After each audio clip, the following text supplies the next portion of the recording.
Audiobook title Reborn as a 10-year-old Wasteland Queen 01 to 175 ongoing original title from agricultural scholar to Wasteland survivor. I transmigrated into a 10-year-old's body and built a secret empire while keeping a low profile part 02. Therefore, in the end, it caused everyone to get hurt, Orlar Kinetic explained guiltily. Hearing Orlar Kinetic's explanation, before the others could react, Lucian Kinetic exclaimed first, sister, why?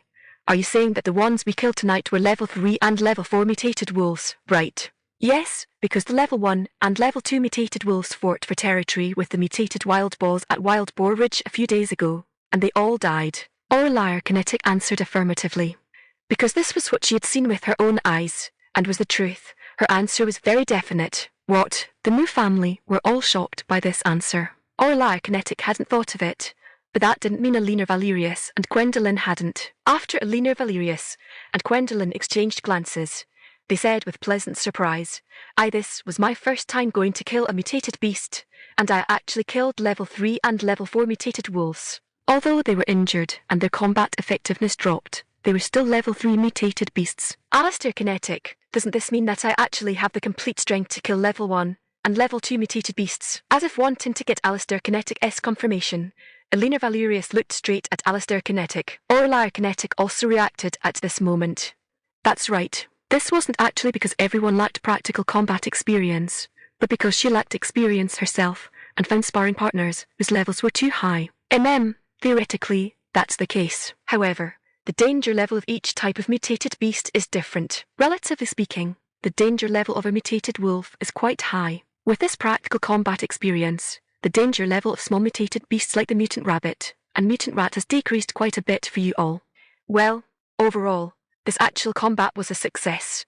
Go bandage your wounds first now, Alistair Kinetic said with a smile. Hearing Alistair Kinetic's reminder, everyone finally noticed their own injuries.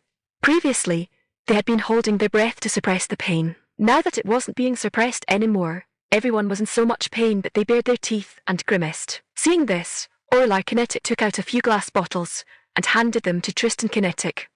Brother there is some hemostatic herb powder in these bottles. Try it out and see the effect. I tested it last time, and the effect is quite good.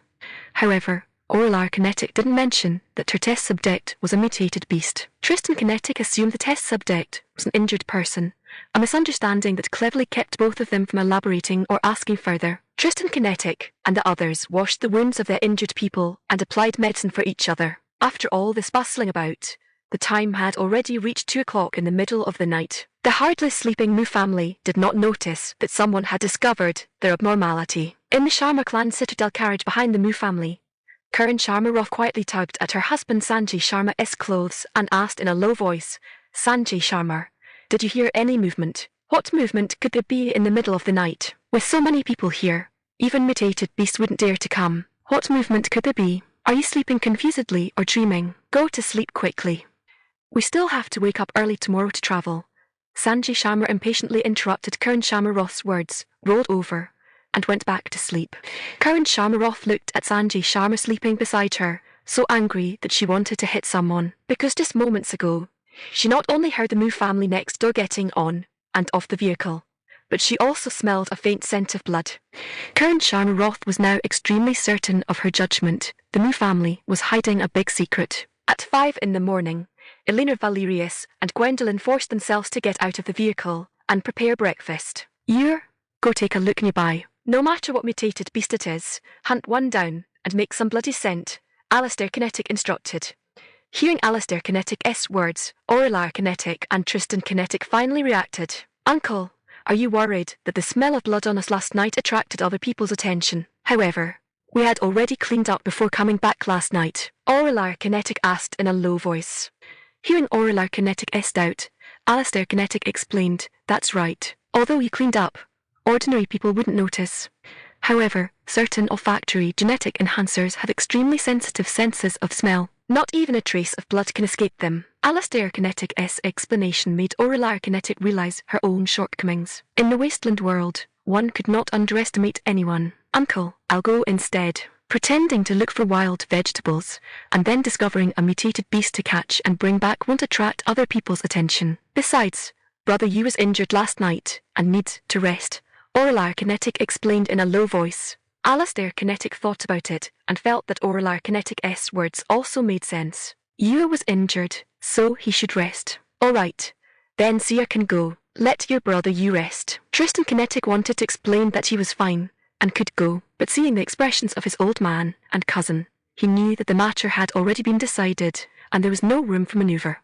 Fine, then I'll rest and incidentally enjoy my younger sister's blessing, Tristan Kinetic said with a smiling tease. Auralar Kinetic smiled, turned around, got out of the vehicle, and left. Actually, it wasn't because she was all that industrious, but because she remembered there was still a mutant rabbit in her space that she had put in who knows when. That way, if she went out by herself, no matter whether she encountered a mutated beast this morning or not, she would have something to take out. If Tristan Kinetic went, that wouldn't be certain. After all, the convoy had been parked here for more than 10 hours, and the small mutated beasts had long since run off without a trace. Mutated beasts also knew how to seek fortune and avoid misfortune. With so many people staying here, if they didn't run, were they supposed to stay and become human rations? Chapter 89 Informing. The faint light of dawn, like a piece of paper crumpled by time, slowly illuminated the night of this dead wasteland. The clouds in the sky resembled a heavy, colourless lead plate, pressing down so hard that people could barely breathe.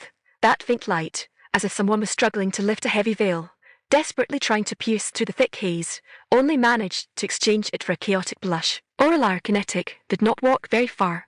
She was simply looking for an excuse to take out that mutant rabbit to cover up the loophole left behind last night. After a little over half an hour, Auralar Kinetic deliberately and stealthily returned to the convoy's encampment. Just as she handed the mutant rabbit to Elena Valerius out of the corner of her eye, she saw a figure flash past the side of the vehicle, heading towards the front of the convoy. Watching the receding figure, Auralar Kinetic's eyes narrowed slightly, and her expression instantly turned several degrees colder. Watching her niece, who had been smiling just a moment ago, change her expression in an instant, Elena Valerius also felt a chill in her heart. "Dear aunt, whose car is parked behind ours?" Auralar Kinetic asked in a low voice. Upon hearing this, Elena Valerius knew that Auralar Kinetic must have discovered something. "It's the Sharma clan citadel. The head of the Sharma clan citadel is a level 4 Esper, and his wife is a genetic enhancer. But what exactly she enhanced? I've never heard them talk about it." Elena Valerius blurted out everything she knew. I know. Aunt, I'm getting in the car first." With that, without waiting for Elena Valerius' reply, she walked quickly toward the carriage. Seeing Auralar Kinetic's hurried appearance and guessing that something must have happened, Elena Valerius stopped asking and instead lowered her head to cook breakfast. Auralar Kinetic got into the car, returned to her resting spot, and lay down to rest her eyes. In fact, her spiritual telekinesis had already caught up with the previous figure. "Second young master, regarding the matter you instructed, we discovered abnormalities last night," Sanjay Sharma said in a low voice, standing bowed before the second young master. "Oh, news already. Tell me, what news is it?" Second young master Goliath Roth asked with some surprise, as if this deviated from his guess. "Second young master, around 2 o'clock last night, the Mu family members made some movements, and there was also a stench of blood from a mutated beast emanating from their vehicle," Sanjay Sharma reported carefully. "I can understand hearing movements, but what is this business about smelling the blood of a mutated beast? Do you take me for a fool?" Second young master Goliath Roth questioned coldly. Hearing second young master Goliath Roth's questioning, Sanjay Sharma trembled in fright and hurriedly explained, "No, second young master, the stench of blood of the mutated beast was smelled by my wife. She is an olfactory genetic enhancer. Her other abilities aren't great, but when it comes to identifying scents, she's never made a mistake." Hearing this through her spiritual telekinesis, Auralar Kinetic could only sigh that her family's luck was truly even a 1 in 10,000 probability could be hit. There was nothing more to say. If this were in her past life, she would definitely go buy a lottery ticket to try her luck. The winning rate was simply too high. "Oh, your wife is an olfactory genetic enhancer. That explains it. Good, you've put in effort. Next, continue keeping an eye on the Mu family, and if there are any more abnormalities, inform me promptly." With that, second young master Goliath Roth turned his head and instructed a middle-aged man beside him, "Uncle Keu, give the Sharma clan citadel head a bag of grain as a reward." The middle-aged man raised an eyebrow, then lowered his head and replied, "Yes, young master." A dozen minutes later, Sanjay Sharma carried a bag of grain and quietly returned to his family's energy vehicle. "You're back. What did the second young master say? Seeing Sanjay Sharma return, Karan Sharma Roth hurriedly went up to ask in a low voice. Sanjay Sharma glared at Karan Sharma Roth and scolded in a low voice, "Talk inside the car." Seeing Sanjay Sharma's displeased gaze, Karan Sharma Roth realized that her words just now were inappropriate, so she quickly shut her mouth and obediently got into her family's car. Sanjay Sharma and Karan Sharma Roth did not know that while they thought they were hiding very well, from the very beginning, every move they made fell completely within Aureli Kinetic's spiritual telekinesis. "Uncle, the family behind went to the front just now, and when they came back, they were carrying a bag of grain," Aureli Kinetic reminded in a low voice. She did not tell Alistair Kinetic specifically what Sanjay Sharma went to the front to do, but just based on the fact that the other party went empty-handed and returned with a bag of grain, she understood that the matter was not simple. During migration, meat was not very precious. After all, in the wilderness, mutated beast meat could be obtained at any time. But grain was different. Aside from bases, the most precious things were grain and water. Water could still be found and purified along the journey, but grain had nowhere to be traded or purchased. Every bit eaten was a bit less, and its preciousness was comparable to nutrient fluid. "See her, go tell brother you to slow the vehicle down a bit further, and let the Sharma clan citadel run ahead." After pondering for a moment, Alistair Kinetic instructed Aureli Kinetic. "Okay, I'll go right now." Aureli Kinetic did not object and quickly got out of the car to deliver the message. However, she already had a new plan in mind. Aureli Kinetic decided to try eating a snow ginseng today to see if she could use it to push her mental type ability to level 8. Based on the situation of the Mu family members taking etherweed grass and blood ginseng, Aureli Kinetic was surprised to find that among the entire Mu family taking these miraculous medicines, she herself had the best results. She thought carefully for a long time and could not find any reason, finally attributing it to the reward of transmigrating. At 6 in the morning, the convoy started up and hit the road again. Sanjay Sharma and his wife Karan Sharma Roth were rejoicing over getting a bag of grain as a reward just for reporting a piece of news. They didn't feel at all that there was anything wrong with betraying the Mu family members. In this world, everything revolved around oneself. As for betraying teammates and disregarding morality, what a joke! What time is it now? And what morality is there to speak of? To survive, parents and brothers could be pushed towards mutated beasts, let alone teammates with whom they had little friendship. Sanjay Sharma and his family did not know that from the moment they informed second young Master Goliath Roth, their family was put on Aureli Kinetic's blacklist. Sanjay Sharma was immersed in the joy of easily obtaining grain. By the time he noticed that the vehicle ordering position was wrong, it was already past 7 o'clock. "Kangur, where is the Mu family's car in front of us?" Sanjay Sharma looked up ahead and found that the Mu family's energy vehicle, which had always been in front, was gone. He hurriedly asked his son who was driving. Rohan Sharma did not know about Sanjay Sharma's act of informing, and still said happily, "Dad, are you talking about Tristan Kinetic and the other's energy vehicle?" "When we were eating breakfast in the morning, Tristan Kinetic came over and told me that his father's health was getting worse and worse, and their family's car would have to slow down further today. He was embarrassed to delay our vehicle, so he let us drive ahead of them." "What do you mean? The Mu family's car went to the back?" Sanjay Sharma asked anxiously. Rohan Sharma looked suspiciously at Sanjay Sharma, always feeling that his dad's attitude was a bit off, but he couldn't pinpoint exactly what was wrong. "Dad, Tristan Kinetic's vehicle is slow. Isn't it normal for it to go to the back?" "Why are you?" Chapter 90, the best in the world. Looking at his son who knew nothing, Sanjay Sharma felt a breath block in his throat, unable to go up or down, making him feel terribly stifled. There was no way he could tell his son that he needed to monitor the Mu family to obtain useful information in exchange for food. At this moment, Sanjay Sharma did not know that the Mu family in the vehicle behind was planning to make him shut up forever. "Dear, what do you plan to do?" Alistair Kinetic asked with a solemn expression. He didn't mention anyone or anything, but Alistair Kinetic knew that his niece understood the meaning behind his words. Aureli Kinetic smiled faintly and said, "Uncle, guarding against thieves for 1,000 days is bound to have a lapse. It's better to wipe them out in a single day and eliminate future troubles once and for all. We don't have the strength to touch certain people for now, but chopping off some overstepping lackeys is nothing inconvenient." Looking at Aureli Kinetic's smiling face, Alistair Kinetic heard words completely filled with murderous intent coming from her mouth. At that instant, Alistair Kinetic felt that the niece before him was somewhat unfamiliar. Since when had his own obedient and cute little niece become like this? "Seer, be careful. It's best to choose a suitable opportunity to avoid attracting attention." Feigning injury and unable to show his face, Alistair Kinetic could only caution Orelai Kinetic. "Don't worry, Uncle. I know the priorities."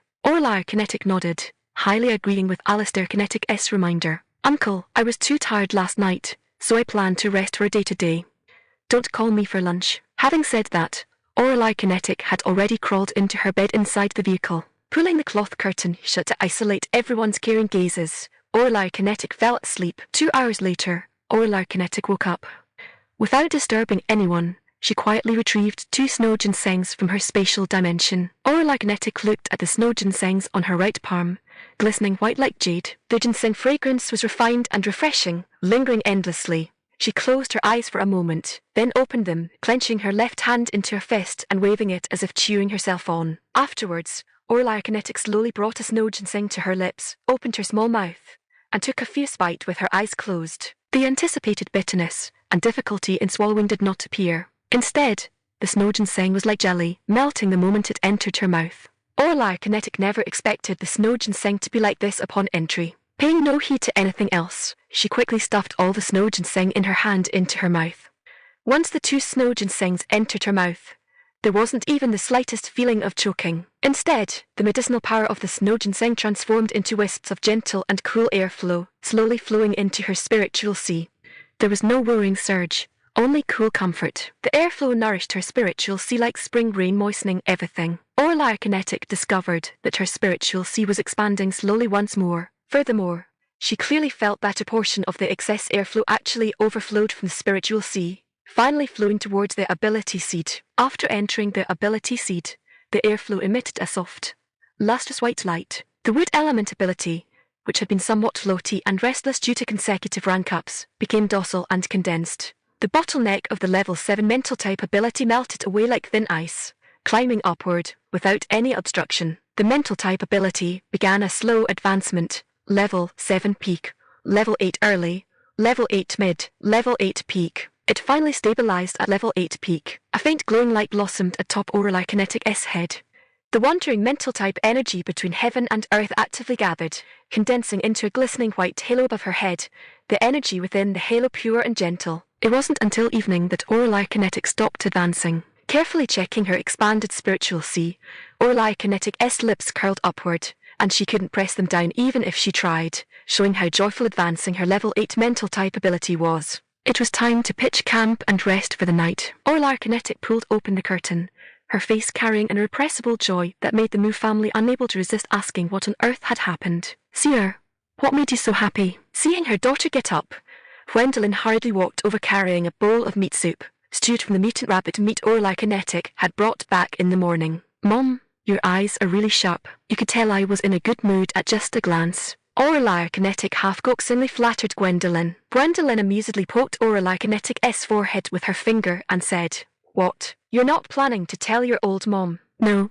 nothing of the sort." "Mom, you mustn't talk nonsense. If Dad finds out, he'll definitely skin me alive." Orelai Kinetic hurriedly stopped Gwendolyn from continuing. "Seer, what did you do to tick off your mom again that she needs me to skin you?" Arthur Kinetic, who had just walked over to the side of the vehicle, picked up the conversation and asked curiously, "Dad, I'm more wronged than snowing in June. Can you let your precious daughter explain before jumping to conclusions?" Orelai Kinetic deliberately acted bizarrely and shouted grievances loudly, making the entire Moo family burst into laughter. "Old Garrett, did you hear what the Moo family is laughing about? It's so strange, the Moo family can still laugh at a time like this." Karan Sharma Roth said in a low voice to Sanjay Sharma. Sanjay Sharma raised his head to look at the energy vehicle behind them and chuckled softly.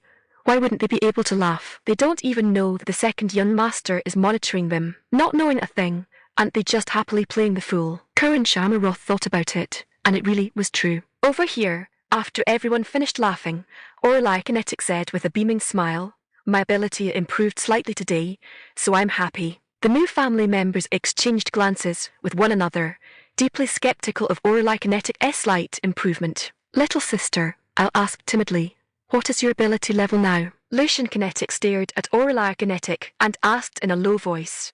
Displeased, Orelai Kinetic glared at her older brother, rolled her eyes heavily, and said indignantly, "Little brother, do you know that men don't ask about income, women don't ask about age, and children don't ask about grades?" "And no, little sister, I didn't ask about your grades. Besides, we don't even go to school. Lucian Kinetic replied in surprise. HMPH, my ability is my grade. You can't ask. When I want to tell you, I'll naturally tell you. Aurelar Kinetic put on an expression of being mad and beyond comforting. Frightened, Lucian Kinetic hurriedly apologized. Little sister. Good little sister, it was little brother's fault. I definitely won't ask next time. Oh, you even want a next time? Dad, little brother is bullying me. Aren't you going to do something about it? Aurelar Kinetic immediately pouted and went to tattle. Lucian Kinetic was completely dumbfounded this time. No. Who did I offend today? Didn't I just ask about her ability level? How did it suddenly escalate to the point of tattling? He looked at Aurelar Kinetic with an innocent expression, the grievance in his eyes completely impossible to hide. Alistair Kinetic and Arthur Kinetic watched as their niece intentionally played pranks on their little nephew, and couldn't help laughing. Sitting nearby, Elena Valerius and Gwendolyn laughed until they slapped their thighs. Oh my god, this little nephew is so hilarious, getting teased and pranked without even realizing it. Seeing everyone laughing so hard they were doubled over, Lucian Kinetic finally realized he had been tricked by his younger sister. He immediately cried out with an aggrieved look, Little sister, you lied to me. Are we still the best in the world? Oh goodness. Seeing that her older brother was about to cry, Aurelar Kinetic immediately apologized. Little brother, fine. You and I are definitely the best in the world. No one can compare to us. Chapter 90, One Blazing Mountain. Sia, stop fooling around. Tell me quickly. What level is your wood type ability at? Arthur Kinetic also wanted to know his daughter's ability level, so he quickly changed the subject and asked Aurelar Kinetic to answer honestly. Since Arthur Kinetic had spoken, Aurelar Kinetic stopped acting silly. Just a little bit. My wood type ability just broke through to level 6, Aurelar Kinetic said with a smile. All right. She had hidden one level. Her wood type ability was actually level 7. It was only one level difference, so close enough that it didn't count as lying. As for her mental type ability, since no one asked, it shouldn't count as hiding anything. Arthur Kinetic, Aurelar Kinetic, you rebellious little brat.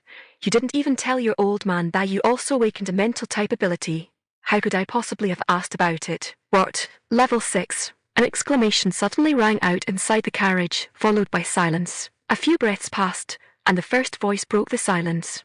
Seer, is your wood type ability really level 6? Alistair Kinetic asked with glowing eyes, his trembling voice carrying a trace of hope. Looking at Alistair Kinetic's cautious appearance, Aurelar Kinetic's heart suddenly felt sore. At that moment, she felt like she might have gone a bit too far. Her wood type ability had long since broken through level 6 and had now even entered level 7. Hiding this from her family members who cared about her, wasn't she acting a bit like an ungrateful witch? The next second, another voice rang out in her mind. Aurelar Kinetic, you haven't done anything wrong. While you shouldn't have the intent to harm others, you must always be on guard against them. Perhaps the Mu family wouldn't harm her now, but who could guarantee the future? There is nothing wrong with keeping a trump card to save your life. Before loving your family, you must love yourself more. Suppressing the discomfort in her heart, Aurelar Kinetic nodded twice and confirmed Alistair Kinetic's question. Seeing Aurelar Kinetic's unhesitating reply, Alistair Kinetic finally couldn't help bursting into loud laughter. Good as expected of my Alistair Kinetic's niece. She's just this outstanding, inheriting the roots of our old Mu family. Arthur Kinetic, big brother, let me gently remind you, that's my daughter, all right. If she inherits the roots, she inherits mine. Arthur Kinetic desperately wanted to voice his thoughts, but seeing his big brother's happy expression, he shut his mouth. He didn't dare. He was afraid of getting beaten up. If Alistair Kinetic were to find out his younger brother's thoughts, he would definitely curse him out as a coward. Seeing Alistair Kinetic's excited appearance, Aurelar Kinetic's heart ached, and her eyes instantly turned red.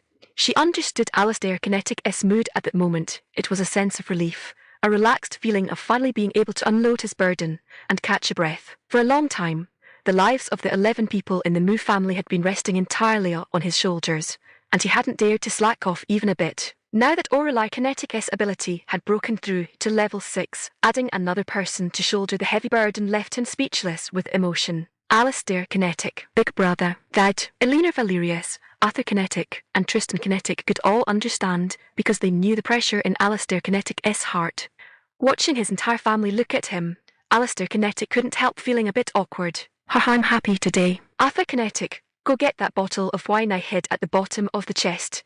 The two of us brothers are going to have a good drink today. Alistair Kinetic's voice was more than a notch louder than usual. Seeing Alistair Kinetic's high spirits, Elena Valerius didn't ruin the mood by stopping him. Inside the Sharma clan citadel's carriage, dear.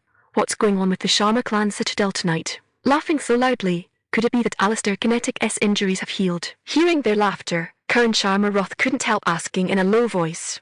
Sanjay Sharma shook his head and said in a low voice, I don't know. Leave them alone for now. Tomorrow, you go probe Elena Valerius and see if Alistair Kinetic has recovered. If Alistair Kinetic has recovered, I'll go report it to the second young master. Maybe we'll get another bag of grain as a reward. Sanjay Sharma and Karan Sharma Roth didn't know that their plans had already been heard loud and clear by Aurellar Kinetic's spiritual telekinesis. The moment Alistair Kinetic burst out laughing, Aurellar Kinetic's spiritual telekinesis had completely enveloped the surroundings. This Sharma clan citadel is really hopping down the path of courting death. Aurellar Kinetic couldn't help sighing after hearing their plan. Big Uncle, how much longer does the convoy need to reach base 54? Aurellar Kinetic asked nonchalantly. Alistair Kinetic thought for a moment and replied, at the current speed, it will take about 10 days or so. What's wrong, Seer? Do you have any plans? Big Uncle, along the places we'll pass through in these 10 days, are there any special locations? It's about time to deal with some annoying little things.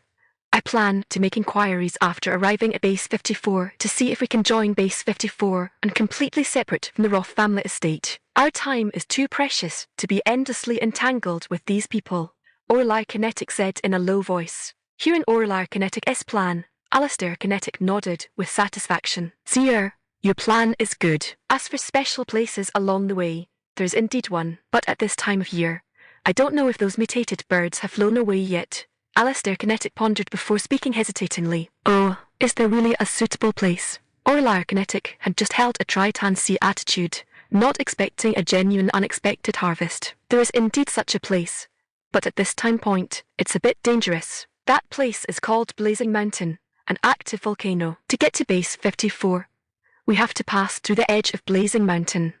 Blazing Mountain maintains a high temperature year-round, and lava from the volcano erupts from time to time. Apart from a kind of mutated beast called Scarlet Flame Bird on the mountain, no humans or mutated beasts dare to approach it. The Scarlet Flame Birds are not very high level, mostly level 2, level 3, and a few level 4, but they have a trait that makes people not dare to provoke them. They're gregarious and extremely protective of their own. If one of them gets bullied, the other Scarlet Flame Birds will swarm and attack together. Therefore, people would rather provoke solitary mutated beasts than mess with the Scarlet Flame Birds, Alistair Kinetic explained carefully. Hearing Alistair Kinetic's explanation, Aurellar Kinetic imagined the scene of being chased by tens of thousands of Scarlet Flame Birds in her mind, and her body couldn't help shivering. Oh Mom, it's too terrifying, right? Suppressing the images flashing through her mind, Aurellar Kinetic continued to ask, Big Uncle, how far is the convoy from Blazing Mountain? Soon, the day after tomorrow morning. We should reach the outskirts of Blazing Mountain. When the convoy passes through there, it generally won't stop. Also, although the Scarlet Flame Birds don't actively attack people, if someone breaks into their territory, they will call their friends to attack, Alistair Kinetic explained. Oh.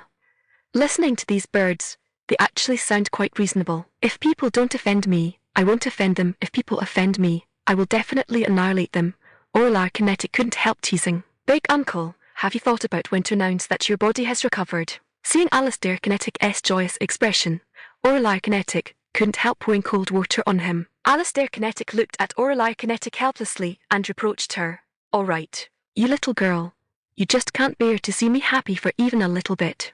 What, does my happiness hurt your eyes? You aggravating little girl, get lost, get away from me. Hearing Alistair Kinetic's laughing scolds, Aurellar Kinetic smiled and jumped down from the carriage. Big Uncle had finally stepped out of the intense pressure. Chapter 90, To Crimson Fiercebird. The next evening, the convoy stopped to rest. The convoy set off at 6:00 every morning and rested at 11:00 to avoid the midday radiation pollution. They set off at 1:00 in the afternoon and stopped to rest at 7:00. But just now, they received a notice that they would set off at 4:00 tomorrow morning, without resting at noon, and keep going until 8:00 tomorrow evening.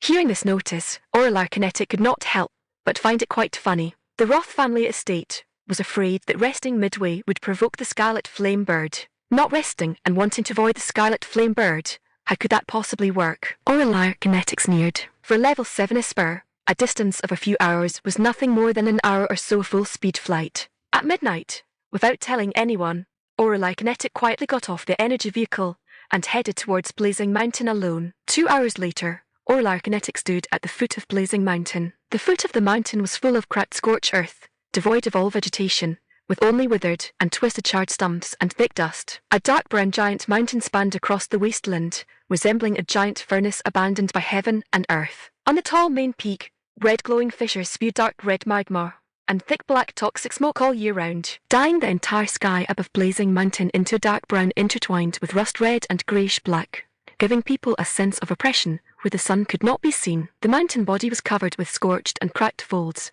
and the exposed rocks were like black iron calcined by high temperature, so hard that not even a bit could be pried off. The magma gushing from the fissure at the top of the mountain was mixed with rich sulfur yellow smoke, and the air was full of a pungent sulfur smell. Smelling the strong sulfur scent, Oraliar Kinetic did not run around blindly. At night, Blazing Mountain gave people a mysterious and perilous feeling. Oraliar Kinetic had thought it through long ago. She planned to use rare medicine to lure out the scarlet flame bird. She took a snow ginseng out of her space and placed it at the foot of the mountain. Oraliar Kinetic hid in the dark to observe for a while, feeling that the scent of one snow ginseng was too weak, so she took out a piece of etherweed grass and placed it not far from the blood ginseng. HMPUH, 2 rare medicines. I don't believe you won't take the bait. This was also Oraliar Kinetic. Rare medicines came too easily to her, so she didn't regard rare medicines as treasures at all. 1 minute. 5 minutes, 20 minutes passed. Not to mention the scarlet flame bird coming to eat the blood ginseng. Not even a single feather of the scarlet flame bird was seen. This shouldn't be right. Could the sulfur smell have covered up the scent of the blood ginseng? Or was it too far away for the scarlet flame bird to smell it? Oraliar Kinetic muttered softly, while raising her head to look at the crater of Blazing Mountain. Forget it. Since I am already here, I can't just give up halfway. Perhaps if I put the blood ginseng on the mountainside, those scarlet flame birds will be able to discover it. After muttering, Oraliar Kinetic picked up the bait placed on the ground and leaped toward the mountainside. The higher she went, the stronger the scorching sensation became, weighing from a slight heat at the beginning to sweat flowing endlessly now. In short, this place can be summed up in one word: hot, very hot, extremely hot. 10 minutes later, Oraliar Kinetic stood in an open space, looking around. The other places were either jagged with strange rocks or were small magma depressions bubbling with gulu magma bubbles. Not wanting to find another place, Oraliar Kinetic directly dug a small pit, planted the blood ginseng and etherweed grass, and then silently hid far away. Because she suspected whether she had been too close earlier, and the ability pressure on her body had attracted the attention of the scarlet flame bird. Waiting time was agonizing. To pass the boredom and better understand Blazing Mountain, Oraliar Kinetic Spiritual Telekinesis went on duty again, wandering around Blazing Mountain. Oraliar Kinetic Spiritual Telekinesis went all the way up from the mountainside and finally stopped at the magma fissure on the top of the mountain. The fiery red, boiling magma kept rolling and boiling like boiling water. Oraliar Kinetic Spiritual Telekinesis observed for a moment, and just as she was about to leave, she suddenly discovered that in the center of the fiery red boiling magma, a tiny little flame was swaying in the wind. That wasn't a little flame. Blazing Mountain had given birth to a congenital rare fire. As soon as this thought popped into her mind, she hurriedly shook her head. No, this was impossible. This wasn't an immortal cultivation novel. How could a congenital rare fire be born? However, looking at the up and down little flame, Oraliar Kinetic believed that she hadn't perceived wrongly. That was indeed a congenital rare fire. Alas, what a pity. She was a wood-type ability user without a fire-type ability, so she couldn't absorb and refine the little flame. She sighed at the fire for a few seconds, and finally her spiritual telekinesis listlessly searched downward from the other side. After a few minutes, Oraliar Kinetic Spiritual Telekinesis stopped in front of a row of holes in the rock wall. She had already perceived that those caves were the nests of the scarlet flame bird. On this side of the rock wall, there were roughly an estimated tens of thousands of caves. If a family lived in one cave, about 7 or 8 scarlet flame birds, that meant there were 70 or 80,000 scarlet flame birds in this area. Oraliar Kinetic hesitated a bit. With so many scarlet flame birds, I'm afraid it would pose a considerable threat to everyone in the entire convoy. Her original intention was to punish the Roth family estate who harbored malicious intentions toward the new family, but she had never thought of killing the innocent indiscriminately. Oraliar Kinetic carefully checked the caves again, and only then did she realize why her attempt to law them with blood ginseng and etherweed grass had failed. The direction was completely wrong. She had placed the bludgeon sing on the east side of Blazing Mountain, but the nests of the scarlet flame bird were on the west side. How could such completely unrelated places succeed? Kinetic shook her head, too busy to set up bait again. Following the guidance of her spiritual telekinesis, she silently came to a position close to the western caves. There were 6 scarlet flame birds in the cave. This was something Kinetic's spiritual telekinesis had found out long ago. She pressed her body closely against the rock wall, placed her left hand on the rock wall, and urged her wood-type ability. Soon, a few vines as thick as a thumb quickly entered the cave along the rock wall. Screech! When the vines bound the scarlet flame bird, it shrieked frantically. Hearing the cry of the scarlet flame bird, Kinetic silently chanted collect in her heart, and the 6 scarlet flame birds in the cave instantly vanished without a trace, and the screeching naturally stopped. Phew, that was close, almost exposed. No, I must leave immediately. Being besieged by tens of thousands of mutated birds is no joke. Having snapped her senses, Kinetic ran faster than a rabbit. A few minutes later, she was far away from Blazing Mountain. Standing in the distance, Kinetic looked back at the magma on the top of the mountain. She couldn't help sighing in her heart. Alas, what a pity. That is a congenital rare fire, out of reach, making people's hearts itch with longing. Sneaking back to the convoy's camp, the people in the convoy were already up. Today, the speed of the convoy was different from the past. Although it used to be quite fast, it was still a normal driving speed. Today, as soon as it started, the leading car flashed forward like lightning and wind, rushing ahead recklessly. As for whether the cars behind could keep up, it was not in their consideration. Seeing this speed, Kinetic couldn't help asking, "Brother, should we chase? They look like they're being chased by mad dogs from behind. I'm afraid many cars won't be able to catch up." Chapter 93 To save. Uncle, Dad, don't chase them. The scarlet flame bird will riot today. Let's rest here for half a day and set off later. In addition, we need to cut some smelly tree bark to wrap around the energy vehicle. The smell of the smelly leaves can drive away most birds and beasts, and it's also useful against the attacks of the scarlet flame bird. Kinetic said with a calm expression. Seeing Kinetic's certain look, Alistair Kinetic asked in a deep voice, "Seer, what did you do?" "Nothing much. I just put 2 scarlet flame birds in the cars of those families who targeted us," Kinetic said casually. "What?" Hearing Kinetic's reply, Kinetic looked at Kinetic with a stern expression and reprimanded her angrily. "Seer, when did you catch the scarlet flame birds? Do you know how dangerous that is? In case something happens to you, what do you expect us to do?" Seeing Kinetic's angry look, Kinetic felt a warmth in her heart. So this was the feeling of being cared for by family regardless of right or wrong. Their primary concern was always safety. "Dad, it's fine. There won't be any danger. Your daughter is a level 6 ability user. After all, dealing with level 3 and level 4 mutated birds is a piece of cake for me. Very simple," Kinetic said with a smiling expression. "Tia, won't this affect the entire convoy? After all, most people are innocent," Gwendolyn asked with some worry. "Mom, I don't know about that. If their cars run fast enough, and they don't go save irrelevant people, they probably won't be targeted by the scarlet flame birds, right?" Kinetic's uncertainty and nonchalant tone left the Moo family speechless. Having nothing to say, they got to work finding stinking trees, stripping the stinking bark, and smearing the stinking tree sap all over the surfaces of the tires. Over an hour later, the entire energy vehicle had turned into a bark car. Looking at the drastically altered energy vehicle, Kinetic smiled and said, "All right, let's get in the car and set off." Looking at the smiling Kinetic, the rest of the Moo family members only had solemn expressions on their faces. Especially Alistair Kinetic. Half of the people in the entire convoy were his former teammates. Now, making him knowingly aware of the danger ahead without being able to remind them filled Alistair Kinetic's heart with a bit of guilt. But asking him to disregard his own family's safety to warn his teammates was also completely impossible. He could still clearly distinguish the priorities here. On the bumpy road, a green car drove forward slowly. The atmosphere in the car was somewhat low, and no one spoke. Even Kinetic had put away her slight smile at this moment, her little face tense as she focused all her energy on the muddy road ahead. Her spiritual telekinesis even enveloped a 5-kilometer radius around the energy vehicle. Any abnormality within 5 kilometers would be fed back into her mind by her spiritual perception at the very first moment. 3 hours later, the green bark car slowly drove onto the muddy road beside Blazing Mountain. The scene before them made Tristan Kinetic and Arthur Kinetic in the cab widen their eyes. This place could only be described with a few words: tragic, too tragic, fucking tragic. Tristan Kinetic swallowed a mouthful of saliva and stammered, "Uncle, What should we do now? Seeing the horrifying scene ahead, Arthur Kinetic's heart was also flustered to the extreme. He could be considered someone who had seen the great world, but the horrifying scene ahead still shocked him to the core. Aurelia Kinetic had already known the scene on the road ahead clearly through her spiritual telekinesis. She pulled down the partition between the cab and the compartment, and said to Tristan Kinetic, "Brother, advance at full speed now. There are still quite a few scarlet flame birds in the sky. If we stop to help, it won't even be enough to fill their teeth." "All right, I know." After saying that, Tristan Kinetic changed his previously leisurely driving speed. Hum.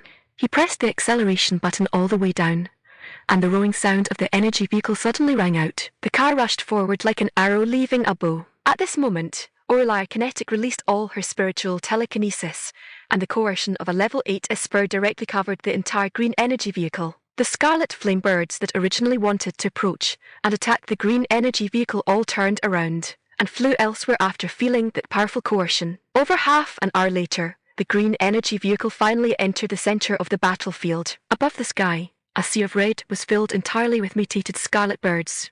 They were astonishingly fast, their fiery red feathers leaving afterimages. When they swept across low altitudes, the scorching airflow made people's cheeks sting with pain. Yes, these scarlet flame birds were fire attribute mutated birds. Each of them possessed its own attribute, and was especially adept at breathing fire. In order to protect the ordinary people and supplies in the convoy's spurs could only fight the mutated scarlet birds around the convoy. Their figures fluttered as they chased and entangled with the mutated scarlet birds at the edge of the convoy, sometimes sprinting to dodge chaplaws, and sometimes raising their hands to release wind blades to counterattack. The scarlet flame birds were extremely cunning, flying high and low in circles, constantly consuming their spur stamina. From time to time, they would dive bomb for sneak attacks, their sharp beaks brushing past the tops of their heads, sometimes making a feint to the east and attacking in the west. They would rush towards the vehicles to breathe fire, ambushing the people and supplies in the convoy. The spurs of the convoy had solemn eyes. After half an hour of entanglement, they discovered a strange phenomenon. Although these mutated scarlet birds were entangled with them, there were only 3 vehicles that received the most attacks. They were respectively Ezekiel Roth SRV, Second Young Master Goliath Roth SRV, and the third-to-last energy vehicle in the convoy. Yes, Sanjay Sharma was now third to last because the Mu family's energy vehicle hadn't kept up, so he had been forgotten by everyone. The mutated scarlet birds attacking other vehicles averaged about 8 to 10, but those 3 vehicles had hundreds or thousands of them, completely covering the cars like a blanket across the sky. What is going on here? Everyone looked at this scene in astonishment. Second Young Master Goliath Roth, and the others provoked the mutated scarlet birds. Someone asked weakly. This person's words instantly reminded the other spurs. These spurs frequently dealt with mutated beasts outside, so they naturally knew the habits of the mutated scarlet birds. That's right. Looking at this posture, people like them were just implicated, and those 3 vehicles were the true culprits. The most tragic was Sanjay Sharma's family. The quality of their energy vehicles simply couldn't compare with the Roth family estate's RV. Sanjay Sharma's ability level was also not as high as Ezekiel Roth and Second Young Master Goliath Roth. Therefore, so far, only Rohan Sharma and Sanjay Sharma were left in Sanjay Sharma's family car, while Sanjay Sharma's wife Karan Sharma Roth and everyone else had all perished in the flames of the scarlet flame birds. Seeing the tragic state of his family, Sanjay Sharma couldn't help but wail aloud. RR. Hearing Sanjay Sharma's wails and seeing the energy vehicle burn down to a mere skeleton, someone asked, "Should we save them?" Everyone turned to look at the person who spoke, then looked up at the endlessly flying scarlet flame birds, all showing hesitant expressions. This wasn't as simple as just saying a word. If one wasn't careful with this decision, it would cost them their lives. For a moment, besides the sounds of entanglement with the mutated scarlet birds, there was no other voice at the scene. Chapter 94 Counterattack. No one answered, but someone answered the question with their actions. Some people drove forward, wanting to escape this battle zone as soon as possible, while others rushed towards the Roth family estate's RV, preparing to share wheel and woe with the Roth family estate. As for Sanjay Sharma and his son, a family of nobodies, no one bothered with them. "Dad, I can't hold on anymore." As soon as Rohan Sharma's voice fell, a ball of fire rushed towards him, instantly wrapping around Rohan Sharma's body. A miserable scream came out, startling Sanjay Sharma, who was fighting desperately with a mutated scarlet bird. His son's voice was too familiar. Just by hearing the scream, Sanjay Sharma understood that the Sharma clan citadel was done for. He glanced at the Roth family estate's RV surrounded by the mutated scarlet bird in the distance, and then glanced at the mutated scarlet bird surrounding him. In an instant, everything became clear. Their family and the Roth family estate. It was obvious that this was retaliation from the Moo family. He never expected that in order to butter up the Roth family estate and get a little food, he'd dragged the entire Sharma clan citadel into it. After figuring it out, Sanjay Sharma couldn't help laughing wildly aloud. Ha ha, retribution. This is all retribution. Before Sanjay Sharma's laughter ended, several balls of fire had completely wrapped around his body. The Sharma clan citadel is finished. Many people heard Sanjay Sharma's last sentence, but most people didn't quite understand what it meant. But a few smart people had long discovered a trace of clues between Sanjay Sharma and second young Master Goliath Roth in secret, and now they suddenly understood. Their gaze swept across the last few energy vehicles, and they didn't see the Moo family's wobbling energy vehicle. Not a single member of the Moo family could be seen. At this time, everything was self-evident. The Moo family was starting to retaliate against the Roth family estate. A few smart people saw through the Roth family estate targeting the Moo family, but these people adhered to the principle of minding their own business. They were unwilling to offend the Roth family estate for the Moo family, and naturally, they were unwilling to offend the Moo family just to butter up the Roth family estate. After all, Alistair Kinetic used to be a level 6 ability user. A starved camel is still bigger than a horse. How could a level 6 ability user be someone to mess with easily? Look, the Sharma clan citadel was a living example. The destruction of the Sharma clan citadel instantly woke up some people with petty thoughts. The Sharma clan citadel died in the attack of the mutated scarlet bird, so they couldn't even find a reason to trouble the Moo family. Just as everyone was harboring their own thoughts, a green energy vehicle appeared in front of everyone in the distance. The speed of the energy vehicle showed no signs of pausing because of the battle here. The buzzing sound of vehicle acceleration woke up the Espers entangled with the mutated scarlet bird. Both the Espers and the mutated scarlet bird looked at the green energy vehicle that had just broken into the battlefield. When they got closer, everyone discovered that the green color was actually tree bark. The Moo family actually wrapped the energy vehicle entirely with tree bark. What was most startling was that the tree bark also emitted a stinky odor. Stinky tree bark. Someone recognized the origin of the tree bark and couldn't help exclaiming out loud. Watching the mutated scarlet bird hastily move away from the green energy vehicle, everyone guessed that these mutated scarlet bird were afraid of the stinky smell. A smart person immediately reacted and shouted loudly to the driver of their own family, "That's the Moo family's car. Quick, follow that green energy vehicle and rush out. Where there is one, there is a second." Slowly, more and more cars followed behind the Moo family, and these cars gradually broke away from the attack circle of the mutated scarlet bird. The Spurs, who had been fighting the mutated scarlet bird alongside the vehicles, were surprised to find that there were no mutated scarlet bird attacking around the leading green energy vehicle at all. They were a bit puzzled. Is the effect of this stinky tree bark really that good? Not a single mutated scarlet bird dared to approach that green energy vehicle. This was somewhat. The first car that followed closely behind benefited the most. The owner of this car had the surname Thorn, and was a level 4 ability user. He was the first person to react and closely follow the Moo family's energy vehicle. Originally, Balian Thorn and his son Thornkale were already finding it a bit difficult to withstand the attacks of the mutated scarlet bird. Balian Thorn never expected that following behind the Moo family, those mutated scarlet bird would actually fly away in a hurry, as if they were very scared. Dad, Thornkale also discovered this abnormal phenomenon, and he couldn't help wanting to ask. Don't ask. Tell your younger brother to closely follow the Moo family's car in front. Balian Thorn gave his son a look, signalling the other party not to speak. Thornkale nodded and leaped onto his family's energy vehicle. Now that there were no mutated scarlet bird attacks, it was enough to leave his father alone outside to guard. Seeing his older brother leap onto the car, Gale Thorn asked with pleasant surprise, "Brother, why did you get on the car? Have all the mutated scarlet bird been wiped out?" Hearing his younger brother's words, Thornkale was speechless. Those endless mutated scarlet bird, could they possibly be wiped out by just a few hundred of them? Drive your car. Did you see that green energy vehicle in front? Follow it closely. When it stops, we stop. When it moves, we move. Understand? Thornkale pointed at Oralar Kinetic S family's energy vehicle and exhorted with a serious face. Gale Thorn glanced at the energy vehicle wrapped in tree bark in front and asked in surprise, "Why? Does the person in that car have a good relationship with us?" "Don't ask." Dad said so. Fearing that his younger brother wouldn't obey and would act on his own accord, Thornkale specially brought up Balian Thorn. Inside the green energy vehicle, Sailor's Kinetic saw the long string of energy vehicles following behind his family's energy vehicle and shouted in surprise, "Dad, come and take a look. There are so many cars following behind us.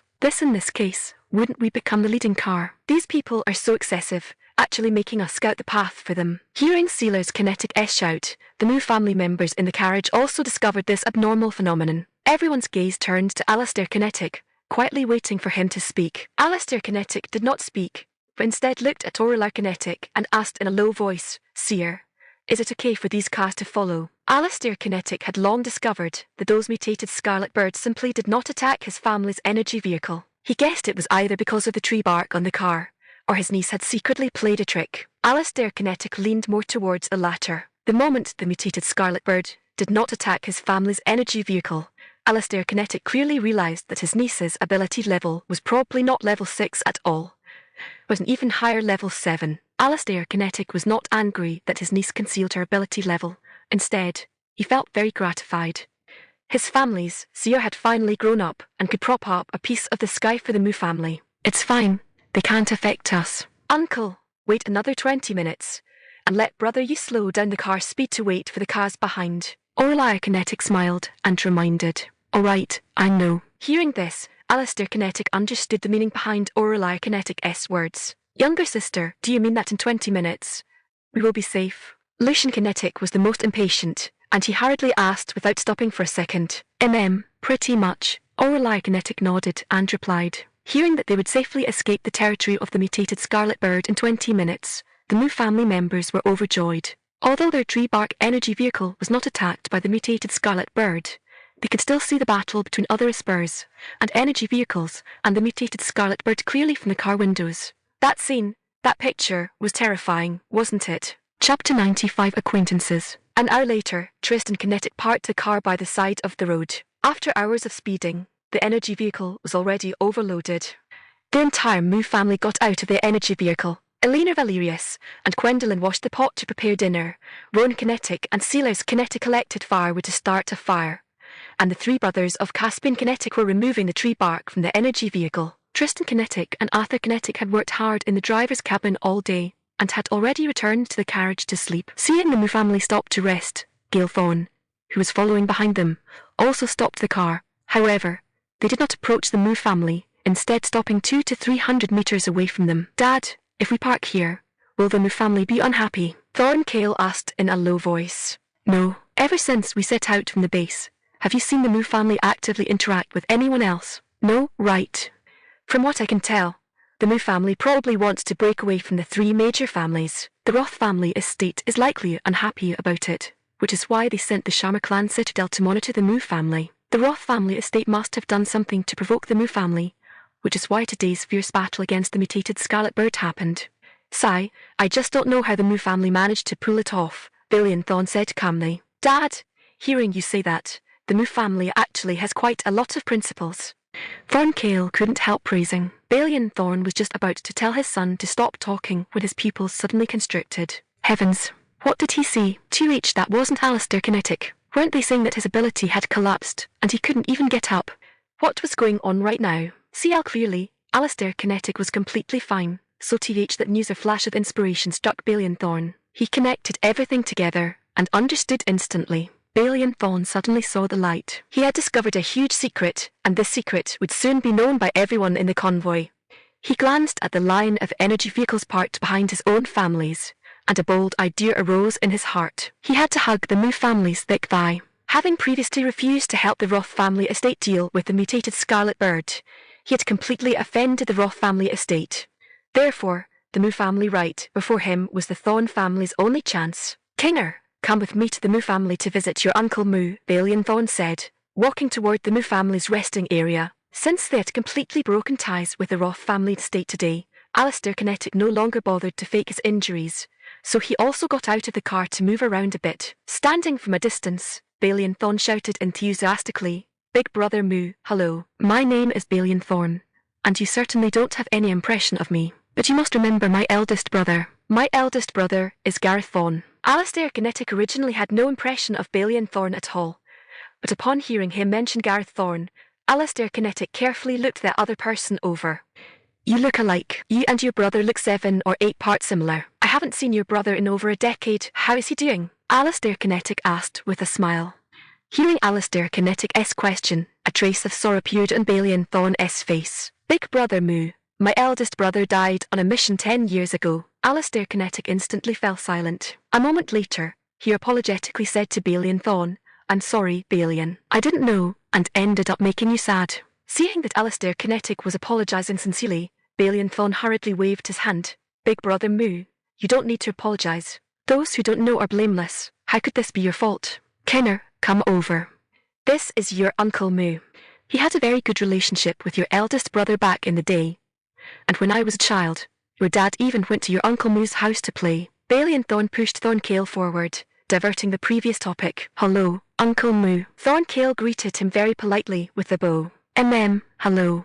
Thornking, go play with Yana and the others. Young people share common topics with young people. After saying that, Alistair Kinetic called Roan Kinetic and the others over to exchange greetings. When Zia finished collecting firewood outside and came back, what she saw was her own brothers chatting warmly with a young man. Seeing Zia return, Alistair Kinetic hurriedly called out, Zia, come over and meet Uncle Jiang. Zia put down the bundle of dry branches in her hand and walked over unhurriedly. Alistair Kinetic had realized that ever since Zia's ability level broke through level 4, she could no longer be measured by the standards of a little girl. Hello, Uncle Jiang. Zia called out with a faint smile, then gave a slight nod before turning and leaving. Just now, when Zia approached, Balian Thorn felt a powerful wave of ability pressure. Although this pressure flashed by in an instant, Balian Thorn still clearly sensed it. Intuition told him that this youngest little girl of the Moo family was no simple person. Her ability level was higher than his. This realization made Balian Thorn's heart tighten. The Moo family was hiding an ability powerhouse.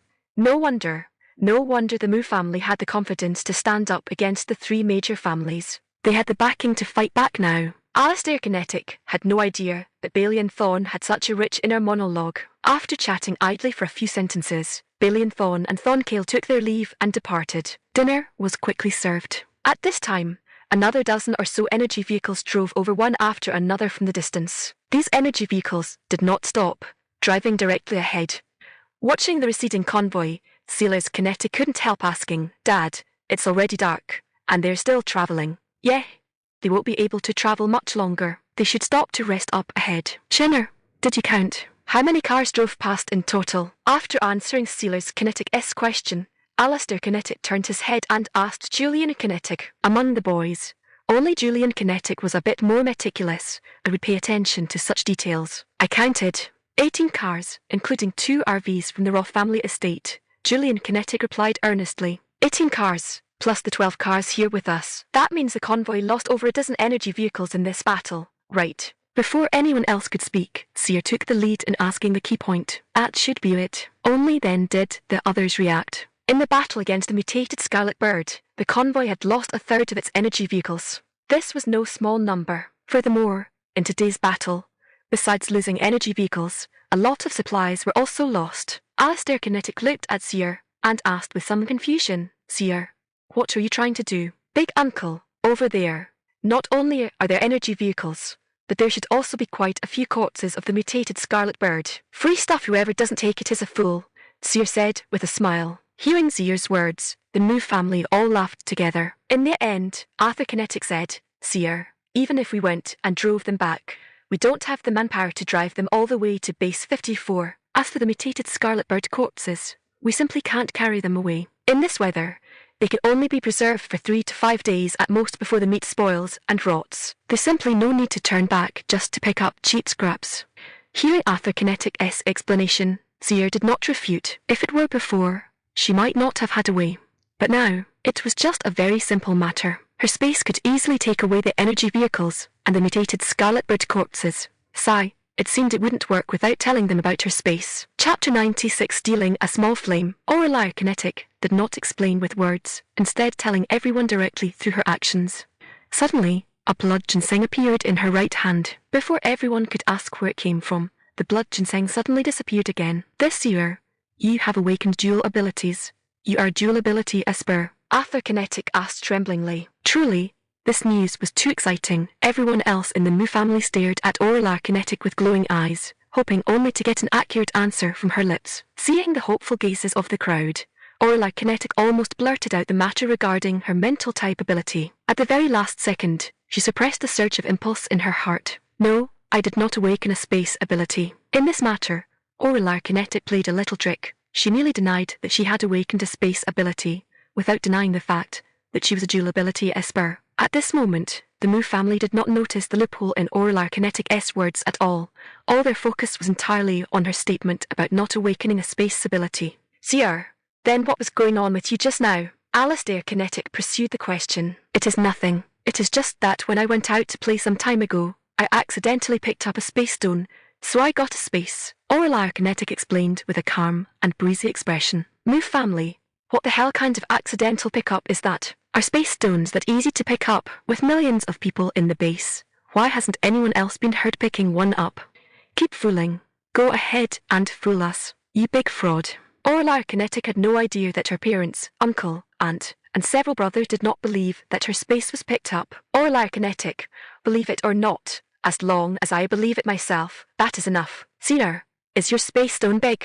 Can it fit everything? Arthur Kinetic asked with some worry. Rest assured, the space is huge. It can definitely fit it all. Orla Kinetic patted her small chest and answered with absolute certainty. Little sister, can you take me with you? I can help. Lucian Kinetic approached Orla Kinetic, reached out to tug at Orla Kinetic's sleeve, and pleaded. Little brother, we are just gathering items. There's nothing much to see, and traveling back and forth is very tiring.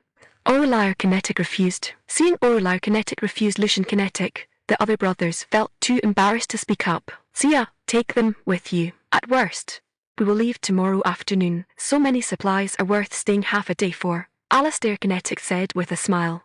Hearing her uncle's instructions, Orla Kinetic turned her head to look at her brothers, and finally shifted her gaze to the convoy following behind them. Uncle, sharing joy with others is better than enjoying it alone. Since that is the case, let us notify the people in the back, one person per family, and however much they can bring back counts as their own. Those willing to go will depart at 9 tonight. We will not wait past the time. Orla Kinetic blinked and said playfully to Alistair Kinetic. Alistair Kinetic smiled, shook his head, and then said to Rowan Kinetic and the other brothers, you brothers go and notify them. Hearing this, the Mu family brothers said with some hesitation, Uncle, that way we will have a lot fewer supplies, will it? All right, be broad-minded like men. Besides, those were picked up for nothing in the first place. Your vision should be longer term. Giving a man a fish is not as good as teaching him how to fish, understand? Alistair Kinetic explained with a smile. The Mu family brothers nodded as if they understood, and seeing these wooden-headed lads, Alistair Kinetic could not help but sigh in his heart. Alas, his niece's intelligence was demonic.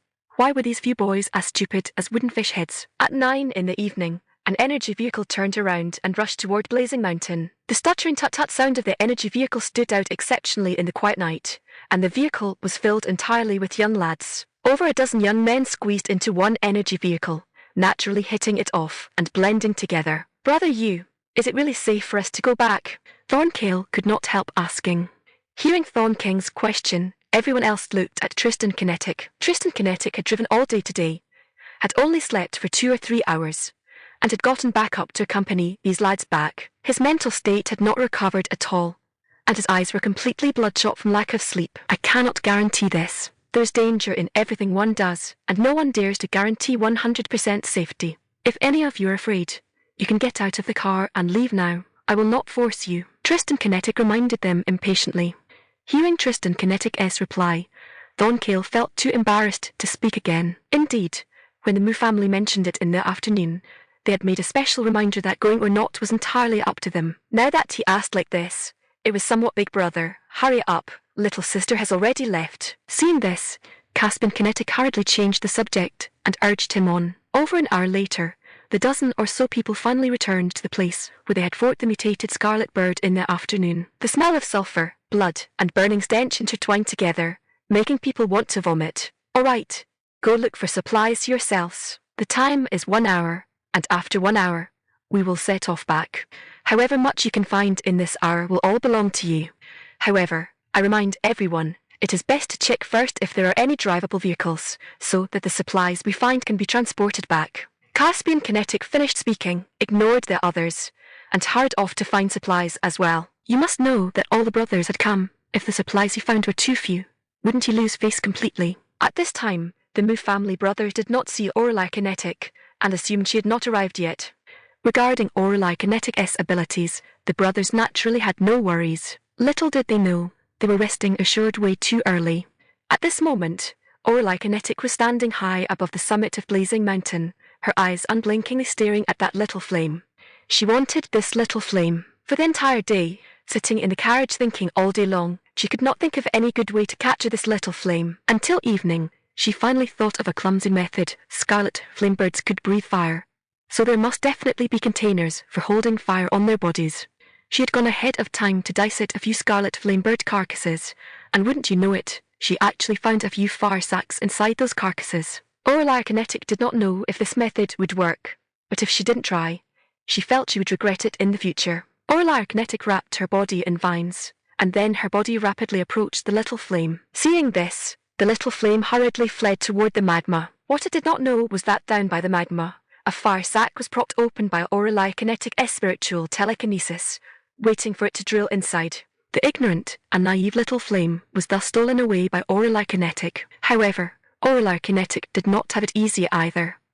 When the little flame was just taken into the fire sack, that wisp of her spiritual telekinesis was burned away completely. If she hadn't released a second wisp and a third wisp of spiritual telekinesis to drag the fire sack containing the little flame out from the magma, I'm afraid the suffering she endured today would have been all for nothing. Chapter 97 The Crimson Fierce Bird King. Having achieved her goal, Orelei Kinetic no longer hesitated and immediately turned and rushed down the mountain. She had already felt it just now. After she took Little Flame into the fire pouch, the boiling of the magma decreased significantly. Orelei Kinetic suspected that the magma of Blazing Mountain and the scarlet flame birds breathing fire were related to Little Flame. Fearing that she would attract the attention of the mutated scarlet bird, her speed going down the mountain was practically as fast as lightning. Quick, let's go. As soon as Orelei Kinetic reached the foot of the mountain, she immediately urged everyone to leave. Little sister, what's wrong with you? There are still some mutated scarlet birds that haven't Tristan Kinetic reminded softly. This was what the brothers of the Moo family had discussed before setting out. They gathered their supplies together and waited for their sister to store them. As for the energy vehicles, if there were many, they would store several cars into the space.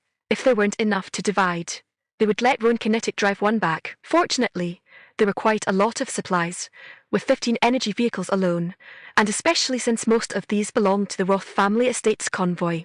Brother Yu, hurry, notify him to leave immediately. The mutated scarlet bird is coming right away, Orelei Kinetic said to Tristan Kinetic with an anxious expression. Then, with a wave of her hand, she stored the supplies gathered by the brothers into the space stone. Seeing that the supplies had been safely put away by Orelei Kinetic, the brothers of the Moo family no longer hesitated. They quickly got into the cars, and the humming roar of their engine sounded instantly, which was also a reminder to everyone else that it was time to leave. Seeing the Moo family's car start and leave, Don Cale hurriedly jumped onto the energy vehicle he had eyed long ago, turned the ignition, shifted gears, and smoothly followed right behind the Moo family. Seeing this, the others also hurriedly dropped the things in their hands, jumped into their cars, and kept up at full speed. Just as the last vehicle of the convoy was leaving the battlefield, the cry of a bird suddenly came from afar. Screech! The cry of the mutated scarlet bird suddenly resounded through the silent night sky. There was anger, unwillingness, and even monstrous murderous intent in that cry.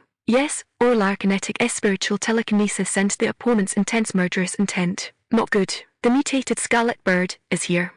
Brother Yu, drive faster, Lucian Kinetic shouted to remind them. Hearing the cries drawing closer and closer, Orelei Kinetic knew that she wouldn't be able to avoid a direct confrontation today. Brothers, don't stop. Keep driving straight ahead. I'll cover the rear. Remember, whatever you do, don't stop. With that, Orelei Kinetic jumped off the energy vehicle, poured energy into the soles of her feet, and her body directly flew up into the air. As sister she flew up. Seeing Orelei Kinetic flying in the air and disappearing in the blink of an eye, the brothers of the Moo family opened their mouths wide enough to fit an egg. Brother, am I seeing things? Did I look wrong? Lucian Kinetic asked mutteringly. You're not seeing things. Sister just flew away. Are we holding sister back? Caspian Kinetic asked softly. No one answered Caspian Kinetic, but the brothers knew very well what the reality was. They had indeed held their sister back. At this moment, the brothers of the Moo family desired to level up more urgently than ever before. The scene of Orlai Kinetic flying up into the air was seen crystal clear only by Thorn King, who was closest to the Moo family. Looking in astonishment at that small figure flying into the sky, he couldn't help slamming his steering wheel and letting out a curse. Damn it. It turns out the real boss of the Moo family is actually her. On this side, guided by the sound of the mutated scarlet bird, Orlai Kinetic flew directly to meet it. She had to intercept the mutated scarlet bird right here to buy time for the convoy below. Screech. Enemies meeting face to face, their eyes turned exceptionally red with hatred. Upon seeing Orlai Kinetic, the mutated scarlet bird directly spat out a fireball at her. The heat wave distorted the air around Orlai Kinetic, and a huge double-headed scarlet bird king appeared before Orlai Kinetic's eyes.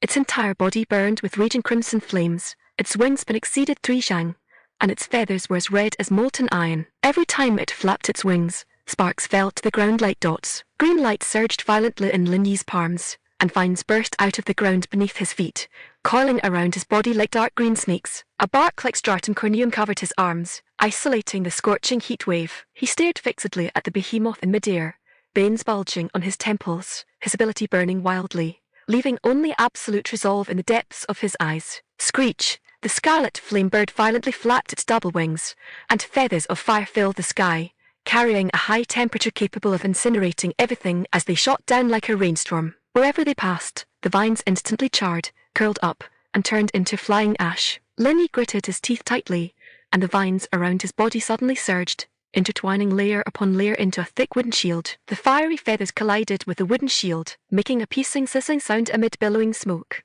and the wooden shield carbonized and flaked off at a speed visible to the naked eye. Taking advantage of the momentum, he stepped on the vines and rose into the air, his fingertips condensing several sharp vines with barbs, shooting straight towards the scarlet flame bird's eyes like an arrow released from a bow that was its only weakness. The scarlet flame bird let out an angry cry, tilted its neck, and swept its flaming wings horizontally, heavily slamming them against Lin Yi's chest. Severe pain instantly swept through his entire body, and Lin Yi flew backward like a kite with a broken string, crashing heavily against a broken wall. A fishy sweetness surged in his throat, fresh blood spilled from the corners of his mouth.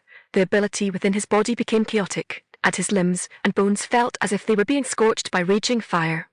Without waiting for him to catch his breath, the scarlet flame bird swooped down with its huge mouth wide open, roaringly spitting out a concentrated crimson fireball whose heat wave burned people's skin in pain. Lin Yi's pupils constricted sharply. Pouring his very last trace of ability, he pressed his hands fiercely against the ground and roared, 10,000 wood sealing the heavens. The ground shook violently, and countless thick ancient trees burst out of the soil, their branches interlacing to instantly form a huge wooden prison, trapping the scarlet flame bird tightly in the center. The fireball collided with the wooden prison, causing a violent explosion and soaring flames. The wooden prison trembled violently, cracks spread, and the wood charred and flaked off. The scarlet flame bird struggled frantically, its flaming wings constantly beating against the wooden prison, and its shrieks were deafening as the wooden prison teetered on the brink of shattering. Lin Yi knelt halfway on the ground, covered in blood with dimming green light. His ability was nearly exhausted, but he clenched his teeth hard, digging his fingertips deeply into the ground, constantly channeling his ability to maintain the wooden prison. He knew that once the wooden prison shattered, he would undoubtedly die. The scarlet flame bird suddenly raised its head. The flames around its body surged several times over, and every feather stood on end. Terrifying fire elements gathered frantically, as it intended to detonate its entire body's ability and perish together with him. Seeing this, Orlai Kinetic was greatly startled.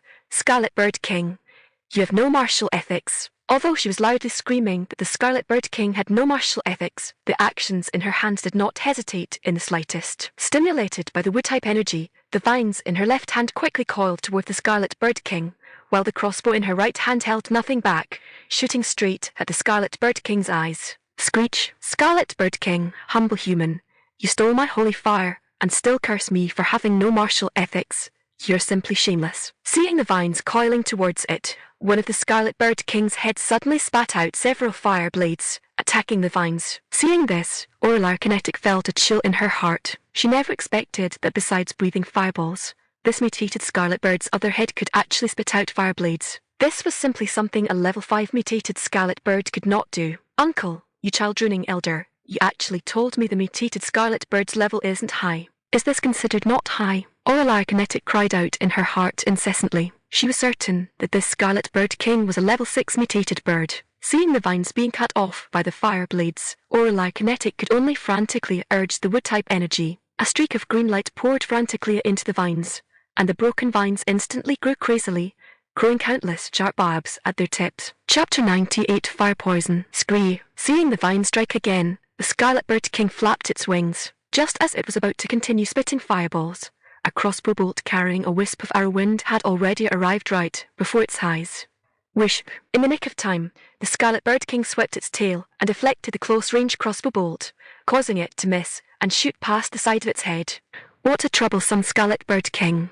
At this moment, Orelai Kinetic had to admit that this two-headed Scarlet Bird King was not easy to deal with. Being this powerful, no wonder it was able to catch up within a few minutes after she took away Little Flame. Bind. With a tight little face and a soft shout, Orelai Kinetic watched as the vines in her left hand grew wildly and rapidly, darting out like little snakes. They dodged the fire blades and then tightly wrapped around the wings and tail of the Scarlet Flame Bird, the barbs at the tips of the vines sinking deeply into the flesh of the mutated Scarlet Bird King. Scrary, scrary. The intense pain drove the Scarlet Bird King to screech wildly and roll around, dark red blood droplets falling downwards like sparse raindrops. Seeing that her vines had taken effect, Orelai Kinetic immediately increased the strength of the vines, tightening them frantically. The Scarlet Flame Bird shrieked unceasingly from the pain and struggled desperately, pulling Orelai Kinetic's figure to stagger and directly fall from midair. Cough, cough. Orelai Kinetic propped herself up with difficulty, feeling as though her ribs were broken and her green wood-type energy was about to be completely exhausted. Her eyes stared fixedly at the Scarlet Bird King bound by the vines not far away. The Scarlet Bird King's two pairs of eyes were also staring fixedly at Orelai Kinetic at this moment.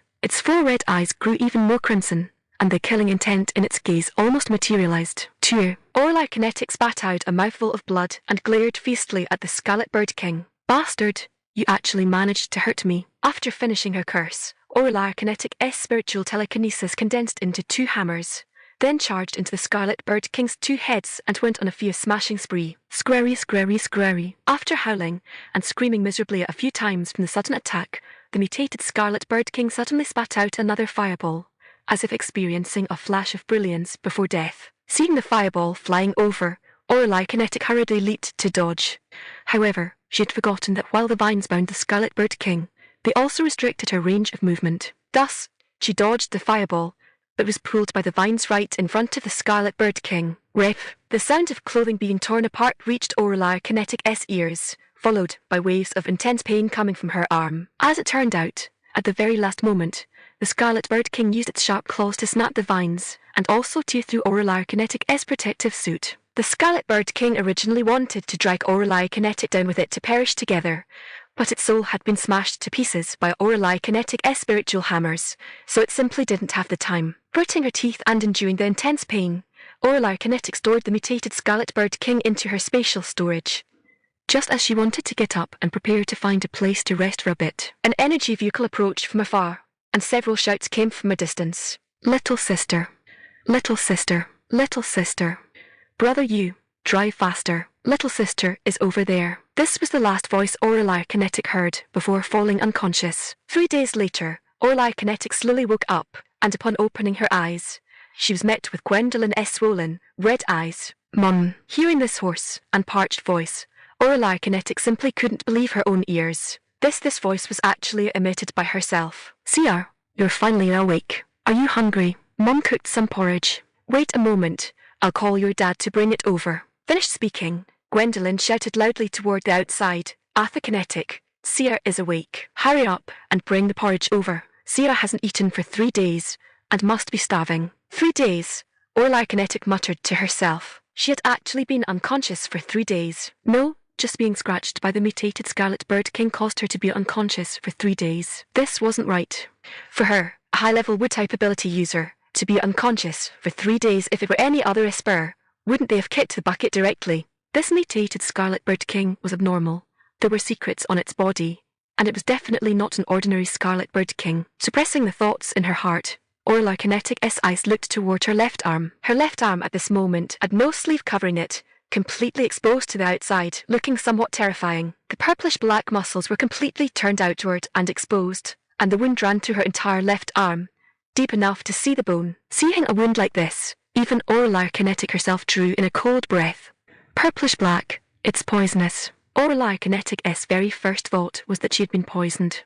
However, this poison was somewhat strange, and Aurora Kinetic didn't understand it. If you don't understand, ask this was the first method Aurora Kinetic thought of. Just as she was thinking in her mind to go ask her eldest uncle Alistair Kinetic, Arthur Kinetic carried a bowl of porridge into the carriage, and right behind him was Alistair Kinetic. As if knowing what she wanted to ask, Alistair Kinetic spoke first. Eat first. We'll talk about other matters after you eat. Okay. Aurora Kinetic nodded and agreed. Indeed, it should be done this way. Of all things in the world, eating is the most important. With an empty stomach, one wouldn't even have the heart to think about other matters, right? Taking from Gwendolyn's hand, Aurora Kinetic slurped down the porridge in a few mouthfuls. Seeing her daughter finish a bowl of thin porridge in just a few gulps, Gwendolyn's heart, which had been hanging high in the air all along, finally let go. Seeing that her daughter had matters to discuss with her husband and eldest uncle, she took the empty bowl and got off the vehicle. Eldest uncle, is my arm poisoned? Aurora Kinetic did not harbour any wishful thinking and asked straight to the point. It's poison, but not ordinary poison. Don't you feel the numbness and loss of sensation typical of ordinary poisoning? Instead, it's a burning pain as if it has seeped into your bone marrow. Alistair Kinetic asked with a solemn expression. Aurora Kinetic glanced at Alistair Kinetic. Sure enough, experience counts. Just from her wound alone, eldest uncle had already guessed 7 or 8 parts of the poison she was afflicted with. Yes, Aurora Kinetic did not deny it and directly acknowledged Alistair Kinetic's statement. Seer, tell eldest uncle, what did you encounter? Alistair Kinetic asked with a solemn expression. Aurora Kinetic did not answer directly, but instead asked in return, what did brother you and the others see? Little rascal. Hearing Aurora Kinetic's counter-question, Alistair Kinetic couldn't help but curse with a smile in his heart. Amusement aside, he still answered the question seriously. After they left, feeling uneasy about you, they had the others drive away while Fanner and you drove back to look for you and ended up finding you lying on the ground alone and unconscious. If they hadn't gone back to look for you, the consequences would simply be unimaginable. Seeing Alistair Kinetic and Arthur Kinetic's determined look of not stopping until they got a clear answer, Aurora Kinetic helplessly spoke out the greater part of the truth. Yes, she only prepared to tell most of the truth. Eldest uncle, I encountered the mutated scarlet bird king. That was a double-headed mutated bird. One bird head spat fireballs, and the other bird head shot fire blades. As for its level, by my conservative estimate, it is a tier 6 mutated bird, but its combat power is probably already reaching tier 7. What? You encountered a mutated scarlet bird king whose combat power exceeded its level. Hearing this news, Alistair Kinetic stood up with a swoosh. As a result, he forgot that this was inside the carriage. Moving too fast and too violently, Alistair Kinetic's head tragically had a zero-distance contact with the carriage ceiling. Big brother. Seeing Alistair Kinetic behaving so unbefittingly, Arthur Kinetic couldn't help but cry out. Chapter 99 Burning Oneself.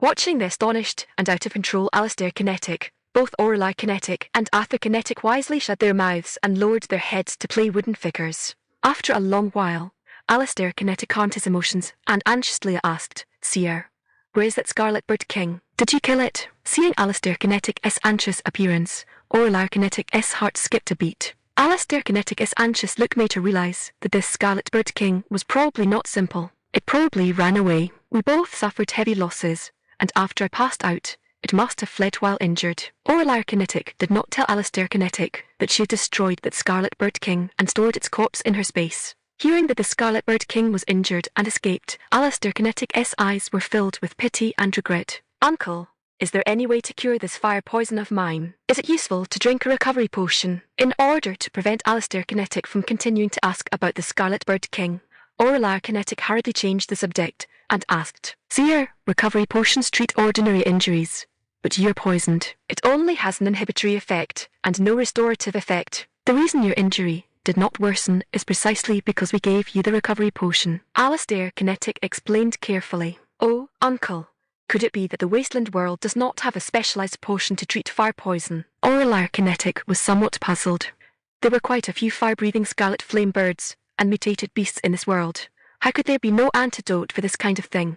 Seer, naturally there are potions specifically for detoxifying fire poison, But due to scarce raw materials, this kind of potion is not only expensive, but also very scarce in quantity, making it completely unable to meet demand. The most tricky thing is that the fire poison you're infected with is completely useless when treated with the fire detoxifying potions on the market. Alistair Kinetic said with a frown, speaking the most cruel truth. Hearing Alistair Kinetic's explanation, Aurelar Kinetic lowered her head and looked at the wound on her left arm. She couldn't figure out what the difference was between the fire poison on her arm and ordinary fire poison. After pondering for a long time, she could only think of one possibility. Strange fire.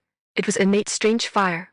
That little flame that she had stored in the fire pouch and put into her space. No wonder. Probably the mutation of the Scarlet Bird King was because it usually absorbed the innate strange fire, which allowed it to advance to level 6. In that case, it could explain why it chased after her so quickly. Since this fire poison might have been caused by the innate strange fire, perhaps using the method of fighting poison with poison could treat her left arm. Looking at her swollen left arm, Aurelar Kinetic could feel that the fire poison was slowly soaking towards her left shoulder. Intuition told her that if she didn't cure her left arm as soon as possible, the fire poison would likely spread throughout her whole body. Uncle, how far is it from base 54? And how many days will it take to arrive? Aurelar Kinetic asked with a solemn face. Because you were injured these past 3 days, we have travelled very fast. In about 4 days, we will be able to arrive at base 54. Alistair Kinetic replied in a deep voice. 4 days? That's under the condition that nothing unexpected happens. If the Roth family estate sets up some obstacles ahead, I'm afraid Aurelar Kinetic didn't finish her sentence, but everyone understood the meaning. Besides, her fire poison involved innate strange fire and could not be treated by people at all. Otherwise, everything would be exposed. Uncle, you guys continue to travel at normal speed. I'll go ahead first to find a place and use the wood-type ability to treat it and see if I can detoxify this fire poison. Aurelar Kinetic said half truly and half falsely. Treatment was true, but using the wood-type ability was false. In reality, Aurelar Kinetic was preparing to find a secluded place to treat herself with little flame, but the innate strange fire was too precious, and she didn't dare to speak of it at all. Arthur Kinetic looked at his daughter. His lips moved a few times, and finally gave up on trying to persuade her. His daughter's ability level was higher than his, and her strength was stronger than his. He had better not hold her back. Sierra, be careful in everything. Remember, no matter when, you're always Dad's daughter. Arthur Kinetic said with red eyes. Looking at Arthur Kinetic with his red face and eyes, Aurelar Kinetic understood that he was worried about her. She hugged Arthur Kinetic with her right hand and said with a smile, Dad, don't worry, I'll be back soon. Right, let me leave some supplies for you. You guys sort them out and see which ones can be used and which ones cannot. After saying that, with a wave of her right hand, a pile of things appeared in the carriage. All right, I understand. Arthur Kinetic understood his daughter's meaning and readily agreed. When night fell, Aurelar Kinetic quietly got out of the car and plunged headfirst into the empty wilderness. The withered wormwood on the wasteland was violently shaken by the howling wind, and the dark world between heaven and earth made one feel a burst of suffocation. Aurelar Kinetic stepped on the soft wild grass and advanced quickly, avoiding exposed rock chunks and sporadic weeds. Her spiritual telekinesis spread overwhelmingly in all directions. To observe, she needed to find a secluded place as soon as possible. Soon, Aurelar Kinetic's spiritual telekinesis discovered that 10 kilometers ahead, there was a leeward cliff. In the middle of the cliff, a large part of the cliff wall was recessed, and a mutant rabbit had just darted out from there. Having a mutant rabbit meant there was a cave. Perhaps she could heal her injuries there. She quickened her pace, and 10 minutes later, Aurelar Kinetic stood on the cliff wall, parting the overgrown thorn bushes to reveal a tightly covered cave entrance. Tearing apart the intertwined vines, a natural rock cave was exposed before Aurelar Kinetic's eyes. Inside, the cave was dry and cool, and the entrance was hidden between the cliff shadow and wild grass. Looking from the outside, one would only take it for an ordinary rock wall. This was indeed an excellent hiding place. However, Aurelar Kinetic carefully checked the inside of the cave, and apart from some wild grass, there were no other passages or mutant rabbits. It seemed that this was also a rock cave that the mutant rabbit had just discovered. Since that was the case, then this place belonged to her. Aurelar Kinetic unilaterally decided the ownership of the rock cave. Mutant rabbit, human. Do you understand what first come, first served means? I discovered this place first. Aurelar Kinetic, little rabbit, whoever has harder fists has the right to speak. Do you want to try? I'm just thinking of eating roasted rabbit. Mutant rabbit, you're awesome. I'll let you have it, all right. Hateful human, You snatched my cave and still threatened to eat roasted rabbit. This is too much. Cleaning the rock cave slightly, Orla Kinetic no longer hesitated and took the fire pouch out of her space. Looking at the fire pouch in her hand, Orla Kinetic felt a trace of fear in her heart. She took a deep breath and suppressed the fear in her heart. She slightly tore open a thin slit at the opening of the fire pouch. Boom! Little Flame violently darted out from the slit. Trapped inside the fire pouch, Little Flame had finally found an exit and didn't even have time to see what kind of place it was outside. Orla Kinetic never expected that what she originally planned to use as a wisp of flame turned into the entire Little Flame. A scorching burning sensation came from the wound on her left arm. Yes, when preparing to tear open the fire pouch, Orla Kinetic had long aimed the opening of the fire pouch directly at the wound on her left arm. The moment Little Flame darted onto the wound of her left arm, Orla Kinetic's first feeling was scalding heat, just like a boiling hot branding iron suddenly pressing against her flesh. Then, Little Flame burrowed along the arm wound into the gaps of her bones. The next second, excruciating pain exploded. Orla Kinetic felt as if her muscle nerves were burned out strings, and the sharp pain rushed straight toward her crown. Then, the purple-black muscles rapidly withered and subsequently turned charred black. Little Flame, which had burrowed into the bones, seemed to have found a place to play. After wandering through all the bones of Orla Kinetic's body once, it entered her blood vessels and meridians again.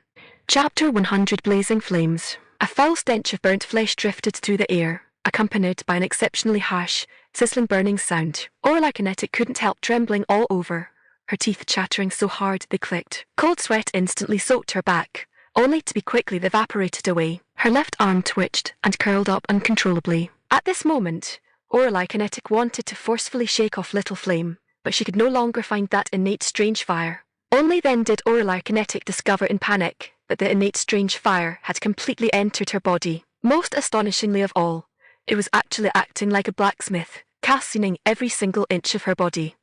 Hair, skin, muscles, blood vessels, bones, and inexpressible pain permeated Orla Kinetic's mind, making her wish she could pass out immediately at this moment. Unfortunately, as a level 8 psychic type Esper, her vast spiritual sea was no joke. The level 8 mental type ability allowed her to clearly feel every inch of pain within her body, stripping her even of the right to pass out. The calcination of the innate strange fire turned Orla Kinetic's body into a piece of charred carbon. If anyone saw her at this moment, they would definitely think it was a burnt corpse. Orla Kinetic also thought she was doomed today, in the very last second before passing out completely. What she thought in her heart was, "Oh heavens, in this lifetime I actually died by my own recklessness unbeknownst to the unconscious Orla Kinetic because of the innate strange fire." With a cave as the center and a radius of 1 kilometer, all the mutated plants had been baked into hay by the high temperature. After sensing that terrifying high temperature, the mutated beasts had long since fled beyond a 10-kilometer range. This place had completely become a tract of parched, barren mountains. Inside the cave, the charred corpse curled up motionless, as if it had completely died. 1 minute, 2 minutes, 3 minutes, 1 hour, 2 hours, 2 hours, 1 day, 2 days, 3 days. Right on the night of the 3rd day, the curled-up charred corpse began to crack on its pitch-black outer shell. Suddenly, a wisp of green light lit up from the ability see deep within the charred shell. Then, starting from the charred corpse's meridians, the wisp of green light travelled through her meridians and collateral channels, finally spreading all over her body. Crack, karpa, the burnt, hard outer shell began to fracture and peel off inch by inch, falling off like dry mud. Inside, wherever the green light passed, it began to radiate vigorous vitality. Bright red blood flowed happily in her blood vessels. The charred bones emitted bursts of crisp sounds. After the green light swept past, the bones began to be recast and fused, gradually becoming crystal white, translucent, and as hard as iron. Finally, after the charred shell fell off, tender new flesh quietly grew, accompanied by an unbearable itch and intense pain like 10,000 ants gnawing at her bones. Finally, after a few hours, the outer shell completely shattered and peeled off. The newborn body was crystal clear and plump, every inch exuding a formidable vitality after being calcined by the innate strange fire. Throughout her entire body, the only thing that hadn't recovered was her hair. That's right, Orla Kinetic's left arm was completely healed, but her shoulder-length long hair was gone. The hair on her head was only an inch long. Looking from afar, she looked properly like a little boy. The very first thing Orla Kinetic did upon opening her eyes was to stare at her left arm, which was as good as new. After a narrow escape from death, her left arm had finally fully recovered, and she nodded in satisfaction. Then, she took out a set of clothes from the space stone and put them back on. Looking at the space stone, which hadn't changed at all, Orla Kinetic couldn't help praising, as expected of a treasure that has traversed the void. It's truly durable. Dressed neatly, Orla Kinetic carefully began to check her body. First checking her spiritual C, Orla Kinetic discovered that her spiritual C had shrunk quite a bit, as if it had been condensed. Her originally immensely vast spiritual C was now only half its size. The only thing that made her happy was that although the spiritual C had shrunk, the places her spiritual telekinesis could shroud were even farther and clearer. Soon, the full body check was complete, and Orla Kinetic discovered that her entire body had received comprehensive reinforcement and advancement, including her physical body, just like a mutated beast. The thing that made her happiest was none other than her ability level taking another step upward. Her mental type ability advanced from level 8 to level 9, and her Wu type ability advanced from level 7 to level 8. In addition, Orla Kinetic discovered that Little Flame was actually wandering above her spiritual C, as if the spiritual C were its territory. Seeing this Little Flame, Orla Kinetic felt a mix of love and hatred. Little Flame, I'm so cute, and I even helped you calcine your physical body, yet you still hate me. Why? Orla Kinetic, I was only thinking about it in my mind. How did you know? You reading my thoughts? Little Flame, no. You stole me and signed an equal contract with me, and you didn't even know. What on earth is an equal contract? Orla Kinetic was stunned. When on earth did she sign an equal contract with Little Flame? Little Flame felt deeply aggrieved. What was wrong with this human? Sneaking him into a small pouch and locking him away for so long. After finally waiting for the small pouch to open, and thinking he could go back to play in the magma. As a result, she threw him into her arm again. Wu humans are bullying me. After a round of talking at cross purposes, Orla Kinetic finally figured out that through a series of accidental, bizarre operations of hers, she had signed a symbiotic equal contract with the innate strange fire. Little Flame, do you have a name? Do you want me to help you pick one? Remembering how the transmigration and rebirth novels she read in her past life all had segments where pets were given names, Orla Kinetic couldn't help asking proactively. HMPH, human, who are you looking down on? I've had a name for a long time. My name is Blaze. Is this name very nice sounding and majestic? Little Flame swayed a few times and said proudly to Orla Kinetic, although it was just a strand of Little Flame's consciousness appearing in her mind. Orla Kinetic was still very happy. All right, your name is Blaze, a very cool name. That's right, Blaze. I'm not called human. My name is Orla Kinetic. You can call me Sister Zia. Orla Kinetic made a self-introduction to avoid Blaze calling her human. We're not a human. Blaze, I'm a human. But my name isn't human, it's Orla Kinetic. After finishing, Orla Kinetic always felt something was wrong with what she said, but she couldn't figure out exactly what was wrong for a moment. Forget it, since she didn't find it, she must have been overthinking. Orla Kinetic, I'm older than you. You have to call me older brother, instead of me calling you older sister. Blaze argued unconvinced. No, were older brother and older sister that important that they actually had to fight for win or loss? Orla Kinetic couldn't quite understand Blaze's train of thought, but upon second thought, for an innate strange fire to give birth to spiritual intelligence, it indeed required endless years. For Blaze to act as the older brother seemed indeed justified. All right, you are the older brother. However, Blaze, I feel that calling you by name is more domineering, while calling you older brother seems to make you look like you haven't grown up yet. Although Orla Kinetic acknowledged what Blaze said in her heart, making her call a Little Flame older brother was simply impossible. Thus, little con artist Moo went online, and soon, she succeeded in sweet-talking him. Blaze's name officially went online. Orla Kinetic, when are you going back? Blaze swayed around in the spiritual sea and asked curiously. Chapter 101 Go back and ask. Hearing Leon's reminder, Orla Kinetic finally came to her senses. Having been out for so many days, she had no idea what a mess of worry the Moo family members must be in. Leon, let's head back immediately. With that, Orla Kinetic rushed out of the cave, and after carefully identifying the direction, she sped off like lightning to catch up. As for the changes in this place, she paid no attention to them at all. Meanwhile, when Orla Kinetic was hurrying to catch up with the Moo family encountered an unprecedented life and death crisis, and the reason still lay with the Roth family estate. During the battle between the Roth family estate and the mutated scarlet birds at Blazing Mountain, second young Master Goliath Roth was besieged by tens of thousands of scarlet flame birds and ultimately buried in a sea of fire. Ezekiel Roth did not get off lightly in this scarlet flame bird siege either, but because he was a level 7 Esper, he finally forced the Scarlet Flamebirds back with an all-out strike and managed to escape. Yan Yan, the only one in the Roth family estate who did not receive focused attention from the Scarlet Flamebirds, conversely suffered no harm. After Ezekiel Roth led the motorcade to rush ahead of the Moo family,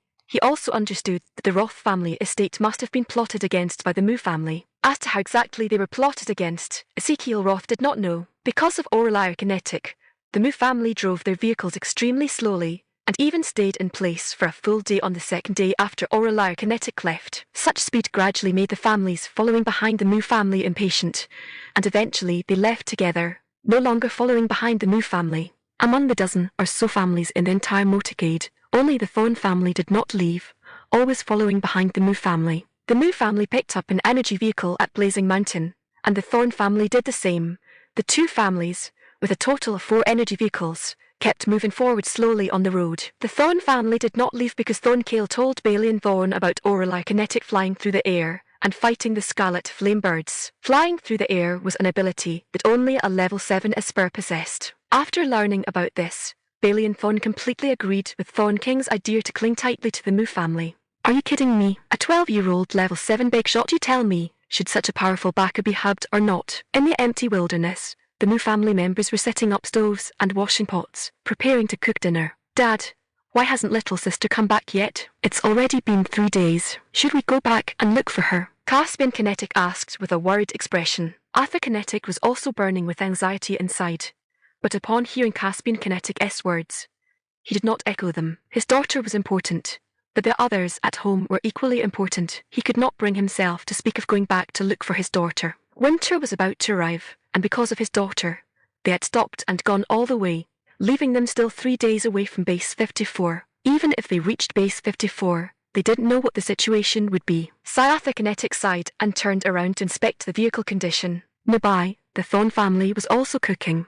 Dad, brother, with the Moo family dragging their feet like this, do we still need to follow them all the way? Gale Thorn asked with an impatient expression. All the other cars had driven ahead, leaving only them in the back. In case there were any mutated beasts, the consequences would be just as both families were feeling anxious and uneasy. A row of vehicles came from afar. Alistair Kinetic looked up, and his expression instantly turned ugly. The Roth family estate is here. Prepare for battle. With a single sentence, all the Moo family members went into action. A few minutes later, dozens of cars surrounded the Moo family and the Thorn family. Ezekiel Roth slowly got out of the car, looking coldly at Alistair Kinetic standing at the very front, and sneered. Alistair Kinetic, you really are something. This trick of a bitter flesh scheme combined with playing the pig to eat the tiger was played out quite well. You almost managed to muddle your way through. Alistair Kinetic glanced at Ezekiel Roth and smiled faintly. This is also thanks to Master Yun's good teaching. If it weren't for the guidance of you, head of the Roth family estate, I wouldn't have been able to learn it. Hearing Alistair Kinetic's reply, Ezekiel Roth was so angry that his face turned from white to cyan, then from cyan to red, and finally from red to purple. Seeing this, Steward Bose Roth, who was standing beside Ezekiel Roth, hurriedly spoke up on his behalf. You surnamed Moo, you're simply an ungrateful white-eyed wolf. Back then, how much the head of the family valued you, how could you do such a treacherous and unfaithful thing? Seeing Steward Bose Roth's look of extreme frustration at his failure to live up to expectations, and listening to the words coming out of his mouth, the people in the motorcade simultaneously changed their expressions. In the Wasteland world, although there was not much affection and trust between people, at least on the surface, such ungrateful acts were still quite despised by people. Alistair Kinetic understood that the Roth family estate wanted to morally kidnap him, standing at the moral high ground to nail the Moo family completely to the pillar of shame of ingratitude and treachery. It was just a pity that since Alistair Kinetic dared to tear off masks, he had naturally anticipated such a scenario. Steward Bose Roth, you say that I, Alistair Kinetic, am an ungrateful white-eyed wolf. Then let me ask you, when and where did I take, eat, or use the Roth family estate's things for free? Alistair Kinetic smiled sarcastically. Steward Bose Roth was at a loss for words, and just as he wanted to change the subject, Alistair Kinetic continued. That's right, at the beginning. The head of the Roth family estate indeed took good care of me, but this care was also based on when I used supplies to trade. I believe that in supply transactions, everyone here today has encountered this kind of care more or less. If this kind of care in transactions becomes evidence of my ingratitude and treachery, I think who would still dare to trade with the Roth family estate in the future? Hearing this, the crowd looked at each other, and began to discuss in low voices. Among those who came to besiege the Moo family today, quite a few were outsiders following the Roth family estate. Ezekiel Roth originally wanted to use this opportunity to make an example of someone to frighten the others, but as a result you surnamed Moo stopped trying to change the subject. Over the years, the head of the family has guided you many times and tilted resources toward you. Otherwise, with your talent, could you have become a level 6 ability user so quickly? Seeing that the situation was looking bad, Steward Bose Roth hurriedly dragged the topic back. Yeah, right. I admit that the head of the Roth family estate has helped me, but I've also done quite a lot for the Roth family estate. I suppose the head of the Roth family estate wouldn't want me to publicly detail what those specific things are one by one, right? Alistair Kinetic looked at Ezekiel Roth and said seriously, Alistair Kinetic, let's turn the page on past matters. I came over today to settle accounts with you regarding the matter of you using the mutated scarlet birds to plot against the motorcade. With a light sentence, Ezekiel Roth pulled the topic back. Mutated scarlet birds. What does this have to do with me? No, head of the Roth family estate. You wouldn't want to say that I, Moo, can command the mutated scarlet birds to attack the motorcade, would you? Stop joking around. If I had that ability, would I still need to stand here chatting endlessly with you? Alistair Kinetic said with a surprised expression. Hearing this, Ezekiel Roth also hesitated in his heart. Could it be that the one surnamed Moo didn't do it? However, in that battle with the mutated scarlet birds, only the Moo family emerged completely unscathed, and it was said that at night they even ran back to pick up a lot of supplies. You surnamed Moo. If you weren't behind the tricks, why did everyone else suffer heavy losses while only your family remained completely unscathed? Moreover, why didn't those mutated scarlet birds attack your family's energy vehicle? Ezekiel Roth's number 1 lackey, Wang Yuan, asked anxiously. His family's energy vehicle, serving as the lead car of the entire motorcade, also suffered quite a few losses, so seeing Alistair Kinetic stubbornly refusing to admit it, he jumped out in exasperation. Alistair Kinetic looked at Wang Yuan, shrugged quite straightforwardly, and said helplessly, Then I don't know either. How about you go back and ask the mutated scarlet birds? Crowd. Why does the sentence sound so punchable? Alistair Kinetic, a bunch of idiots who are sold by others and still help count the money. Talking back to people makes me happy. Chapter 102. Alistair Kinetic faces off against Ezekiel Roth. You, what kind of nonsense are you talking about? Gideon pointed at Alistair Kinetic in anger, unable to utter a single word for a long time. Ezekiel Roth, idiot, got rebuffed by a single sentence. Useless piece of trash. Ezekiel Roth completely forgot that he had also been heavily plotted against by the Moo family. Alistair Kinetic, no matter how you quibble, it is a fact that you used the mutated scarlet bird to plot against the convoy. Because of you, our second young master died a tragic death in the fireball of the mutated scarlet bird. The family head was heavily injured, and the convoy suffered catastrophic losses. This loss should be taken responsibility for by you, Alistair Kinetic. Otherwise, Steward Bose Roth looked at Alistair Kinetic with a sinister expression, his tone full of threat. Ouch! What a huge scapegoat to pin on my head, young lackey. Aren't you afraid that I, Alistair Kinetic, won't be able to carry such a huge scapegoat, and you're just pinning it down indiscriminately like this? Alistair Kinetic cursed mockingly. What scapegoat? This matter was clearly done by you. Otherwise, why would your family tie stinking tree bark to the cars beforehand to drive away the mutated scarlet bird? Steward Bose Roth glared feastily at Alistair Kinetic and said with absolute certainty, Har young lackey, you won't admit it when people call you stupid. Knowing we had to pass through Blazing Mountain and yet failing to take preventive measures, should I praise you for being brave, or say you're utterly reckless? Alistair Kinetic mocked. Hearing Alistair Kinetic's mockery, Steward Bose Roth's face flushed red. He raised his volume and cursed loudly. You surnamed Moo. You intentionally harmed the convoy. Even when you had a way, you didn't tell everyone, causing so many people in the convoy to die. You harbor malicious intentions. Tell you guys. Why should I tell you guys, young lackey? Ezekiel Roth was already preparing to trick me into going to base 45 to act as cannon fodder. Am I an idiot? And I'm supposed to tell you guys. My family has a dozen or so people, and only one person's ability has reached level 6. Last time my son's ability collapsed, and he only managed to control his injuries after taking an intermediate recovery potion. My younger brother is a level 1 Esper, and everyone else in the family are genetic enhancers. Come, you tell me, if something happens to me, what should my dozen family members do? Furthermore, before leaving the base, My ability had already collapsed. If I hadn't been lucky enough to find a miraculous herb, I simply wouldn't dare to imagine what the final ending of the Moo family would have been. Alistair Kinetic looked at Ezekiel Roth with full of anger. Hearing Alistair Kinetic's accusation, the crowd instantly turned their eyes to Ezekiel Roth. So this was the reason why the Moo family wanted to break away from the Roth family estate. Hearing Alistair Kinetic's last few words, Ezekiel Roth secretly cried out in his heart, "Oh no!" Seeing that the situation was turning bad, if Alistair Kinetic were allowed to continue talking, today would likely not end well. Since verbal debate wouldn't work, then they would resort to physical combat. No matter what, someone had to take the blame for the loss of the mutated scarlet bird, and dead people were the best proof. Ezekiel Roth sneered, his greying long hair dancing wildly. A reddish-golden chi vortex condensed at his fingertips, its momentum hovering around his body and slicing the ground and air into a rustling noise. His gaze was mixed with viciousness and endless killing intent, and his entire body slowly rose along with the chi vortex. Alistair Kinetic, you dare to betray me. You deserve to die. The entire Moo family will pay the price for your stupidity. His voice wasn't loud, but it clearly reached the ears of everyone present. Alistair Kinetic stood in place without moving.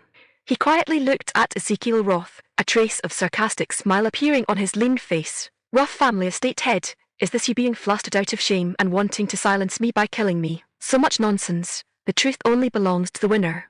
Do you understand?" Ezekiel Roth's voice was cold and sharp, piercingly harsh like a bladed dagger. Ezekiel Roth's hands flew, and a golden blade stabbed straight at Alistair Kinetic. The sharpness of the metal-type ability tore open the obstructing air, emitting a harsh, piercing screech. Seeing this, Alistair Kinetic lowered his arm slightly, shifted his footsteps, and dodged sideways. With a kai sound, the golden blade brushed past Alistair Kinetic's body, and the sharp wind it stirred up cut open Alistair Kinetic's clothes. Alistair Kinetic's heart grew cold. This Ezekiel Roth's strength had improved once again. Little did he know, Ezekiel Roth was even more shocked in his heart. He never expected that Alistair Kinetic's strength would advance so quickly in such a short time. Using 50% of his ability to test him just now, it was actually easily dodged by Alistair Kinetic. This was not the strength of a level 6 ability user. This Alistair Kinetic's ability level had at least reached the peak of level 6. This result made a sharp light flash in Ezekiel Roth's eyes,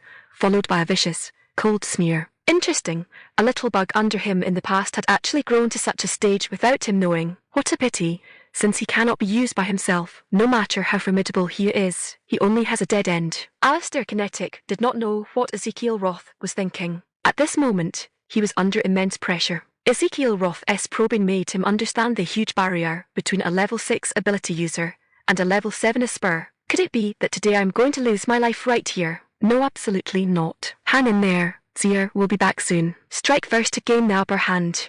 Since his ability level couldn't compare, he would launch a proactive attack. Taking advantage of his sideways dodge, Alistair Kinetic gathered his ability on the tips of all 10 fingers.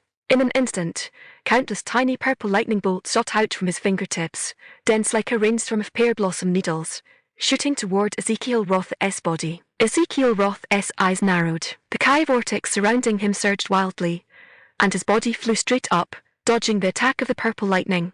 At the same time, his hands gathered his ability once more, and 3 golden blades condensed from his ability split into the upper, middle, and low paths, fiercely stabbing toward Alistair Kinetic's 3 vital spots. Seeing the 3 golden blades stabbing over, Alistair Kinetic's pupils shrank. While retreating in a rush, he only avoided the upper and middle 2 golden blades. The lowest golden blade, although it didn't hit a vital spot, still brushed past the base of his thigh, piercing his protective suit. A stream of blood spurted out, and the bright red blood splashed out, instantly vaporized by the ability's chi vortex. The Roth family estate head is truly formidable. Alistair Kinetic forcibly endured the pain and had to praise him with a sentence. Afterwards, he crazily gathered his ability, lightning flashing around his body, and then countless purple lightning arrows shot toward Ezekiel Roth once again. Alistair Kinetic, don't struggle to the death. You, a level 6 ability user, actually want to defeat me, a level 7 Esper. It is simply wishful thinking. After speaking, the chi vortex around Ezekiel Roth's body expanded rapidly, wrapping around his entire body to form a golden wall. The lightning arrows collided with the golden wall, and only a series of crackling sounds were heard as the lightning arrows fell down entirely. Alistair Kinetic was backlashed by his ability, his body retreating repeatedly, and a trace of blood overflowed from the corner of his mouth. His heart was greatly terrified. Could this be the power of a level 7 Esper? Unreconciled, Alistair Kinetic raised his head to stare at Ezekiel Roth, followed by a low shout. The lightning light all over his body soared greatly, and lightning-type energy crazily gathered. Soon, a huge bolt of lightning condensed above him. The airflow carried by the lightning swept across the entire scene. Mutated weeds and gravel in the wilderness were whipped into a huge vortex by the airflow, blowing people's clothes into rustling sounds. Chapter 103 Defection. Ezekiel Roth stood in midair, seeing Alistair Kinetic's movements. His heart skipped a beat. His gaze was icy cold, looking at Alistair Kinetic as if he were looking at a dead man.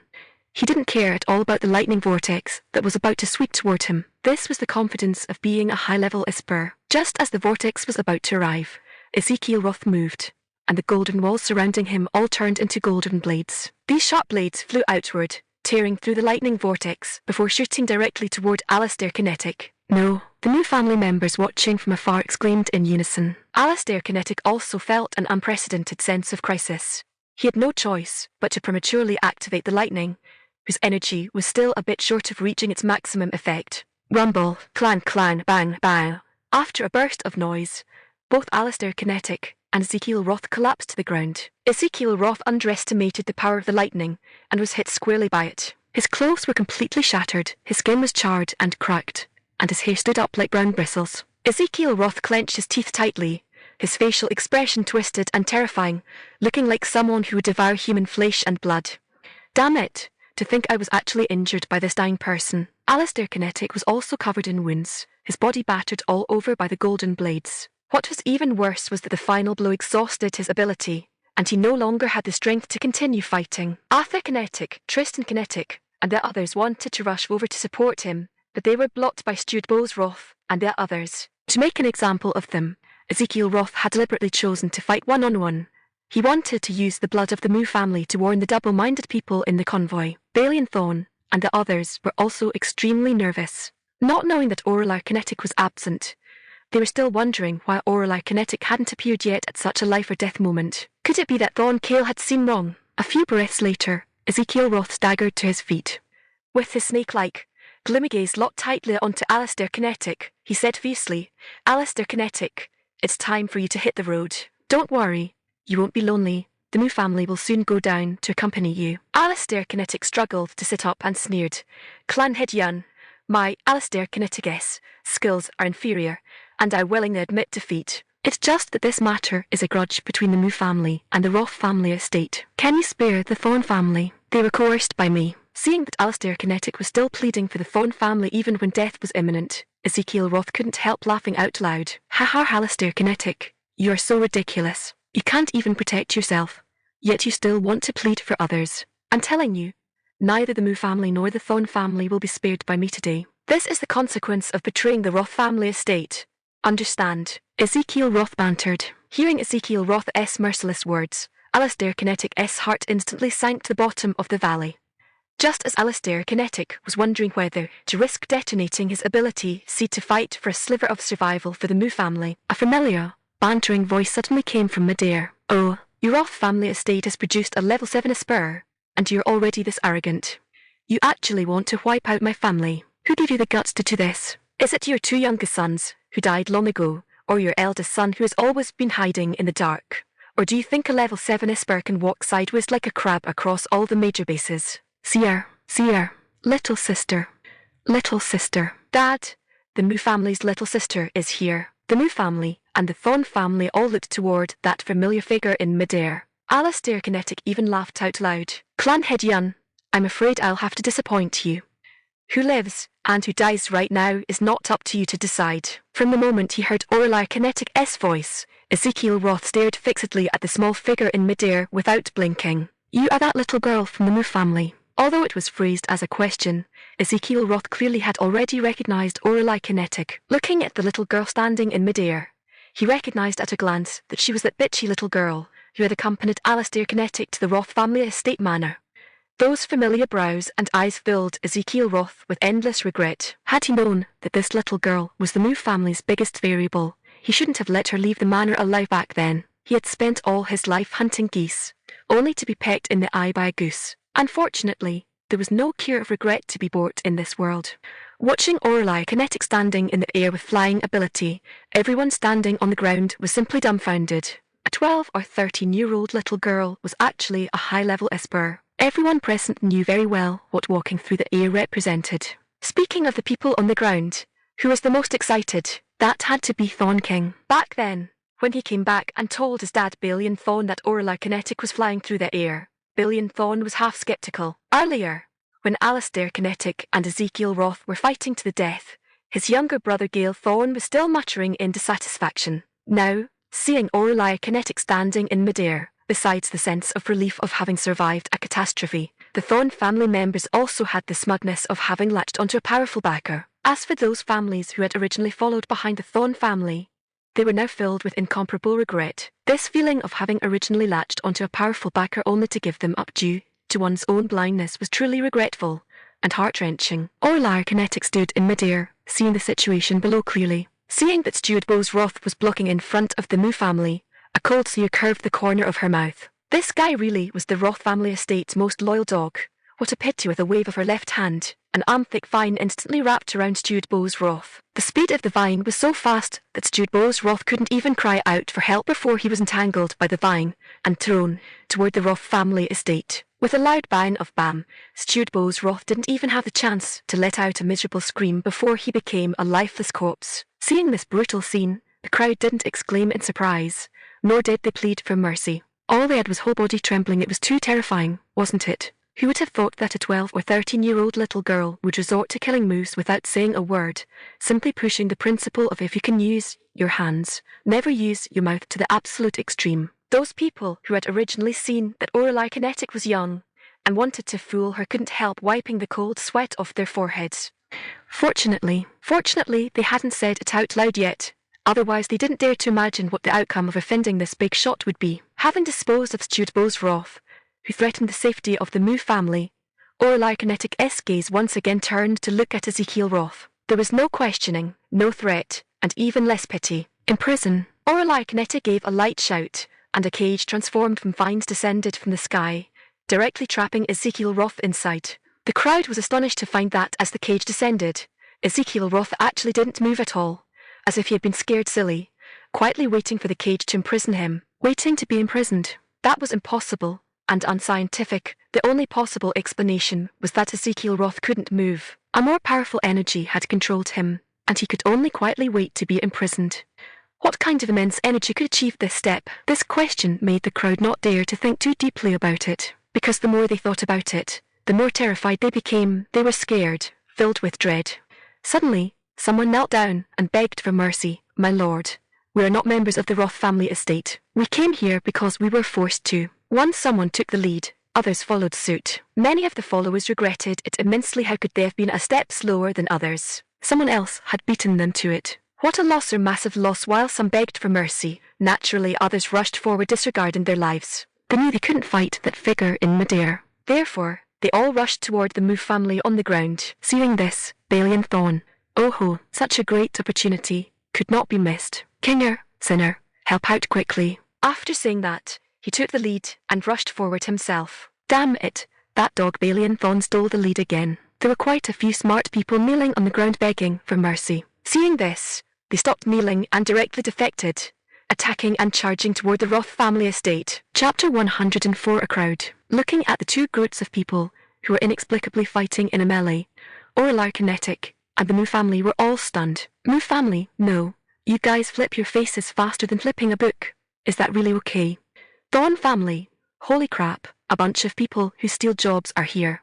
Roth family estate, damn it, this group of ungrateful ingrates. Orlai Kinetic did not care about the people fighting in the melee, and directly landed beside Alistair Kinetic. "Uncle, don't worry, I've got everything covered." After saying that, she took out a recovery potion from her space, tore open the seal, and let Alistair Kinetic drink it. Swallowing the recovery potion, Alistair Kinetic could feel the abundant medicinal power spreading along his limbs and bones towards his wounds, repairing every injury on his body. Orlai Kinetic helped Alistair Kinetic up, her left hand resting on Alistair Kinetic's wrist, and a wisp of green energy silently passed through his wrist into Alistair Kinetic S body.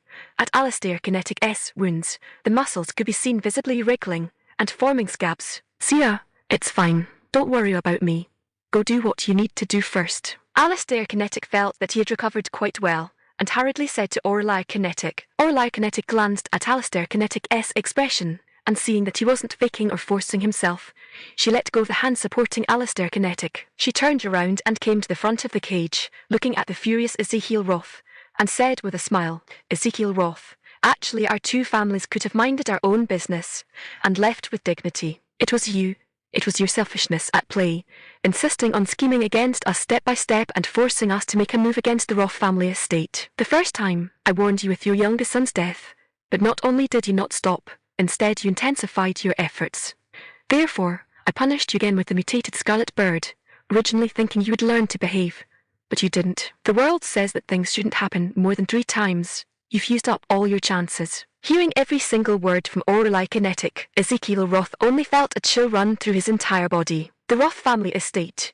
Why would they offend such a monster, a 12-year-old little girl who spoke of other people's life and death with such casual indifference? Ezekiel Roth regretted it. Had he known that the Mu family was in such a situation, he definitely would have given up on Alistair Kinetic early on. Unfortunately, it was all too late. Following Orlai Kinetic-'s will, the cage gradually shrank and thickened until it imprisoned Ezekiel Roth to death. No one knew that at the last moment, the sharp knife condensed from Orlai Kinetic-'s spiritual telekinesis completely shredded Ezekiel Roth's spiritual sea. Orlai Kinetic never gave her enemies a shred of a chance to live again. Being merciful to the enemy is being irresponsible to oneself. Yan Yan's eyes had been paying attention to Orlai Kinetic. When she saw Orlai Kinetic walk to the front of the cage, an ominous feeling surged in her heart. Risking mutual destruction, she forced her opponent back, but when she rushed over, all she saw was that the cage was gone, revealing Ezekiel Roth inside, who had long since lost his breath. "No, Dad." Talia Roth lunged over in disbelief. She couldn't believe it. Clearly this was just dealing with a tiny Mu family. Why had it turned out like this? Talia Roth raised her head, looking at Orlai Kinetic with scarlet red eyes. It was her. Everything was because of this little girl. She was a devil. She was a monster. She destroyed the Roth family estate. Orlai Kinetic looked at this former little princess of the Roth family estate, and the expression on her face didn't change a bit. A level 5 Wu-type ability user was nothing in her eyes. Talia Roth stared fixedly at Orlai Kinetic, saying fiercely, "Little bitch, you really deserve to die. Look at my thorny wood spikes." As the words fell, countless thorns suddenly burst out from the ground beneath Orlai Kinetic-'s feet, and these thorns covered in long spikes frantically stabbed toward Orlai Kinetic. I didn't expect this fourth Miss Yun to have this trick up her sleeve." Orlai Kinetic couldn't help letting out a soft sound of surprise. Ever since awakening her wood-type ability, this was the first time she had encountered in a spur of the same element. This naturally aroused in Orlai Kinetic the thought of exchanging blows with the opponent. "Bind." Orlai Kinetic flicked her left hand, and vines rapidly rushed into the thorns, then bound the thorns together. The thorns grew wildly, and the vines bound frantically. 1 minute, 5 minutes, the wind stopped, the people quieted. Everything was eerily quiet. Green light flowed across Orlai Kinetic-'s palms, and the vines clung like dodger flowers, tightly binding the thorns together, looking weak yet fatal. Thorns and vines intertwined, struggling and binding fought fiercely between the two. The thorns were bound seamlessly by the vines, leaving no chance at all to touch Orlai Kinetic even a bit, until a muffled groan came over, and the thorns were bound and pulled by the vines. Yan Yan's whole body's ability was exhausted, yet the thorns hadn't harmed Orlai Kinetic by even a fraction. Why, I am not resigned." Talia Roth roared frantically in unwillingness, resembling a defeated trapped beast. To Yan Yan's roaring, Orlai Kinetic did not have a shred of softness. She was no saint. Towards enemies who wanted to wipe out her entire family, she had always been ruthless. Cut weeds without removing the roots, and the spring breeze will blow them back to life. This kind of thing that buried landmines for oneself, Orlai Kinetic resolutely refused to do. Thus, Talia Roth also became a corpse. Having resolved the few main figures of the Roth family estate, Orlai Kinetic-'s gaze then swept towards the people in the melee. Countless vines flew out from her hands. After a flurry of panic and chaos, Roth family estate's die-hard lackeys were all tied into songs-like packages by the vines and thrown into a pile of people. Ouch! Wails and screams continuously came from the pile of people. Seeing this scene, The Mu family and the Thorn family couldn't help looking at Orlar Kinetic with adoration. As for those people who had just turned sides, they stood aside in terror, afraid that Orlar Kinetic might accidentally tie them up and throw them over too. The melee stopped instantly. Uncle, I'll leave these people to you to handle. I don't know how to deal with them either. Having said that, Orlar Kinetic turned around and walked towards Arthur Kinetic and Gwendolyn. Watching their daughter walk towards them, Arthur Kinetic and Gwendolyn hurriedly went up to greet her. It was only 3 days, but having experienced the life and death battle just now made Arthur Kinetic and Gwendolyn feel as though countless years had passed. Dad, Mom, I'm back. The cheerful voice eased some of the nervous mood. Good, as long as you're back. Sir, your fire poison has been completely cleared. Right, Arthur Kinetic asked worriedly. It's completely cleared. Nothing's wrong. Dad, don't worry. Your daughter is a little lucky star. My luck is great. Orlar Kinetic comforted. She didn't mention at all how she almost lost her life midway, a typical case of only reporting good news and not bad news. Good.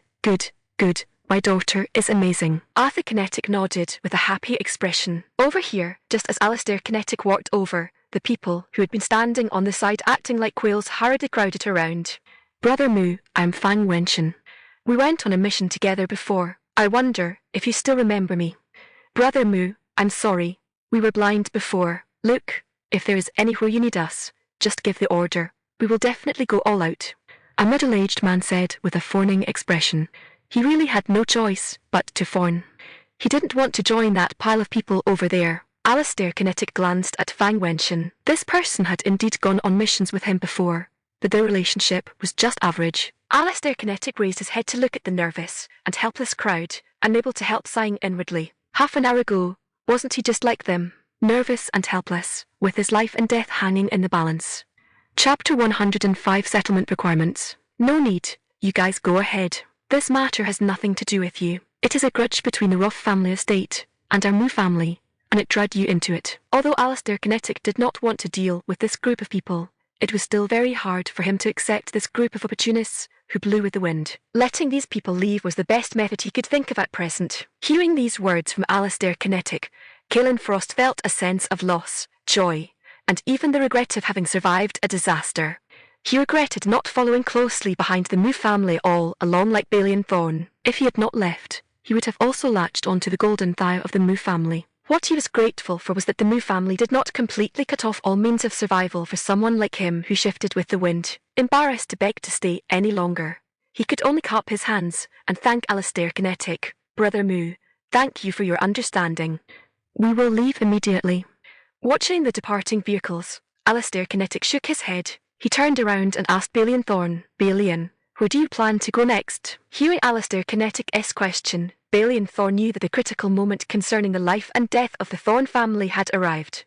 He did not want to hide it from Alistair Kinetic, and smiled helplessly. Big Brother Mu, I'm not afraid of you laughing at me. When my eldest brother was around, a level 4 spur like me managed to get by quite well in the inner city. However, ever since my older brother passed away, my days have become increasingly difficult. Big Brother Mu, you also know that without someone backing me up at the top, for an awkward ability level like mine, going to the outer city is unwillingness, yet living in the inner city is very strenuous. To be honest, following the Roth family estate this time was also because my family offended someone in the base, and we really had no choice but to leave. The reason I followed behind Big Brother Mu's family is truly because Big Brother Mu is the only one I'm slightly familiar with.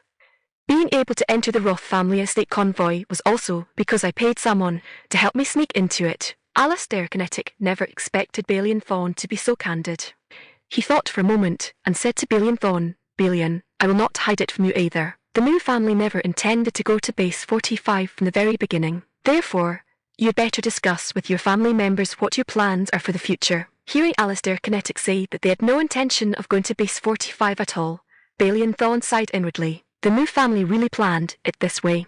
Actually, ever since the Mu family completely broke off relations with the Roth family estate, he had guessed as much. Big Brother Mu, there is no need to discuss it. We will follow you guys. Balian Thorn answered very affirmatively. Alistair Kinetic pondered for a moment before saying with a solemn face, Balian, the reason we are not going to base 45 is partly because of the Roth family estate, but mostly because we want to find a base that can let children attend the ability school. You also know that in base 58, The ability school is controlled by several major families of Central City. Ordinary Espers simply do not have the qualification to attend school unless they completely become people of the four major families. This directly leads to a lack of knowledge for many Espers.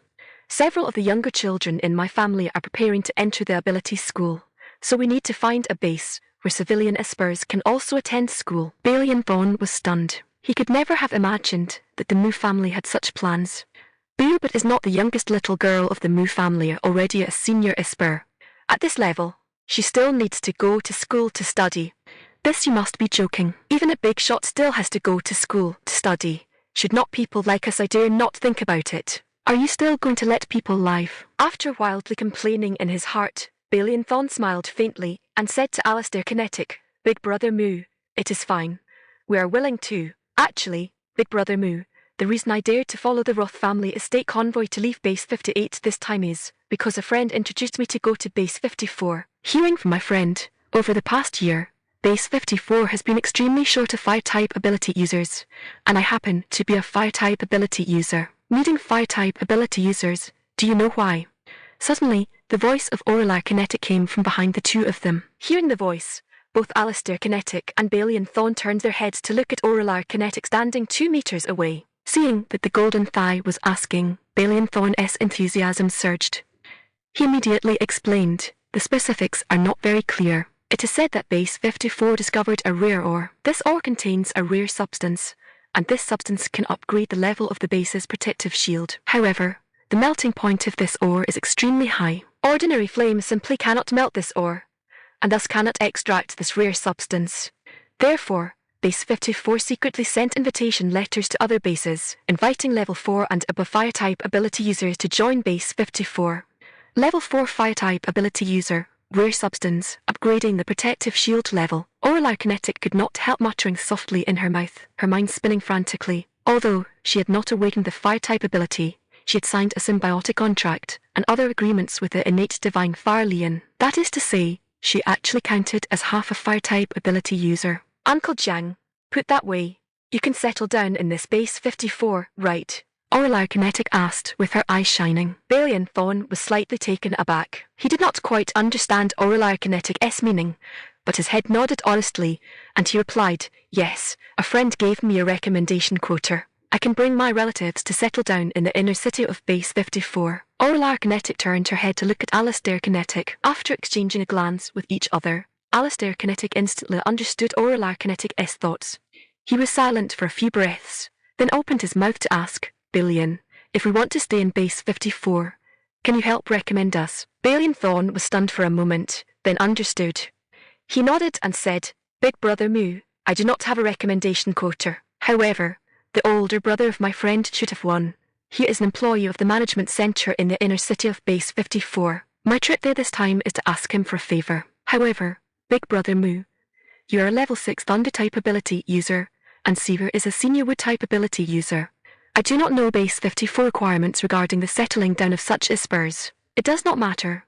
You just need to help introduce us. We can handle the rest ourselves. Oh, right, Uncle Jiang.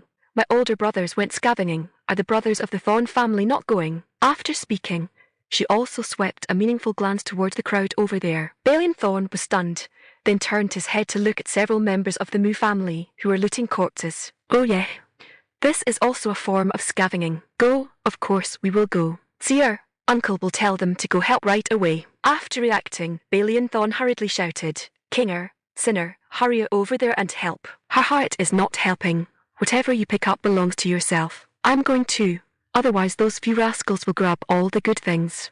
Finished speaking, Alistair Kinetic rushed toward the Moo family's RV first. Balian Thorn originally thought they had a distribution system where the Moo family ate meat, and the Thorn family followed along to drink some soup. But as a result, he found out that such good things were waiting. At this moment, how could he have any other thoughts? With a roar of Earwoo, he rushed directly toward those energy vehicles parked in the open space. These were the fortunes of those top wealthy people in the Roth family estate convoy.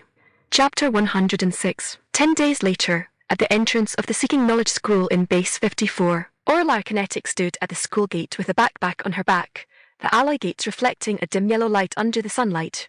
The courtyard wall, over 1 meter thick and more than 5 meters high, made it impossible for anyone to peer inside. Seeking knowledge, Orla Kinetic murmured softly. That's right, seeking knowledge. What a well-chosen name. Judging by the courtyard wall of this school, it should have been built by an Earth-type ability user using their ability, and the gate was also a new type of alloy gate with a scanning device above it. Orla Kinetic had arrived a bit early, and there were not many students coming to school yet. The morning sun gilded the buildings before her with a dim yellow edge, adding a touch of sanctity to the otherwise ordinary school. At Seeking Knowledge School, students had a uniform school uniform, which was a greyish-black protective suit capable of blocking radiation pollution. The students all came hurriedly wearing their uniforms, and Orla Kinetic, the girl standing at the entrance without a uniform, instantly stood out. Hiss, which class is she from? How dare she not wear a school uniform to school? Did she forget the school rules? 2 students whispered, lowering their heads. Hearing the 2 discussing, Orla Kinetic glanced at their protective suits, then lowered her head to look at the protective suit she was wearing. She found that they were indeed different. What the students wore were clearly elementary protective suits, while the protective suit on her body was an advanced protective suit sponsored by the Roth family estate that she had deliberately chosen. After finishing, the 2 students who had been whispering could not help raising their heads to look at Orla Kinetic, wanting to know who was so badass. Daring to provoke the school rules, what was originally a casual glance could no longer be pulled away after seeing the girl in front of them. They stared blankly at the young girl at the school gate. Her crystal-clear skin was like an egg white peeled of its shell, tender, smooth, and clean, radiating a pearly white glow under the bath of sunlight. Her straight, black long hair was tied by her into a high ponytail, fluttering wantonly and lightly in the wind. The only thing that made people feel a bit intimidated was her gaze. Her eyes were cold and aloof, giving off a strong sense of distance. Orla Kinetic watched the increasing number of students and slowly walked toward the alley gate. Beep beep, please scan your identity information. The mechanical prompt made Orla Kinetic snap back to reality. She swept her bracelet under the scanner, and the mechanical voice sounded again. Beep beep, name, Orla Kinetic, new student, transferring into the intermediate ability class. Orla Kinetic, Seeking Knowledge School welcomes you. Hearing the last sentence, Orla Kinetic could not help raising a big smile as she looked at the scanner, playfully waving her hand to greet the scanner. Good morning. Orla Kinetic's unorthodox operation caused the scanner's volume to increase by 3 decibels. Good morning, student Orla Kinetic. This scene shocked the students entering the school gate, so she wasn't a cold and aloof girl after all. 5 days ago, under the introduction of Bailey and Thorne, Alistair Kinetic visited that administrator. Under the other party's recommendation, the Moo family and the Thorne family officially settled in the inner city of Base 54. Bailey and Thorne relied on his identity as a Tier 4 Fire-type ability user, while the Moo family relied on Alistair Kinetic's identity as a Tier 6 Thunder-type ability user, plus 10 Fire-type energy stones. The Fire-type energy stones were dug out from the Scarlet Flame birds. Of course, the extra-large Fire-type energy stone on the body of the Scarlet Bird King was guarded tightly by Orla Kinetic. This was a rare treasure that could only be encountered by chance, and not sought, and she would not easily take it out. Also, with the other party's help, Orla Kinetic successfully enrolled in Seeking Knowledge School, becoming a student in the intermediate ability class. Seeking Knowledge School was the only public school in Base 54. The school was divided into 2 major categories. One was the Esper department, which was awakened with abilities.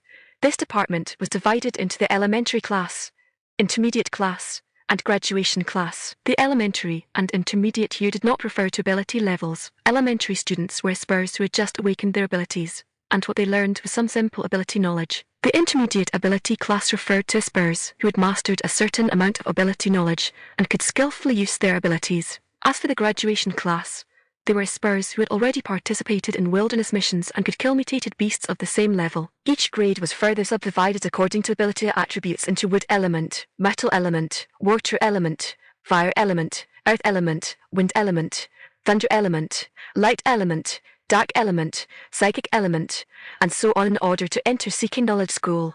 Orla Kinetic not only deliberately concealed her ability level, but also hid most of her strength in killing mutated beasts, which was why she was assigned to the intermediate ability class. The other major category was the Genetic Enhancer department, which was entirely filled with genetic enhancers. Comparatively speaking, this department had numerous students, and its class division was even more detailed, having elementary classes, intermediate classes, actual combat classes, and graduation classes. Similarly, the genetic enhancement department was subdivided into speed enhancement, olfactory enhancement, strength enhancement, visual enhancement, auditory enhancement, and so on. Aurelia Kinetic was a new student in the intermediate wood element ability class, and her first stop was not the classroom, but the teacher's office, because she did not yet know which class she was assigned to. On the 5th floor of the wood element ability teaching building, in the intermediate teacher's office, 12 desks were arranged neatly in 3 rows. Aurelia Kinetic followed behind the Dean of Students, slowly walking into the teacher's office. The Dean of Students, Wan Yongguang,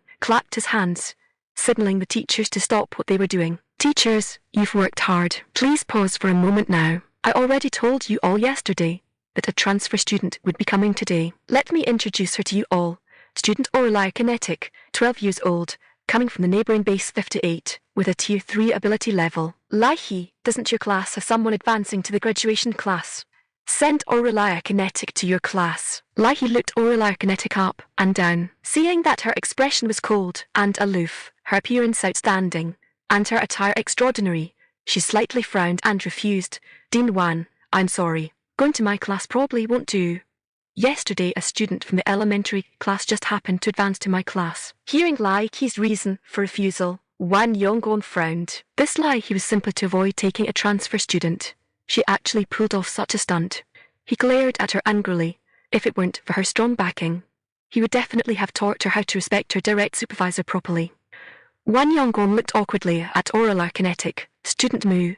Look, Aurelia Kinetic raised an eyebrow and chuckled.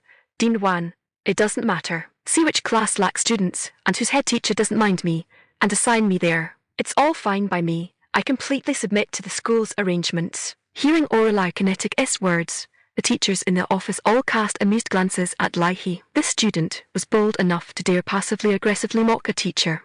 Hearing Aurelia Kinetic's words, Laihi's expression instantly turned cold. For so many years, relying on her strong backing, she had always strutted about arrogantly among the teachers of the intermediate wood element ability classes.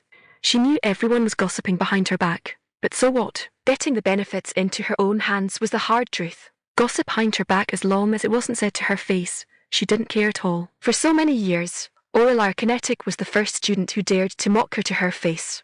Laihi sneered. Not just anyone can enter my class, especially those overestimating, block-headed outsiders. Chapter 107 Gift Giving. Out-of-town idiot Director Wan, who is this idiot cursing at? A cold glint flashed across Aurelia Kinetic's eyes, fast as a shooting star. If Wan Yongguang hadn't happened to be standing right next to her, he wouldn't have noticed it at all. Before Wan Yongguang could speak, he was already displeased. She opened her mouth and snapped angrily. You out-of-town idiot. Who are you calling an idiot? An idiot is cursing at me. After saying this, Aurelia Kinetic completely ignored Laihi and turned to address the teachers in the office. Hello, teachers. My name is Aurelia Kinetic. I'm 12 years old, from base 58, and an offensive type wood type ability user. Currently, I live in the inner city of base 54. I wonder if any teacher here isn't afraid of a certain idiot, and would accept me, a smart student. I promise that I'm neither stupid nor dumb, nor lazy nor slick. Accepting me will be your highlight moment as a teacher. Today you accept me as your student. Tomorrow I'll carry you to success. PUFFD. PUFFD. Har. Aurelia Kinetic's self-introduction set off all the teachers in the office. Finally, a teacher couldn't hold back and burst out laughing. Well, it was as if a laughter switch had been flipped. The entire office of teachers was set off, and everyone was laughing, even Wan Yongchen. Oh my gosh. Goodness me, I can't take it. This new student has so much personality.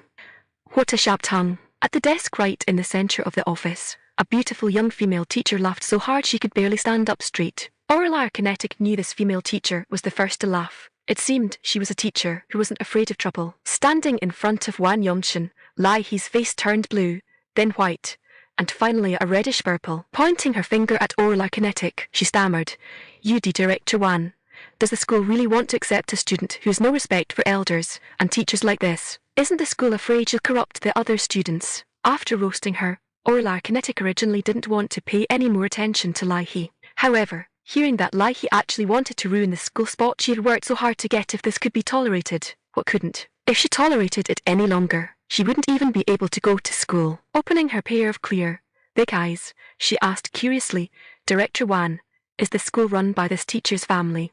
That's not right. I heard many adults say that Kawashi School is a public school in Base 54. Public schools don't belong to any private faction, but this teacher is so arrogant and domineering.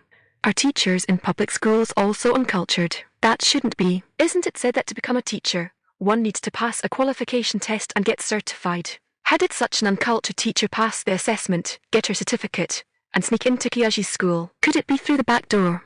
Goodness, so she's someone with connections. No wonder she's so arrogant. Wait, that shouldn't be. Has no one in the school noticed a teacher who discriminates against poor students and treats people according to their status? What can a teacher like this teach students? How to snub people? As Orally Kinetic's heart-piercing words echoed through the office, the teachers went from gloating at first to gasping in shock, and finally to dead silence. Teachers, heavens. This student is so bold. She dares to say anything. Wan Yonshin. This student is so arrogant. Could her background be Lai-He? Damn it.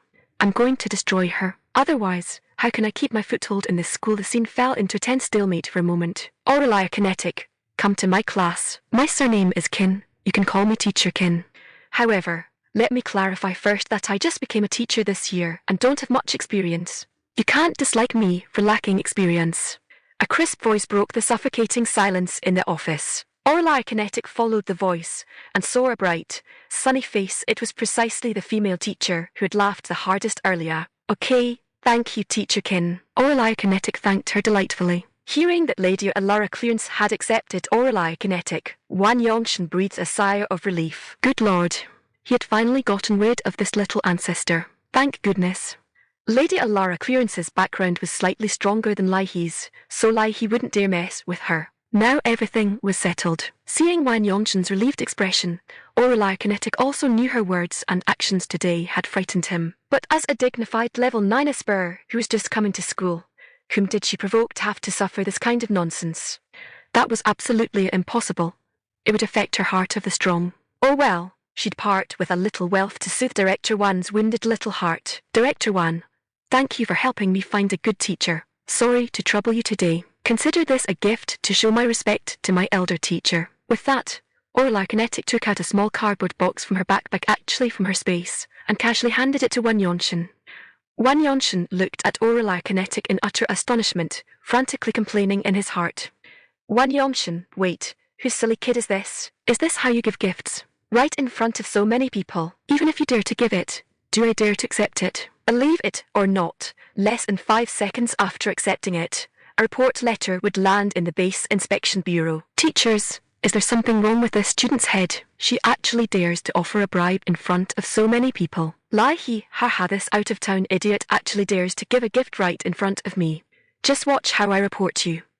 Wan Yongshin complained non-stop internally, but kept a serious expression on his face. Student Mu, this kind of behavior is wrong and must be strictly put to an end. Considering it's your first offense, I'll only give you a verbal reprimand. Don't let it happen again. Teacher Kin, make sure to strictly supervise student Orally Kinetic in the future. Seeing Wan Yongshin's solemn demeanor, if Orally Kinetic's spiritual telekinesis hadn't far exceeded his, she wouldn't even have noticed his mental fluctuations. Sigh, another leader who says one thing and means another. Honestly, why is giving a gift so difficult? She even had to rack her brain to come up with an excuse. Director Wan, how's this behavior wrong? In ancient times, there was a saying, a teacher for a day is a father for life. Also, respecting teachers and valuing education is a student's duty. In ancient times, when entering a private school, one even had to purchase a teacher-honoring gift. You're my teacher, and Elda. Can't I give you some small homemade snacks? Orally Kinetic's clear, bright eyes swept across all the teachers in the office. Everyone froze. Goodness, this student is so eloquent. She even made gift-giving sound so refreshing and reasonable impressive. Wait, homemade small snacks. That gave everyone a fright, only to turn out that their own thoughts were too awkward. Student Mu, it was a misunderstanding. Purely a misunderstanding. Just a little homemade snack, it doesn't count as anything wrong. Not at all. Teacher Kin hurriedly chimed in to smooth things over. Oh, so giving small snacks is totally fine. When Director Wan spoke earlier, I was so scared I almost didn't dare take out the specialty snacks from my hometown for all the teachers. With that, Orally Kinetic walked up to Lady Alara Clearance and started pulling small paper packages out of her backpack.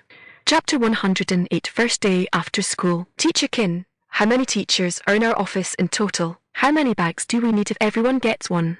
12 teachers. There are 12 classes in our intermediate level, with one teacher per class. Lady Alara Clearance answered Aurelia Kinetic's question while taking the snacks. 1 bag, 2 bags, 3 bags, 11 bags. Teacher Kin, there are 11 bags in total, 1 bag per teacher. Please help me hand them out to the other teachers, Teacher Kin. As for this teacher, she probably disdains eating snacks from my family, so I won't bother making a fool of myself. Aurelia Kinetic calmly took back 1 bag. The teachers thought, you're really the master of devastating insults. Lie, he thought.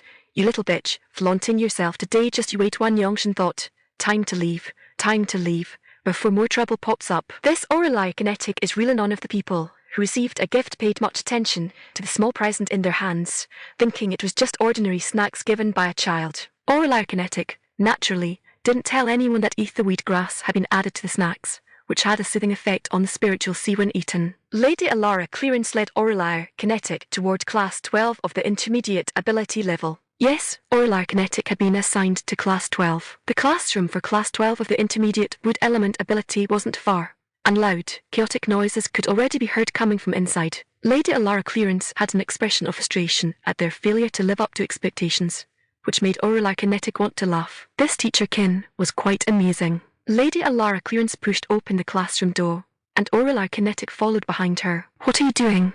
What are you all doing? Quiet down.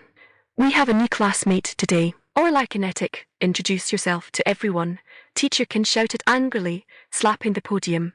Hearing Lady Alara Clearance's furious roar, the noisy students instantly quieted down, transforming into well-behaved pupils, because they realized that Teacher Kin was genuinely angry. Aurelia Kinetic stood at the podium, cleared her throat, and introduced herself. Hello, everyone. I'm Aurelia Kinetic, and from today on, I'll be your classmate. After finishing her self-introduction, Aurelia Kinetic scanned the students sitting below. There were over 40 of them in total. These students appeared to be of varying ages. The youngest was around 10, the oldest around 14 or 15, with most being 12 or 13. At this moment, quite a few were looking at her curiously and whispering among themselves. Teacher Kin hesitated briefly before asking, Aurelia Kinetic, there are no suitable seats in the front right now. Why don't you sit in the empty seat next to the window in the last row of the 4th group for now? Looking at the seat, Aurelia Kinetic nodded indifferently. I don't mind. It's just a seat. It doesn't matter. Each desk was for 1 person. Aurelia Kinetic calmly put down her school bag. Lady Alara Clearance had already left. At this moment, the girl sitting in the row in front of her suddenly turned around and asked with a grin, Hey, I'm Lyra Sterling. What's your name? Why are you joining the class now? Winter break is right around the corner. If you enroll now, do you get a discount on tuition? Watching Lyra Sterling chatter non-stop, Aurelia Kinetic concluded that this classmate was not only an extrovert, but also a chatterbox. However, Aurelia Kinetic didn't dislike her. Ever since she was young, besides her brothers, Aurelia Kinetic had never really had any friends otherwise. She would have been tricked out of the base by that Varma Syndicate girl, and ended up dying at the hands of mutated plants. Hello, Lyra Sterling. I'm Aurelia Kinetic. Aurelia Kinetic replied, with a smile. Lyra Sterling just stared blankly at Aurelia Kinetic, muttering involuntarily, Aurelia Kinetic, has anyone ever told you that you look so pretty when you smile? Hearing Lyra Sterling's words and seeing her dazed expression, Aurelia Kinetic thought to herself, alright, I need to add another tag to this classmate, a sucker for good looks. Suddenly, Aurelia Kinetic felt like playing a prank. She said with a deadpan expression, Lyra Sterling, wipe the corner of your mouth quickly, you're drooling.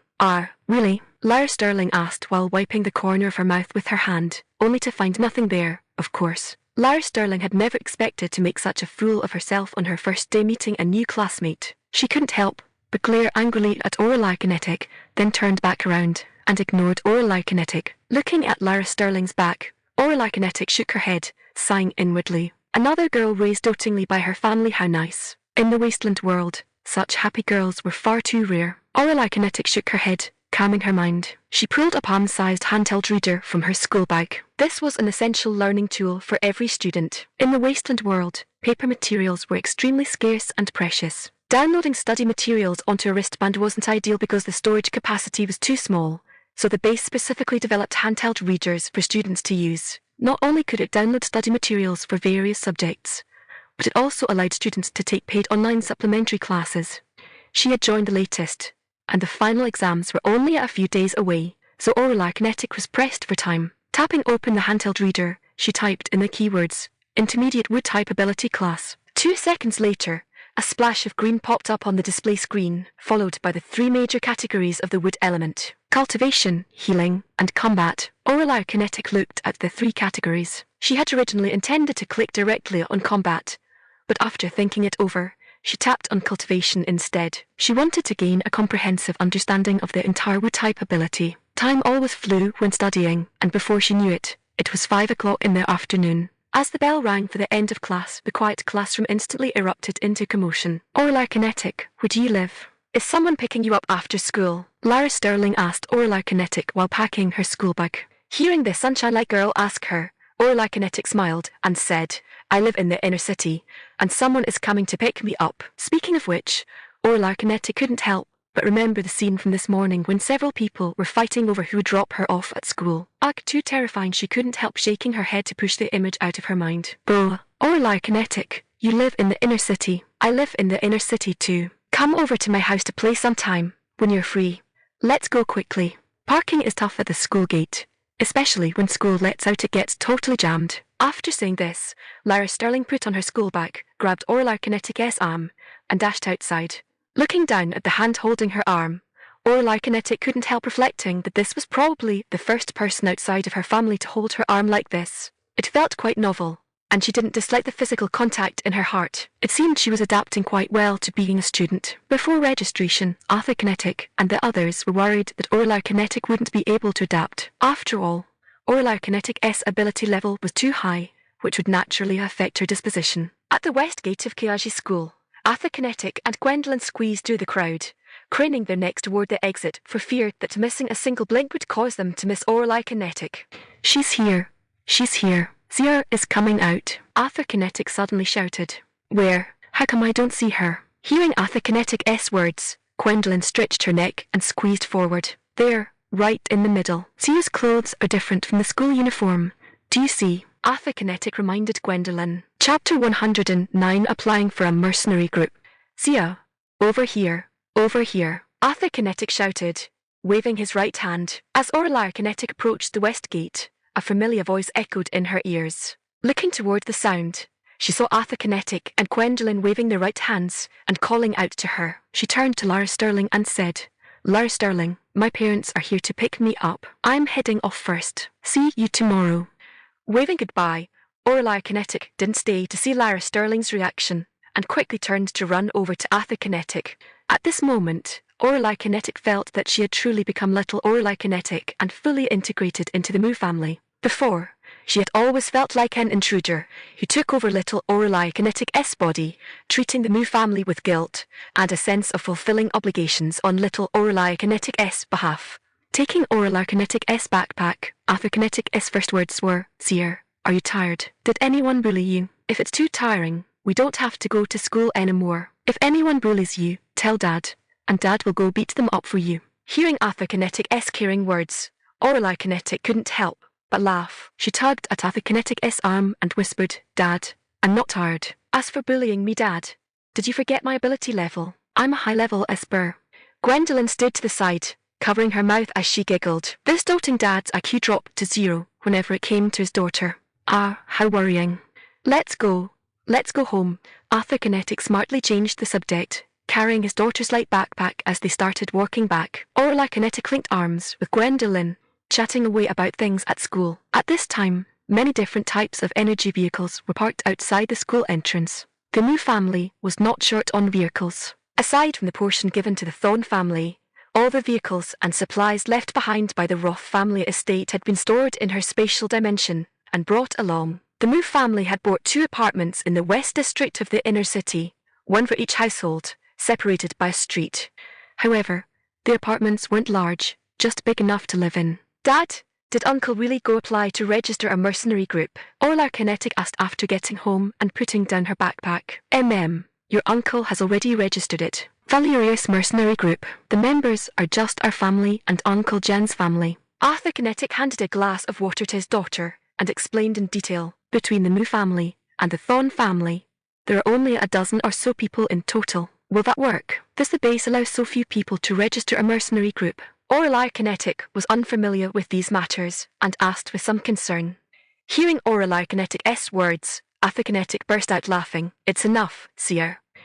There are many small mercenary groups like this in the base. Many? Dad, are there no requirements at all to apply for a mercenary group? Aureli Kinetic asked in surprise. Of course there are. How could there not be? Mercenary groups are ranked by tier. For an A-tier mercenary group, the leader must be a level 6 ability user or a level 6 genetic enhancer, and the deputy leader must be an aspirer of level 5 or higher, or a genetic enhancer of level 5 or higher. As for the members of the mercenary group, there must be over 800 people. For a B-tier mercenary group, the leader's level must reach level 5 ability or be a level 5 genetic enhancer, while the deputy leader must be a level 4 aspirer or level 4 genetic enhancer. The number of members in the mercenary group must be over 500 people. Lower tiers like C-tier and D-tier mercenary groups follow similar rules down the line. The only exception is F-tier. F-tier mercenary groups refer to newly applied groups, requiring a level 1 aspire leader and a minimum of 10 members. Dad, are there special perks for tier mercenary groups?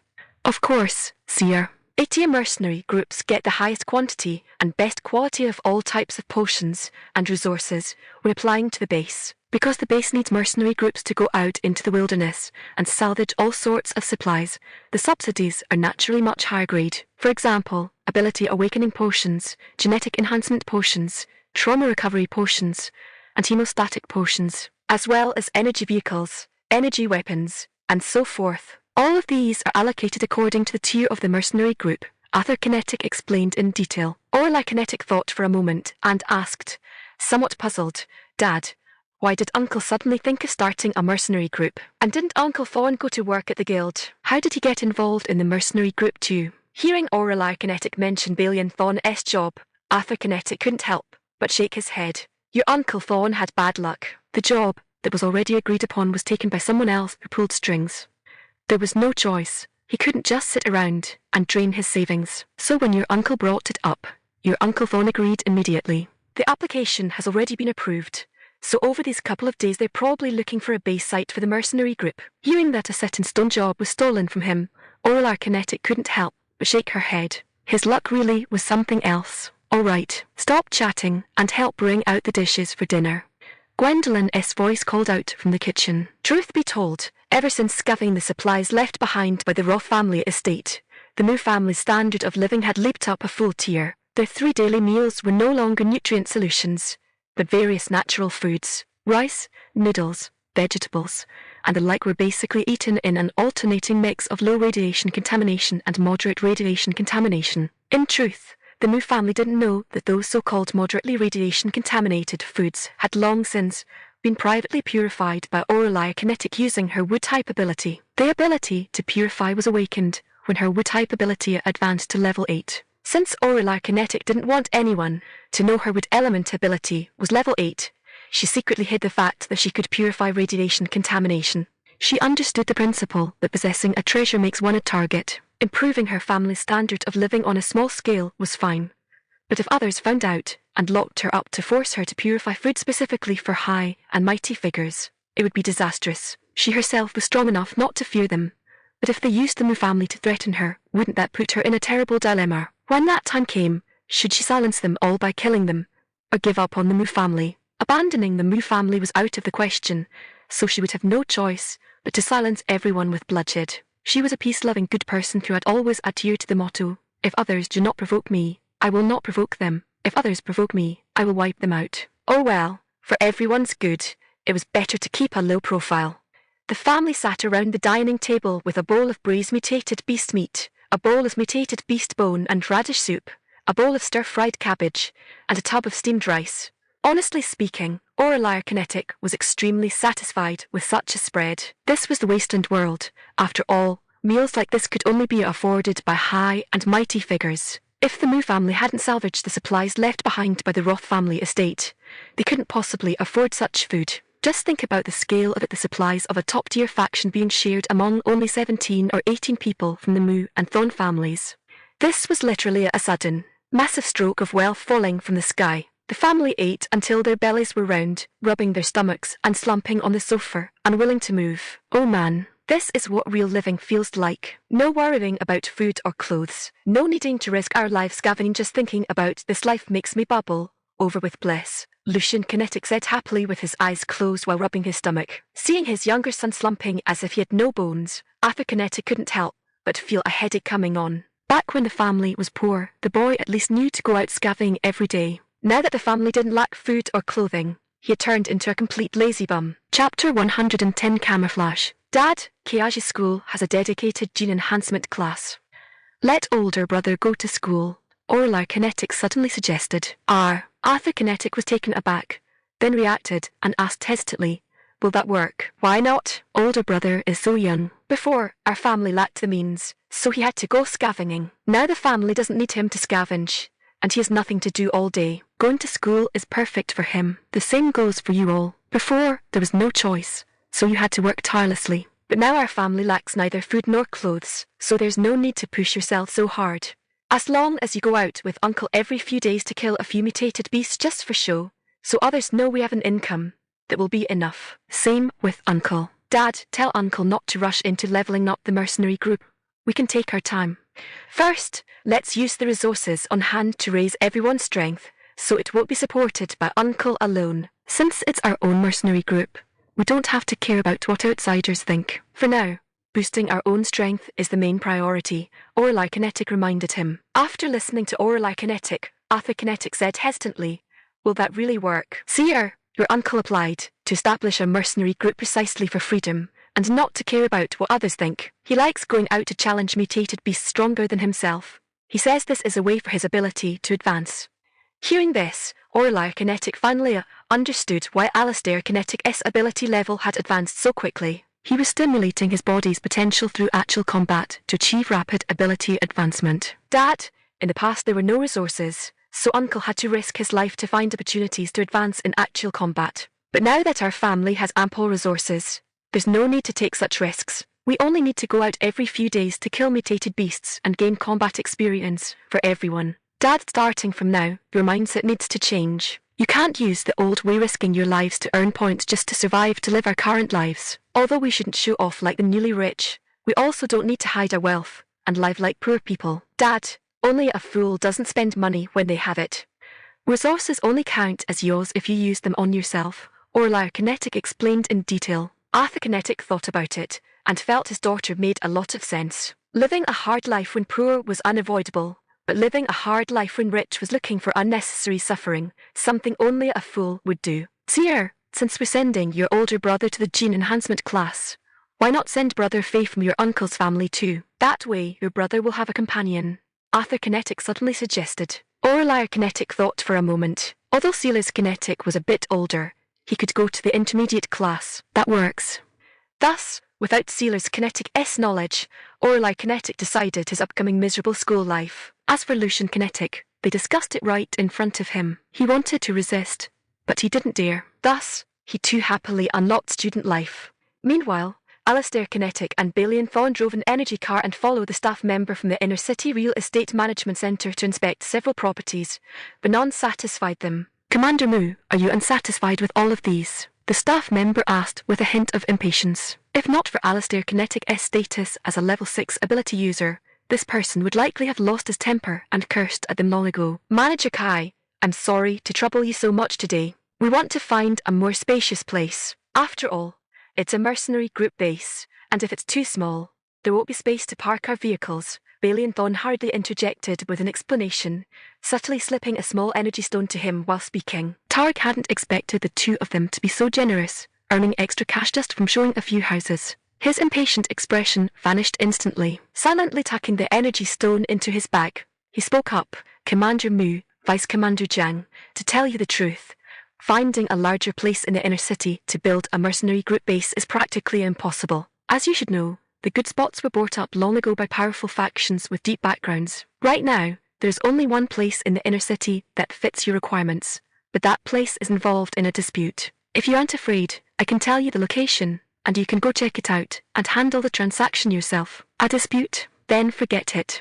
Hearing there was a dispute, Alistair Kinetic immediately ruled it out. Having just freed himself from the trouble with the Roth family estate, he didn't want to get involved with any faction again, not out of fear, but because he found it bothersome. Seeing Alistair Kinetic's expression, Tarek showed understanding. Indeed, there was no need to invite trouble for the sake of a mercenary group base. After hesitating for a moment, he asked somewhat anxiously, Commander Mu, if you don't mind the outer city, I actually know a place that's quite suitable. Alistair Kinetic looked at Tarek with curiosity and asked in surprise, Manager Kai, do you manage real estate in the outer city as well? Tarek smiled and shook his head, saying, No, I don't have that much authority. However, my younger brother Rashid manages that sector in the outer city, so I know a bit.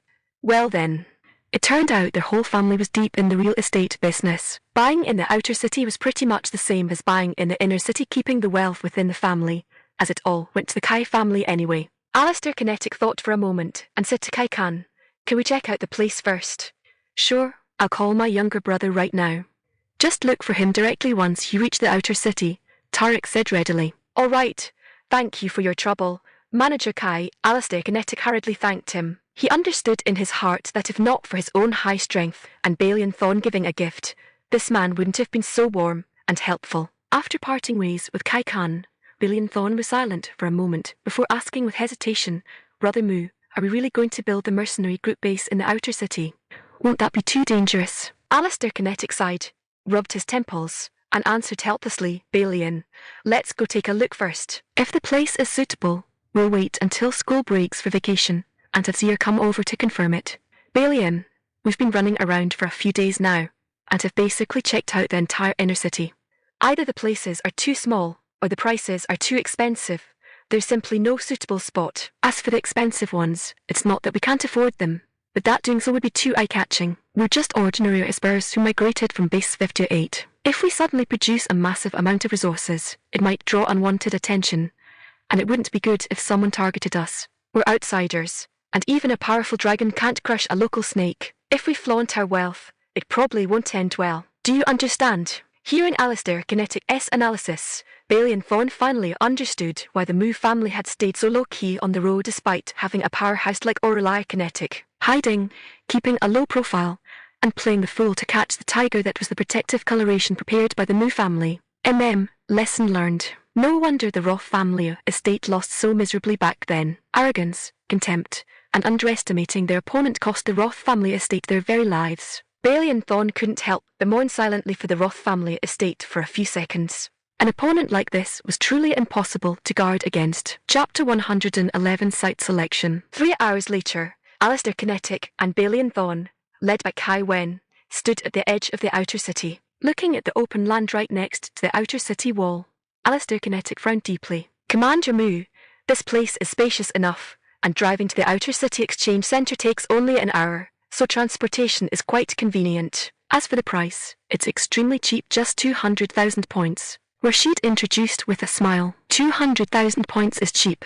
Agent Kai, this is the outer city, and it's right against the city wall. Outside the wall is the Shantytown with 0 combat capability. If anything happens, this place will be the very front line. You're actually asking for 200,000 points for such a dangerous spot? Balian Thorn asked in surprise from the side.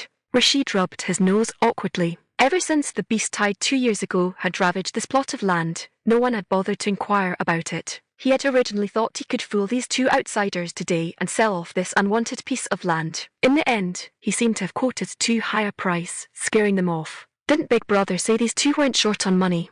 Why were they being so stingy? How could Rashid know that Balian Thorn had climbed up step by step from being a scavenger? How could he possibly let himself be taken for a fool? Brother Mu, this is too expensive. The place is large, but the location is far too dangerous. Winter is coming soon, so I think we should hold off for now. Besides, we're only an F-rank mercenary group, so we don't need such a large place anyway. Balian Thorn turned to suggest to Alistair Kinetic. Alistair Kinetic walked around the area. He liked the size of the place, but the location was bad and the price was too high. Although the Mu family wasn't short on resources now, that didn't mean they could squander them like this. Alistair Kinetic turned to Rashid with a smile and said, Agent Kai, to be honest, I like the size of this land, but being separated from the Shantytown by just a wall makes it truly a bit dangerous. Although I am a level 6 ability user, even that wouldn't be enough when a beast tide comes. Furthermore, a price of 200,000 points for this location is far too expensive. This land isn't worth me spending that kind of money. Saying this, Alistair Kinetic took another look at the open field and shook his head in regret. Agent Kai, do you have any better places than this to show us? Hearing Alistair Kinetic's question, Rashid felt deeply regretful. He had originally hoped to push this unwanted land onto these outsiders, but who knew he would mess it up? Commander Mu, I won't hide it from you. There is another place that is only half the size of this one, also priced at 200,000 points. However, the location is a bit better, only a 10-minute drive from the exchange centre. If you'd like to take a look, I can take you there right now, Rashid said very professionally. Alistair Kinetic considered it for a moment and said to Kai Wen, then I'll trouble you, Agent Kai. Don't worry, whether a deal is made or not, we will pay you for your trouble according to the rules and won't let your efforts go in vain. Rashid nodded, expressing that he understood. He didn't doubt this at all. After all, his brother had already been paid beforehand. 50 minutes later, the three of them stood on a patch of ruins. Alistair Kinetic surveyed the surrounding environment, noting that there were houses on both sides of the ruins, with only the middle section empty. He couldn't help asking curiously, Agent Kai, it looks quite lively on both sides. Logically, this location is pretty good, so why hasn't anyone bought it? Rashid thought for a moment before introducing with resentment, Commander Mu, I won't lie to you, this location is quite good, and to be honest, at this price, it's not expensive at all. The reason it hasn't been sold is that the neighbours on both sides are not easy to get along with.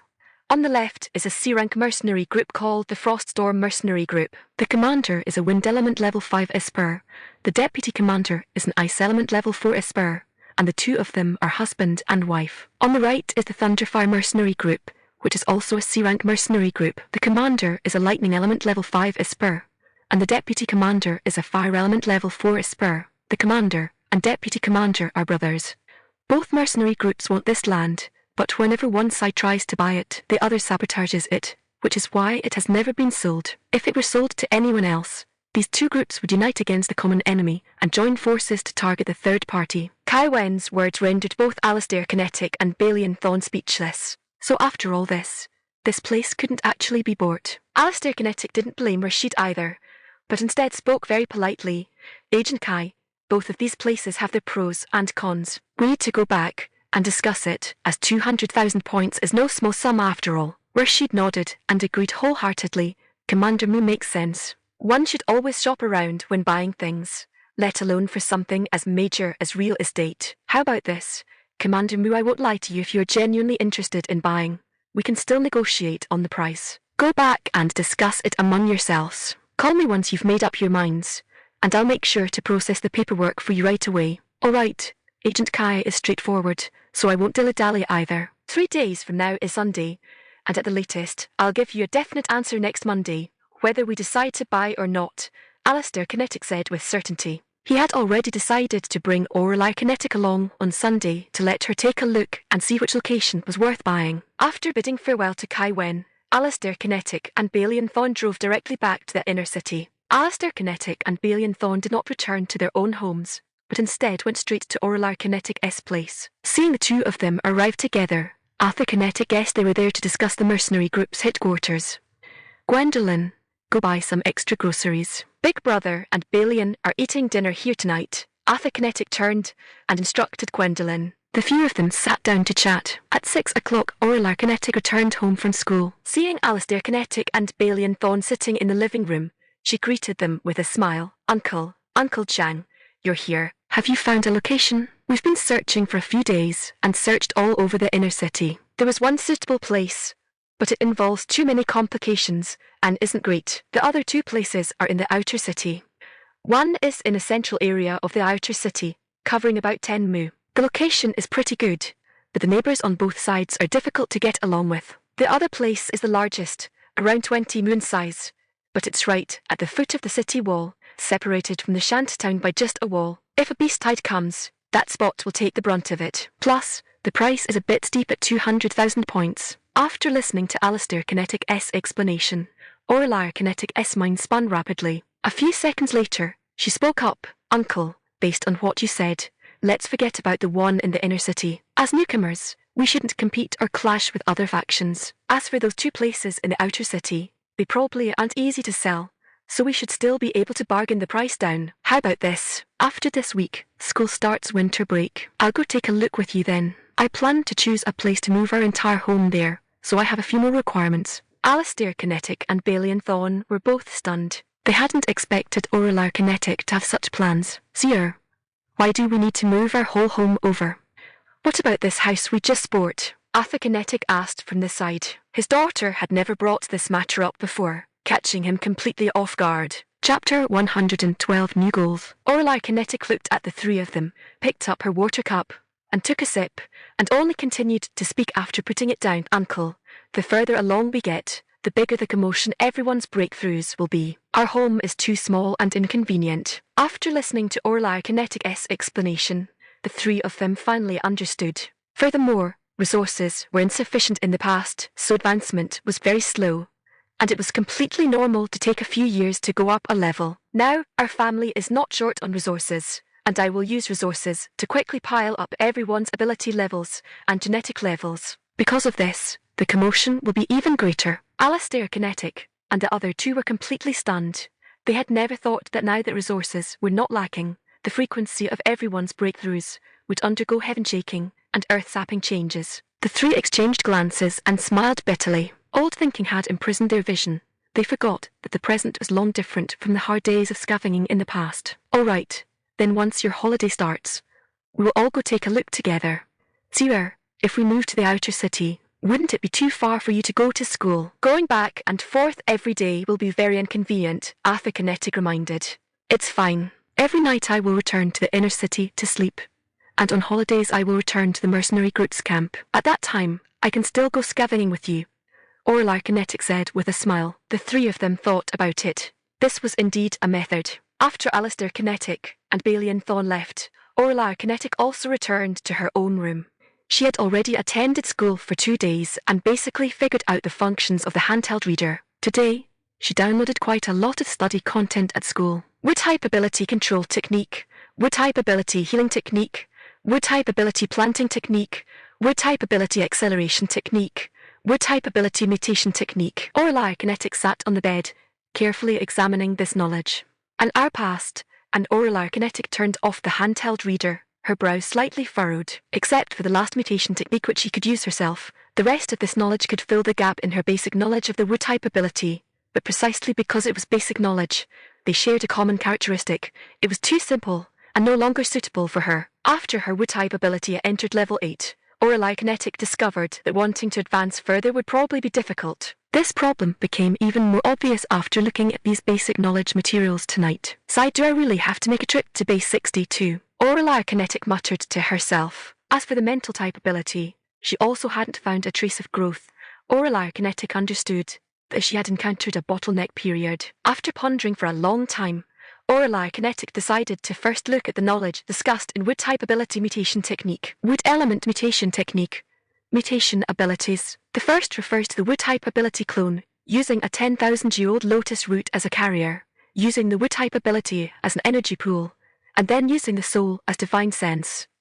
With the three combined into one, it becomes a wood-type clone possessing 80% of the main body's strength. The carrier of the clone is generally a 10,000-year-old lotus root or a 10,000-year-old ancient tree. The second is mastering the domain of life. The wood-type ability governs vitality. Once one crosses level 9 and enters a new level of life, there is a 1 in 1,000 probability of mastering the domain of life. Within the domain of life, all life and death are within a single thought of the controller. That would truly be a thought of life, a thought of death.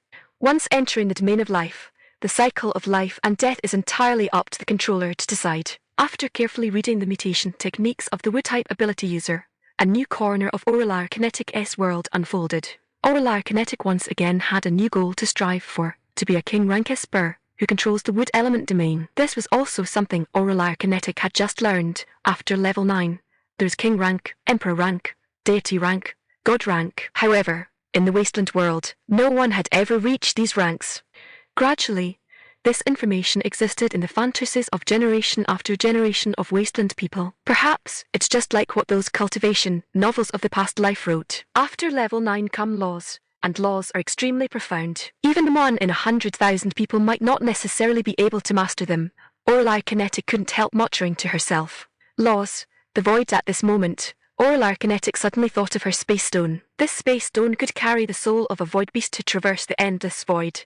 That definitely wasn't just useful for holding things. Thinking of this, Orlar Kinetic couldn't help wanting to knock on her own head. So stupid, truly stupid. Not even understanding such a simple principle. Orlar Kinetic felt that she had practically missed out on 100 million. Orlar Kinetic's mental power was completely fixed on that 100 million, completely failing to notice that when she thought of the use of the space stone hanging around her neck involuntarily flashed. After Orlar Kinetic had made her plans in her heart, she pulled her gaze back to the matter of looking at the mercenary group's camp in the outer city. Time quickly arrived at the day of the holiday. Because winter is long and requires a relatively large amount of survival supplies, schools generally start the holiday a few days early, letting students go home to help prepare supplies for getting through the winter. In the morning, Alistair Kinetic and Balian Thorn came over to pick up Orlar Kinetic and Ather Kinetic.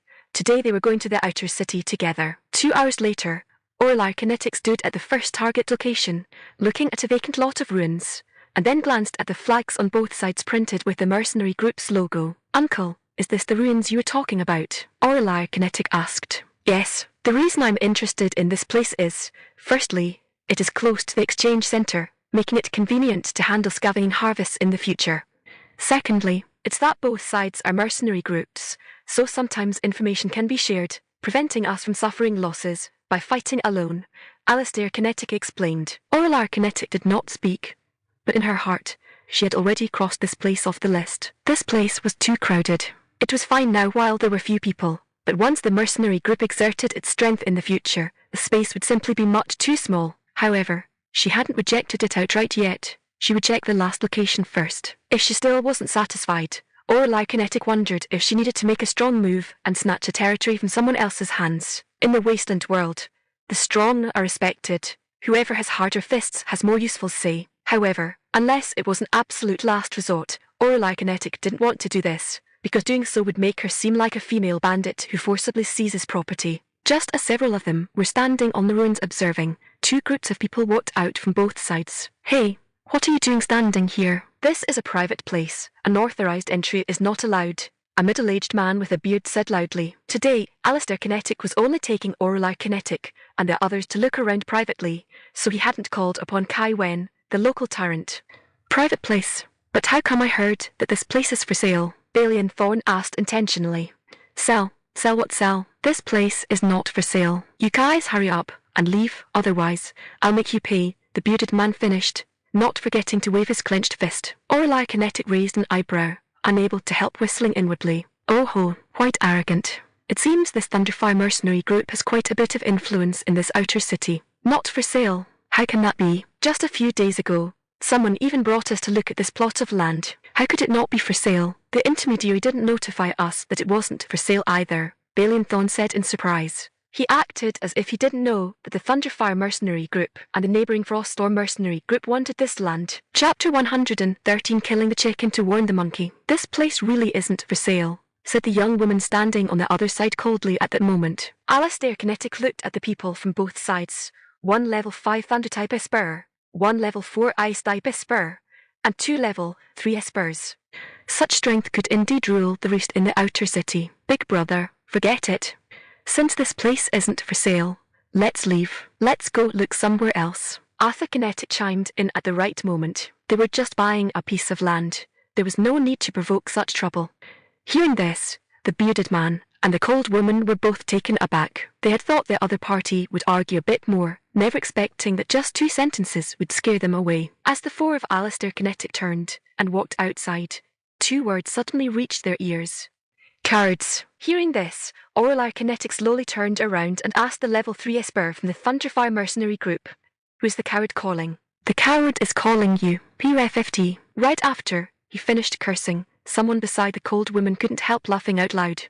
Hearing someone laugh, that level 3 Esper finally realized he had fallen into the other party's trap. "Bitch, how dare you curse at me? I'll definitely teach you a lesson today." Before he finished cursing, he had already rushed toward Orlar Kinetic. In his view, among the 4 people, the little girl Orlar Kinetic was the least dangerous and also the best candidate to make an example of. Seeing that man's target, the other 3 were simply speechless.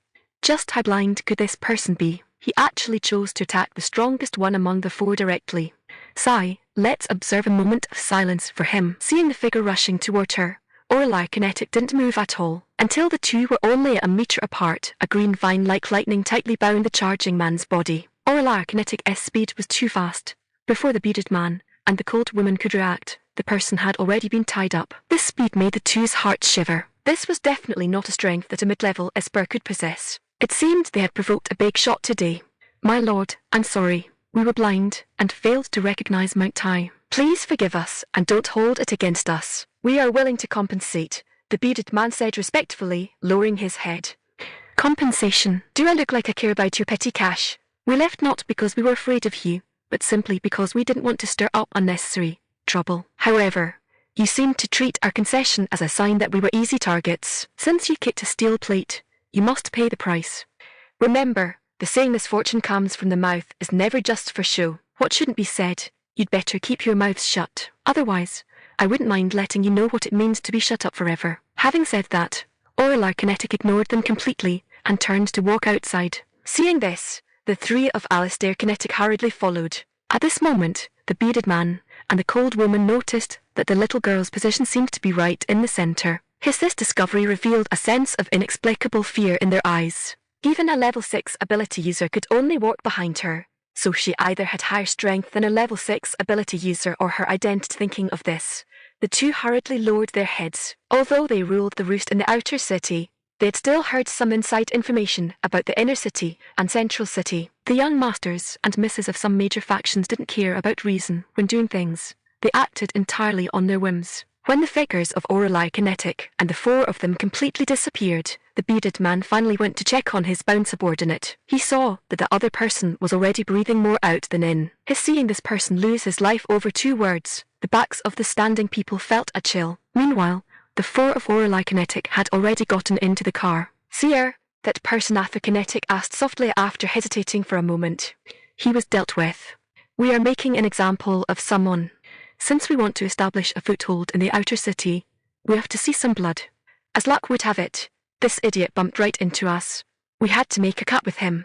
Dad, when I made a move, firstly, I didn't fancy that place because it was too small. It might be quite suitable right now, but once my brothers grow up, that place will seem too small. The second reason is that these two mercenary groups are so arrogant and domineering. Using them to establish our prestige is just right. Concession is only acceptable when I'm willing to. If I'm not willing, then whoever blocks me dies. Orla Kinetic's words carried a bit of rationality amidst the bloodshed. Before Arthur Kinetic could speak again, Alistair Kinetic spoke. Zyro-Jun, Zia did the right thing. We don't look for trouble, nor are we afraid of it. Blind concession will only make people think we are weak and easy to bully. That is not my original intention. What our Valerius mercenary group upholds is, if others do not offend us, we will not offend them. If others offend us, we will surely destroy them. Although we have just arrived at base 54 and adhere to the principle of keeping a low profile. Keeping a low profile does not equal being weak and easy to bully. There is a difference between the two. Orla Kinetic's thunderous methods and Alistair Kinetic's words finally made Arthur Kinetic and Balian Fawn realize that they had misunderstood. Uncle, let's go to the last place. If the space is big enough, let's buy it. I've already thought about it. By then, we can build a tall wall around the station, and then install a high-grade energy protective shield to protect the entire station, so there won't be any major safety problems. Besides, aren't I here? If even I can't protect it, then the entire base is probably in danger as well, Orla Kinetic said with a smile. The three of Alistair Kinetic thought carefully, and found that what Orla Kinetic said made a lot of sense. That's right, mutated beasts that even Orla Kinetic couldn't handle were probably beyond the capabilities of the few level 7 Espers in base 54. While talking, the car stopped at the destination. Looking at the open space before her, Orla Kinetic showed a satisfied expression for the first time. Uncle, this is it. Let's buy it as soon as possible and start construction. Winter is not far away. I will go outside the city to scavenge tomorrow, so building the houses will depend on you guys. Just tell me whatever is missing so I can prepare it early, Orla Kinetic said with a faint smile. All right, let's listen to Zia. I'll make a call right now and summon Rashid over to handle the paperwork. Seeing Orla Kinetic settle on it, Alistair Kinetic no longer hesitated and immediately dialed Kai Wen's number. Beep beep beep. After 3 rings, Rashid picked up the phone. Hello, Commander Moo. Have you guys discussed it? Seeing that it was Alistair Kinetic's call, Rashid hurriedly asked, Agent Kai, I'm looking at the patch of land near the city wall with my family. If you have time, can you come over? Alistair Kinetic asked very politely. Although such local tyrants were not very strong, their connections were wide enough, and their information was well informed. Under normal circumstances, Alistair Kinetic was unwilling to offend them. Hearing that Alistair Kinetic was at the land by the city wall, Kai Wen's heart stirred. He guessed that the other party had probably fancied that place. Commander Moo, I have time. I'll pause what I'm doing and come right over. Please wait a moment, Rashid said very respectfully. There was no help for it. This was a god of wealth, and a god of wealth with a level 6 ability at that. Whichever side he stood on, this was someone who could not be neglected. Chapter 114 Buying Land. 40 minutes later, Rashid drove over. The first thing he saw was Alistair Kinetic and Balian Thorn. As for Aurelar Kinetic and Arthur Kinetic, they had already entered this open space to inspect it. Especially near the city wall side, Aurelar Kinetic looked extremely carefully. This was going to be her home for a long time, so she had to plug up all loopholes to avoid any mistakes. Over here, Alistair Kinetic and Rashid were negotiating the price. Broker Kai, we have discussed it with our family. We want to buy this plot, but the price is a bit too expensive. Last time you said the price could be negotiated. I wonder, Alistair Kinetic asked very directly. Rashid was stunned for a moment. It was his first time encountering such a direct customer. Commander Moo, I won't beat around the bush with you. 190,000 points, and the transfer can be done today. Rashid also saw that this Commander Moo didn't beat around the bush at all. The usual back and forth bargaining probably wouldn't work with this Commander Moo. Half an hour later, the price was agreed upon. Alistair Kinetic, Balian Thorn, and Rashid went to the Real Estate Management Centre to apply for land trading, sign the purchase contract, register the change of land information, transfer the land, and pay the points. After this whole set of procedures, an entire afternoon had passed. Holding the land property certificate in his hand, Alistair Kinetic finally breathed a sigh of relief. Thank you, Broker Kai. Happy cooperation. Alistair Kinetic politely extended his right hand and shook hands with Kai Wen. Thank you for your patronage, Commander Moo. Right, Commander Moo. There are dozens of large and small mercenary groups in the outer city, and the waters are a bit deep. Although Commander Moo is immensely powerful, some mercenary groups have too deep of a background. Being careful can never be wrong. At parting, Rashid whispered a reminder. At this moment, Rashid did not know what kind of benefits his momentary kindness would bring him in the future. He had also heard that Alistair Kinetic and the others went to that ruined land in the morning, and seemed to have had a conflict with the Thunderfire mercenary group and the Froststorm mercenary group, so he specifically gave a reminder. Hearing Kai Wen's reminder, Alistair Kinetic gave him a deep look, and then said with a smile, Thank you for Broker Kai's reminder. We will be careful. Rashid had done his best, and he no longer cared about the outcome. He couldn't control such matters. Being able to remind them was also because he made a lot of money from the single transaction, releasing a bit of his scarce kindness. Interesting. This Kai Wen's news is indeed well informed. He truly lives up to being a local tyrant of the outer city. He dares to be certain that those people would not dare to tell the whole truth about what happened in the morning. With such ambiguous phrasing, this Rashid actually dared to risk the consequences of offending 2 major mercenary groups just to remind me. Alistair Kinetic couldn't help muttering inwardly. Packing everything away, Alistair Kinetic took Balian Thorn and returned to the mercenary group's stronghold once again. Seer, it's done. This is the physical copy, and I've already sent you the electronic version. Alistair Kinetic brandished the certificate in his hand. Okay, Uncle. Aurelar Kinetic nodded, but her gaze still lingered on the city wall. On the mottled city wall, mutated claw marks were still left behind, clearly left by mutated beasts that had attacked in the past. Following Aurelar Kinetic's gaze, Alistair Kinetic also saw the mottled city wall.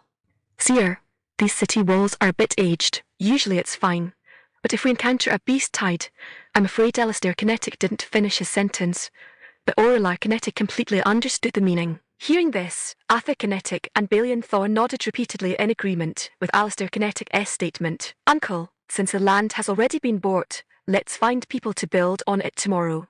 First build the outer wall, 5 meters wide from the city wall, slightly lower in height than the city wall, and 1 meter thicker than the city wall. After the earth-type spur builds the outer wall, have the metal-type ability wrap a protective layer on the outside of the outer wall. In addition, specifically choose a place to build a safety control room.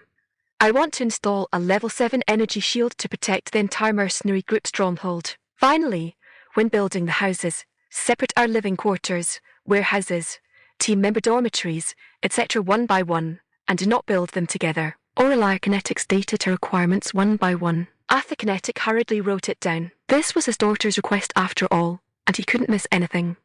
Watching his younger brother's expression like a doting father's slave, the muscles on Alistair Kinetic's face couldn't help twitching. See here, Dad has written down everything. Is there anything else you missed? After finishing writing, Arthur Kinetic softly asked Aureli Kinetic if there were any errors or omissions. Aureli Kinetic glanced at Arthur Kinetic's notes, smiled, nodded, and praised. Dad is amazing. He wrote everything right. Hearing his daughter's praise, Arthur Kinetic immediately beamed with joy. That silly smiling appearance made Alistair Kinetic almost want to roll his eyes. Balian Thorn nearby also couldn't help wanting to laugh, but in his heart he was full of envy. This guy truly had good luck.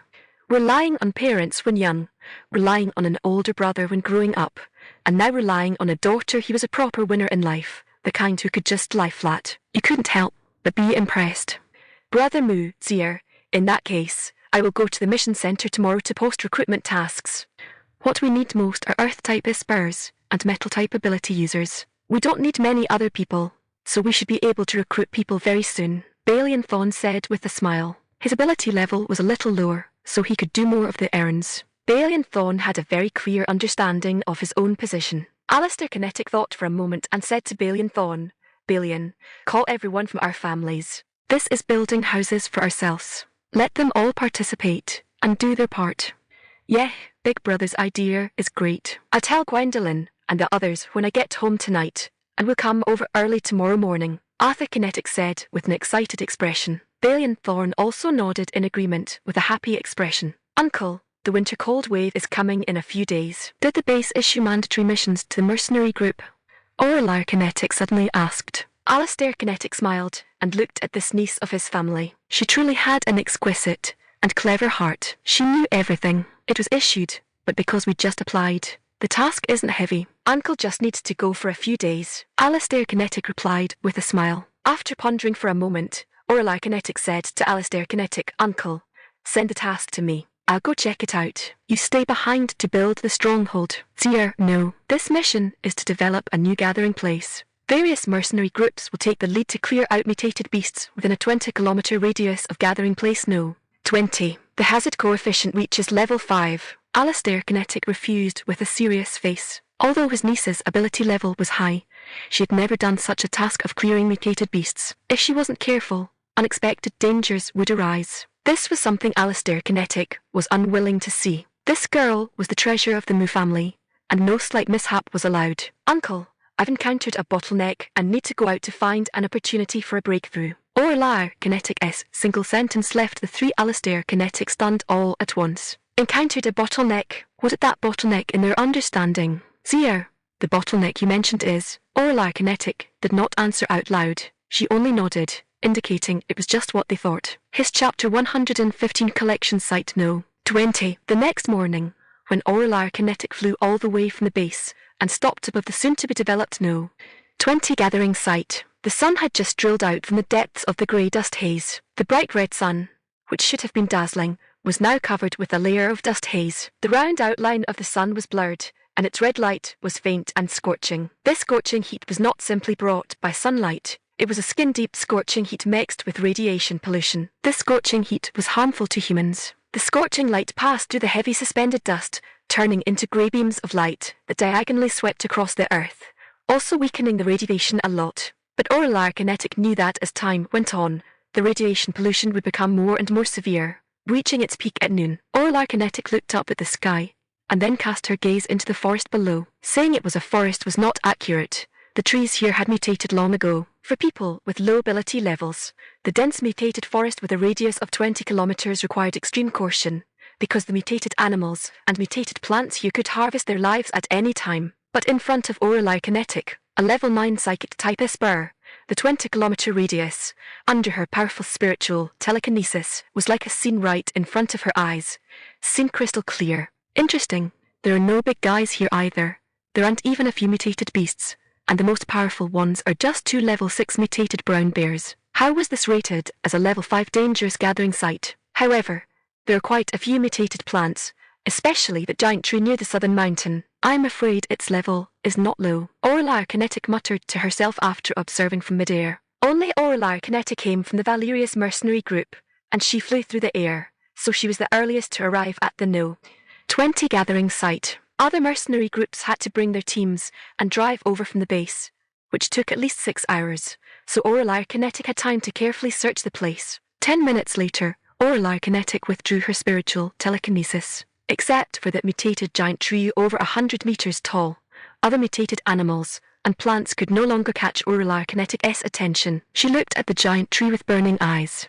Just now, her spiritual telekinesis had already searched it. At a height of 30 meters on the trunk of the giant tree, there was a rich and exuberant vitality beating, just like a human heart. Intuition told Orlar Kinetic that that was what she needed, a treasure that could help her break through the bottleneck of her wood-type ability. Looking at the sky-shielding canopy of the mutated giant tree and the trunk as thick as a hill, Orlar Kinetic understood that wanting to get the treasure in the center of the trunk was not that easy. Her spiritual telekinesis had long discovered that the pile of bones piled up like a hill under the canopy of the giant tree included both humans and beasts. These white bones told Orlar Kinetic that this mutated giant tree ate people. Thinking about it, this was not strange. In the Wasteland world, anything could happen. Such a huge mutated tree could not possibly survive without a little bit of wonder. The law of the jungle did not only refer to humans and mutated beasts, it applied equally to mutated plants. In order to better observe the mutated giant tree, Orlar Kinetic began to descend slowly. She did not land directly next to the mutated giant tree, but instead landed on the top of the mountain adjacent to the giant tree. Standing on the top of the mountain, she had a panoramic view of the entire forest. Orlar Kinetic took a deep breath and couldn't help letting out a comfortable groan. This place is really comfortable. The rich wood-type energy made all the cells in Orlar Kinetic's body active, and even the ability seed trembled slightly to express its joy. It seems that I really came to the right place this time, Orlar Kinetic couldn't help whispering. At this moment, dust rolled with gravel raised half a person high on the barren dirt road, and the roar of cars came from a distance. Orlar Kinetic watched as cars the size of small beetles lined up in a straight queue coming from afar. The hundreds of meters long mercenary group convoy barely stopped in front of the forest. Because there were no roads in the forest, developing a new gathering site had no ready-made roads. The roads needed to be leveled and reinforced by earth-type spurs. Developing a new gathering site was never an easy task. Bad luck meant bleeding and death, while good luck meant getting rich and advancing. It was always a double-edged sword, making people both happy and afraid. Gosh, these people have finally arrived. Fortunately, they didn't come too late. Let these people test the waters first to see if there are any big guys hidden here. Orlar Kinetic looked at the cannon fodder mercenary groups at the foot of the mountain with a smile. There was not a trace of unbearable pity on her face, nor was there any intention to help clear away mutated animals and plants first. In the Wasteland world, people were either dying or on the way to dying. Wasteland people who were used to life and death were already very calm about it. Orlar Kinetic opened her bracelet and looked at the task that the Valerius mercenary group needed to complete. At least one level 5 mutated beast, or a mutated plant at the same level. Humph, these guys, Valerius, is an F-class mercenary group, yet they actually issued such an unreasonable task. The abacus beads almost jumped onto people's faces. This is naked malice.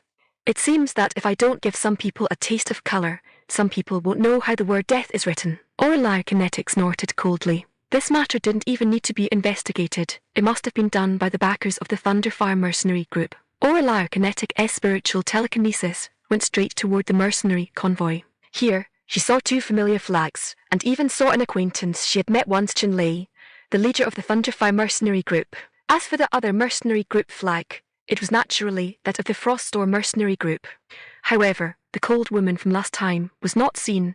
This time the team of the Froststorm mercenary group was led by a man in his 30s. It seemed that this mission was quite important, as the mercenary groups were all led by their bosses. After checking everyone in the entire mercenary convoy, there wasn't a single level 6 ability user inside. These guys were probably going to suffer some hardships. 2 level 6 mutated brown bears, although their number was small, their level was high. Today, these people would probably suffer heavy losses. However, Orlar Kinetic had no intention of interfering. This was their own choice. Orlar Kinetic stood on the top of the mountain, casually teasing a tiny vine with her fingertips, her gaze sweeping indifferently over the mercenary convoy below. Over 1,000 mercenaries entered the 20-kilometer radius forest, like a stream flowing into the vast sea, unable to stir up even the slightest ripple. These were all well-trained mercenaries, and they understood very well the dangers of entering the forest. The mercenary team was divided into multiple squads, forming a line to begin carpet cleaning the mutated animals and plants in the forest. The rotting vegetation and leaves gave off a pungent odor, and from time to time, faint rustling noises of rodent-like mutated beasts came from the low bushes.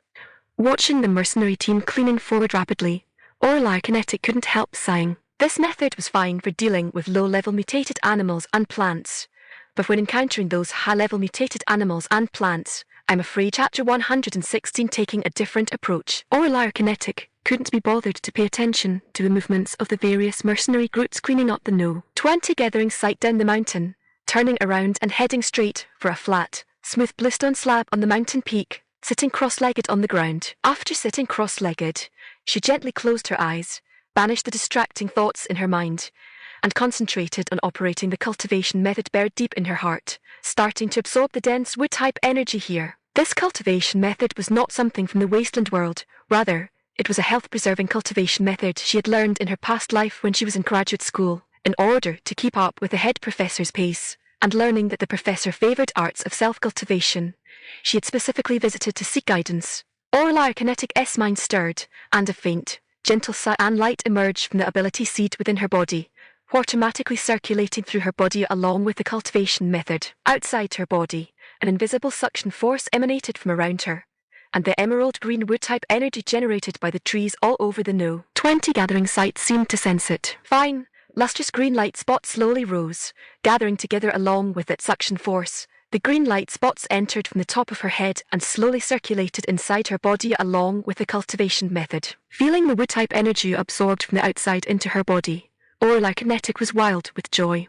She had succeeded. Having constantly encountered bottlenecks with her ability recently, Orlai Kinetic had tried all sorts of methods with very little effect. To put it bluntly, practicing this health-preserving cultivation method was Orlai Kinetic's last straw, purely a desperate attempt of treating a dead horse like a live one. Never had she expected that it would be this very cultivation method that showed her hope. At this moment, a bold idea popped up in Orlai Kinetic's mind. Could this wood-type energy be the wood spiritual Kai in the immortality cultivation novels she read in her past life, and the energy stone be the spiritual stone? This whimsical idea grew clearer and clearer, enticing Orlai Kinetic, almost causing her wild thoughts to affect the cultivation method currently in operation. The most important thing right now was to operate the cultivation method and absorb this all-encompassing wood-type energy, rather than wasting time with wild thoughts here. Calming her mind once again, Orlai Kinetic quickly entered the cultivation state. A health-preserving cultivation method was different from fierce and aggressive cultivation mental methods. Absorbing wood-type energy with it was exceptionally gentle and mild. The wood-type energy slowly flowed into the extraordinary meridians of her body, without the slightest collision or stagnation, leaving only the unique, exuberant vitality of the wood-type energy. The vitality slowly soothed Orlai Kinetic's limbs and bones. Even the hidden injuries and lingering pains from rushing and fighting along the way after migrating from base 5 to 8 slowly dissipated under the nourishment of the endless, exuberant vitality. Mountain wind swept across the sea of trees, and the massive forest made a rustling sound. What astonished Orlai Kinetic the most was that the breathing of the mutated giant tree seemed to match the rhythm of her cultivation method's breathing. The heartbeat like exuberant vitality at the center of the tree trunk was resonating with Orlai Kinetic's ability seed. Slowly, imperceptibly, Orlai Kinetic's entire person gradually merged with the entire forest of leaves. The entire mountain peak was shrouded in dense wood-type energy, and Orlai Kinetic's figure sitting cross-legged on the mountain peak was completely enveloped by the wood-type energy. All of this was unknown to Orlai Kinetic, who was cultivating with her eyes closed. She was completely immersed in the joy of absorbing wood-type energy. Endless to absorb, simply impossible to finish absorbing. There was so much wood-type energy that Orlai Kinetic felt as if her body was lying in a green ocean of energy. Immersed in the joy of her wood-type ability slowly rising, Orlai Kinetic did not know that due to her frantic absorption of wood-type energy, earth-shaking changes had taken place at the No. 20 gathering site. Hey, haven't you guys noticed that these mutated vines and trees seem to have become much easier to clear? Someone asked softly all of a sudden. Indeed. Did you notice it too? I wanted to say it just now, but didn't dare, thinking my senses were acting up. Someone chimed in. Yeah, I found that these trees and vines seem to have lost their vitality, shattering at the slightest touch. What is going on?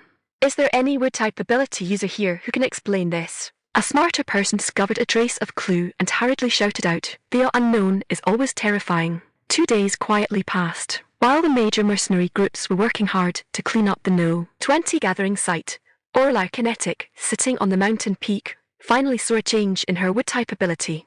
Wood-type ability, Level 8 early stage, Level 8 mid-stage, Level 8 late stage, Level 8 peak. Wood-type ability, Level 9. Just as the ability level wanted to surge crazily, Orla Kinetic's heart tightened. No, that won't do. She couldn't improve too much all at once. Doing so would cause an unstable foundation, which was disadvantageous to her overall cultivation. After figuring this out, Orla Kinetic began to work hard to compress and condense the wood-type energy that had entered her body. The green light on her body surged and instantly contracted sharply. Along with this surge and sudden contraction, the wood-type energy slowly began to refine. Originally, the wood-type energy poured into her limbs and bones like a tide. After her meridians were made sore and distended by the massive wood-type energy, every inch of her flesh and blood was undergoing a transformation. The green light of the wood-type energy changed from dense to condensed, and was then compressed into droplets of green water. The water droplets were filled with pure vitality, and droplet by droplet, they finally converged entirely into the wood-type ability seed. The ability seed was like a withered sponge, devouring the endless vitality water droplets without refusal. The trees at the No-20 gathering site resonated crazily, leaves hummed, vines swayed gently, and all trees paid homage. All the breath of life was pulled, gathered, squeezed, and then drilled into her body. This abnormal phenomenon finally attracted the attention of the mercenary members. "Look quickly. What is that?" Someone suddenly pointed at the mountain peak and cried out in alarm. People nearby followed the direction she pointed and looked collectively toward the mountain peak. On the mountain peak, shrouded in green, a figure sitting cross-legged on the ground was looming indistinctly. Suddenly, a man in his 30s rose with the wind and flew straight toward the mountain peak. "Look, it's Venkinchin, the leader of the Froststorm mercenary group. Is he planning to fly up to the mountain peak to take a look?"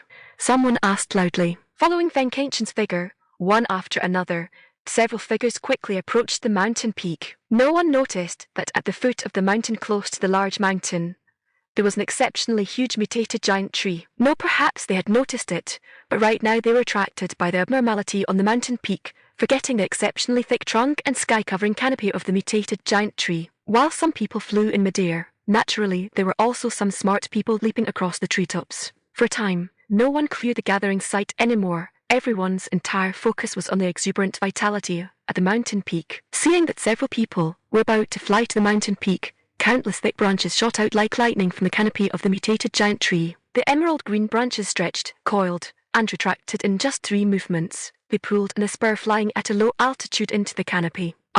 No, this was the last voice everyone heard from this person, including Venkinchin. A total of 7 people traveled through the air. Only Venkinchin flew the highest, relying on his wind-type ability, and was not coiled by the branches. Of the other 6 people, 2 moved a bit slower and hadn't flown into the attack range of the canopy, escaping this disaster. The remaining 4 people flying at low altitudes were all dragged into the canopy, leaving not a sound whatsoever. This horrifying scene instantly frightened those people who were leaping forward one after another across the treetops. Chapter 117, The Green Little Man. This scene also startled Venkinchin, who never expected that this mutated giant tree would be so terrifying, killing a level 5 Esper as simply as drinking water.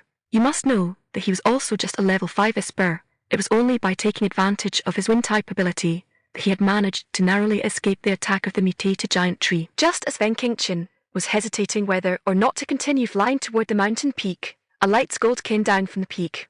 "Courting death." With just these 2 breezy words, Venkinchin felt his figure pause. A powerful pressure weighed down on his body, and then his body rapidly plummeted downward. "No, Senior, spare my life. This junior was wrong. This junior should not have disturbed Senior's cultivation." While desperately controlling his plummeting body, Venkinchin rapidly apologized and begged for mercy. At this moment, where was there any trace of that high and mighty, unbridled appearance he had back in the outer city? As soon as Venkinchin's pleas for mercy fell, the pressure suppressing his descent instantly dissipated. Venkinchin steadied his body, then hurriedly cupped his hands in a salute. "Thank you, Senior, for your grace of forgiveness. I'm Feng Qingshan of the Froststorm Mercenary Group from Base 54. If Senior has any instructions, Qingshan will surely complete them even if it means going through mountains of swords and seas of fire. Feng Qingshan, thigh, a golden thigh, a glittering golden thigh. I must hug it today. If I miss this opportunity, I will regret it for a lifetime. Aureli kinetic, noisy. Go down and work earnestly. There are still 2 level 6 brown bears waiting for you ahead. Do not approach the mutated giant tree. You cannot afford to provoke it. Aureli kinetic reminded impatiently. Hearing Aureli kinetic's reminder, Feng Qingshan was so delighted that his eyes and teeth vanished into a grin. Senior Golden Thigh actually worried that I would encounter danger and specially reminded me about the 2 level 6 mutated brown bears. Haha, that's wonderful. I actually had a conversation with Senior. This is enough for me to brag about for a long time. Feng Qingshan couldn't help blooming with joy in his heart. If Aureli kinetic knew that it was just her accidental act of kindness out of an unwillingness to see too many people die, and that reminding them casually would make Feng Qingshan so joyful, she would probably scold Feng Qingshan with one phrase: overthinker. When Feng Qingshan left and the mountain peak grew quiet once again, Aureli kinetic, who had been cultivating all along, slowly opened her eyes and looked down at her body. A familiar stench assaulted her nasal cavity, followed by the feeling that her whole body was sticky, as if covered in a layer of mud. This familiar feeling told Aureli kinetic that her body had undergone marrow cleansing once again. With no river here, Aureli kinetic helplessly took out a large bucket filled with clean water from her spatial storage. Taking off her clothes, she jumped into the water bucket and scrubbed repeatedly. After changing the water bucket 5 times, Aureli kinetic finally washed clean. She felt as if her body had become several pounds lighter, and the heavy feeling inside her body was completely gone. Putting on clean clothes, Aureli kinetic was surprised to find that she had actually grown a lot taller. Looking down at her clothes and pants that were now a section too short, Aureli kinetic's face was filled with smiles. Growing taller is something worth celebrating. For most people anxious about their height, it is something that calls for a celebration.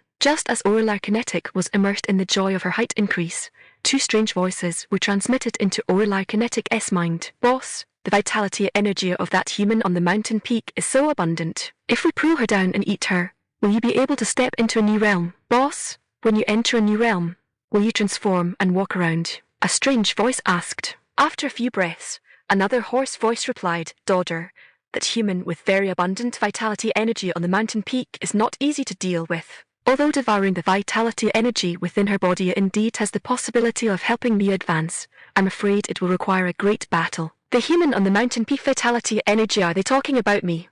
Hearing the content of these 2 strange voices conversing, Aureli kinetic pondered in her heart. After looking around the mountain peak, she very firmly confirmed that the human in these words was herself. As for the vitality energy they mentioned, Aureli kinetic guessed that it roughly referred to the wood-type energy inside her body. After figuring it out, the corners of Aureli kinetic's mouth curled up, and she couldn't help muttering to herself, Yo-ho, what kind of things are these, daring to plot against me? Wait, this isn't right. The humans they spoke of, could it be that they are not humans?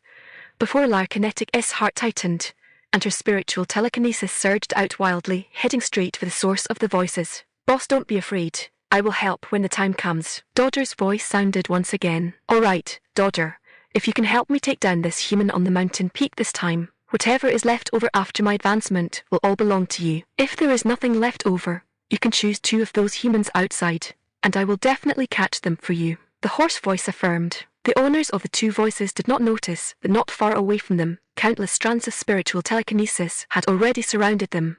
Yes, seeing the owners of the voices clearly, Aureli kinetic drew a sharp breath. What did she see? A mutated plant that had gained sentience. The mutated giant tree was conspiring with the daughter twined around its trunk on how to plot and capture her. Such a mystical scene almost made Aureli kinetic think she was living in a Xanxia world. The vibrant green light at the center of the mutated giant tree's trunk had now turned into a palm-sized little green man, floating in front of the trunk. Similarly, a fist-sized little green man drifted out from the daughter as well. Looking at the 2 little green men, Aureli kinetic, who was sitting on the mountaintop, was both surprised and pleasantly surprised. This truly is when you reach the end of the road. Another village appears amidst willow trees and bright flowers. Earlier she was still wondering how to steal that mass of vitality at the center of the tree trunk, but now it had come out on its own, and it even came with a buy one get one free bonus gift. How wonderful. Until this moment, Aureli kinetic still hadn't figured out why she was able to understand what these two little green men were saying. At this time, all Orelai Kinetic had in mind was what method to use to capture the two little green men and absorb them to turn them into energy within her body. After a long while, Orelai Kinetic finally thought of a method, weaving a spiritual telekinesis net. Because these two little green men knew nothing about her spiritual telekinesis, this was precisely a great tool for her sneak attack. Thus, the spiritual telekinesis that originally surrounded the outside of the little green men, under the direction of Orelai Kinetic's powerful mental power, slowly wove into a dense spiritual telekinesis fishing net. The spiritual telekinesis fishing net completely surrounded the two little green men floating in the air. Afterwards, Orelai Kinetic held her breath, concentrating fully as she slowly tightened the net. Her movements were gentle and slow, for fear of startling the two little green men who were dreaming away. Not until the spiritual telekinesis fishing net completely trapped the two little green men did it startle them. The two little green men were startled. One frantically surged upward while the other desperately plunged downward. The green energy avatars burst apart and then gathered again, fleeing like two little green fish inside the fishing net. The fishing net tightened slowly, the buzzing sound suddenly magnified, and the little green men crashed against the net, creating fine ripples, yet it didn't affect the speed at which the net tightened in the slightest. The two little figures were forced together, their bodies trembling slightly, the light dimming by a fraction. Chapter 118 Mutant Giant Tree. The moment the fishing net was completely retracted, Orelai Kinetic's spiritual telekinesis pulled the net and flew toward the mountaintop like lightning. Orelai Kinetic placed the fishing net enclosing the two little green men into a wooden box and quickly stored it into her space, instantly cutting off the connection with the mutated giant tree and the mutated dodger. The very first moment after the wooden box was put into the space, the mutated giant tree and the mutated dodger outside went crazy. The trunk of the mutated giant tree surged by several chan, its bark cracking to reveal greyish-white woody textures, from which sticky greyish-white juice oozed out. Its sky-blocking canopy grew frantically upward, and thousands of branches twisted into ferocious bone spikes that shot wildly toward the mountaintop. The emerald-green leaves faded to black, their edges shimmering with dark green juice like countless flowing venoms. At the same time, the root system growing underground also broke through the soil, splitting the earth and drilling out of the ground. Every root exposed to the surface was violently beating against the ground. The changes in the mutated giant tree startled the mercenary members who were clearing the way ahead. Not good. The mutated giant tree has gone mad. Someone shouted loudly. Everyone looked over simultaneously, only to see the thousands of branches of the mutated giant tree shooting out all at once like an army releasing thousands of arrows together. These violently shot branches tore through the air with piercing shrieks, launching indiscriminate attacks around the mutated giant tree. Orelai Kinetic, standing on the mountaintop, watched the maddened mutated giant tree with a faint sneer curling the corners of her mouth. Has it gone mad already? Weren't you arrogant earlier discussing eating me? Discussing. Suddenly, Orelai Kinetic froze in a stun. That's right. Why could she hear and understand what the two little green men were discussing? This. When did she become able to understand the language of the mutated plant? Realizing it belatedly, Orelai Kinetic finally reacted. After her wood type ability advanced to level 9, she seemed to have mastered a new skill, mutated plant speech. Just as Orelai Kinetic was shocked by her new skill, the scene below had undergone earth-shaking changes. Quick, fire-type ability users use fire attacks. Wind-type ability users use wind to boost the fire. Someone arranged loudly. After a flurry of chaos, countless fireballs flew toward the canopy of the mutated giant tree. Fueled by the wind, the fire grew instantly. Just when everyone thought they had suppressed the mutated giant tree, no one noticed the danger was approaching right beneath the feet of those fire-type ability users. Be careful, something is happening underground. Suddenly, someone shouted a reminder. Unfortunately, the warning came too late as countless tree roots suddenly burst out from underground, dragging people straight into the ground. Ah, help! Cries echoed one after another, forcing everyone to retreat repeatedly. It's mutated tree roots. Everyone be careful. The commotion below woke Orelai Kinetic from her shock. She looked at the chaotic battlefield below, her brows slightly furrowed. This mutated giant tree has really gained sentience. Even the fireballs of the fire-type ability cannot hurt it. Before the countless fireballs could shoot onto the canopy, they were batted away by the giant tree's branches, having no effect at all. Just as Orelai Kinetic was watching the mercenary group battle the mutated giant tree, a roar came from afar. Orelai Kinetic looked up into the distance to see a fishy wind suddenly rise, and the heavy breathing and footsteps made people dizzy, and their ears ring. Two dark shadows approached from afar, slowly walking out of the woods. At this moment, everyone saw the appearance of the two behemoths, the mutated brown bear. They were more than twice as large as ordinary brown bears, standing 5 to 6 meters tall when upright. Their bodies were covered with dirty, stiff fur, and their crimson vertical pupils locked tightly onto the target ahead, the mercenary members developing the gathering sight. This is a mutated giant tree in front, and a mutated brown bear behind. The mercenary group is being caught in a pincer attack by mutated animals and plants. Seeing this scene, Kinetic couldn't help but cry out in surprise. She never expected that the mercenary group would fall into such a predicament. Seeing the two mutated brown bears, Fenkinchin suddenly remembered the Golden Thighs reminder. Everyone be careful. These are 2 level 6 mutated brown bears. Fenkinchin shouted loudly. What? Level 6 mutated brown bears? Someone exclaimed. Just when everyone felt things were tricky, an unusual sound rang out from afar again. Look quickly. What is that? A vision-enhanced person first discovered the abnormality and exclaimed.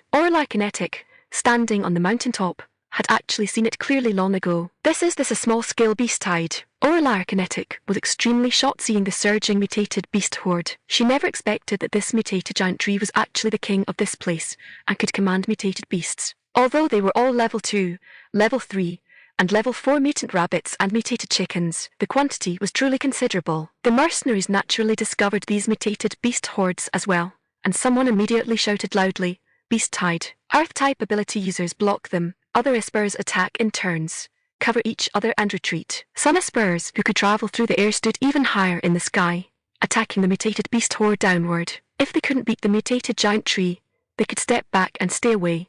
But these mutated beasts pursued and attacked. The ground trembled slightly, and the next second, the mutated beast horde surged out from the woods. Hundreds of mutant rabbits bounced and ran wildly, their clawtets grabbing vines in the forest and swinging quickly toward the crowd, their crimson rabbit pupils locking tightly onto the mercenary members ahead. Beside the mutant rabbits were dense mutated chickens, their sharp beaks shimmering with cold light, and their speed was even as fast as afterimages. Form a formation. Attack. Fenkinchin let out a low shout. Following his words, wind blades shot out from his hands. PCH. The wind blades harvested the lives of the mutant rabbits one after another, allowing the somewhat flustered mercenaries to instantly stabilize their formation. Then, blue-purple electric arcs burst from the palms of the thunder-type ability users. As the arcs swept across with sizzling explosions, a few more mutant rabbits instantly turned charred and convulsed, the pungent burnt smell choking into their nasal cavities. The Espers attacked in turns, although they wiped out a portion of the mutated beasts. But today these mutated beasts were actually fearless of death, stepping on the corpses of their companions to continue charging fiercely. After a brief flight, a few mutated chickens bypassed their ability attacks and pounced directly on the Espers from the air. Seeing this, Fenkinchin's figure flickered as he instantly moved to the side, and a wind blade accurately sliced off the head of a mutated chicken. In an instant, blood splattered out, and bursts of bloody stench soared into the sky. More mutated beasts pressed forward successively, and the ranged attacks of the Espers grew weaker and weaker. Genetic enhancers go up. Espers retreat. Fenkinchin shouted loudly again. I didn't expect this person's status in the mercenary group to be so high. No wonder the Froststorm mercenary group is so arrogant in the outer city. Kinetic found Fenkinchin's operation and couldn't help complaining internally. After Kinetic finished complaining, she turned her gaze back to the mutated giant tree side. Because she found that the mutated giant tree, having lost its vitality energy, no longer possessed its past greenery. After the once sky-blocking mutated giant tree lost its vitality energy, the center of its massive trunk seemed to be hollowed out into a giant void. Looking at the lifeless and dejected mutated giant tree, a trace of malicious intent appeared on Kinetic's face. Chapter 119 Energy Crystals. Kinetic was right on the mountaintop, silently looking at the mutated giant tree. She harbored heavy suspicions toward this mutated giant tree that was about to turn into a spirit. After thinking about it, she did not want to miss any fortuitous opportunity. Kinetic extended her spiritual telekinesis down from the tree crown, entering the tree trunk and continuously extending downwards. At this moment, the mutated giant tree was like a weak patient, utterly exhausted, and completely failed to notice that its trunk had been searched inside out. Kinetic's spiritual telekinesis reached all the way to the roots of the mutated giant tree without discovering anything special. No. Could it be that I guessed wrong? Kinetic whispered in confusion. She wanted to give up, but she was somewhat unwilling. Forget it.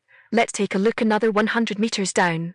If there are no abnormalities, then she would leave it alone. After making up her mind, Kinetic's spiritual telekinesis searched downwards once again. Once the spiritual telekinesis entered the underground, Wanting to search further down was not very easy. In terms of speed alone, it slowed down by half. An hour later, Orla Kinetic Spiritual Telekinesis finally discovered an abnormality more than 20 meters underground. The python-like main root of the mutated giant tree was wrapping and winding around a green crystal stone the size of two people embracing. She also discovered that the main root of the mutated giant tree was currently frantically devouring the energy on the green crystal stone. He's such a huge piece of wood element energy stone. No wonder this mutated giant tree is turned into a spirit. Even the dodger clinging to its body is turned into a spirit. This wood element energy crystal stone is probably not an ordinary energy stone. Recovering her wits, Orla Kinetic couldn't help but draw in a cold breath. If she hadn't seen it with her own eyes, she would never have believed it. Treasure. Big treasure. At this moment, Orla Kinetic was incomparably excited, wishing she could immediately rush down to split open the mutated giant tree, sever the main root, and put the wood element energy stone into her space. Unfortunately, she couldn't do that right now. She glanced at the mercenary team members who were engaged in a melee with the mutated beasts, and for the first time, a look of disdain arose in her heart.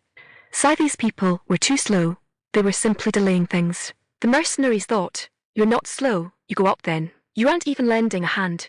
What right do you have to look down on us?" Looking at the heavily damaged mercenary group and then looking below the mutated giant tree, Orla Kinetic sighed. To prevent any unexpected changes from arising, she might as well make a move and deal with this group of mutated beasts herself. Orla Kinetic mobilized her energy and traveled through the air, arriving above the mutated beast horde. That black tide-like small beast horde forced the mercenary group to retreat step by step. In 2 hours, out of the 1,000 mercenaries, 1/5 had already been lost. Right now, dozens of Vespers surrounded the mutated brown bear, attacking in shifts. However, these attacks landed on the thick-skinned mutated brown bear as if scratching an itch, causing only some minor injuries. Such attacks instead intensified the berserk aura of the mutated brown bear. Woo-woo, ban. The mutated brown bear raised its bare paws and beat its own chest, thereby expressing its anger. Its movements were swift, yet its clumsy body was as fast as lightning. When it lunged, it kicked up countless weeds and withered leaves, and its berserk aura wrapped in a rich stench lunged toward the mercenary group. Seeing that escape was hopeless, more than a dozen mercenaries could only despairingly launch one final attack. Seeing this, Orla Kinetic finally let out a soft scold. Scram. Following, there was a massive Tier 9 ability coercion, suddenly pressing straight down toward the mutated brown bear. The powerful coercion made the air instantly freeze. The mutated plants in the forest all collapsed to the ground, and the ground even saw cracks spreading like spiderwebs. The low-tier mutated beasts rushing forward were as if pinned down by a heavy object, collectively kneeling and lying flat on the spot, their bones even emitting crisp sounds of unbearable burden. Squeak, squeak, chirp, giggle. The shrill roaring of the mutated beasts instantly resounded through the entire No.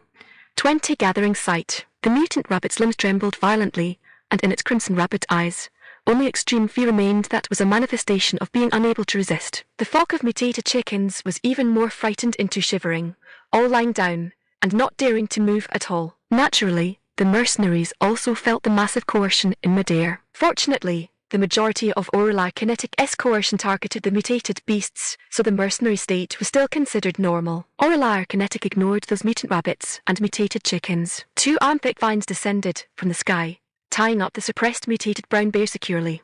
Commander Feng, leave the rest to you. After clearing them out cleanly, leave as soon as possible. The commotion here has probably already attracted the attention of high-level mutated beasts. Completing the mission is important, but everyone's little lives are also quite valuable. After giving her reminder, Orla Kinetic dragged the 2 brown bear zombies and flew away through the air. At Orla Kinetic's reminder, Then Kinchin naturally recognized that the voice belonged to that person on the mountaintop. He hurriedly cupped his fists in salute and said, "Yes, we will speed up. Thank you, Senior, for lending a hand to subdue the mutated brown bear. Otherwise we would probably have been completely wiped out this time." The other mercenaries who had escaped death also bowed together in thanks. "Thank you, milady." Orla Kinetic completely ignored everyone, flying away through the air on her own. "Brother Feng, I wouldn't have thought you actually know such a big figure." Someone couldn't help but say to Feng Qingshan with envy. If previously they followed his command because of Feng Qingshan's strength, then right now they were envious and jealous of him for knowing such a big boss. Feng Qingshan couldn't say he understood everyone's thoughts 100%, but he still guessed a few parts with high probability. He did not explain that he didn't know the big boss at all. It was just that his apology last time was timely, leaving the big boss with a shred of an impression. In this situation, explaining that he didn't know her would instead make people disbelieve him, thinking he was deliberately concealing it. All right, everyone get to work quickly. You all heard what Senior said just now. The scent of blood is so heavy. If it attracts level 6 or level 7 mutated beasts again, that would be fatal. It's impossible for Senior to help us exterminate mutated beasts again and again, right? After finishing, Finkinchin didn't care about anyone else and took the lead to start working himself. Wind blades flew toward the mutated beast horde once again, and the mutant rabbits lying flat on the ground had their rabbit lives rapidly harvested by the wind blades. Damn it! This Finkinchin is truly fucking cunning, stealing the limelight in front of the big boss before them again. Orlar Kinetic, who had landed on the mountaintop once again, had no idea that the mercenary groups below were engaging in open and covert struggles because of her. As soon as she reached the mountaintop, she unhesitatingly put the 2 mutated brown bears into her space. In fact, as early as when she was binding the mutated brown bear with vines, Orlar Kinetic had already silently used soul needles condensed from spiritual telekinesis to pierce the mutated brown bears to death. Otherwise, how could 2 Tier 6 mutated brown bears have been brought up to the mountaintop without any struggle? Returning to the mountaintop, Orlar Kinetic's mind was filled with thoughts of how to enter the underground more than 20 meters deep and put the wood-type energy crystal stone into her space. She was not an Earth Element Esper, nor did she know any Earth Element ability martial techniques, which gave Orlar Kinetic a bit of a headache. Such a fortuitous opportunity could not be shared with others, causing Orlar Kinetic's brows to involuntarily knit together. Sigh. Is it really necessary to dig away the mutated giant tree? Not only would that be time-consuming and laborious, but it's also easily exposed. It's unfeasible. Orlar Kinetic sat on the mountaintop and muttered to herself. Chapter 120 Spirit Weapon. 4 hours later, the mercenary group finally completely wiped out the small-scale beast tide. Seeing the mountain-like corpses of the mutated beasts, smiles finally appeared on the mercenaries' faces. With a beast tide appearing at the No. 20 gathering site, the mercenary group did not dare to linger for long. Are you packed and ready? Finkinchin asked loudly. All ready, Commander Fing, someone answered loudly. All right, set off back to the base. Moving out now, Finkinchin shouted loudly. The long convoy, filled with the harvest of the past few days, began its journey back. As for the mutated giant tree, no one mentioned it, and everyone selectively forgot about it. That was not a big guy they could deal with, lacking the strength to clean it up. They could only report it. As for how the base would decide, it was not something a small mercenary group like theirs could interfere with. Watching the departing convoy, Orlar Kinetic, who had constantly worried about the secret beneath the tree being discovered, finally heaved a sigh of relief. For several hours, she had thought of a few methods, but none of them were suitable. It wasn't until her spiritual telekinesis followed the main root of the mutated giant tree, and once again saw the wrapped and entangled wood-type energy crystal, that she thought of a method. Glancing at the pile of white bones on the ground, Orlar Kinetic wore a solemn expression. Success or failure hung in the balance. She did not have a second chance. Orlar Kinetic used vines to weave a full-body vine suit. Wearing this vine suit, she clumsily and slowly descended from the top of the mountain to the ground. Orlar Kinetic held her breath and silently arrived at the base of the mutated giant tree. She slowly sat down, her left hand naturally placed on the ground. A vine attached itself to the main root of the mutated giant tree, extending all the way downwards. Because the mutated giant tree had lost the vital energy at the center of its trunk, its originally awakened spiritual intelligence had long since completely perished. At this moment, it was instinctively absorbing wood-type energy frantically underground, completely unaware that the fellow who had stolen its vital energy was staring at its treasure with eyes glowing green. Sure enough, tunneling with vines attached to the main root of the mutated giant tree was much faster and better at shielding it from the tree's awareness. Orlar Kinetic felt that this method was more than 3 times better than tunneling separately from the ground with vines. 2 hours later, the vines opened up a passage. Orlar Kinetic did not enter the passage immediately. Firstly, the hole was too small, and her body couldn't fit. Secondly, the underground area filled with tree roots was no less dangerous than the surface. On the contrary, being underground was disadvantageous to humans. The underground was the domain of tree roots, and she didn't want to challenge that. Looking at the bowl-sized vine passage, Orlar Kinetic fell into deep thought. Cutting off the main root of the mutated giant tree and taking away the energy crystal was definitely out of the question. Once she started cutting the main root, the mutated giant tree would surely make a frantic counterattack. That way, the commotion would be too big and expose the energy crystal. How could even a shred of such a heavenly treasure be leaked?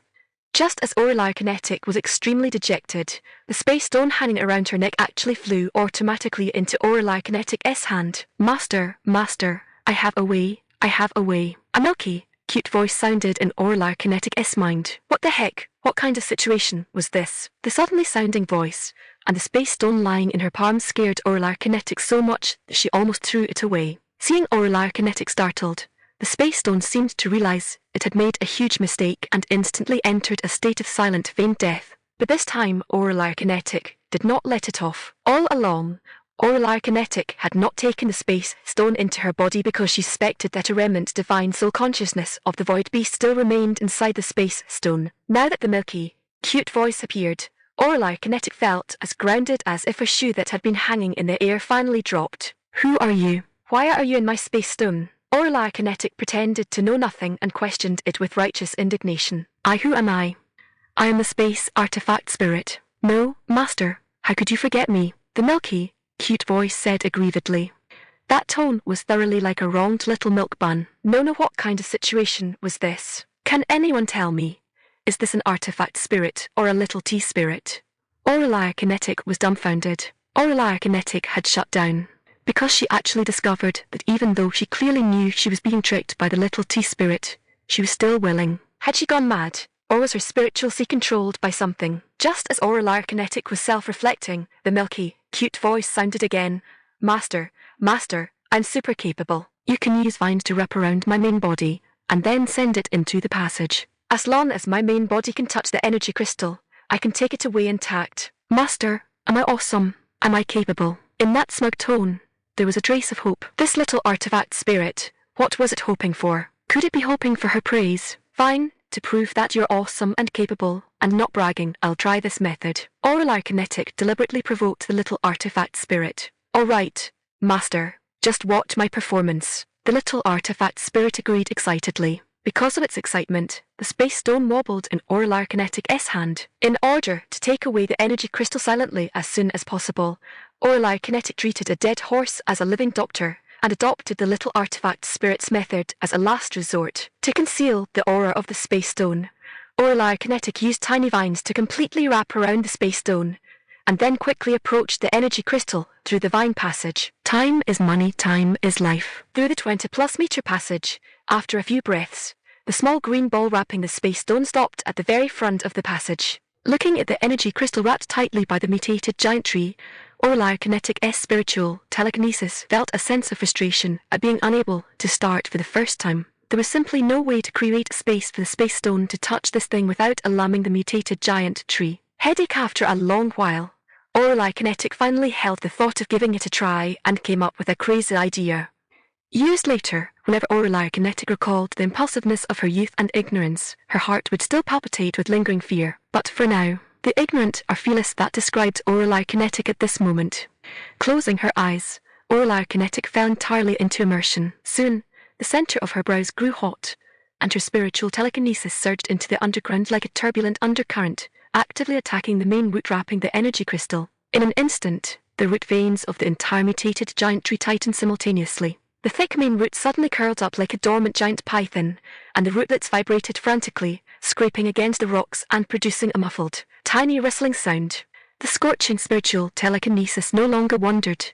It entirely condensed into a blade, fiercely cutting at the main root. The main root frantically dodged and counterattacked underground. The battle spread to the surroundings. The underground soil churned, stones were pushed open, and the entire underground beneath the giant tree vibrated violently. Half an hour later, the main root finally couldn't hold on anymore. In order not to let the soul power tear itself apart, the main root shrank back. What the little artifact spirit was waiting for was the shrinkage of the main root. Taking advantage of the gap while the main root shrank, the space stone finally rushed in. The moment the vines entered, they contracted and pulled away, and the space stone stuck to the energy crystal like mucus. Chapter 121. The Mad Mutant Giant Tree. Store. A cute, milky voice of the little artifact spirit flashed through Orlar Kinetic's mind, and then her spiritual telekinesis witnessed this epic scene as the energy crystal, originally the size that two people could barely wrap their arms around, instantly vanished. At the exact same time the energy crystal disappeared,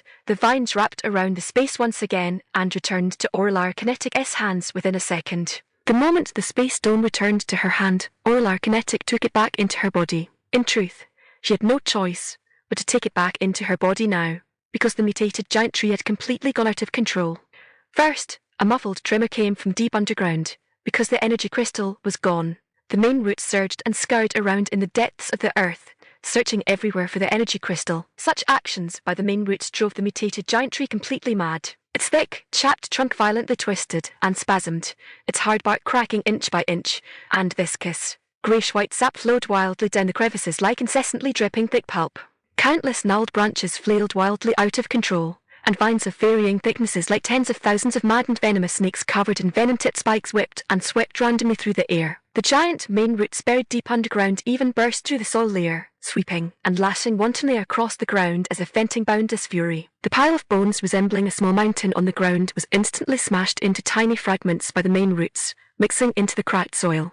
At this moment, the tree canopy twisted and gathered in layers, and endless greyish-black corrosive miasma poured out from the crevices of the enlarged tumors, instantly obscuring the entire sky. Seeing this, Orlar Kinetic, who was standing in midair, hurriedly fled far away. Originally, she had intended to completely destroy the mutated giant tree. After all, developing the No. 20 gathering site was also a task for the Valerius mercenary group, wasn't it? However, looking at the ferocious appearance of the mutated giant tree, she felt it was better for her to hide further away after all. Her life was important, and safety came first. As for the task, who cared about it? Who is it? Who snatched my treasure? A low, turbid, strange noise resembling a beast's roar echoed through the woods, mixed with the piercing screech of branches rubbing against each other.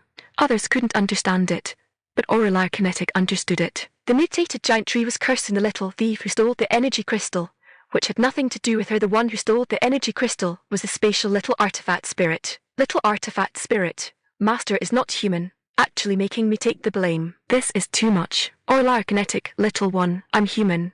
You're not human. Little artifact spirit. The mutated giant tree had no idea that certain individuals had started arguing because of its roar. At this moment, it had completely lost its sanity, leaving only a pure instinct for destruction. The thorny branches frantically pierced and wrapped around its surroundings, shattering anything they touched in an instant.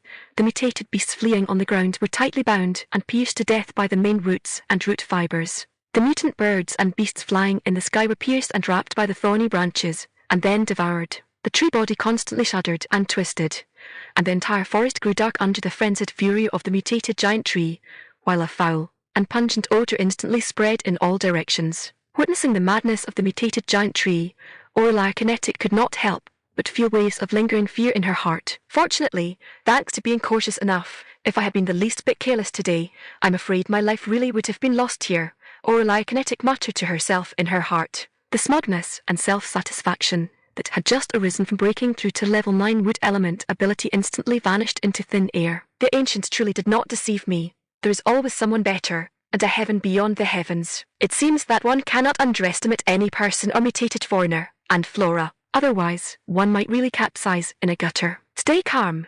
Keep a low profile. Seeing that the commotion caused by the mutated giant tree was getting louder and louder, Orlar Kinetic, worried about attracting other people or other mutated beasts, had no choice but to leave quickly. Over here, on the exchange center plaza of Base 54, rows of energy vehicles were parked there, loaded with mutated beasts. Logically speaking, with such a huge harvest, everyone should be beaming with joy. However, when seeing the corpses laid out beside the energy vehicles, everyone fell silent. This time it was others, but who could guarantee whether they wouldn't be the ones lying here next time?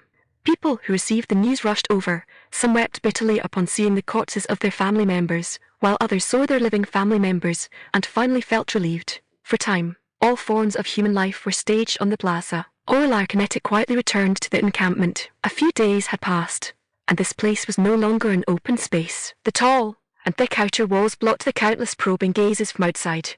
Several buildings were beginning to take shape, showing that the construction speed was not slow. Zira is back, Alistair Kinetic said with a smile when he saw Orlar Kinetic wandering around. I'm back.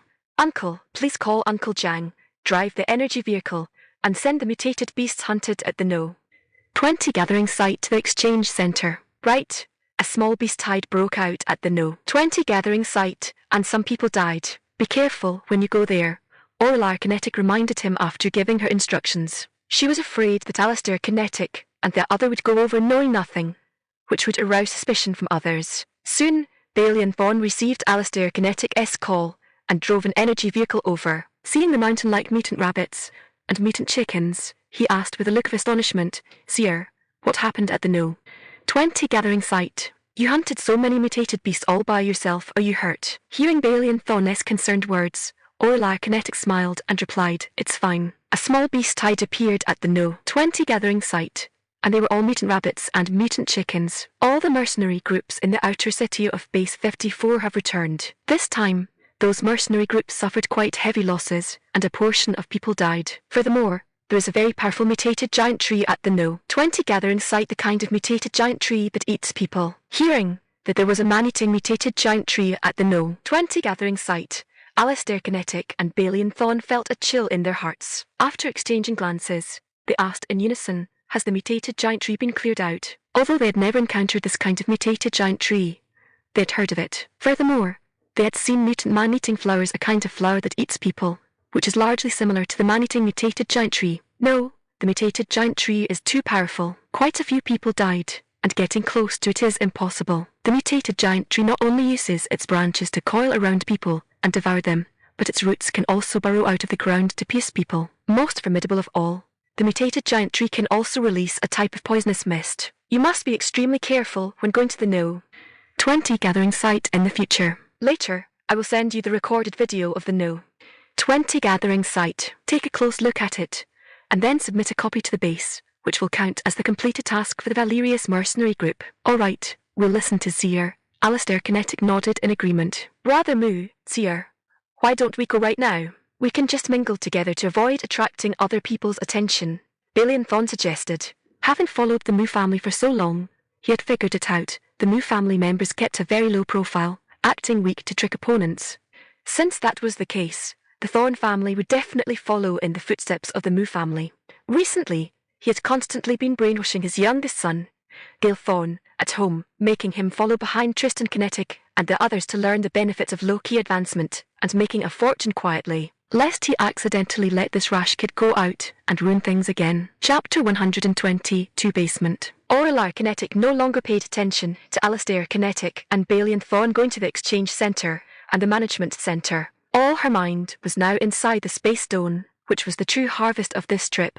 2 level 6 mutated brown bears, 2 little green men, and a large chunk of wood element energy stone. Thinking of so many good things, Orla Kinetic's heart burned with excitement. She thought for a moment and decided to deal with the mutated brown bears first. These 2 big guys couldn't be taken whole to the exchange centre, or they would be exposed in minutes, so Orla Kinetic decided to leave them at home. Let Atha Kinetic and the others process them, and then take them out after a period of time. Dad, Dad.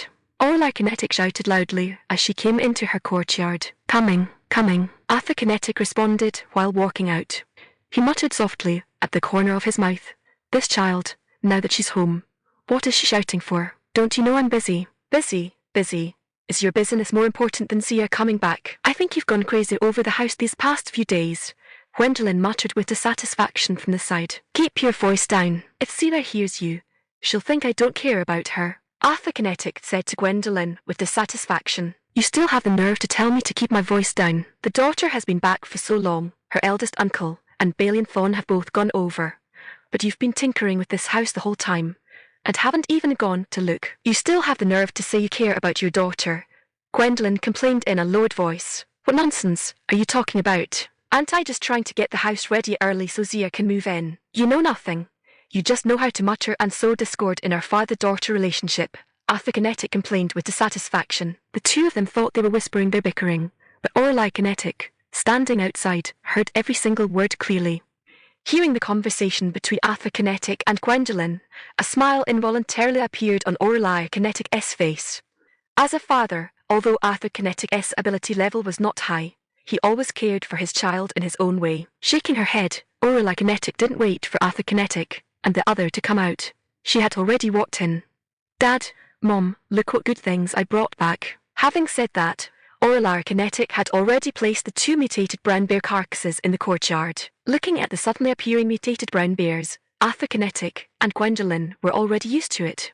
Ever since Aurora Kinetic revealed the space, coming out with this kind of stunt from time to time, their nerves had been tempered. However, today's mutated brown bears were somewhat large in size, and although they were just carcasses, that fierce murderous aura still made Arthur Kinetic and Gwendolyn feel a wave of discomfort. Dazier, what level is this mutated brown bear?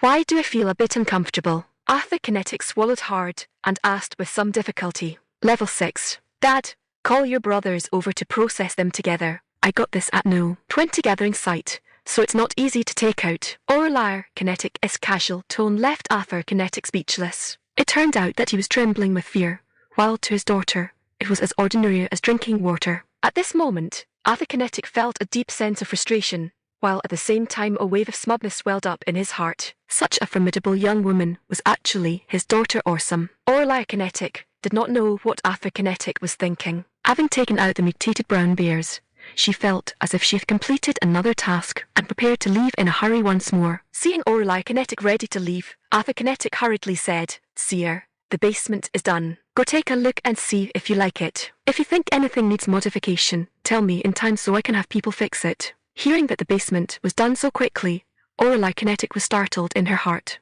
This was way too fast. No, she had to go take a look, just in case. Aurora Kinetic, who was already prepared to leave, instantly stopped, and then said to Arthur Kinetic with a surprised face, "Dad, hurry up and take me to see it. I happen to be looking for a quiet place to rest. If the basement is nice, I'll temporarily rest there today." Seeing his daughter's pleasantly surprised little face, Arthur Kinetic instantly felt that the day and night hardships of the past few days were worth it.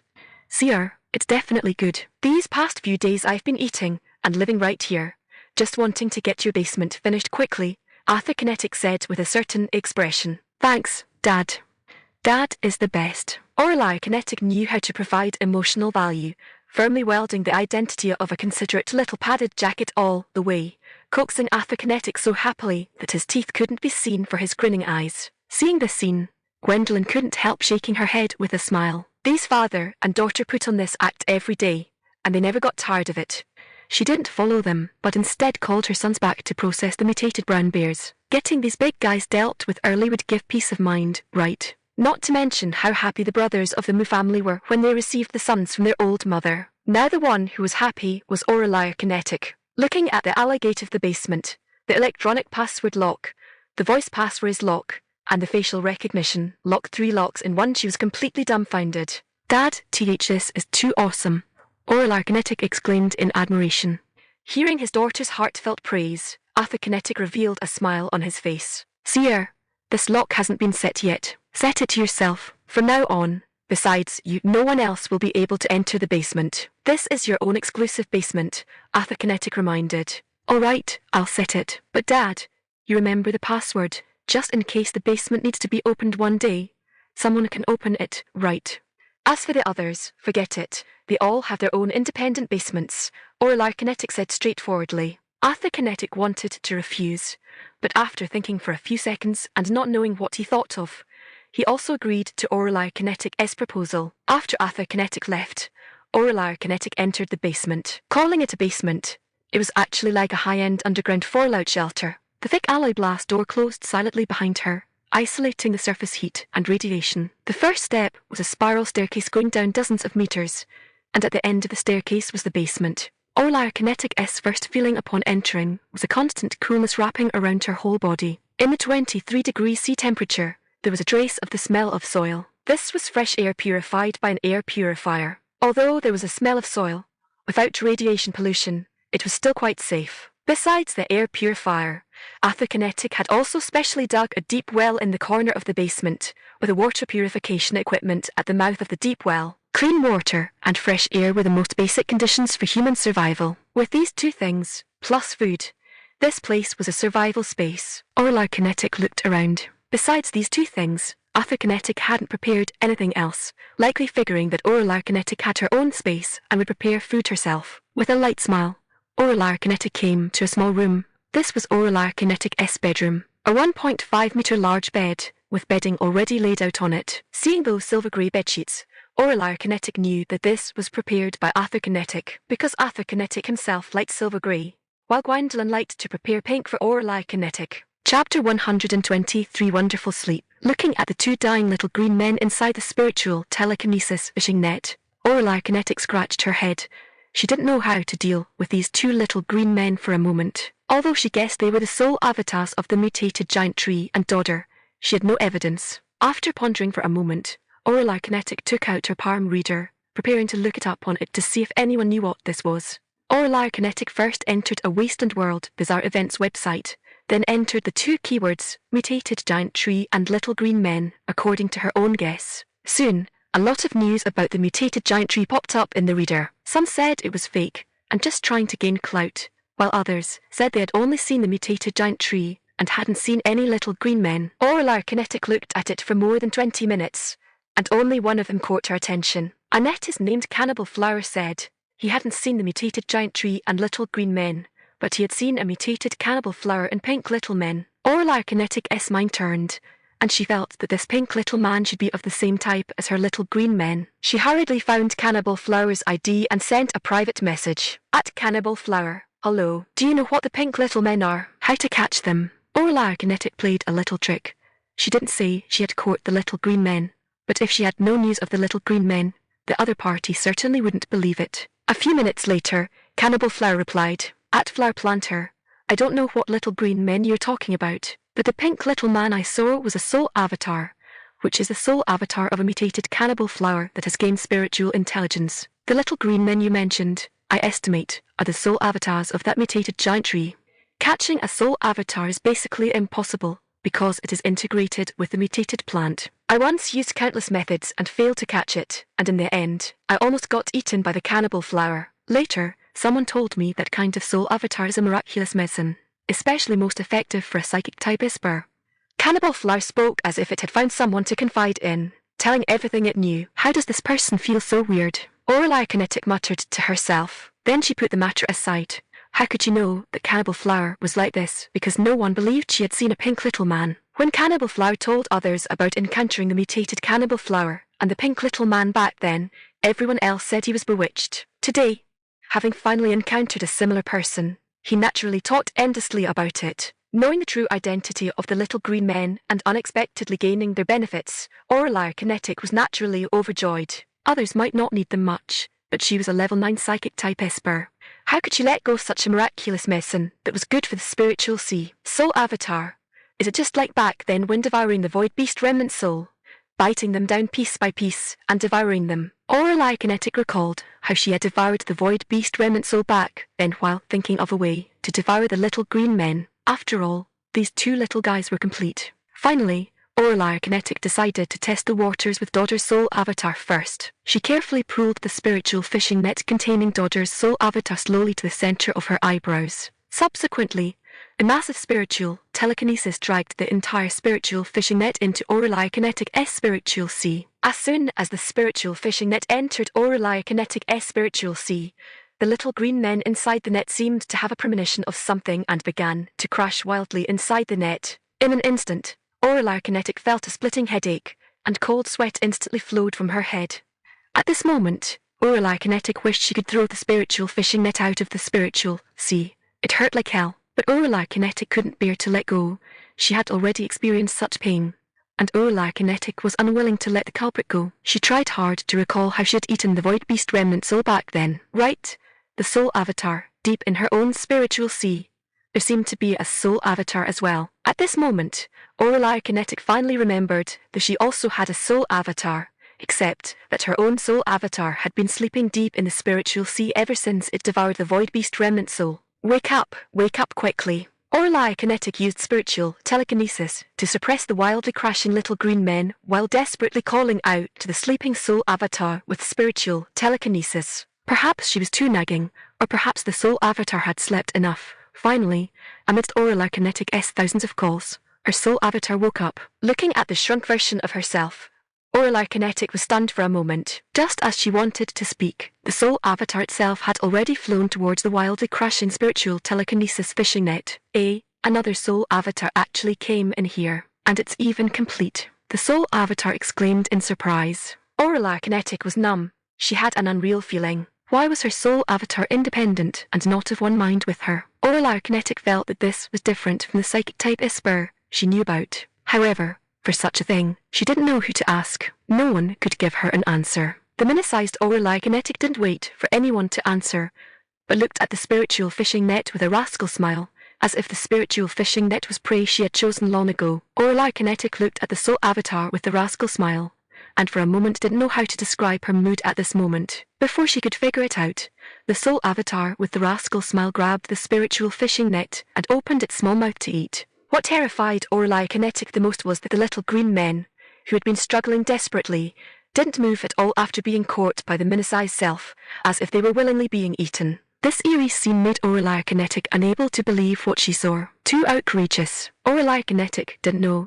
that the soul avatar in her mind had already undergone a qualitative change, because it had devoured the void beast remnant soul. If it weren't for the suppression of the Wasteland world being too severe, her mental type ability would have already broken through the barriers of this world and entered a new stage. Class restrictions limited Orly Kinetic's vision, and she didn't know these things, which led to the phenomenon where her soul avatar was incompatible with her main body. Orly Kinetic also didn't know what this represented. If her situation was known by those top-ranking bases, they would have sent people to protect her long ago. Of course, Orly Kinetic knew nothing about these things at this moment. At this moment, she was intently watching the mini-sized self slurping happily. A few minutes later, the fishing net completely dissipated and returned to the spiritual sea. As for the little green men inside the net, they were completely gone. The mini-sized Orly Kinetic humanely wiped her small mouth and patted her belly, as if she was very satisfied with her full meal. So full, so sleepy. Then, Orly Kinetic witnessed what a wonderful sleep was. Chapter 124 The Silly Little Dumpling. Looking at the sleeping mini-version of her soul avatar, Orly Kinetic felt something wasn't right. She stared straight at the sleeping soul avatar, feeling an indescribable awkwardness in her heart. Shaking her head, she suppressed the awkward feeling in her heart and sighed. Sigh, looking at this. There's no way to deal with the mutated giant tree's little green men today. After thinking it over, Orly Kinetic had no choice but to put the other little green men into her space stone. Next, only the giant energy crystal was left in the bedroom. Orly Kinetic fetched a little water, found a brush, and thoroughly washed away the dirt on the energy crystal. A dazzling stroke of imperial green was revealed, nearly blinding her eyes. Orly Kinetic walked around the crystal in a circle. She always felt that this wood element energy crystal was very different from the wood-type energy stones she had absorbed in the past, feeling as if this energy crystal possessed life itself. Once the word life appeared in her mind, Orly Kinetic could no longer wipe it away. But if an energy crystal possessed life, anyone she told would surely say she was crazy. No one would believe it. Orly Kinetic was completely certain in her heart that there was something peculiar about this energy crystal. She just couldn't pinpoint where strangeness lay at the moment. Unable to find the reason, Orly Kinetic didn't dwell on it either. For her, absorbing the wood-type energy inside the crystal right now was the most important thing. No longer hesitating, she sat down cross-legged right beside the energy crystal and placed both hands on it. Then, slowly closing her eyes, she began urging the circulation path of the wood-type ability within her body, guiding the wood-type energy inside the energy crystal into her body. At the exact moment her technique circulation connected with the energy crystal, a huge devouring force generated from Orly Kinetic's palms. The majestic wood-type energy inside the crystal surged out uncontrollably, turning into a surging emerald green torrent that frantically flooded through her limbs and bones. Soon, Orly Kinetic felt her 8 extraordinary meridians begin to swell slightly. A vast ocean of wood-type energy washed over her limbs and bones, and her originally narrow meridians were forcibly widened by more than double under the scouring of the wood-type energy. At the same time, those streams of wood-type energy that entered her body ran a full heavenly circuit inside her before finally all merging into the ability seed. Having absorbed a large amount of wood-type energy, the ability seed became even more emerald green, its volume doubling as well. Just as the wood-type energy frantically poured into Orly Kinetic's body, the surface of the energy crystal also lost its green color at a speed visible to the naked eye. Just when the energy crystal seemed on the verge of exhaustion, it suddenly flickered, and then the greenness restored on its surface at the same speed. Of course, Orly Kinetic, with her eyes tightly closed, was unaware of this strange transformation of the crystal. Most importantly, at the core of that surging emerald green was a hidden wisp of special energy. This wisp of special energy entered Orly Kinetic's body silently, and she failed to notice it. After entering Orly Kinetic's body, the wisp of special energy immediately broke away from the main emerald green force on its own initiative. It wandered about inside Orly Kinetic's body all by itself, as if her body were its amusement park. However, looking closely, one would notice that wherever that wisp of special energy passed, subtle changes occurred. In this wasteland world, there's actually an advanced version of the source of wood, the source of life. Strange, isn't this place an abandoned, desolate planet? How could such a treasure appear here? This kind of good stuff is a rare treasure even in the void world. Could something have gone wrong, and this wasteland world hasn't been abandoned? A palm-sized white dumpling floated out of the space stone, deliberately taking a turn around Orlai Kinetic and the energy crystal. As it circled, its little mouth babbled non-stop, immersed in the joy of her wood-type ability frantically leveling up. Orlai Kinetic didn't notice at all that a talking white dumpling had appeared in her bedroom. A day passed, and Orlai Kinetic's wood-type ability soared frantically, first mid-9th rank, then late 9th rank, and finally peak 9th rank. In the end, her wood-type ability completely stopped at peak 9th rank, showing no further signs of rising. Only then did Orlai Kinetic slowly pull her hands back from the energy crystal. She had already noticed a clue. Her wood-type ability had reached its peak. No matter how much energy she absorbed, there would be no more room to ascend. It wasn't that she wasn't working hard, but rather that in this wasteland world, Espers exceeding rank 9 were not allowed to exist. Therefore, over so many years, no Esper above the 9th rank realm had ever appeared in the wasteland world. At the same time, Orlai Kinetic suspected that her mental type ability was experiencing the same issue. That was, her mental type ability realm had also reached the maximum threshold of this world. No wonder even after her soul avatar consumed the daughter, her spiritual sea hadn't shown the slightest change. Right now, Orlai Kinetic had no time to ponder such distant matters. At this moment, she was using her spiritual telekinesis to internally inspect every single part of her body. She wanted to see if there were any changes after her wood-type ability reached peak 9th rank. After 1, 2, and 3 inspections, Orlai Kinetic somewhat reluctantly stopped her internal view. Finding no changes at all, Orlai Kinetic could hardly believe the result.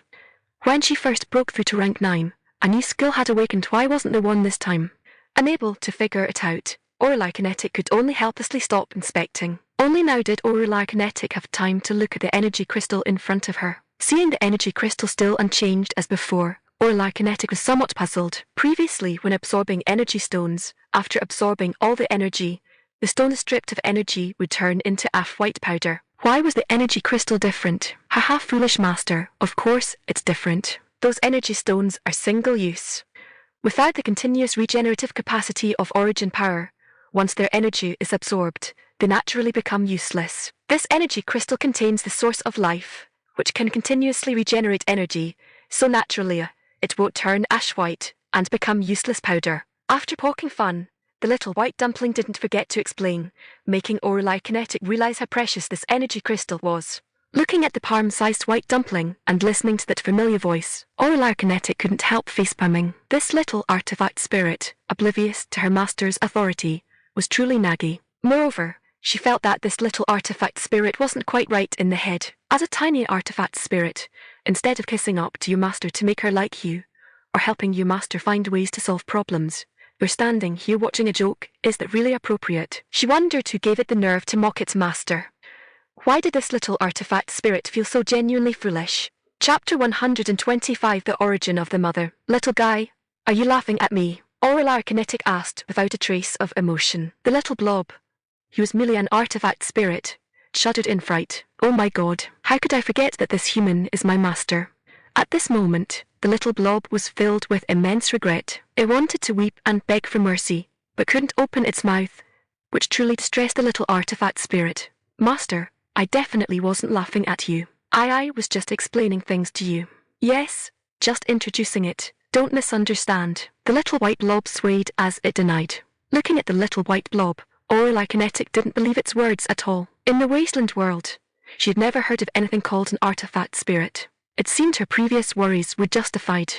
As expected, a void beast remnant soul was still hidden inside the space stone, and now it had actually transformed, claiming to be the artifact spirit of the space stone. The records from the last remnant soul had only recorded part of the void beast's experiences. She wondered what was contained in the memories of this void beast remnant soul. Since it knew energy crystal so well, did it mean its remnant soul contained relevant knowledge? Orlai Kinetic's undisguised intentions made the little white blob shiver. Wait, it had already pretended to be an artifact spirit, so why was this human still full of malice toward it? Could it be that she had seen through its identity? No, that couldn't be possible.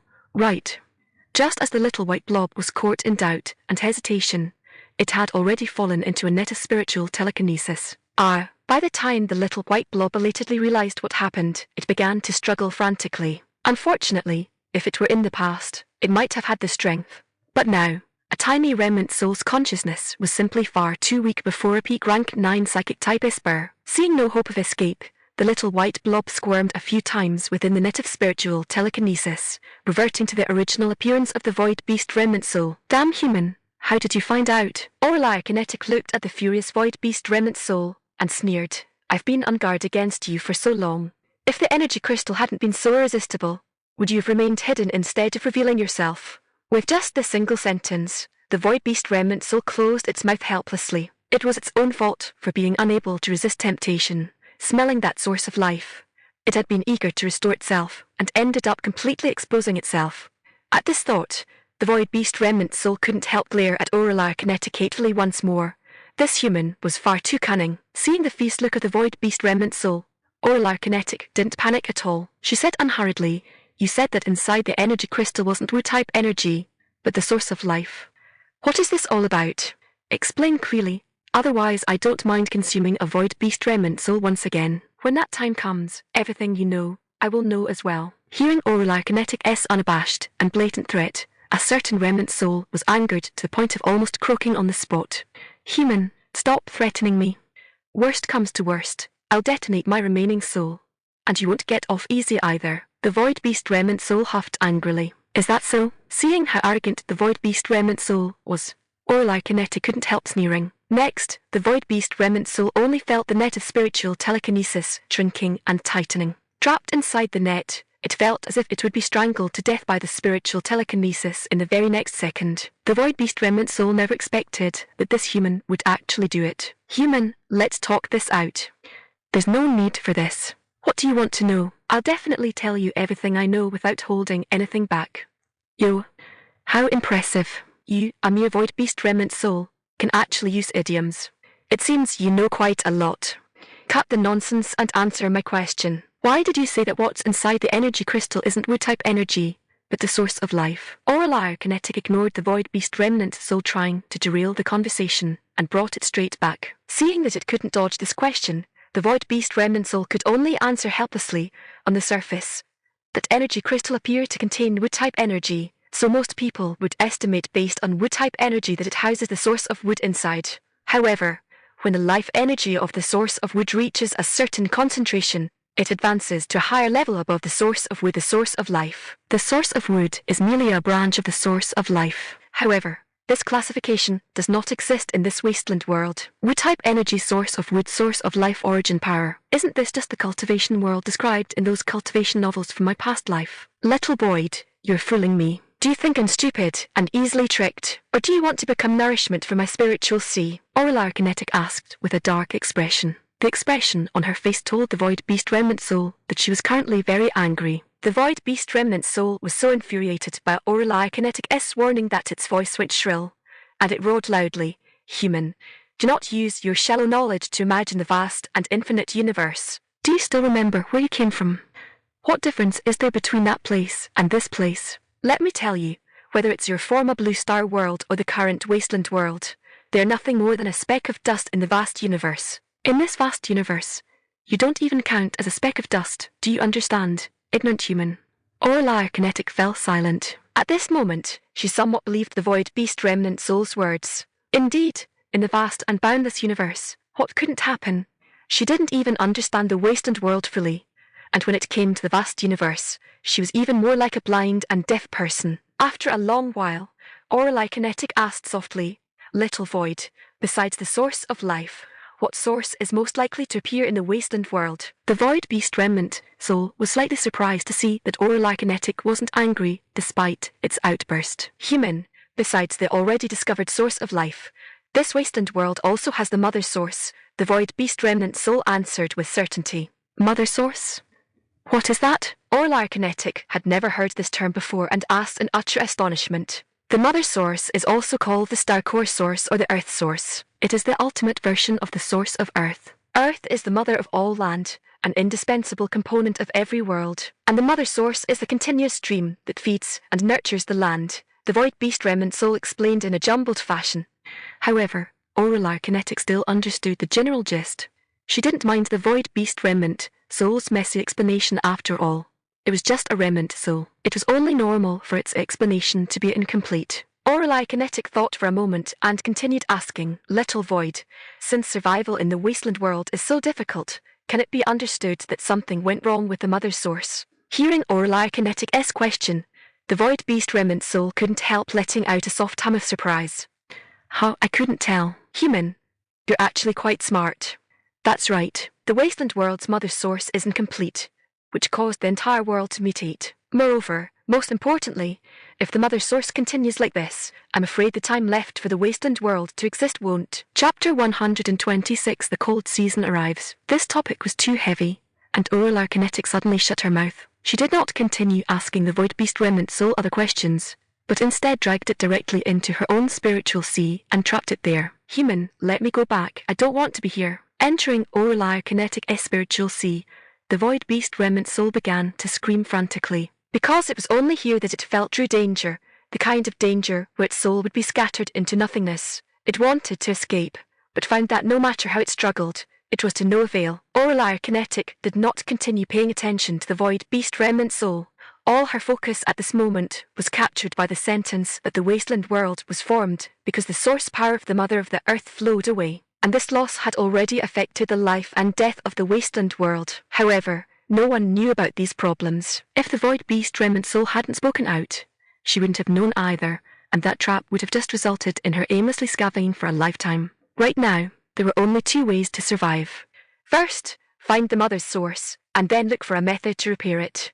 Second, leave this place and go to a high-level world. Aurelia Kinetic discovered that no matter which one it was, she could not achieve it. She originally thought she was already standing at the peak, but now she knew that she was still as insignificant as dust. Aurelia Kinetic sat silently in the basement, her mind racing with a myriad of thoughts. After a long time, she let out a long sigh and slowly stood up. Forget it, one bite of food at a time, one step of the road at a time. Let's go out first, otherwise the family will start to worry. Muttering to herself, Aurelia Kinetic walked towards the stairs. Aurelia Kinetic reached out and pushed open the alloy-heavy door leading into the basement. The moment the door opened, it released the last remaining warmth inside the room. Bursts of bone-chilling, bitter cold wind-carrying shattered snow instantly rushed toward her face. She was slightly stunned and raised her eyes to look at the open space outside the stronghold. The originally flat ground was now completely covered by a vast expanse of white ice and snow. Looking out, apart from the faintly visible white walls and the outer city walls covered with icicles, the outside was already completely deserted. At this moment, Aurelia Kinetic understood that the cold season of the Wasteland world had arrived silently. She frowned. The abruptly arriving cold season disrupted Aurelia Kinetic's original plan. She originally planned to go to the No. 20 gathering site again to see what kind of changes the mutated giant tree would undergo after losing the little green men and energy crystals consecutively. Wrapping her clothes tighter around herself, Aurelia Kinetic gave up on this idea. She was in a spur, and although she wasn't particularly afraid of the cold, there was no need to challenge it. Just as Aurelia Kinetic was considering what to do next, her bracelet rang. "Seer, come over quickly for dinner." Mum stewed mutated bear pores. Gwendolyn's clear voice came from the other end of the bracelet. "Okay, I'll be right over." After answering, Aurelia Kinetic closed the room door and walked outside. She discovered that among the several houses in the stronghold, the snow on the roads had long been cleaned up, and traffic was unobstructed. In the blink of an eye, Aurelia Kinetic had already walked into the house where her parents lived. Yes, when building the houses back then, Aurelia Kinetic had everyone build them separately and staggered, so that they would have private space while still being able to look out for each other. "Dad, Mom, I'm here." Her voice arriving before her person. That described Aurelia Kinetic. "Go wash your hands first and get ready to eat. Eldest, second, third, come quickly and bring out the dishes. Your younger sister is here. Why aren't you guys coming to help yet?" Gwendolyn shouted anxiously. Caspian Kinetic, Julian Kinetic, and Lucian Kinetic looked at each other, everything understood without a word. "Look at that. Mom, who favors daughters over sons, is online." Although they were complaining in their hearts, it didn't delay their actions of getting up to serve the dishes at all. Aurelia Kinetic, who came to the table after washing her hands, saw the sumptuous food on the table and asked in surprise, "Mom, how did you know I would come out today?" "I didn't know. Your dad said so. Besides, these dishes were already prepared long ago. When you came back, we just heated them up. It was very fast," Gwendolyn explained calmly. It sounded easy, but the process was actually not easy. Gwendolyn and Arthur Kinetic did not want their daughter to know about this. They had long discovered that their daughter's advancing speed was too fast, and they couldn't keep up. It didn't matter if they couldn't keep up, as long as the care and affection were not reduced, and the family affection remained unbroken. That was enough. Mum, taking advantage of her brothers going to serve the dishes, Orlar Kinetic reached out and quickly pinched a piece to stuff into her mouth. Watching her daughter's stealthy eating behavior, Gwendolyn couldn't help pointing at Orlar Kinetic with her finger. "You girl, you're always so mischievous." Orlar Kinetic swallowed the delicious food in her mouth clumsily, then stuck out her tongue and said, "This can't be blamed on me, who told it to be so fragrant that it dizzied me with its aroma." At this moment, Orlar Kinetic was just a little girl acting spoiled and cute beside her parents. What ninth grade is Burr Powerhouse? It didn't exist. There was no such thing here. Seeing their daughter's mischievous appearance, both Arthur Kinetic and Gwendolyn shook their heads dotingly. This scene happened to be seen by the three brothers who came back carrying dishes, and they couldn't help laughing in unison. The estrangement that originally arose because Orlar Kinetic rapidly leveled up and became a senior Esper instantly dissipated. 1 hour later, Orlar Kinetic was lying on the sofa, muttering incessantly, "Mom, I feel so uncomfortable. It seems like I ate too much. Come and help me rub my belly." Watching her daughter act spoiled and cute, Gwendolyn smiled and reproached, "Just you with so many antics every day. How old are you?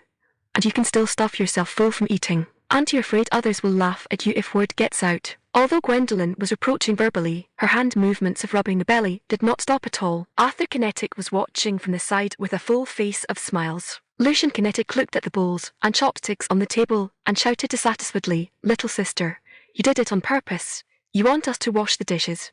Caspian Kinetic and Julian Kinetic instantly burst into laughter, pointing at Lucian Kinetic in unison. "Little brother, this isn't the first time. Why don't you know yet?" The family's happy time always passed quickly. No one reminded Orlar Kinetic, and who didn't know the lie that an Esper couldn't stuff themselves full. "Dad, with the cold season approaching, does the mercenary group have any missions?" Orlar Kinetic asked softly while eating the snacks brought by Gwendolyn. "Yes, the mercenary group has missions. But now the cold season has just begun, and the missions are all about cleaning up mutated beasts within 10 kilometers of the base, so there won't be any danger. Moreover, these missions are all divided into zones," Arthur Kinetic explained. Divided into zones. Orlar Kinetic thought for a moment and nodded in approval. "Little sister, I know where our mercenary group's mission location is." Without waiting for Orlar Kinetic to ask in detail, Caspian Kinetic, who was sitting on the side, spoke up first. Hearing Caspian Kinetic's words, Orlar Kinetic looked at Caspian Kinetic in some surprise. Things that Dad didn't even know, Big Brother actually knew first. Caspian Kinetic saw the doubt in Orlar Kinetic's eyes at a glance, and smiled to explain. "Uncle and Uncle Thorn arranged this matter for Brother Yu, letting Brother Yu lead us and Gale Thorn and the others to complete the base's cold season mission together. This morning, Brother Yu sent the mission location to me. Only then did Orlar Kinetic realize that Alistair Kinetic originally wanted the younger generation of the three families to use this mission to exercise their practical combat abilities." Chapter 127 Unusual Cold Season. Soon, more than a month of the cold season had already passed. Throughout the base, except for the snow-clearing teams and the people from the mercenary group who had to go out of the city rain or shine every day, everyone else hid in their houses to spend the winter. Damn it, this ghost of a weather is too hard to endure. When I came out, I heard that more than half of the houses in the Shantytown had collapsed. This life really is, Lucian Kinetic muttered, while checking ahead with a high-magnification telescope. The team had a total of 8 people, driving a blast-proof off-road vehicle. The 8 people were divided into 2 groups, resting in turns. At this time, Dale Thorn was driving. Caspian Kinetic and Lucian Kinetic were observing the distance with high-magnification telescopes, and Julian Kinetic was using a life monitor to detect life auras within a radius of 2 kilometers. "Brother, there is movement." Suddenly, Julian Kinetic's voice rang out in the quiet car. "Which direction? How many life auras are there?" Caspian Kinetic asked calmly without panicking. "Front left, many, and very concentrated." Julian Kinetic replied with a serious expression. Caspian Kinetic turned the telescope to the front left. The lead grey snow mist hung over the frozen wasteland, and the mutated plant was covered with a thick layer of frozen snow. Slender silver-white shadows suddenly slid out of the gaps in the ice and snow and burrowed in. Their entire bodies were snow-white, emitting a cold silver shimmer among the radioactive residual snow, and a tuft of black hair at the tip of their tails looked like charred charcoal. This is a mutated ermine. Caspian Kinetic couldn't help exclaiming out loud. Mutated ermine, where is it? Big brother. Hearing Caspian Kinetic's exclamation, Lucian Kinetic hurriedly asked, and the telescope in his hand also changed direction. Mutated ermine were one of the few mutated beasts in the Wasteland's cold season. They were not very large, only about twice as robust as ordinary ermines. The only worrying thing was that mutated ermine were gregarious animals, and their ethnic group was extremely huge. Such mutated beasts were far more headaches than lone mutated beasts. The cold wind rolled the ice and snow across the white wilderness, and Caspian Kinetic saw these mutated ermines transforming into streams of silver lightning, shuttling between the ice, snow, and the ground. Sometimes they gently swept the snow surface with their black tails to stabilize their figures, and sometimes they stood up their upper bodies, with their front paws folded against their chests, and their slender eyes scanning the wasteland back and forth, as if they were looking for prey. Just as Caspian Kinetic was observing the mutated ermines in the distance with a solemn expression, Julian Kinetic spoke up again. Big brother, life ores have appeared on the right again. Little brother, quickly see what it is. Gilthorn, turn the car around and prepare to retreat. Sarochin, quickly wake brother you and the others up. Caspian Kinetic hurriedly arranged.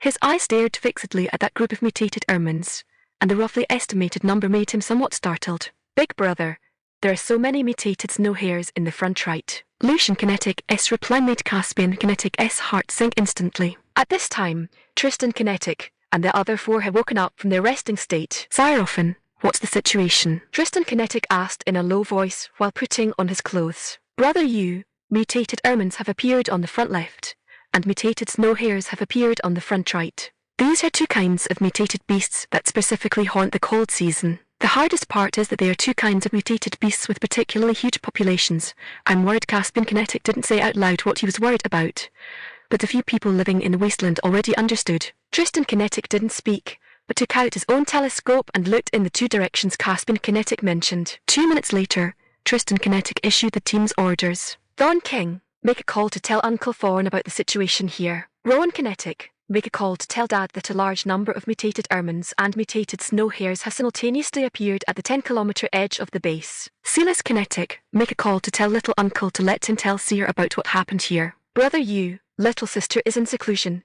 and hasn't come out of seclusion yet. Hearing Tristan Kinetic's arrangement, Julian Kinetic specially reminded him, I know, little uncle knows what to do about this matter. We just need to report the matter up. All right, I'm going to report the situation here to the base now. Gale Thorn, retreat back at full speed. Tristan Kinetic had known for a long time that Aurelar Kinetic had announced closed-door cultivation starting on the 3rd day of the cold season. More than a month had passed, and she had never come out of seclusion. However, intuition told him that Aurelar Kinetic should be made aware of this matter as soon as possible. At the Valerius Mercenary Group garrison, Alastair Kinetic, Arthur Kinetic, and Balian Thorn sat together in the Mercenary Group office. Big brother, Seer has been cultivating all along. If we go to call her out of seclusion now, I'm afraid Arthur Kinetic asked somewhat unwillingly. Not for the time being. I will go to meet up with you and the others first, and by the way, see if the matter is as we guessed. As for the two of you, no matter what the final result is, let's make the worst-case plan. Pack up our things first, and move to the basement. When the time comes, if it really can't be defended, we won't panic when leaving. Alastair Kinetic exhorted solemnly. You're going to meet up with Ur, and the others alone. No, Brother Moo, I will go with you. Balian Thorn hurriedly said. You must know that his two sons were together with Tristan Kinetic. No need, I can go faster alone. If you go, you still have to drive, and driving on this road is too slow. Alastair Kinetic shook his head and refused. If we don't drive, how do we get there? As soon as he finished speaking, Balian Thorn came to his senses and looked at Alastair Kinetic with a pleasantly surprised expression. Arthur Kinetic also reacted at this time, and hurriedly asked, Brother, has your ability advanced? Alastair Kinetic smiled and nodded. Yeah, I luckily advanced a few days ago, and these past few days I have been consolidating my realm, so I didn't tell you guys. Don't be angry. No way, we're too happy to even have time for that. How could we be angry? This is a great joyous event for our Valerius mercenary group, Balian Thorn said with a smiling face. Looking at Balian Thorn, who He was genuinely happy for him. Alistair Kinetic's hanging heart finally dropped. He thought for a moment, turned around to open the office safe, took out an incubator from inside, opened it, and took out a blood ginseng and an ice spirit grass, handing them to Balian Thorn. Looking at the two miraculous medicines handed over by Alistair Kinetic, Balian Thorn didn't dare to reach out. Brother Moo, this is too precious. I can't accept it. Balian Thorn refused against his true feelings. Seeing Balian Thorn staring at the miraculous medicine in his hands with glowing eyes, looking as if he couldn't wait to snatch it away immediately, Alistair Kinetic couldn't help explaining, take it. This was originally prepared for my advancement, but there ended up being extra. This is what's left over. You take it, and it will be just right to break through to level 5 ability. However, rest assured, I am not giving it to you for free. Exchange it with an energy stone, and if you don't have one, you can buy it on credit. Feeling that Alistair Kinetic was sincerely giving it to him, Balian Thorn happily accepted the two miraculous medicines. As for Alistair Kinetic saying to exchange them with energy stones, Balian Thorn understood that Alistair Kinetic said intentionally to take care of his face. You must know that this kind of miraculous medicine taken during advancement could not even be mentioned with exchanging for energy stones. If someone else obtained it, they wouldn't leak a single whisper of wind at all, let alone take it out for transaction. Thank you, Brother Moo. Chapter 128, The Young Master of Central City. 20 minutes later, Alistair Kinetic arrived at the outer city gate. Stop right there. We just received notice that a large number of mutated beasts have been discovered outside the base. From now on, no one is allowed to leave the city. The on-duty city defense force stopped Alistair Kinetic and said with a stern expression. Upon hearing this, Alistair Kinetic knew that the base had prepared for the worst. Hello, I'm Alistair Kinetic, commander of the Valerius Mercenary Group. Our team members are still outside, and I need to go support them. Alistair Kinetic tapped his wristband, ringing up the information of the Valerius Mercenary Group for the other party to inspect. The city defense force never expected that the person in front of him was actually the commander of the Valerius Mercenary Group. This Valerius Mercenary Group had been established not long ago and kept a low profile, but it was rumoured that the commander was a level 6 ability user. Such a big shot was someone a mere outer city defense force guard like him dared not offend. Commander Moo, I'm sorry, I didn't know it was you, but we did receive a notice just now. Commander Moo, do you think this is acceptable? Could you please sign this emergency city exit form? The city defense force said cautiously, his voice trailing off, revealing his nervous state of mind. All right, let's do things by the book so neither of us is put in a difficult position. With that, Alistair Kinetic readily signed the emergency city exit form. If not for the base's protective shield, he would have already flown out from his station using his ability, and wouldn't have needed to make a trip to the city gate at all. The moment Alistair Kinetic stepped out of the city gate, he immediately activated his ability. His body rapidly rose into the air, flying swiftly toward the location of Tristan Kinetic and the others. Watching Alistair Kinetic travel through the air right before his eyes, the city defense force was dumbfounded. Did he not wake up fully today? Or were his eyes playing tricks on him? He pinched the back of his hand hard, wanting to pinch somewhere else, but it was too cold, and he was dressed too heavily to reach. Hiss!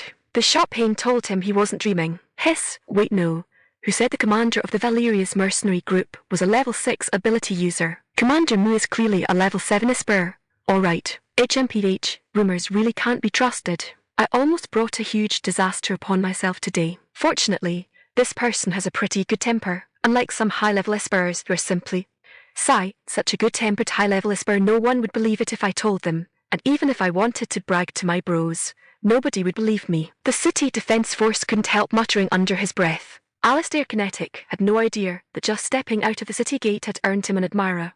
At this moment, he was rushing hurriedly in the direction of Tristan Kinetic and the others. 20 minutes later, Alistair Kinetic, travelling through the air, spotted several cars racing wildly, with two massive groups of mutated beasts following far behind them. Yes, two massive groups of mutated beasts, one group of mutated ermine, and one group of mutated snow hare. At just a glance, Alistair Kinetic furrowed his brow because he discovered that not only were the two groups of mutated beasts enormous in number, but most alarmingly, they were actually cooperating with each other. With a situation like this, Alistair Kinetic was 80% sure that the winter beast tide was about to erupt. The only uncertainty was the scale of the beast tide. After pondering for a moment in order to get to the bottom of it, Alistair Kinetic did not stop his movement, and instead continued flying outward. He needed to confirm his inner suspicions and estimate the scale of this beast tide. 10 minutes later, Alistair Kinetic looked with a grave expression at the various mutated beasts in the snowy wilderness. That's right. They were the various mutated beasts that frequently appeared during the cold season. A pack of mutated ice wolves, a pack of mutated snow leopards, and a pack of mutated lynxes. Although the 3 packs of mutated beasts were heading in different directions and appeared not to disturb one another, Alistair Kinetic's mood didn't relax at all. Instead, he felt that the situation had become even trickier. Alistair Kinetic looked at the 3 packs of mutated beasts and then quickly flew back. He had to hurry back to think of a solution. As for Tristan Kinetic and the others, although those 2 groups of mutated beasts were fast, it was impossible for them to catch up to Tristan Kinetic's cars. Alistair Kinetic did not know that the few people he thought had escaped safely were currently experiencing a desperate life and death struggle. Over the snow-white wilderness, on the bumpy, muddy road remaining with ice slag, the energy vehicles skidded and slipped. Several energy vehicles fled at full speed across the muddy ruts, and every driving chauffeur slammed the accelerator all the way down. The engines of the energy vehicles erupted with muffled roars and tremors, the tires frantically grinding against the rough road surface and kicking up waves of muddy water, leaving deep ruts branded into the muddy ground. No one spoke. There was only an oppressive silence. Gale Thorne, accelerate and pass that off-road vehicle ahead. Tristan Kinetic stared fixedly ahead and instructed Gale Thorne, who was driving. Alrighty, sit tight, brothers. As soon as Gale Thorne finished speaking, the energy vehicle's speed surged, increasing by another 20%. In front of Tristan Kinetic and the others were 2 silver-grey off-road vehicles with unique designs. The shells of the off-road vehicles were very thick, exuding an unusual air of luxury. Inside the 2 vehicles sat 5 people respectively. Among these people, 4 wore arrogant expressions and disdainful gazes, carrying a sense of lofty superiority as they mockingly scanned the vehicles behind trying to overtake them. Young master, there's actually a reckless vehicle here trying to overtake us. A youth wearing a black cold-weather outfit said coldly, the disdain in his tone dripping off his words. Oh, there are actually eyeless fellows wanting to overtake this young master's car. Did he not see the Zev family Citadel insignia on this young master's vehicle? The speaker was a teenager around 16 or 17 years old, wearing a white high-end cold-weather outfit. With a fair complexion, his entire body exuded the spoiled, dissolute appearance cultivated by an exquisite lifestyle. Young master, these country bumpkins from the outer city, who've never seen the world, might really not recognize our clan insignia. If they did, they certainly wouldn't dare to overtake us. Don't you think so, Kshnir Hui? Another youth grinned mockingly. Kshnir Hui, wearing the cold-weather outfit of the Thunderfire mercenary group, smiled ingratiatingly and said, Young Master Kin, it must be like that. I know the people in this car. They're members of the Valerius mercenary group who just moved over from base 58. This mercenary group is very small, and their base is right by the city wall in our outer city. It is said that their commander is a level 6 ability user. A level 6 ability user. No wonder. Such strength can indeed let someone walk sideways in the outer city. But in Central City, you can casually pull out anyone with that kind of strength. What is there to show off about?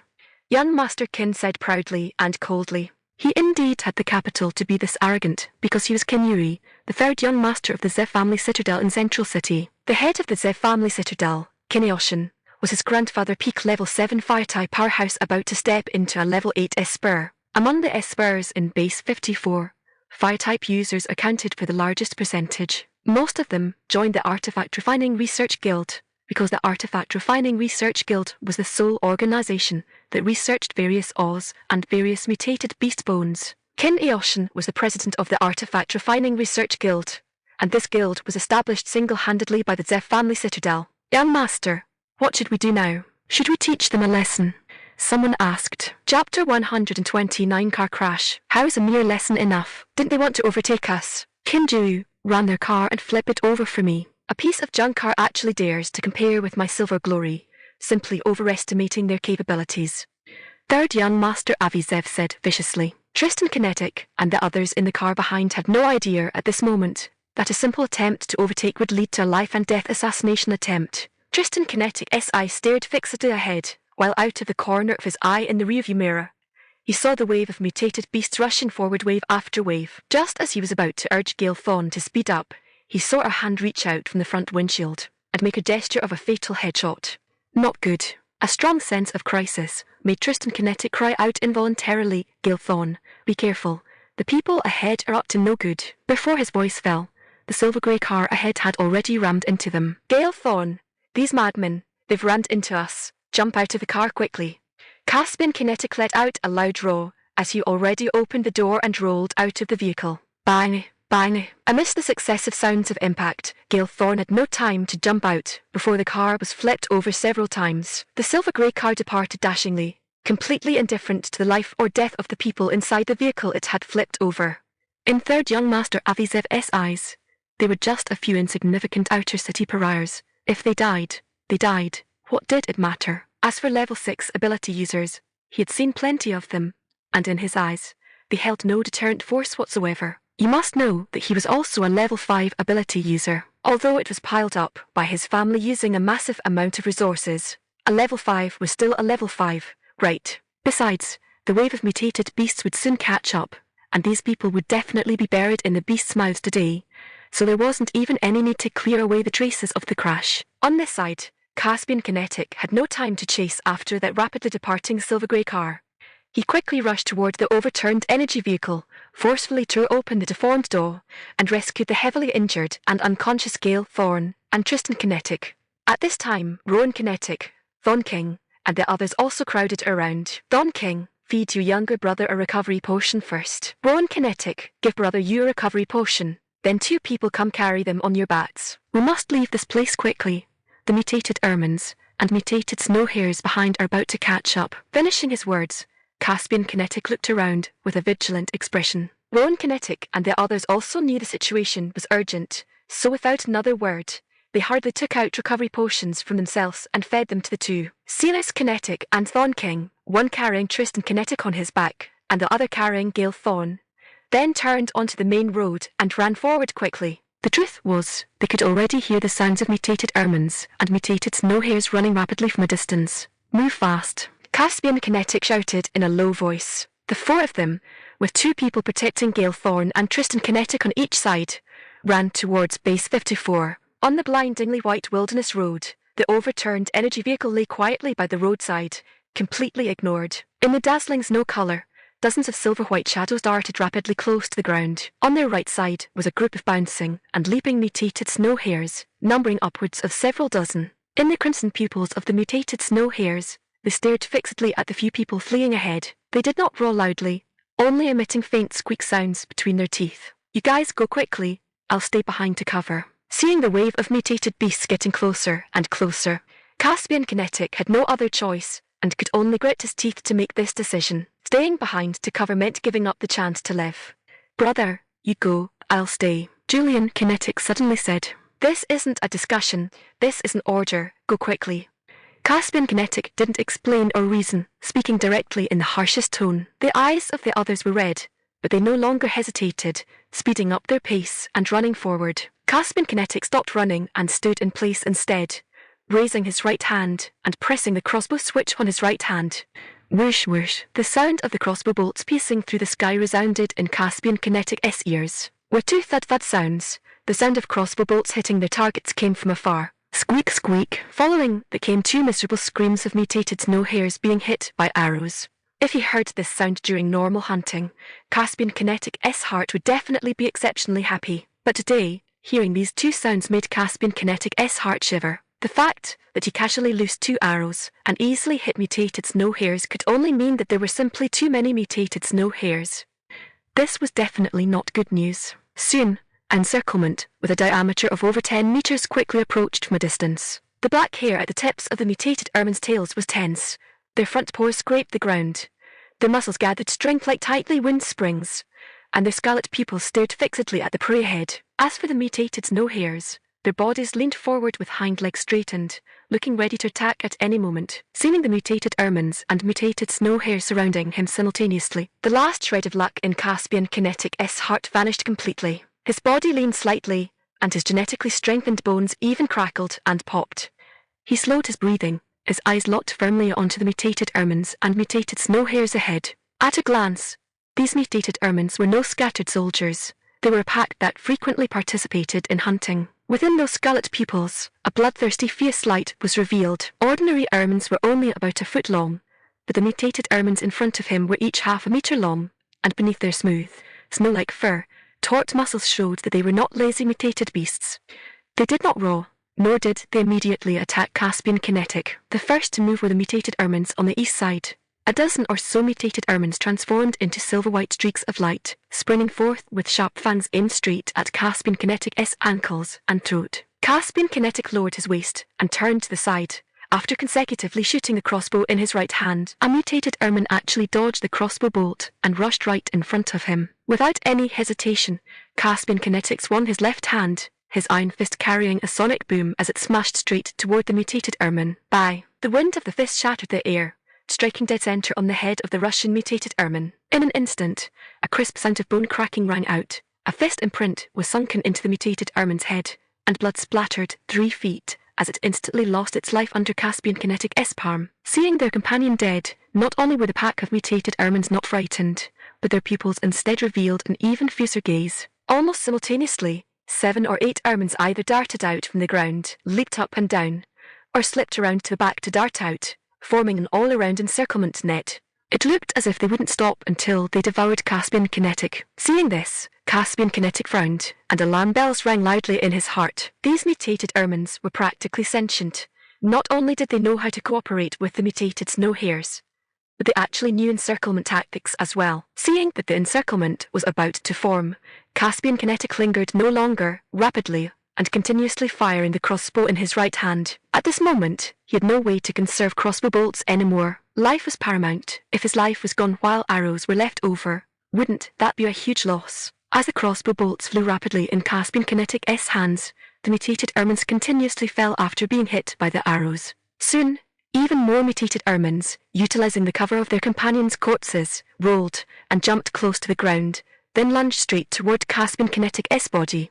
Chapter 130 A Moment of Crisis. The mutated ermine and mutated snow hare stopped probing and frantically lunged at Caspian Kinetic. Caspian Kinetic's crossbow bolts were quickly depleted. He took down his ally steel blade and gritted his teeth as he met them head-on. Surrounded by so many mutated beasts with no hope of breaking through in sight, a trace of despair flashed through Caspian Kinetic's heart. His mood was like the falling goose-feather snow all over the sky, freezing one's bones with a piercing chill. Caspian Kinetic's black cold weather suit was already splattered with the blood of mutated beasts, and the bloody stench further stimulated even more mutated snow hares and mutated ermines. Caspian Kinetic's expression was solemn, and the mutated beast blood on the allied blade in his hand had already frozen into a thin frost.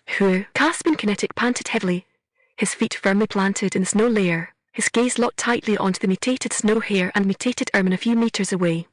He knew that the next time would probably be a life-or-death battle, where only one would survive. The accumulated snow suddenly exploded, and shattered snow splashed everywhere. A huge mutated snow hare rushed out from the mutated beast pack, its snow-white fur standing on end like steel needles, and its pair of vertical pupils were chillingly blood-red. The mutated snow hare's whitish fangs flashed with bursts of cold light, its nasal cavity continuously puffing out white mist, and with a single bound of its body, its sharp front paws grabbed toward Caspian Kinetic's face. Caspian Kinetic slightly tightened his 5 fingers around the ally steel blade, his bones even emitting a slight cracking sound.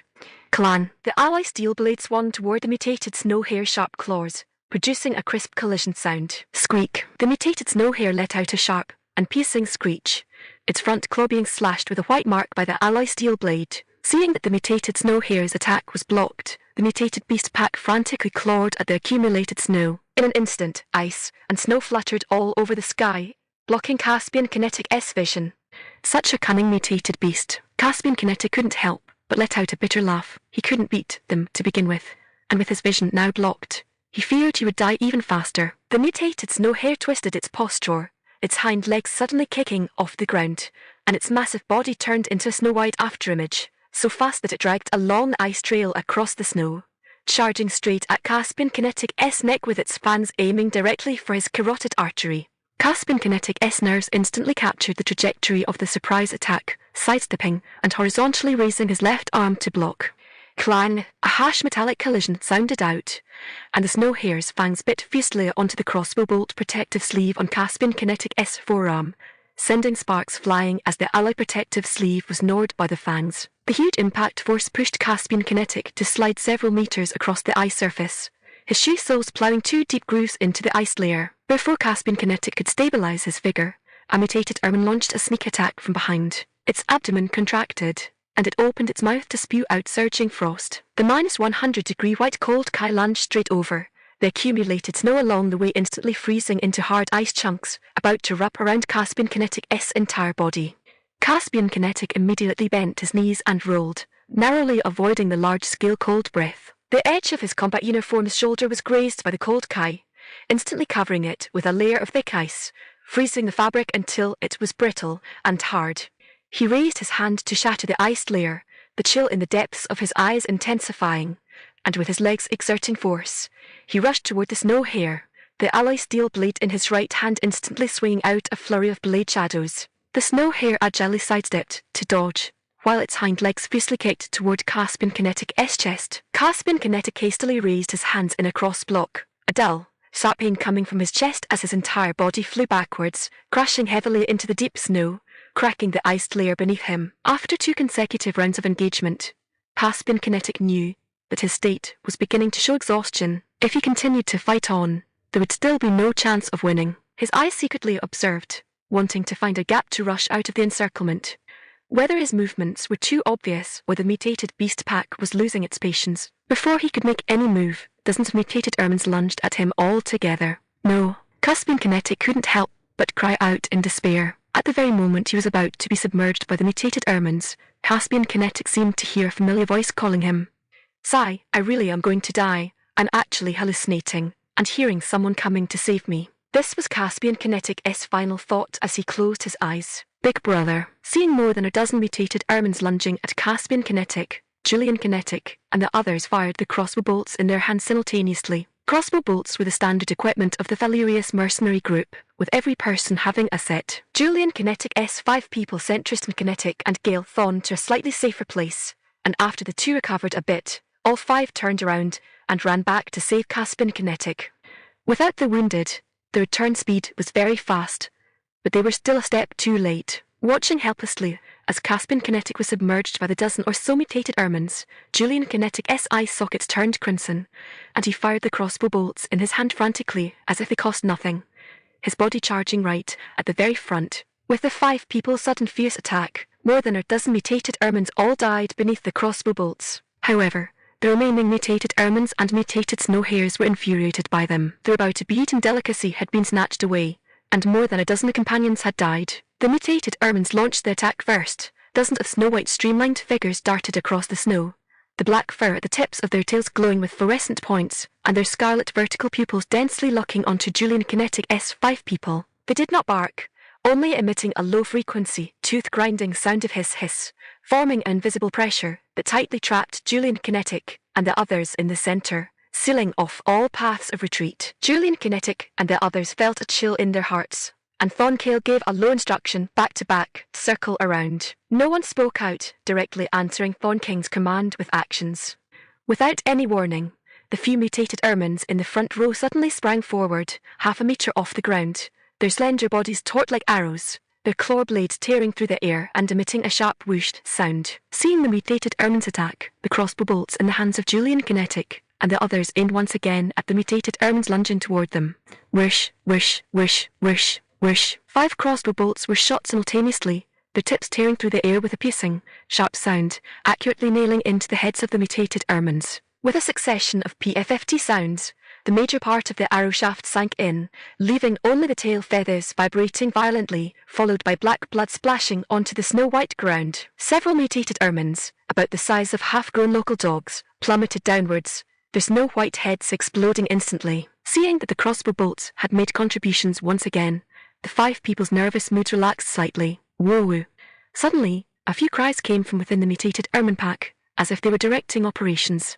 Like a signal, woo-woo, dozens of mutated ermines that had originally been dormant and motionless instantly swarmed out. They were much more robust in build, with exposed fangs and sharp claws gleaming with cold light, surrounding Julian Kinetic's 5 people impenetrably. Be careful.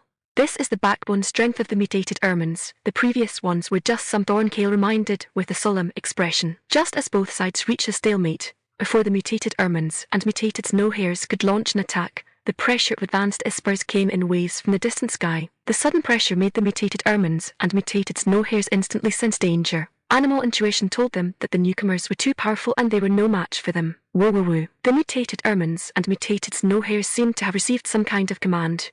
Whoosh, whoosh, whoosh. They scattered and fled in all directions collectively. Chapter 131. Alistair Kinetic arrives. Seeing the mutated beast herd suddenly fleeing, Lucian Kinetic couldn't help asking, "Second brother, what is going on here?" "Never mind what's going on for now.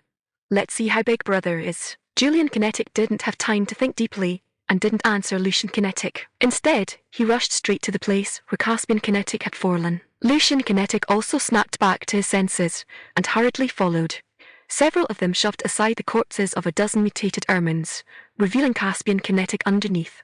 He was covered in blood, some of it his own, and some from the mutated ermines. Big brother, big brother. Brother fan. Brother fan.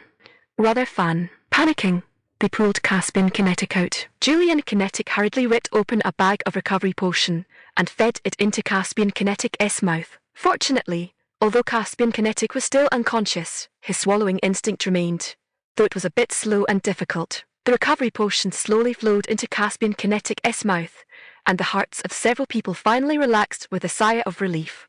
"Brother King, my brother's condition is a bit serious, and he needs to be sent to the hospital immediately. I'll carry him, and I'll trouble Brother Kale to cover our rear," Julian Kinetic said with a sincere expression. The others were his own brothers and cousins, so there was no need to be polite.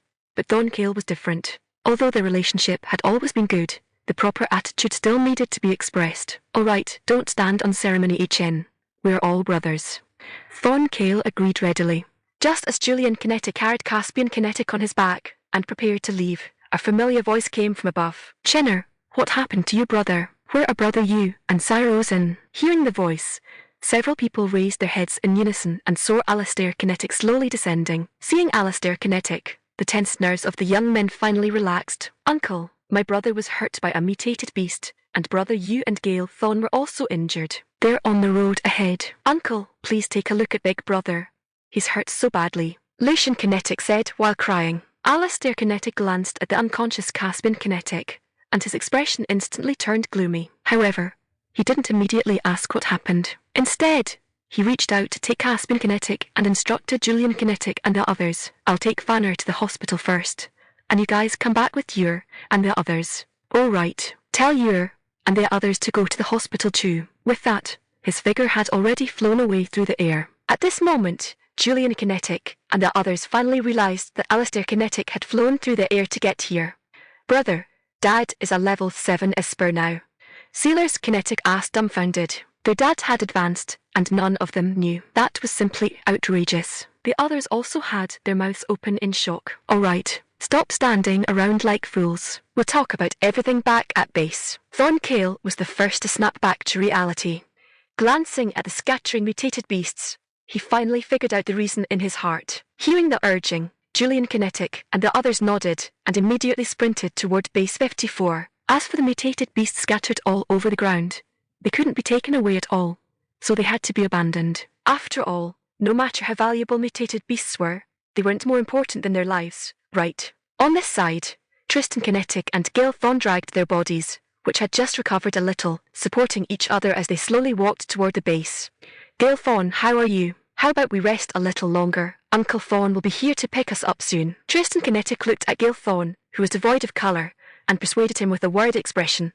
"Brother Yu, I'm fine. I can hold on a bit longer." Just as he finished speaking, Gale Thorn's body began to collapse toward the ground. "Gale Thorn, how are you?" Tristan Kinetic shouted anxiously. Tristan Kinetic looked up in the direction of Base 54 and didn't see any vehicles coming. Having no other choice, he could only painstakingly help Gale Thorn up and stubbornly drag himself forward. Toot.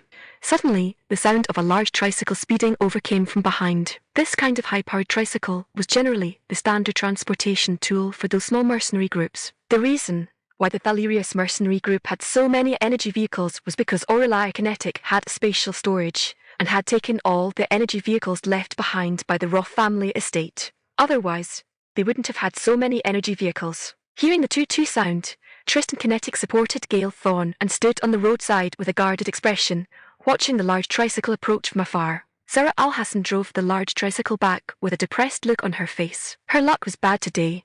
She had been out all day, but in the morning she only picked up 4 people and earned 200 points.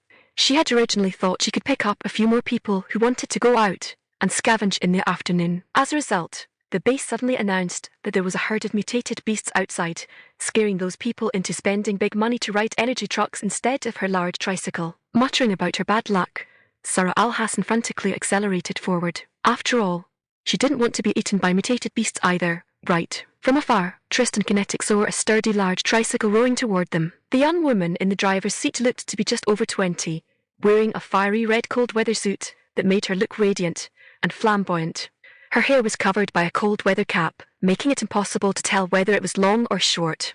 However, her eyebrows and eyes exposed outside were clear and bright. With one hand firmly gripping the handlebars and the other resting lightly on the brake lever, her posture was upright, and she drove the clumsy tricycle steadily. The rugged vehicle body made her look both cool and wild, full of aura. The only surprising thing was that this girl full of aura had a tight little face at the moment, showing that her mood seemed to be less than pleasant. Tristan Kinetic's initially extended right hand hesitated when he saw the expression on the girl's face, not knowing whether to pull it back or keep reaching out. Sarah Al-Hassan, who had been racing all the way, saw someone suddenly waving ahead. After hesitating for a few seconds, she finally slowed down the large tricycle a little. Usually, she only did business with regular customers and didn't take orders from strangers because it was really unsafe. Today there really was no business, so she couldn't help but wonder if she could make some points along the way. Seeing the large tricycle slow down, a small part of Tristan Kinetic's heart dropped into place. Beauty, how many points to the hospital? Tristan Kinetic didn't ask if Sarah Al-Hassan carried passengers, but directly asked for the price. It's strange. How does this person know I carry passengers to earn points? Sarah Al-Hassan felt a bit puzzled inside, but she wasn't worried about safety because she could already tell that both of these men were injured. Moreover, she also saw the Valerius mercenary group badges worn by Tristan Kinetic and the other. The hospital, 200 points per person. Sarah Al-Hassan unceremoniously fleeced them. All right, I'll pay you half first, and the rest when we get off. Tristan Kinetic didn't bargain, but directly reached out his right hand to reveal his bracelet, scanning the code to pay the points. The movement was smooth and fluid, without the slightest hesitation. Seeing Tristan Kinetic pay so readily, the little person inside Sarah Al-Hassan's heart wailed in anger. Ah, idiot Sarah Al-Hassan, you don't even know how to rip off a rich guy. Tristan Kinetic had no idea about Sarah Al-Hassan's internal regret. He carefully helped Gail Thorne onto the large tricycle, and then got on board himself. Sit tight, I'm starting it up. After giving a reminder, Sarah Al-Hassan started the large tricycle and raced toward the base. It wasn't because she had a good heart and was in a hurry to save people, but because she worried that if it took too long and someone died in her vehicle, she would have to take responsibility. Chapter 130, 2 targets. On this side, after receiving Julian Kinetic's call, Arthur Kinetic drove out of the base in an energy vehicle with Balian Thorne. However, the energy vehicle had been driving for an hour. Along the way, apart from encountering a few energy vehicles and large tricycles hurrying towards the base, they did not find Tristan Kinetic and Gail Thorne at all. Dad, Uncle Jiang, why are you here? Where are Brother Yu and Gail Thorne? Julian Kinetic looked into the energy vehicle part in front of him, and not seeing the figures of Tristan Kinetic and Gail Thorne, asked in surprise. Julian Kinetic, I was just about to ask you. Didn't he say you and Gail Thorne were waiting for us by the roadside? Where are the people now? We came all the way here, and didn't see anyone at all. Also, where is your eldest brother? Didn't you say you went back to save your eldest brother? Where are they? Arthur Kinetic questioned angrily. My brother was sent to the hospital by our uncle, and Brother Yu and Gail Thorne really were by the roadside. If you don't believe me, ask Brother King. Julian Kinetic explained hastily. Kinner, is your brother seriously injured? Balian Thorne looked at Thorne Kale and asked with concern. Quite serious. Although he took the recovery potion, he hasn't fully recovered yet. I'm afraid he still needs to go to the hospital for treatment. Thorne Kale replied softly. Hearing Thorne King's answer, Arthur Kinetic and Balian Thorne's expressions instantly turned solemn. Get in the car. Let's hurry back and look for them. Balian Thorne immediately ordered. Now time was life. They didn't dare delay even a single second. However, along the way, 7 pairs of eyes searched, but they couldn't even see a shadow of the two. Dad, could Brother Yu and Gail Thorne have taken someone else's ride back to the base? Finally, Julian Kinetic reminded softly. Hearing this, everyone felt that Julian Kinetic's words made quite a lot of sense. Let's go. We'll go straight to the hospital. With that, The energy vehicle rushed wildly back toward the base. At the outer city central hospital of Base 54, Alistair Kinetic was looking at the young nurse in front of him with a gloomy expression. He asked in a cold voice, "Say what you just said one more time." "TCH, don't say it once. Even if I say it 10 times, it's the same words. The hospital's beds are tight and are all reserved for people who have contributed to the base. People like you who just moved to the base not long ago and haven't contributed to the base don't deserve to live here. You should know that the hospital's resources are also very tight. We can't let poor ghosts like you waste them." The young female nurse sneered derisively.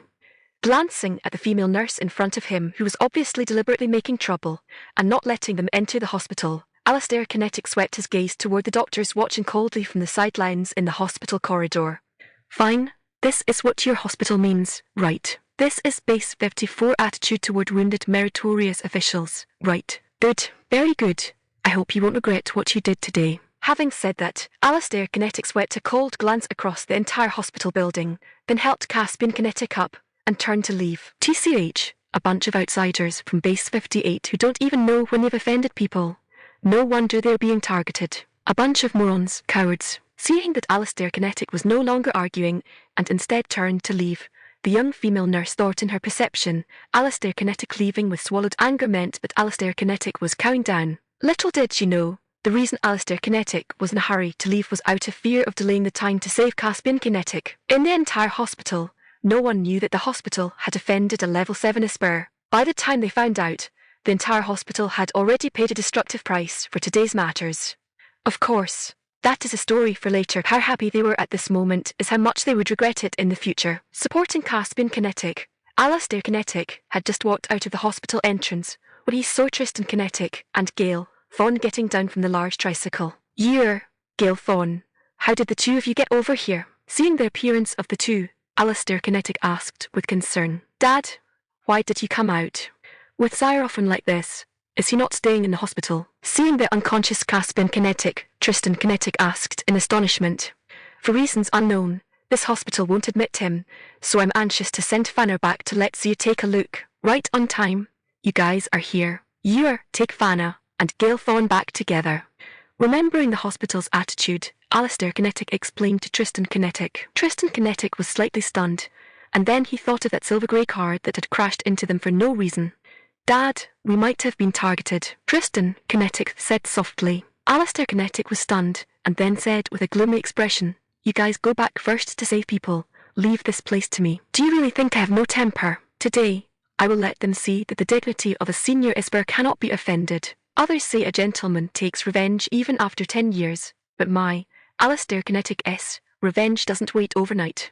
Hearing Alistair Kinetic S' extremely chilling words, Tristan Kinetic couldn't help but shiver. He understood that his father was truly angry, and when his father was angry, it meant someone was going to be in bad luck. Sarah Al-Hassan had originally just dropped Tristan Kinetic and the other off at the hospital entrance when she ran into this matter. When she heard that these two people seemed to have offended a big shot, causing the hospital to refuse treatment, her heart skipped a beat. Just as she thought about not collecting the remaining 200 credits and staying away from Tristan Kinetic and the other trouble magnates, she heard Alistair Kinetic S' extremely domineering sentence about being a level 7 Esper. "All right."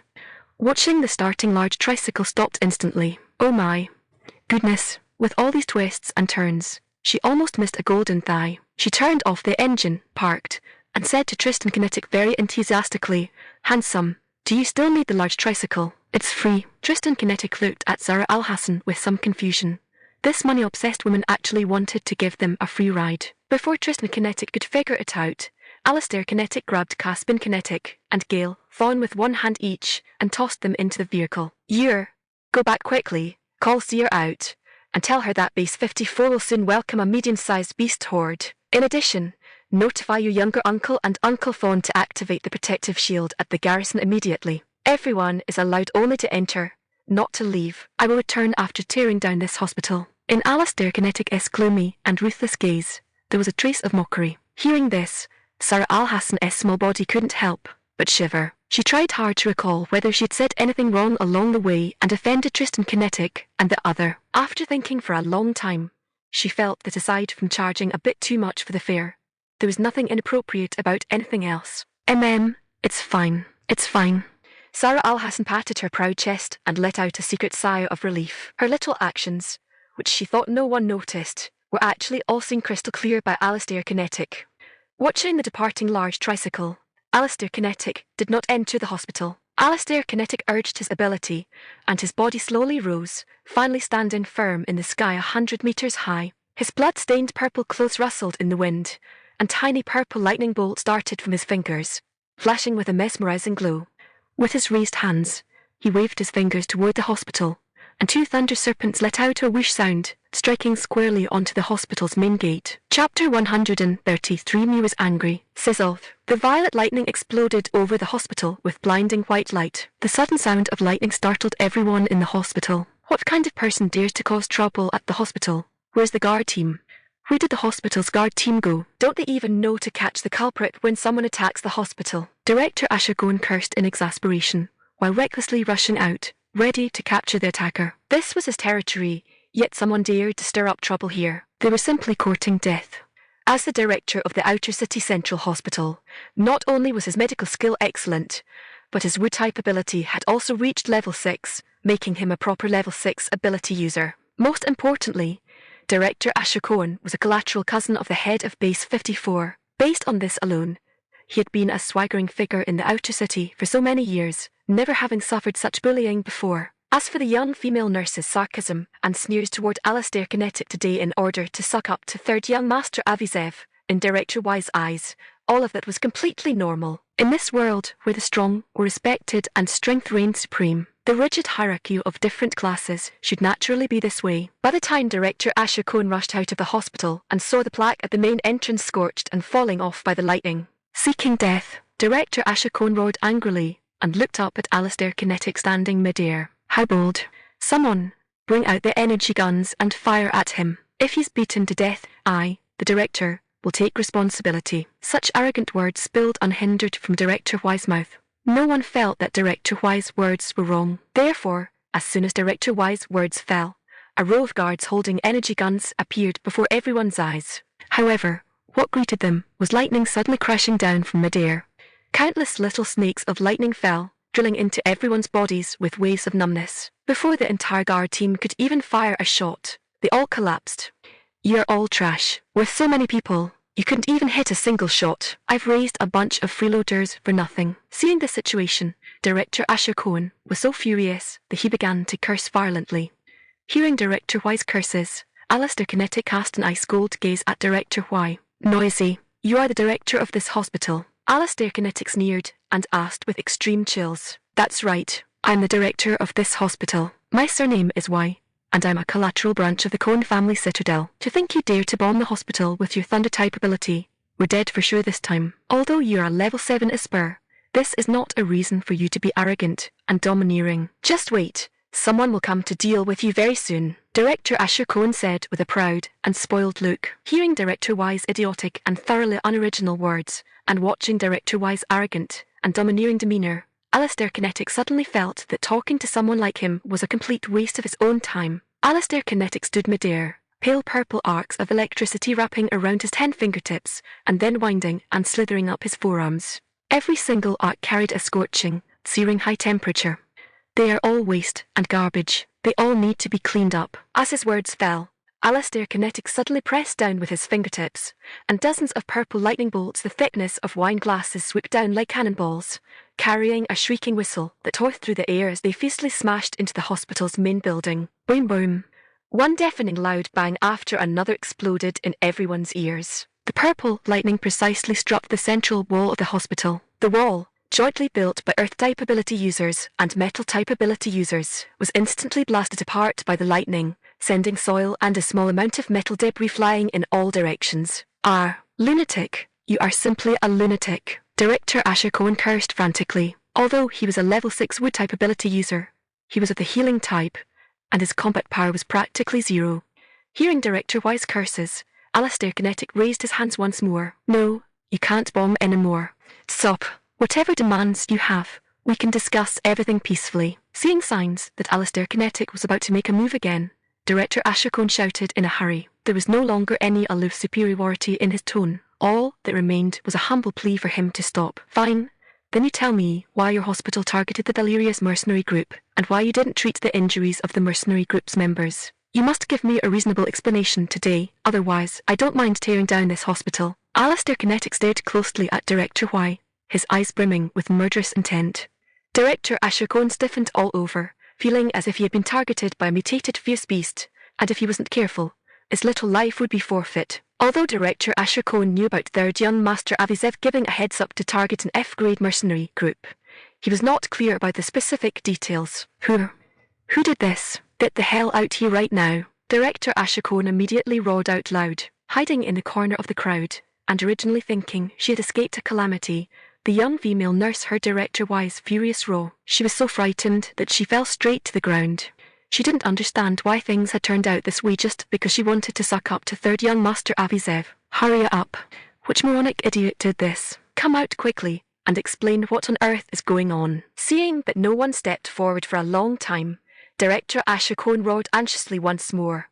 Damn it, this moronic idiot caused such huge trouble. After this matter is over, I might as well just send her on her way. No one knew Director Y's thoughts, but under the current circumstances, everyone understood that the young female nurse had kicked an iron plate and gotten into big trouble. Those people who had originally gathered around her to flatter her because she drove Alistair Kinetic away were now nowhere to be seen. At this moment, everyone retreated far away, as if avoiding a plague. In a split second, around the young female nurse, it was like a vacuum zone. Not a single person was left. Seeing this, how could Director Ashercone not understand? He said to a bodyguard beside him, "Go drag that troublemaking bitch over here. I want to see who is so blind-eyed as to cause me such big trouble." The bodyguard nodded, rushed over in 3 strides, grabbed the young female nurse who had collapsed limply on the ground, and then turned back to stand before Director Y. With a slap sound, the bodyguard threw the young female nurse in front of Director Y. Looking at the young female nurse, he was terrified, completely limp on the ground, and unable even to stand up. Director Ashercone slowly squatted down, lifted the young female nurse's chin with a single finger, stared at her, and asked coldly, "Tell me, who sent you? Why did you do this?" Hearing Director Y's question, the young female nurse's terrified face instantly streamed with tears of fright. Seeing the pathetic appearance of the young female nurse with tears and snot flowing together, Director Ashercone stood up, wiped his fingers with a tissue, and then lightly tossed the tissue away, as if the tissue had been contaminated with some kind of radiation virus. The young female nurse saw Director Y's contemptuous and disgusted action, and her heart tightened. "Answer me, my patience is limited. Otherwise, I don't mind handing you over to that person." After saying this, Director Ashercone gently pointed a finger at Alistair Kinetic standing midair. Seeing this, the young female nurse's mentality completely collapsed. Chapter 134, Hidden Meaning. "No, I'll talk. Please, Director Y, don't hand me over to anyone else." The young nurse shook her head frantically. Seeing that Director Ashercone remained unmoved, she hurriedly kowtowed and begged again. Director Ashercone glanced at the young nurse, then let out a cold chuckle, saying derisively, "Whether I hand you over to someone else doesn't depend on me. The initiative is in your hands. If your answer satisfies everyone, then all is well. Conversely, if your answer is vague and full of lies, then you know what the consequences will be yourself." The young nurse trembled all over, a chill shooting straight from the soles of her feet to her crown.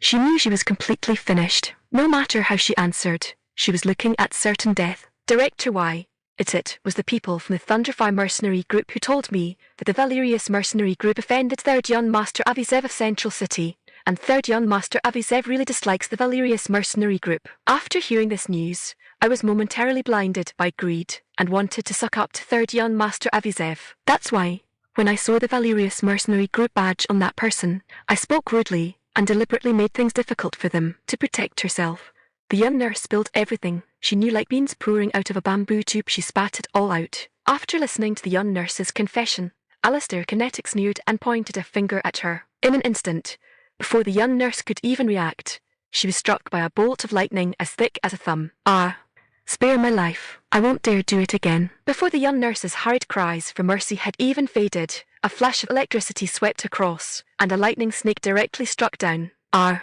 Following a miserable scream, the current instantly coursed through the young nurse's entire body. Her whole body suddenly stiffened, as if tightly bound by an invisible chain of lightning, unable to move even a fraction of an inch. A smell of burning flesh wafted over. The young nurse's body spasmed and curled up uncontrollably, finally turning into a humanoid chunk of charcoal. This scene seemed to have taken a long time, but in reality, it was only a few minutes. Director Asher Cohn didn't even glance at the humanoid charcoal, instead raising his head with an ugly expression to look at Alistair Kinetic. Commander Moo, you have already punished the person, and you've blown up the hospital. Let this matter end here. After saying this, Director Asher Cohn did not forget to look at Alistair Kinetic with vigilant eyes. Just as Alistair Kinetic was about to speak, the sound of police sirens approached from afar. He raised his head to look in the direction of the sound, a mocking, ambiguous smile hanging on his face. So, the other party was stalling for time to wait for reinforcements. A minute later, several police cars loaded with heavily armed guards rushed into the hospital. First, 8 armed guards got off and stood on both sides. Then, a middle-aged man stepped out of the car. Wearing a pair of gold-rimmed glasses and a well-tailored grey trench coat, he looked refined and approachable. Behind the middle-aged man followed an old man dressed in black. Seeing him half a step behind, and respectful, one could easily guess his identity. Director Why?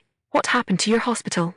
The newcomer didn't even glance at Alistair Kinetic, as if Alistair Kinetic didn't exist at all. Upon seeing the newcomer, Director Asher Cohn also heaved a sigh of relief in his heart. Deputy Base Commander Ken, someone upset Commander Moo of the Valerius mercenary group, and he is letting off steam. Director Asher Cohn seemed to have said nothing, yet seemed to have said everything. Such ambiguous words instantly nailed the Valerius mercenary group to the pillar of shame for bullying others with power. Alistair Kinetic was not angry, still looking at the few of them with that ambiguous smile. He didn't speak to defend himself, nor did he explain. He just stared at them detachedly. Kinzairo's heart skipped a beat. This person was not easy to deal with. This was the first impression Alistair Kinetic gave him. President Wan's heart tightened even more. He had thought that with Kinzairo's arrival, Alistair Kinetic would be afraid and restrain himself. However, Alistair Kinetic did not. Thinking of this, President Wan regretted it. He felt that things seemed to have exceeded his estimation. Ephraim Zev restrained the expression on his face and looked up to say to Alistair Kinetic, Commander Moo, you should know that Aspers are strictly forbidden from using their abilities inside the base. Violators will face severe punishment from the base. Indeed, I know that, Alistair Kinetic replied very readily. Commander Moo, committing a crime knowingly, do you know what kind of offence that is? The old man asked with a stern face. At this moment, he seemed to be the embodiment of justice. Exactly. How can this person be like this? If he didn't know, there might be some understanding, but to know clearly and yet deliberately violate it is simply too much. Right, exactly. Some Aspers just rely on their status as Aspers to do whatever they please. Yeah, what you guys said is right. People like this are simply bad apples among Aspers, ruining the reputation of Aspers. Waves of discussion arose all around. For a moment, it was as if Alistair Kinetic was a law-breaking, heinous criminal. If it were before, perhaps Alistair Kinetic would have explained a bit for the sake of his reputation. But now, he felt there was no such necessity. Ever since he broke through level 6 and became a level 7 Esper, his perspective and state of mind had undergone earth-shattering changes. Only, at this moment, did he somewhat understand why his little niece always wore such an untroubled and carefree expression. Uncle, as one's strength changes, one's state of mind will also change. Things you previously thought were very important now seem completely not worth mentioning. This was what Aureliar Kinetic had said to him before going into seclusion. At the time, Alistair Kinetic didn't quite understand, but now he felt it deeply. Your surname is Kin, and you are the Deputy City Lord of the base. Then a few hours ago, you must have received a report from the Valerius mercenary group's patrol team about a large number of mutated beasts appearing 10 kilometers around the periphery of the base. Alistair Kinetic ignored the old man's question and instead stared closely at Ephraim Zev as he asked. Ephraim Zev was stunned. Why was this person asking about this matter? Although he didn't know the reason, he still nodded honestly and replied, there is indeed such a matter. 4 hours ago, the Outer City Management Center did report this matter. Commander Moo, it is only right for your Valerius mercenary group to report it after discovering mutated beasts. Don't think you can use this little merit to cover up the fact that you used your ability within the base and wrecked the hospital, the old man said righteously. Alistair Kinetic frowned as he looked at the old man, pointing his index finger as a lightning snake darted swiftly toward the old man. So noisy. The subordinates of City Lord Kin's family have no manners at all. I don't know how they were raised. Bringing out such unruly subordinate truly loses face for the Zev family citadel. Or perhaps it's not that the Zev family citadel failed to raise them well, but that this is simply the family style of the Zev family citadel. The words Ephraim Zev originally intended to say were blocked by Alistair Kinetic's sarcastic and barbed remarks, rendering him so angry that he couldn't utter a single word. He felt that no matter how he answered, he would fall into Alistair Kinetic's trap. If he said this was due to poor upbringing by the Zev family citadel, it would make others ridicule the Zev family citadel for failing to even teach a subordinate. If he said subordinates were naturally like that, would he dare say such words? If these words spread out, wouldn't the Zev family citadel immediately become thinking of that outcome? Kinzairo, who had always been famous for his composure and refinement, almost cursed out loud. This fellow surnamed Mu was too cunning and too abominable. Chapter 135, Tearing Off the Face. How could this fellow surnamed Mu dare to do this?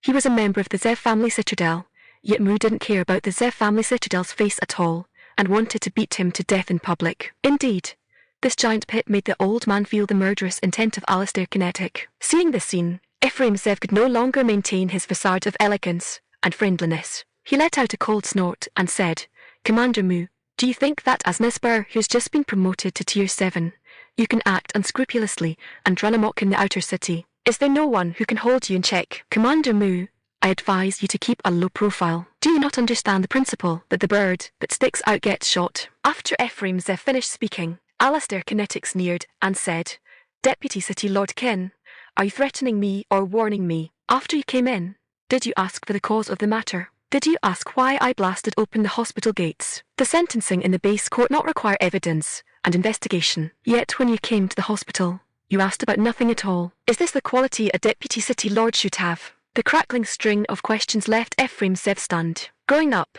no one had ever dared to question him to his face like this. He was the second master of the Zev family citadel. From childhood to adulthood, he had always been the object of flattery and adulation.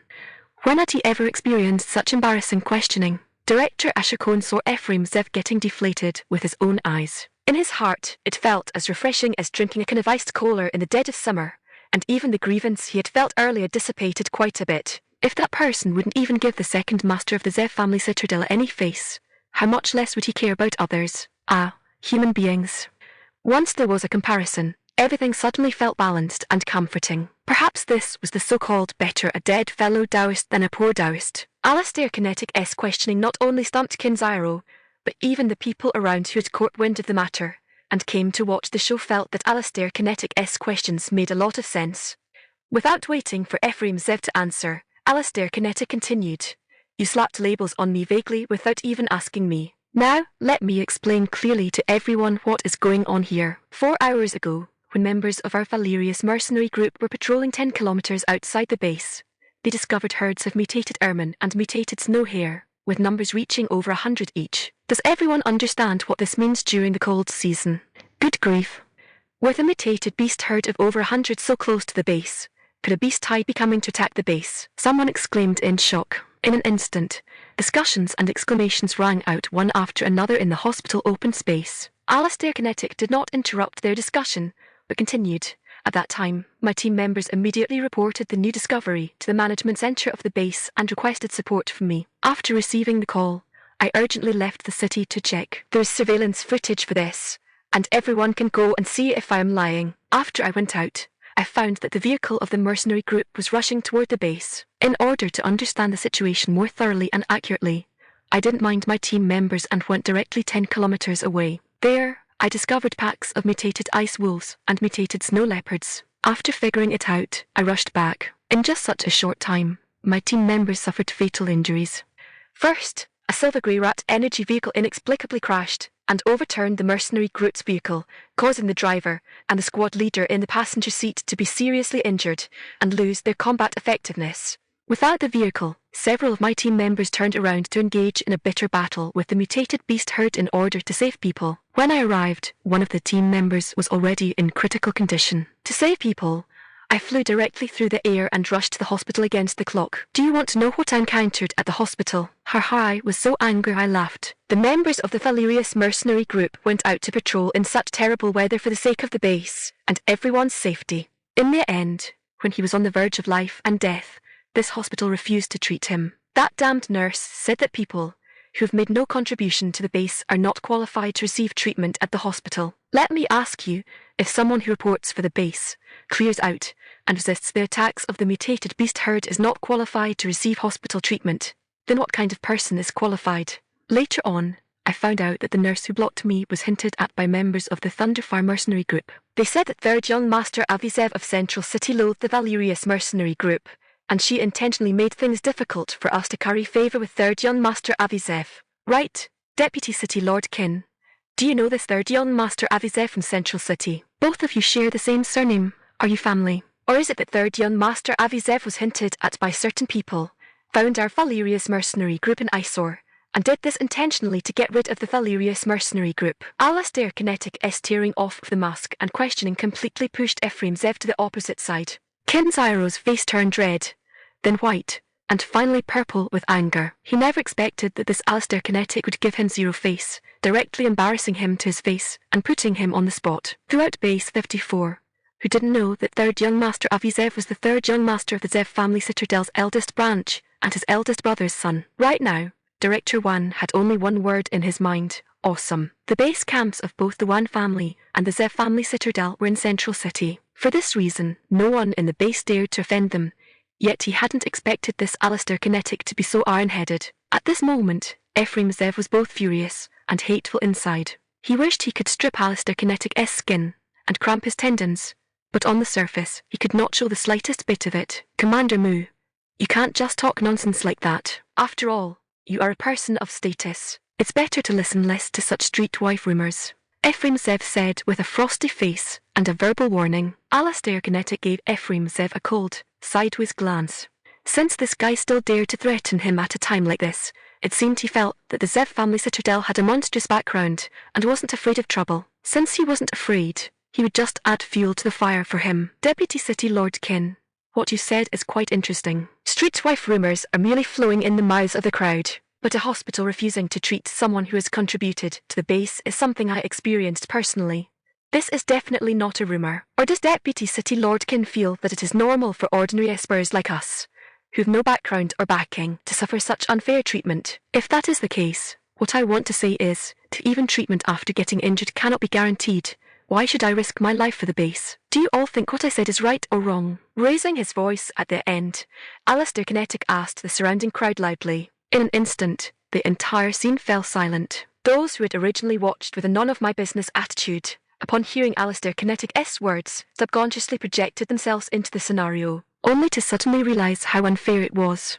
Class distinctions were known to everyone in the base, but this was the first time someone tore away the fig leaf and exposed the matter publicly under the sun. Only then did the crowd realise that the path to survival they had fought for their blood and sweat was worth less than a mere glance in the eyes of the privileged. Chapter 136 Healed. When Ephraim Zev heard Alastair Kinetic's last sentence, he knew today's matters were going to turn sour. Sure enough, after merely a few seconds of silence, the onlookers all directed looks of disgust and even hatred at him. At this moment, Ephraim Zev desperately wanted to jump up and hurl curses. Damn it, wasn't it just refusing to treat a mercenary group member? What a big deal. It wasn't like this hadn't happened before. Why did things turn out like this? When he previously received the news that the hospital had been bombed, he was still mocking the one surnamed Y in his heart. Now, I'm afraid the one surnamed Y was probably mocking him in his heart too. Just as Ephraim Zev wanted to speak to remedy the situation, Alastair Kinetic took the lead and said, Deputy City Lord Kin, Director Y, regardless of how you target the Valerius mercenary group, I have no time to waste with you right now. I, Alastair Kinetic, on behalf of the Valerius mercenary group, have jotted down this account. Today, I will let it go for now, purely because I'm worried about my team members' injuries and have no time to entangle with you. After speaking, without further argument or demanding any requests, he turned and flew away into the air. At this time, no one pursued the punishment for using an ability inside the base, nor did anyone demand Alastair Kinetic to make compensation for the hospital. 5 minutes later, Alastair Kinetic returned to the encampment of the Valerius mercenary group. Big brother, you're back. You're not hurt, right? Arthur Kinetic asked with concern. Ever since receiving Alastair Kinetic's call, after returning to the encampment, they had been waiting anxiously with bated breath. It's nothing, but after this incident, we can be considered to have completely fallen out with the top factions of Base 54. I'm afraid continuing to stay in base 54 might be a bit troublesome, Alistair Kinetic said with a solemn expression. Arthur Kinetic, Bailey and Thorn, and the others all froze in unison, then smiled bitterly with resignation. This truly was a calamity sent from the heavens, an undeserved disaster. Brother Moo, speaking of which, the cause of this matter doesn't lie with us either. We surely can't just swallow our anger and endure it just to continue staying here. Besides, the cold season beast tide is arriving immediately, and I feel that this time's beast tide probably isn't simple. Who knows what base 54 will turn into in the end? Bailey and Thorn further persuaded. Recalling the mutated snow leopard and mutated ice wolf he had seen, Alistair Kinetic also agreed with Bailey and Thorn's statement in his heart. Arthur Kinetic, activate the encampment's protective shield, and then transfer everyone down to the basement. I estimate the beast tide will hit either tonight or tomorrow daytime. Right, has Seer come out of seclusion? How are Fainers, yours, and Gale Thorn's injuries? After making their arrangements, Alistair Kinetic asked about Orlar Kinetic and the 3 injured people. Arthur Kinetic hesitated for a moment before opening his mouth to explain. Big brother, I've been to Seer's basement, and she hasn't come out of seclusion yet. Originally, I was prepared to forcibly interrupt her and make her come out of seclusion. However, the moment I approached the basement door, I was pushed out by an immense force, making it completely impossible to summon Seer out of seclusion. After a moment of silence, without waiting for Alistair Kinetic to ask, Arthur Kinetic continued speaking of his own conjecture. Big brother, I estimate Seer should have reached a critical juncture. Hearing Arthur Kinetic's conjecture, Alistair Kinetic raised his tightly furrowed brows and asked with annoyance, spit out your reasons. Arthur Kinetic completely fell into memories at this moment, and after a while, he finally calmed his excited mood to reply. Earlier, when I went to Seer's courtyard, I discovered that her courtyard had undergone heaven-reversing changes. Big brother, do you know what kind of change it was? You definitely can't guess. In Seer's courtyard, not only did the originally thick ice and snow all melt completely, but lush green grass actually grew out on the ground during the cold season. This wasn't even what shocked me the most. After all, Seer is a senior wood-type ability user, even though I don't know her specific ability level. However, I estimate it should be at least level 7, and wood-type abilities that accelerate growth like this should also be quite common. What shocked me the most was that those lush green grass blades not only didn't mutate, but were also brimming with vitality. Big brother, funny to say, at first I didn't know that was vitality. I only felt that standing on the lawn made all the pores on my body relax comfortably, as if even my own ability had been purified. Thinking that it was so comfortable on this lawn, I sent Ur, Fainer, and Gale Thorn over together. Brother Thorn came over to look with me before telling me that was called vitality. Alistair Kinetic looked at Arthur Kinetic in disbelief and asked with a trembling voice, Cyro Jun, Billion, is this true? Seeing Alistair Kinetic's incredulous appearance, Bailey and Thorn's heart finally balanced and felt comforted.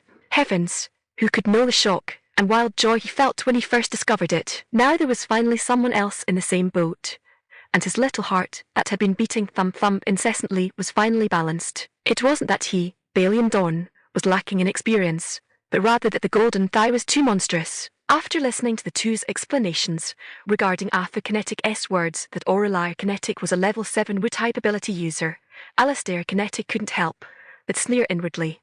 Level 7. Alistair Kinetic had long since observed in secret. He guessed that his niece's wood-type ability was at least level 8 peak, and she might have even entered level 9. Don't ask him for the basis of his guess. Just based on the coercive aura unintentionally revealed by his own niece, even he, a level 7 Esper, felt a trace of fear. How could a level 7 ability give him such a feeling? However, seeing that Aurelier Kinetic had never told everyone her ability level, he also buried his guess deep in his heart. Aurelier Kinetic was the anchor and stabilizing force of the Valerius mercenary group.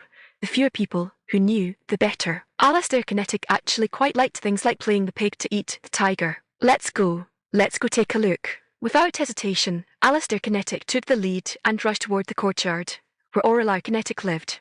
Hearing is deceiving, seeing is believing. Alistair Kinetic needed to witness this matter with his own eyes. The 3 of them had just walked outside Aurelier Kinetic's courtyard when they saw a cluster of dense green light enveloping the entire courtyard.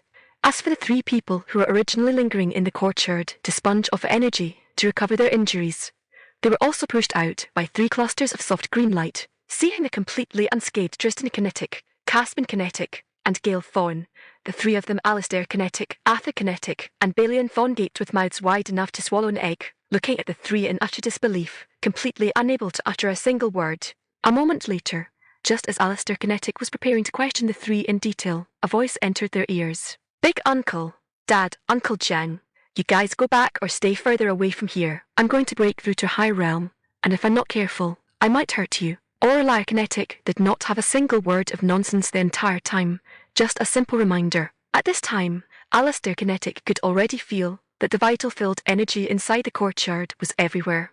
Retreat. With a single word, Alistair Kinetic took the lead and flashed backward. As for the three injured people, where were there any injured people? They were sturdier than he was himself, who cared about three mischievous rascals. Fine. Can family members understand this old father's feelings like Alistair Kinetic S? When his child got into trouble, he worried more than anyone. At this moment, in his eyes, the children were treasures that needed care and affection. Once the children were the old father had gone missing, leaving behind only a parent who despised those mischievous brats, not punishing them with family discipline just because they were too mischievous. That was only because the parent was in a good mood today.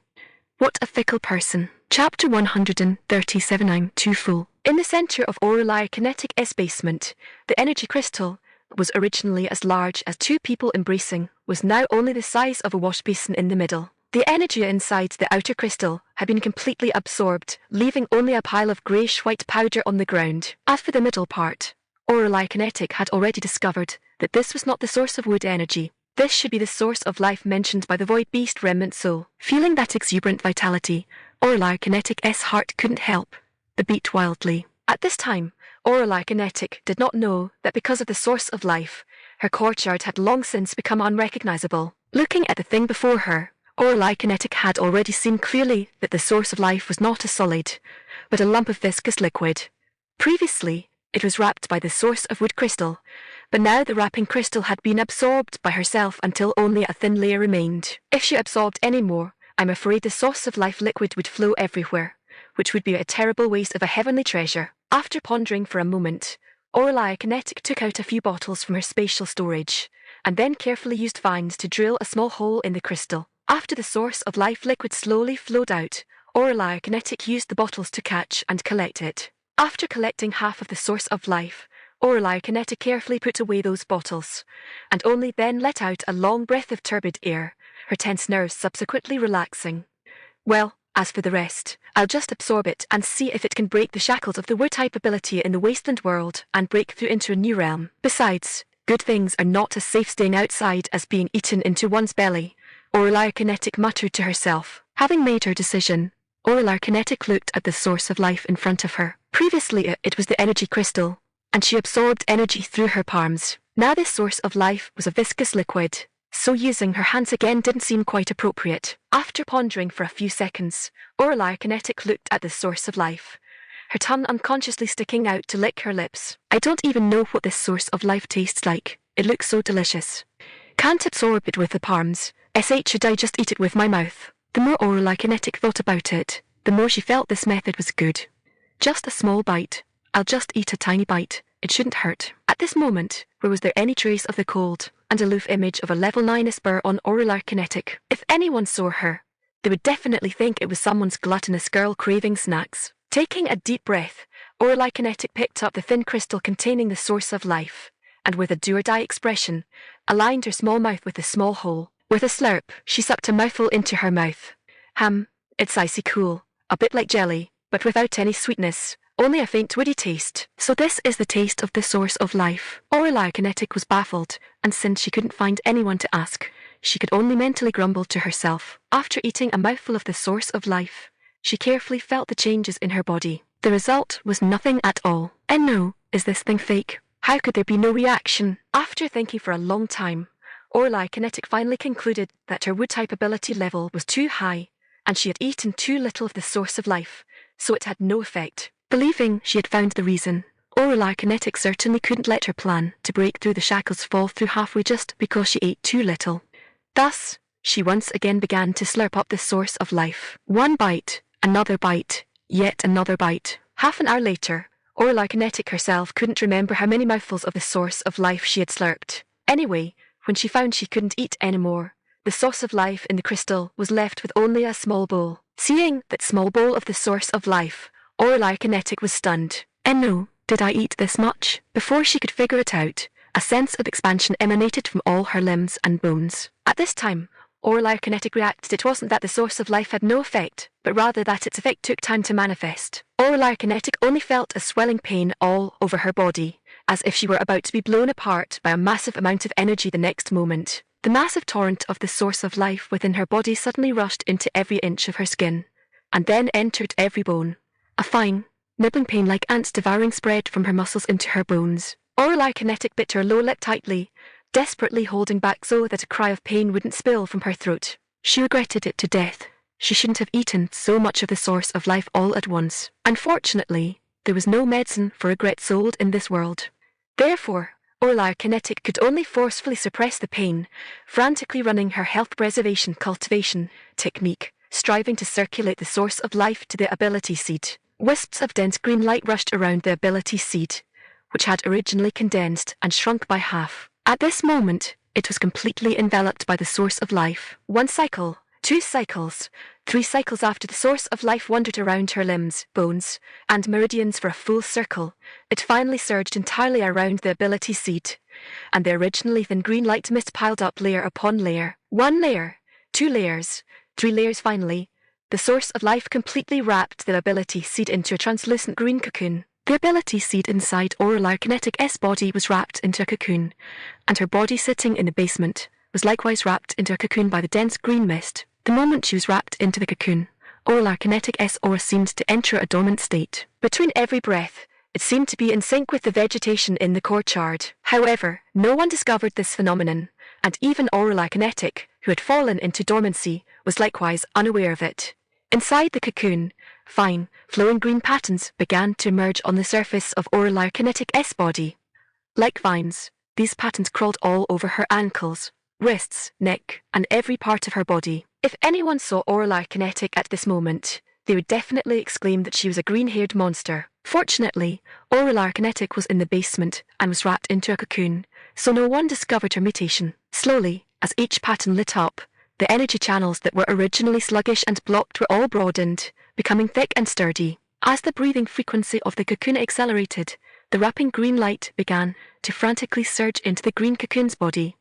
Gradually, the green cocoon wrapping her body began to thin and shrink. After the green cocoon was sucked into her body, it transformed into a warm and thick power, joining the source of life that wrapped the ability seed. I don't know how long passed, but the thick green cocoon suddenly dissipated, all of it converging into her body. Orla Kinetic slowly opened her eyes, and her distinct black and white eyes were stained with a light green glow. Lifting her right hand slightly, a tiny sapling appeared on her palm. Feeling carefully, the rich vitality on that sapling was intoxicating. Looking at this trio of life condensed from the source of life, Orla Kinetic wished she could let out a long roar to the sky. Subsequently, she raised her left hand again. Her wood-type ability had always been controlled with her left hand. Looking at the thicker and greener vines on her left hand, Orla Kinetic nodded with satisfaction. Fortunately, her wood-type ability and the source of life had not merged into one. The wood-type ability in her left hand had become more condensed, and its energy was also prolonged and steady,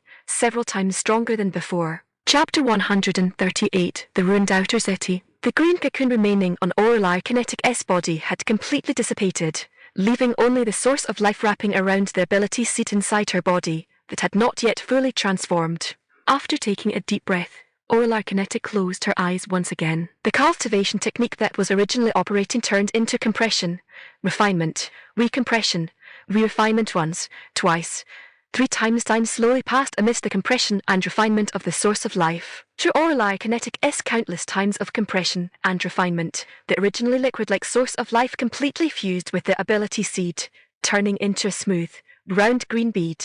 In the middle of the bead, the ability seed was quietly lying there. As the source of life was completely absorbed and transformed by Orla Kinetic, her wood-type ability underwent earth-shaking changes once again, accompanied by a series of crisp crackling sounds inside Orla Kinetic's body. Her wood-type ability finally broke through the shackles of the Wasteland world.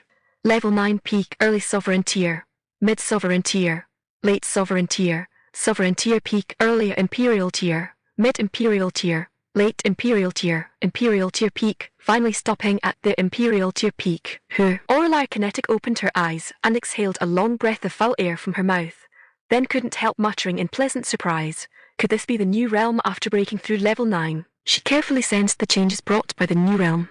So after level 9 is the Sovereign Tier, after the Sovereign Tier is the Imperial Tier, and after the Imperial Tier is the Divine Tier. I wonder what level comes after the Divine Tier. At this moment, the outside world deeply attracted Orlar Kinetic. Having successfully broken through, it was time to go out and take a look. Pushing open the main door and seeing the scenery in the courtyard, Orlar Kinetic doubted for a moment whether she had been cultivating for too long and the cold season had already passed. However, the chill felt on her face let her know that the cold season had not passed. Orlar Kinetic looked again at the full courtyard of greenness, feeling the rich vitality on the plants and trees. She closed her eyes for a moment, then opened them again to confirm that she hadn't seen wrong, and Orlar Kinetic couldn't help laughing out loud. She never expected that after her wood-type ability broke through its shackles, she actually acquired a new ability. Her spiritual telekinesis extended outward, and after enveloping the entire Valerius mercenary group base, she discovered an abnormality. Silence, deathly silence. Not a shred of human presence could be felt throughout the base, and person-high snowdrifts had buried the entire base. Orlar Kinetic frowned, a trace of ominous premonition lingering in her mind. Her spiritual telekinesis began searching house by house. Mum and Dad's house, no one. Big Brother's house, no one. Uncle's house, no one. Orlar Kinetic's heart chilled, and her brows furrowed even tighter. What on earth had happened? After her spiritual telekinesis failed to find anyone at Alistair Kinetic's house, she pondered for a moment, and then Orlar Kinetic's spiritual telekinesis went straight to the material warehouse of the Valerius mercenary group. Orlar Kinetic remembered that underneath the material warehouse, a large basement had been built. There was no one anywhere else, so Orlar Kinetic guessed that the people of the entire mercenary group should be concentrated here. Sure enough, when her spiritual telekinesis passed through the basement door, she saw Alistair Kinetic and the others. However, the situation of everyone at this moment was not too optimistic. Everyone carried injuries to a greater or lesser extent. Big Brother, these people went too far, actually leading mutated beasts toward our side. Since yesterday, the number of mutated beasts has exceeded the limit we can bear. If this goes on, the base won't be able to hold out much longer, Arthur Kinetic said with an angry look. That's right, Brother Moo, we're injured, yet the base doesn't even supply us with recovery potions and hemostatic potions. They clearly intend to exhaust us to death with this trick. Simply despicable. Bailey and Thorn cursed discontentedly in succession. We're being targeted. Hearing these words, Orlar Kinetic's first thought was that someone was fixing the Valerius mercenary group. She was somewhat puzzled. The Valerius mercenary group had only been at base 54 for a few months at most, so why would they be targeted by someone? Orlar Kinetic would never have thought that this matter was related to her. To be precise, it started because of her. She looked around and found that although everyone was injured, it wasn't very serious, so she let go of her plan to go over immediately. Withdrawing the spiritual telekinesis enveloping the basement, she raised her head to look at the sky. In the silver-grey sky, the blizzard was no longer present. Now it was fluttering snow like Atkins, mixed with tiny ice particles, fiercely smashed onto the snow-white ground by the rustling cold wind, scraping out a fine friction sound. Orlar Kinetic lowered her head to look at the thick snow outside the courtyard, raised her hand to gently stroke the exhaled hot breath, and couldn't help laughing softly. How many years had it been since she had such a childish action? This was the first bitter winter she spent after coming to the Wasteland world. Since someone was targeting them, she would just go out and take a look. Thinking of this, she silently urged the wood-type ability within her body. A wisp of gentle wood-type ability spread along her meridians to her limbs and bones, instantly suppressing all the piercing, bone-chilling cold. The bone-gnawing chill brought by the low temperatures of the cold season at over 70 degrees below zero was completely squeezed out of a 10-meter radius by the wood-type ability. Orlar Kinetic lightly lifted her steps, her body seemingly floating,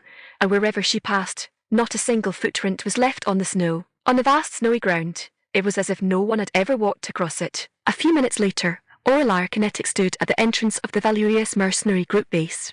She did not walk out of the base, relying on the base's protective shield. Her eyes looked outside the base. The cold wind rolled the broken snow, flying wantonly across the sky. The broken snow hitting her face felt like ice blades cutting across it. The outline of the base attacked by mutated beasts appeared extremely fragile amidst the vast broken snow. The houses became fragmented, like bone fragments that had been gnawed on, completely devoid of any possibility of habitation. On the thick alloy walls of the outer city, claw marks as deep as a foot were covered everywhere, and some places were even dented and cracked by brute force. On the snow, in the cracks of the walls, and within the dark red and black frozen scabs, countless broken bones and rotting flesh were mixed, coagulating into dark brown hard blocks in the ice and snow. All of this demonstrated what it had experienced before. The collapsed city gate was obliquely inserted into the snowdrift. The broken alloy gate was dented, twisted, and deformed, wrapped in mottled bloodstains and beast saliva traces on the iced layer. The edges of the deformed door frame were filled with deadhead marks from biting and impacting. The snow at the entrance had been trampled solid and stained red,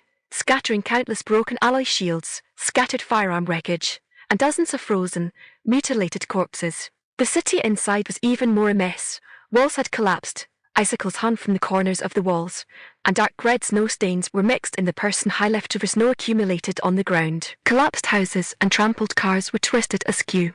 Broken limbs and howling wind and snow emitted a sobbing-like piercing whistle, resembling the lament of wandering souls. Mutated beast footprints larger than wash basins could be seen everywhere on the ground, manifesting the strength of the mutated beasts. Seeing the dilapidated outer city, Orlar Kinetic frowned deeply. Judging by this degree of damage, she guessed the number of people surviving in the outer city of Base 54 could be counted on one's fingers.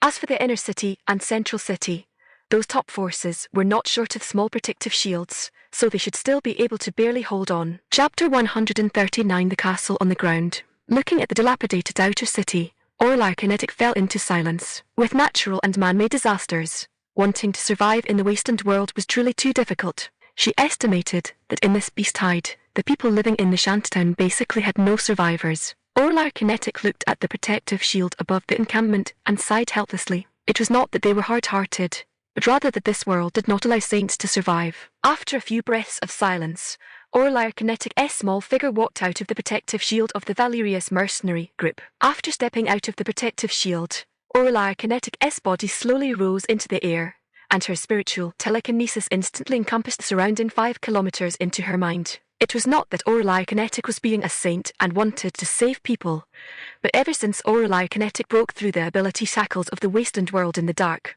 Orlar Kinetic had a feeling that the people, animals, and plants of this world were all bound by an invisible force. She did not know what that invisible force was, but intuition told her that if humans were completely exterminated by mutated animals and plants, then this world would be destroyed due to losing its balance. Orlar Kinetic did not know where this feeling came from, but since she knew about it, she could not just stand by and watch. After her spiritual telekinesis searched the entire area once, it stopped at the Outer City Management Center. The Management Center building was intact and undamaged, and at a glance, one could tell that its protective shield had been activated. Orlar Kinetic did not pay attention to the level of the protective shield, but instead carefully sensed the life aura of the Management Center. Very soon, Orlar Kinetic discovered that there was a shelter underground beneath the Management Center. At this time, the shelter was simply crowded to the brim. The alloy shelter, buried dozens of meters deep underground, was obviously not built hastily. At a glance, it was clear it had undergone countless years of maintenance and expansion. No wonder Base 54 has been able to exist for so many years. Turns out there is such an overbearing underground castle. Even an outer city has such a structure. One can imagine the inner city and central city. Orlar Kinetic could not help exclaiming with emotion. Previously, she had been wondering, since it was a beast tide, why weren't many dead bodies seen?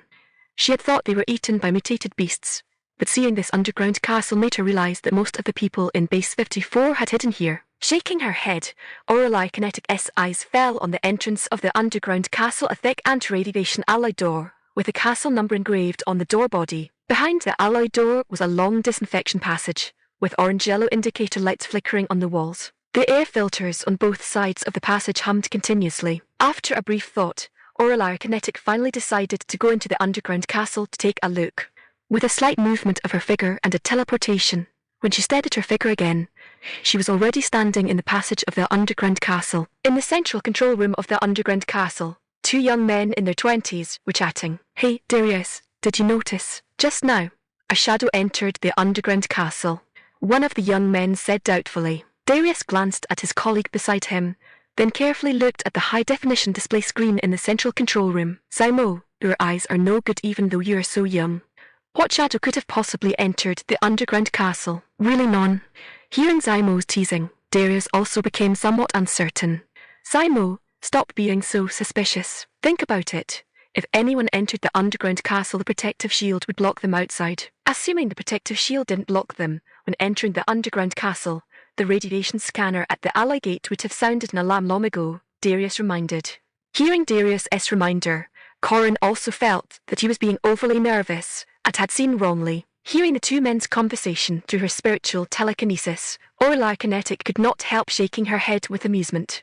However, Corin being able to discover her shadow did surprise her somewhat. After pondering for a few breaths, she guessed that Zymo's mental value should be very high, and he might even be a psychic-type Esper. Orla Kinetic no longer paid attention to the two people in the central control room. She strolled through the passage. The air here was filtered layer by layer through filters, and it could be considered quite clean, without the radiation pollution unique to the Wasteland world. A few minutes later, she stood at the end of the passage. Looking inward, her vision suddenly opened up. The huge underground space was arranged very clearly and methodically. The outer city civilian living area, the Shantytown slum living area, the mercenary group living area, and the medical rescue area, the exchange center storage area, the management center service area, and the outer city punishment center. Each area was divided very carefully, and there were even people patrolling. Apart from the underground castle appearing crowded due to the excessive number of people, there was basically no difference between here and the surface outer city. Hey, little girl.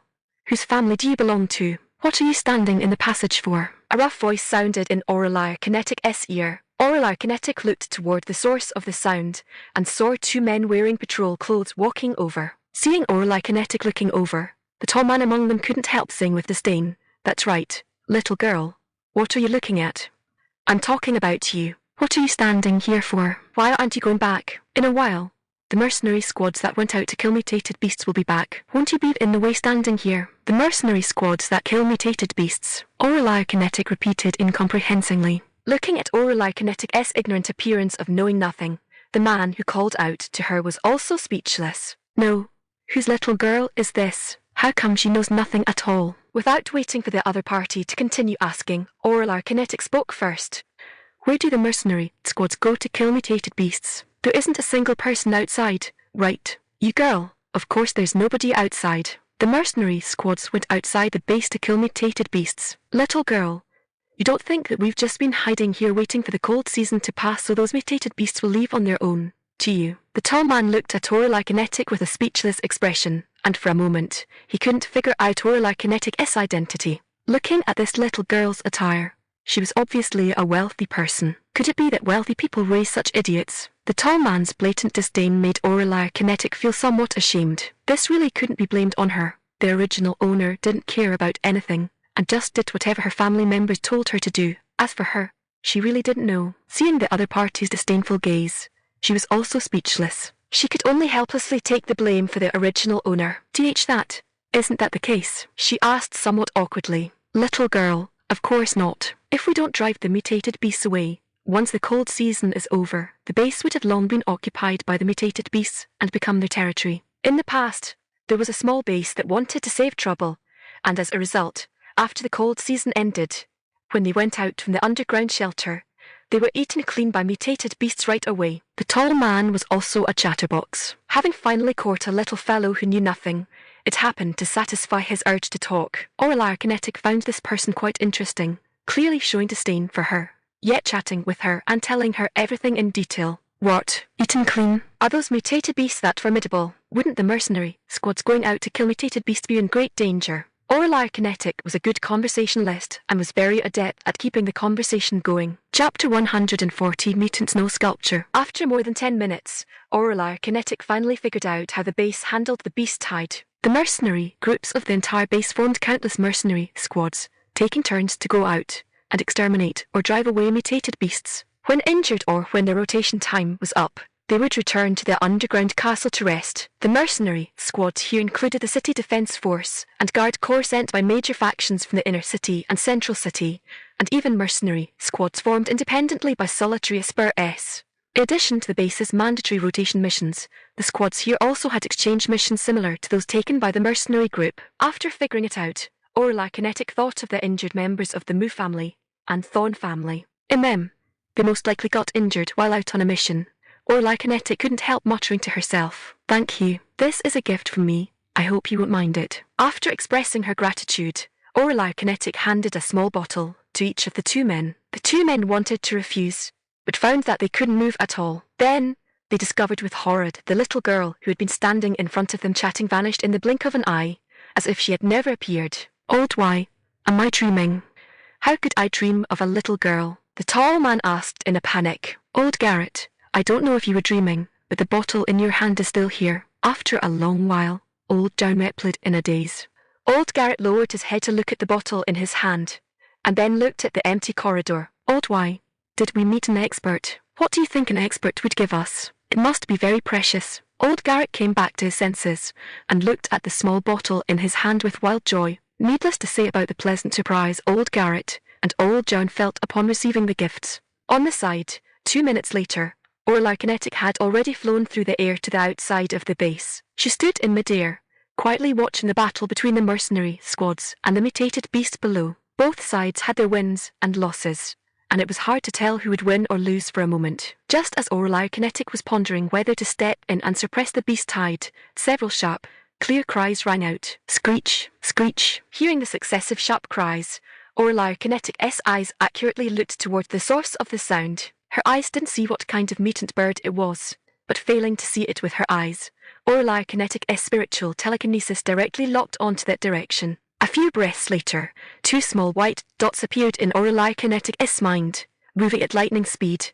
which made Orla Kinetic's expression turn a bit more serious.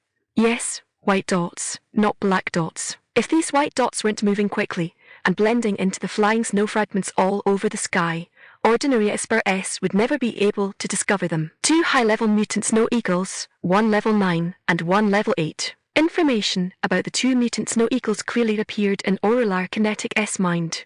This was a new skill Orla Kinetic acquired after advancing to the Emperor level with type ability. She looked at the 2 mutant snow eagles coming closer from afar, and then lowered her head to look at the mercenary squads fighting desperately to the death with the mutated beast tied on the ground. Orla Kinetic frowned. The mercenary squads below had 5 level 7 Esper-S, dozens of level 6 ability user S, hundreds of level 5 Esper-S, and tens of thousands below level 4. Even with dozens of such mercenary squads, they didn't gain any upper hand at all. Instead, they showed signs of gradually retreating in defeat. The mutated beasts also consisted of 5 level 7 mutated beasts and a number of mutated beast packs below level 6. Fighting one-on-one, it was very difficult for a level 7 Esper to quickly exterminate a mutated beast of the same level, and it would even cost a considerable price. The mercenary squads, which were already struggling to hold on, finally began to collapse upon hearing those successive sharp cries in the sky. "Captain Ju, we can't hold on," someone shouted loudly.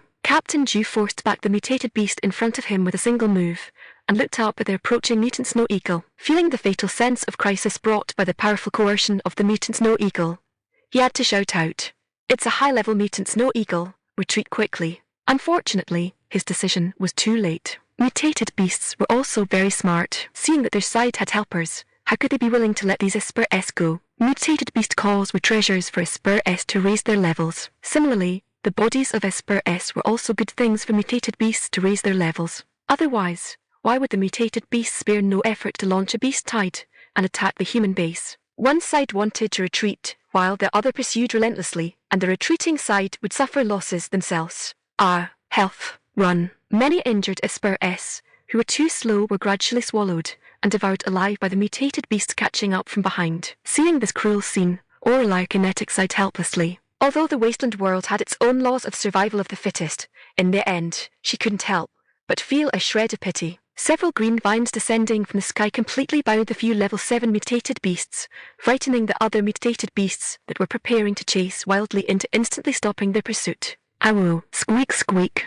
Several cries from the mutated beasts successfully made the mutated beast tide stop attacking. Feeling the terrifying coercion that terrified beasts, all the mutated beasts prostrated themselves on the ground. The mutated beasts that were fierce and malicious just a moment ago instantly turned into obedient little kittens in the blink of an eye. This scene caused a few Esper-S running at the very back, who thought they were about to lose their lives here, to raise their heads in astonishment. "Look quickly, there's someone up there," someone exclaimed. Hearing the exclamation, The crowd looked up at the sky and indeed saw a tiny figure wearing a protective suit.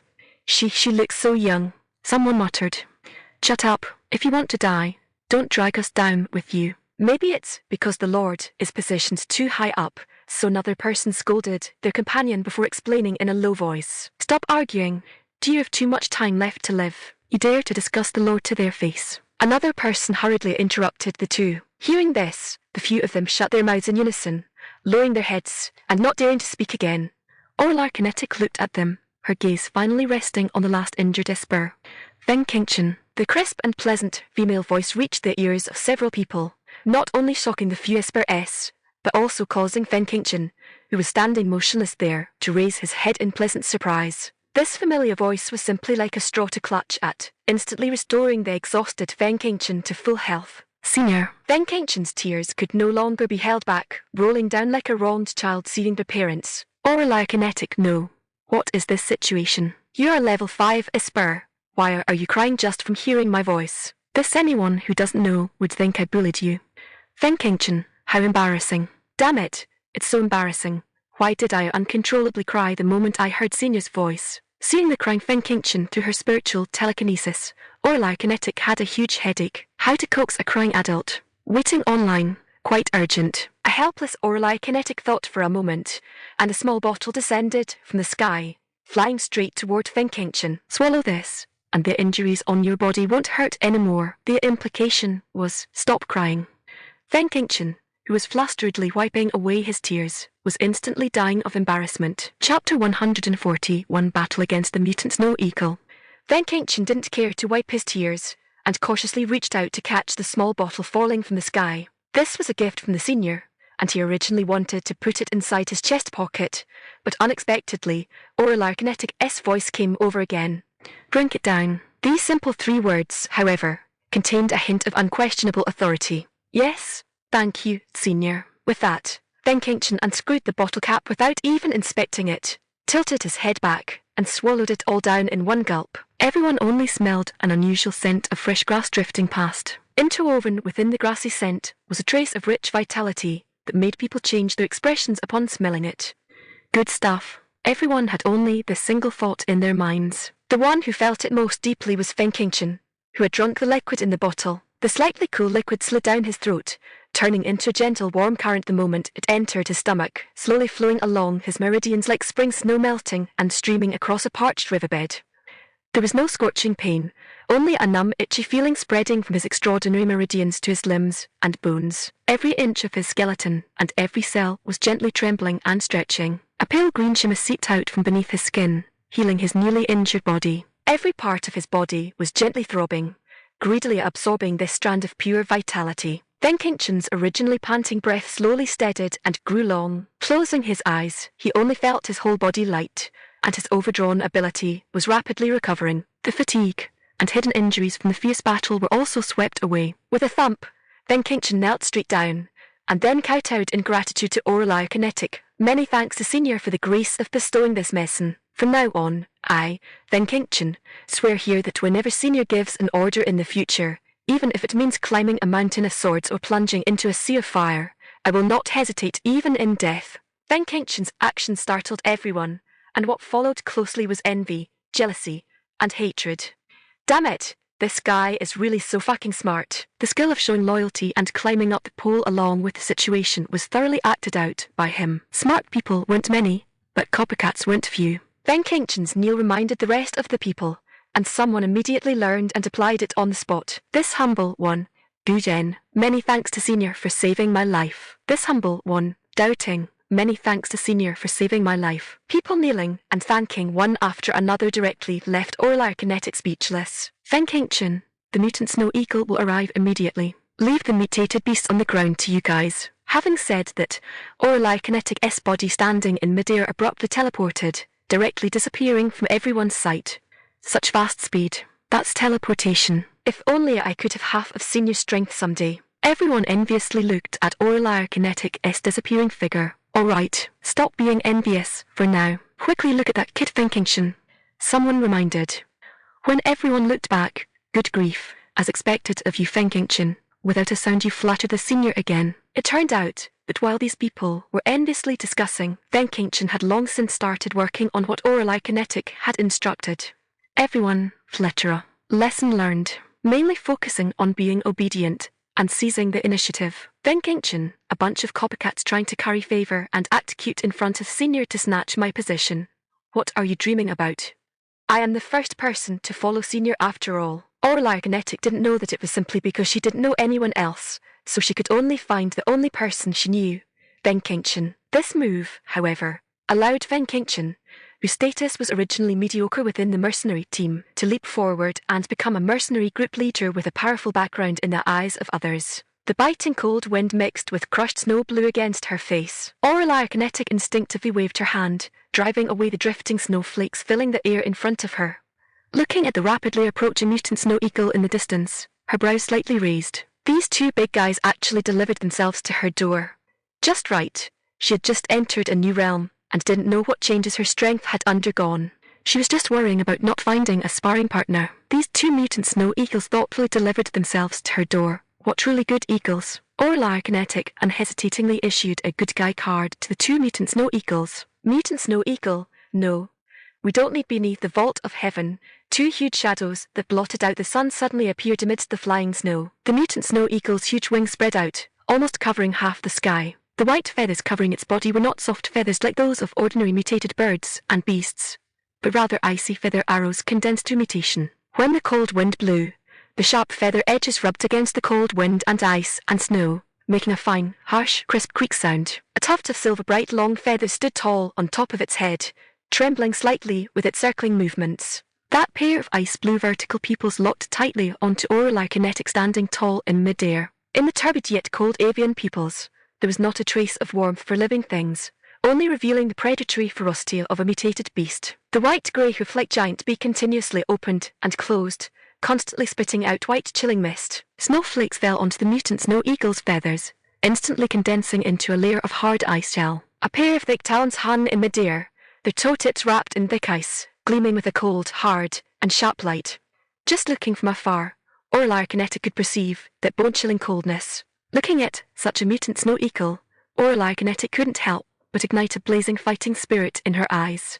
Hey, you two big guys, how about we have a fight? Oralai Kinetic knew that this kind of high-level mutated beast had an IQ no lower than humans, and could understand human language. Some mutated beasts could even speak human words. Sure enough, the two mutant snow eagles did not disappoint Oralai Kinetic. That Tier 9 mutant snow eagle said disdainfully, "Human, I can perceive that you are very strong. But the two of us are not weak either. Are you sure you want to fight us?" "Sure am," Oralai Kinetic replied with a calm expression. The mutant snow eagle stopped talking, and just let out a clear cry. Cree. Then it flapped its wings and dived down. A violent wind carrying fine ice particles slammed directly into Oralai Kinetic's face. The cold current brought by the flapping wings rushed over, and the flying snow under Oralai Kinetic's feet instantly vanished without a trace. Its huge figure continuously lowered, shrouding over Oralai Kinetic's head. The sharp cry pierced through the wind and snow, and in those ice pupils, only the ferocity and greed of predation remained. Its pair of sharp talons stretched forward, clearly intending to grab Oralai Kinetic directly. Oralai Kinetic's clear eyes looked excitedly at the drawing closer sharp talons. With a wave of her left hand, an arm-thick vine flew out with a swish, directly entangling towards the mutant snow eagle's talons. Cree, cree. After two clear cries, two ice balls suddenly flew out from the mouths of the two mutant snow eagles, smashing directly towards Oralai Kinetic standing in mid-air. These two guys actually awakened ice-type skills. Seeing the mutant snow eagles attack, Oralai Kinetic couldn't help letting out a surprised exclamation. She lightly tapped the soles of her feet. Her body swooshed upward quite a bit, dodging the mutant snow eagle's ice ball attack. Although Oralai Kinetic dodged the mutant snow eagle's attack, her vine attack also missed accordingly. The mutant snow eagles did not give up their attack. Seeing them shake their wings, whipping up a violent snow vortex, their iron hip-like talons grabbed at Oralai Kinetic once more, the ear-piercing shrieking sound making eardrums ache. Oralai Kinetic's expression remained unchanged. The Wu-type ability in her left hand instantly increased its outward intensity. Chapter 142 Mental Storm. A vine shot out from her left hand once again, carrying a sharp, piercing sound that tore through the sky like a nimble serpent, wrapping directly around the grey giant beak of the mutant snow eagle. Clang! The mutant snow eagle failed to dodge in time, and was pierced by the sharp vine. Screech! Feeling the pain, The snow eagle shrieked furiously, abruptly flapping its wings to snap off the tip of the vine, while countless ice feathers poured down like a rain of arrows. Orla Kinetic tapped her toes lightly, her figure suddenly spinning upward. At the same time, with a wave of her right hand, a thick wooden shield instantly erected in front of her. The ice feathers crashed against the surface of the shield, bursting into fine ice shards, causing the shield to tremble slightly. Before the snow eagle could dive again, the green light in Orla Kinetic's eyes surged violently, and her hands fluttered fiercely as a giant vine net cast toward the two mutant snow eagles. Screech! Seeing the giant net covering them, both mutant snow eagles flapped their wings and dodged upward. The human and the two eagles fighting endlessly in the sky had no idea how much of an impact their seemingly normal battle was causing to the mercenary team and the mutated beasts below. The violent wind stirred up by the wings of the mutant snow eagle blew the people harvesting mutated beasts below so hard that they stumbled around, not to mention blowing the smaller mutated beasts directly into the distance. No way, so high up, yet the impact is this huge. What level of battle is this? Someone was blown flat to the ground and couldn't help muttering softly, "Stop talking, hurry up, and leave here." Venkinchin shouted immediately, seeing that the situation was bad. Then, regardless of everyone else, he bolted away on foot. Everyone, Fletchera, how cunning. In the sky, the vine net missed, and Orla Kinetic swiftly sprinted to the right. It turned out that at some point, the two mutant snow eagles had split up, attempting to surround Orla Kinetic in the middle from front and back. HMPH, as expected of high-level mutated beasts that have awakened their intelligence, they're truly tricky. If not for the fact that my ability level is high enough, I might really not be a match for these two fellows. Orla Kinetic stood in the distance, forming a triangle with the two mutant snow eagles. Seeing Orla Kinetic break out of the encirclement, the breathing of the two mutant snow eagles visibly grew heavier. Through the probing just now, Orla Kinetic figured out her current strength. When she did not use Imperial pressure to suppress these two mutant snow eagles and relied solely on her wood-type ability, she was just barely tied with these two tacitly coordinated level 9 and level 8 mutant snow eagles. If she used Imperial pressure to suppress the two mutant snow eagles, resolving them would only take a few breaths of time. After all, the Imperial rank had long surpassed the level cognition of the Wasteland world. Orla Kinetic did not plan to suppress the two mutant snow eagles with ability rank suppression. She looked at the two mutant snow eagles playfully, another idea already popping up in her heart. Two mutant snow eagles against one, so it shouldn't be considered taking advantage of them if she used two abilities, right? Seeing Orla Kinetic's playful gaze, the mutant snow eagles felt a bad premonition in their hearts. Screech, screech, screech, screech. The two mutant snow eagles kept shrieking clearly, giving people the feeling that they were formally communicating. Seeing the mutant snow eagles shriek, Orla Kinetic noticed another kind of light appearing within their greedy and ferocious eyes. Yo-ho, those two mutant snow eagles were really discussing and communicating just now. Orla Kinetic suddenly understood. No, she couldn't wait any longer. If these two big guys called for help, wouldn't she be in trouble? Realizing this, Orla Kinetic waved her left hand, and several vines shot toward the two mutant snow eagles like lightning. Screech, screech, screech. Several clear screeches rang out, and the two mutant snow eagles actually changed their attack methods as well. One mutant snow eagle fired ice feather arrows at Orla Kinetic's left hand, while the other mutant snow eagle charged straight over, its sharp claws clawing towards Orla Kinetic's crown, with a posture of never stopping until tearing Orla Kinetic apart. Orla Kinetic's eyes turned cold. These two big guys actually changed their tactics, one attacking closely, and one attacking from afar. It seemed that previously, these two mutant snow eagles were also probing her strength. The probing ended, and neither side held back anymore. High in the sky, the cold wind howled, and the flying snow all over the sky turned into a blizzard. The mutant snow eagle rushed straight over, wrapped in ice shards all over the sky, opening its mouth to spit out a huge ice ball. Wherever the ice ball passed, it carried the blizzard, growing larger and larger like rolling a snowball. Orla Kinetic's body flashed, and then she spun upward again against the blizzard. As her body spun upward, she activated half of her spiritual telekinesis. Orla Kinetic prepared to use her newest spiritual martial skill, Spiritual Storm. The silent spiritual storm directly rushed into the mind of the closest mutant snow eagle. Boom! The mutant snow eagle only felt as if its small brain had been swept by a violent storm. Screech, screech, screech, screech, screech. The pain caused the mutant snow eagle to shriek wildly without stop, and its massive body consequently lost balance.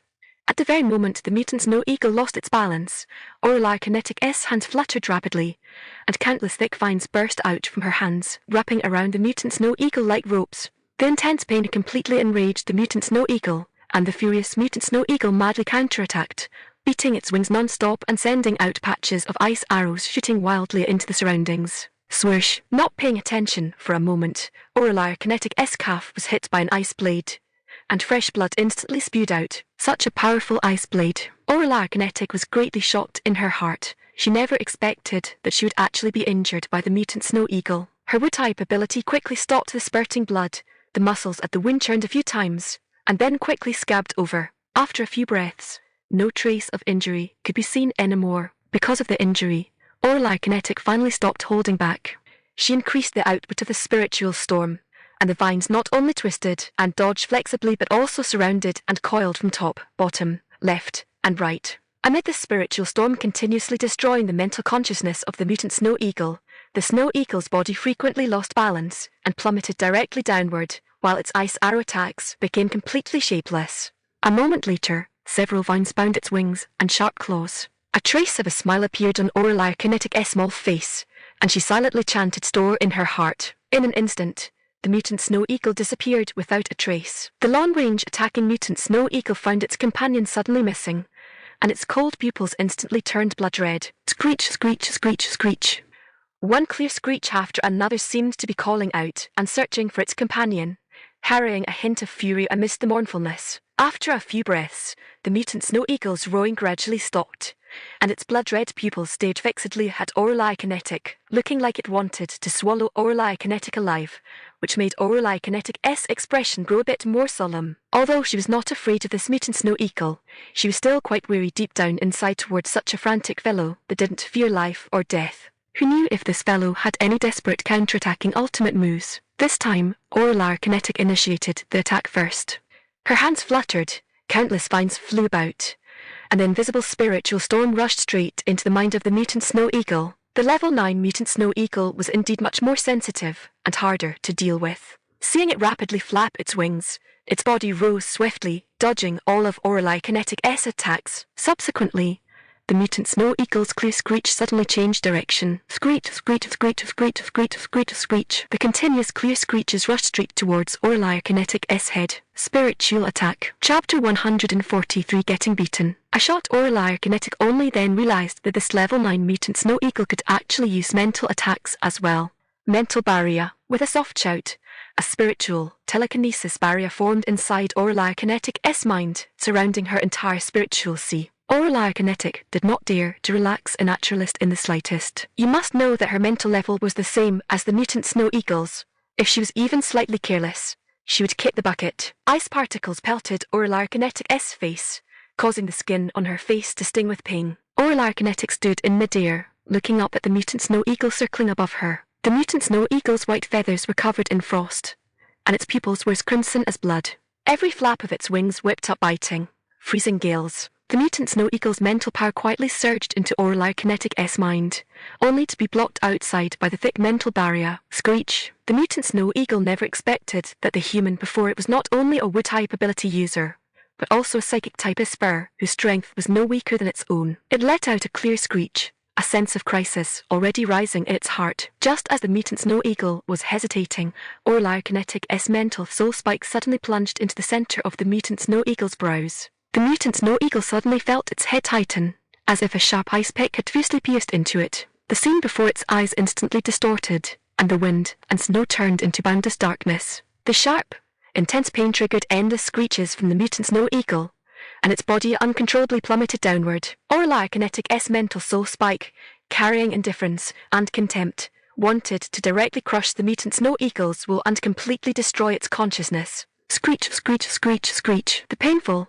clear screeches exposed the tragic state of the mutant snow eagle at this moment. Seeing this, Aurelia Kinetic felt a burst of joy in her heart, and no longer held back. Her hands flickered, and wood-type energy frantically surged into her palms. Countless vines, like furious dragons bursting out of their caves, wildly coiled around the mutant snow eagle's body. The mutant snow eagle struggled violently, its massive body flailing frantically. Its sharp screeches carried pain and fear.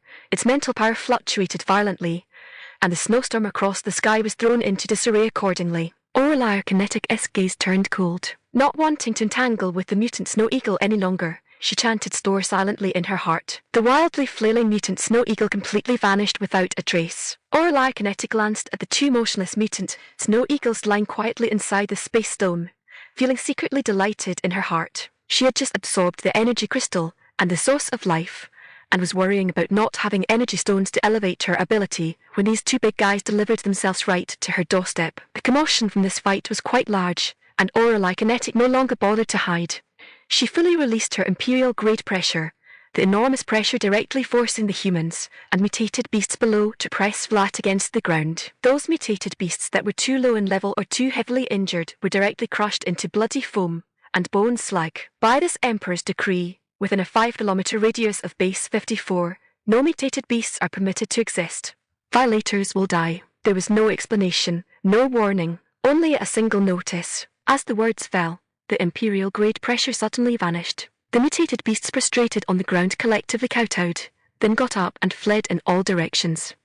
There were not many people kneeling on the ground. The previous mercenary team had already run away. Those who remained were either low-level or severely injured and unable to run, simply waiting for death. As a result, it was precisely these people who witnessed this rare miracle. Years later, this incident became a point of pride that these people boasted about.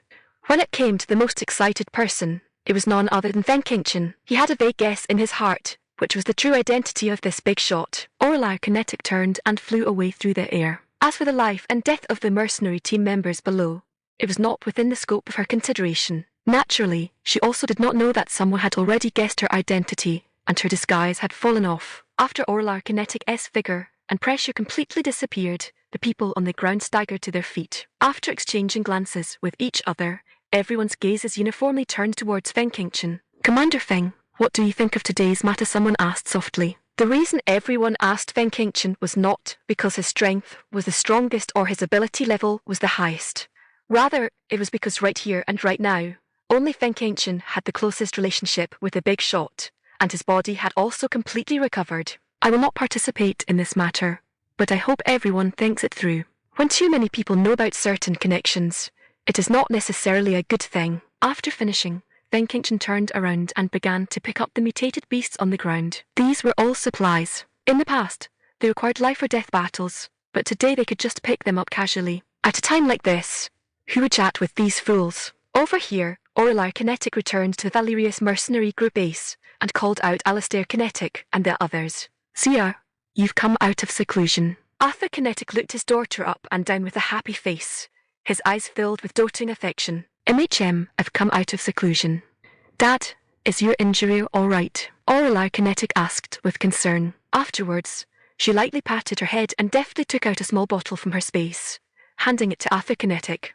"Dad, mix this with water and let everyone drink it. Your injuries should be fine then."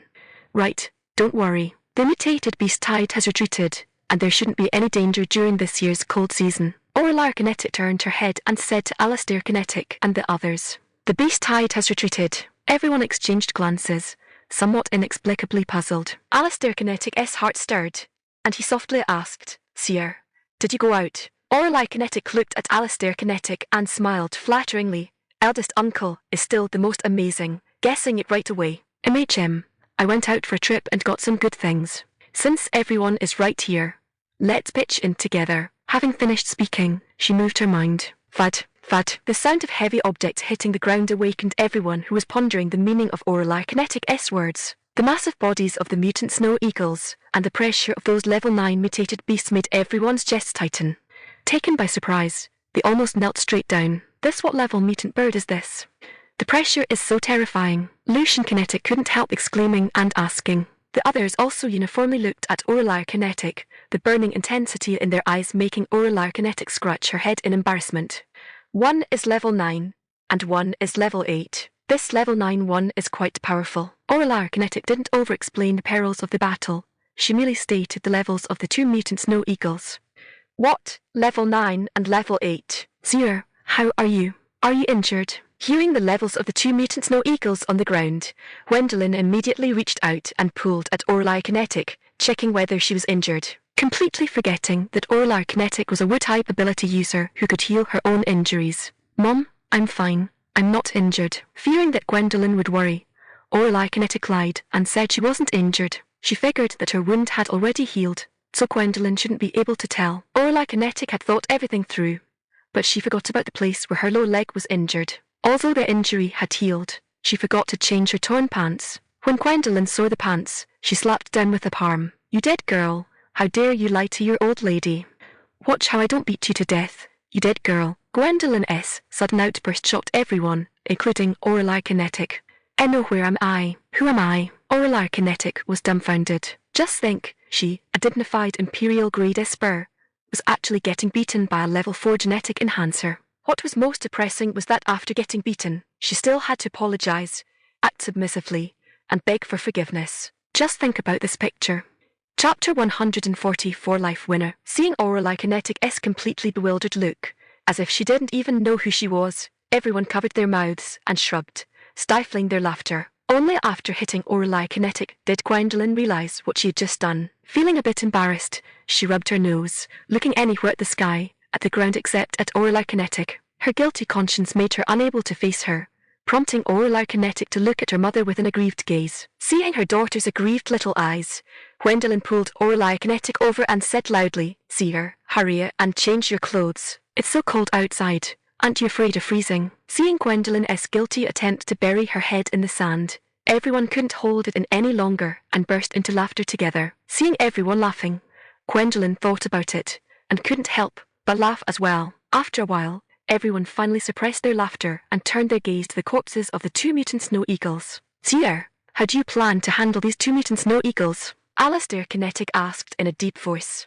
"Uncle, save the energy stone from the rank 9 mutant snow eagle for me. You can arrange the rest as you see fit. As for the meat on the mutant snow eagles, I've already cleansed the radiation contamination using my wood-type ability, so it's safe to eat. My suggestion is that while everyone is at home during the cold season, we should use this mutated meat to nourish ourselves and boost everyone's strength," Lorelei Kinetic explained carefully. "Sire, aren't you going to sell part of this mutant snow eagle meat? Keeping it all isn't that a bit too lavish?" Balianthon said, feeling somewhat bashful. He truly felt embarrassed, although he had always harbored the idea of clinging to a powerful thigh and taking advantage of benefits. When the benefit was this huge, Balianthon still possessed self-awareness. "It's fine, Uncle Jiang. The meat of these 2 mutant snow eagles shouldn't be made known to outsiders. Besides, we're our family. You don't need to feel embarrassed," Lorelei Kinetic coaxed with a smile. Toward this uncle, who had always steadfastly followed her eldest uncle, Lorelei Kinetic was quite generous.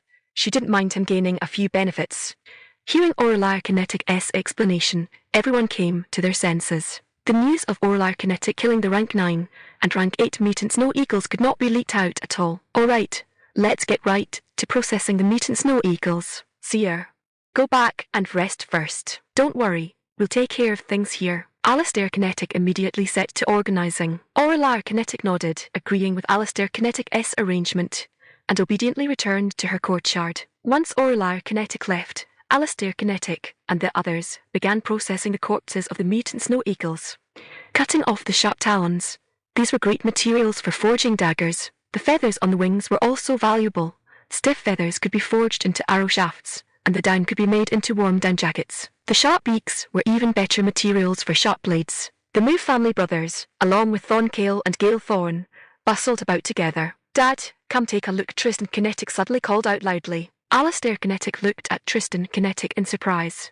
Among this group of youngsters, Tristan Kinetic was the oldest and most composed, always groomed by Alistair Kinetic as his successor. What was wrong with him today? Alistair Kinetic and Arthur Kinetic exchanged a glance and walked over together. "What's wrong?" Alistair Kinetic asked in a deep voice. Tristan Kinetic didn't notice the tension in Alistair Kinetic's tone.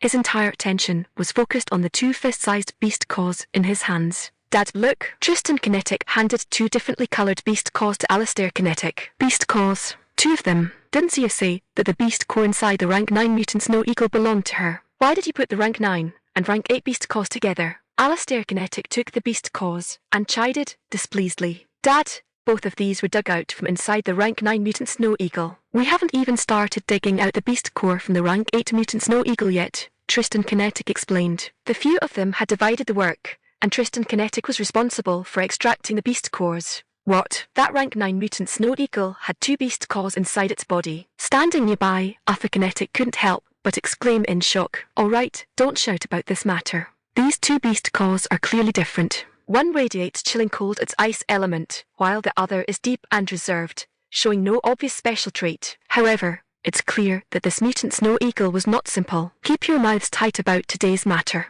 If I hear even a whisper outside, I will hold you accountable. Alistair, Kinetic warned sternly. Yes, we understand. The youngsters hurriedly nodded in agreement. Holding the two rank 9 beast cores, Alistair Kinetic silently walked into the mercenary group office. Eldest brother, what level do you think Zio's ability has reached now? After a moment of silence, Arthur Kinetic asked softly. Aurelar Kinetic S rank increased too quickly.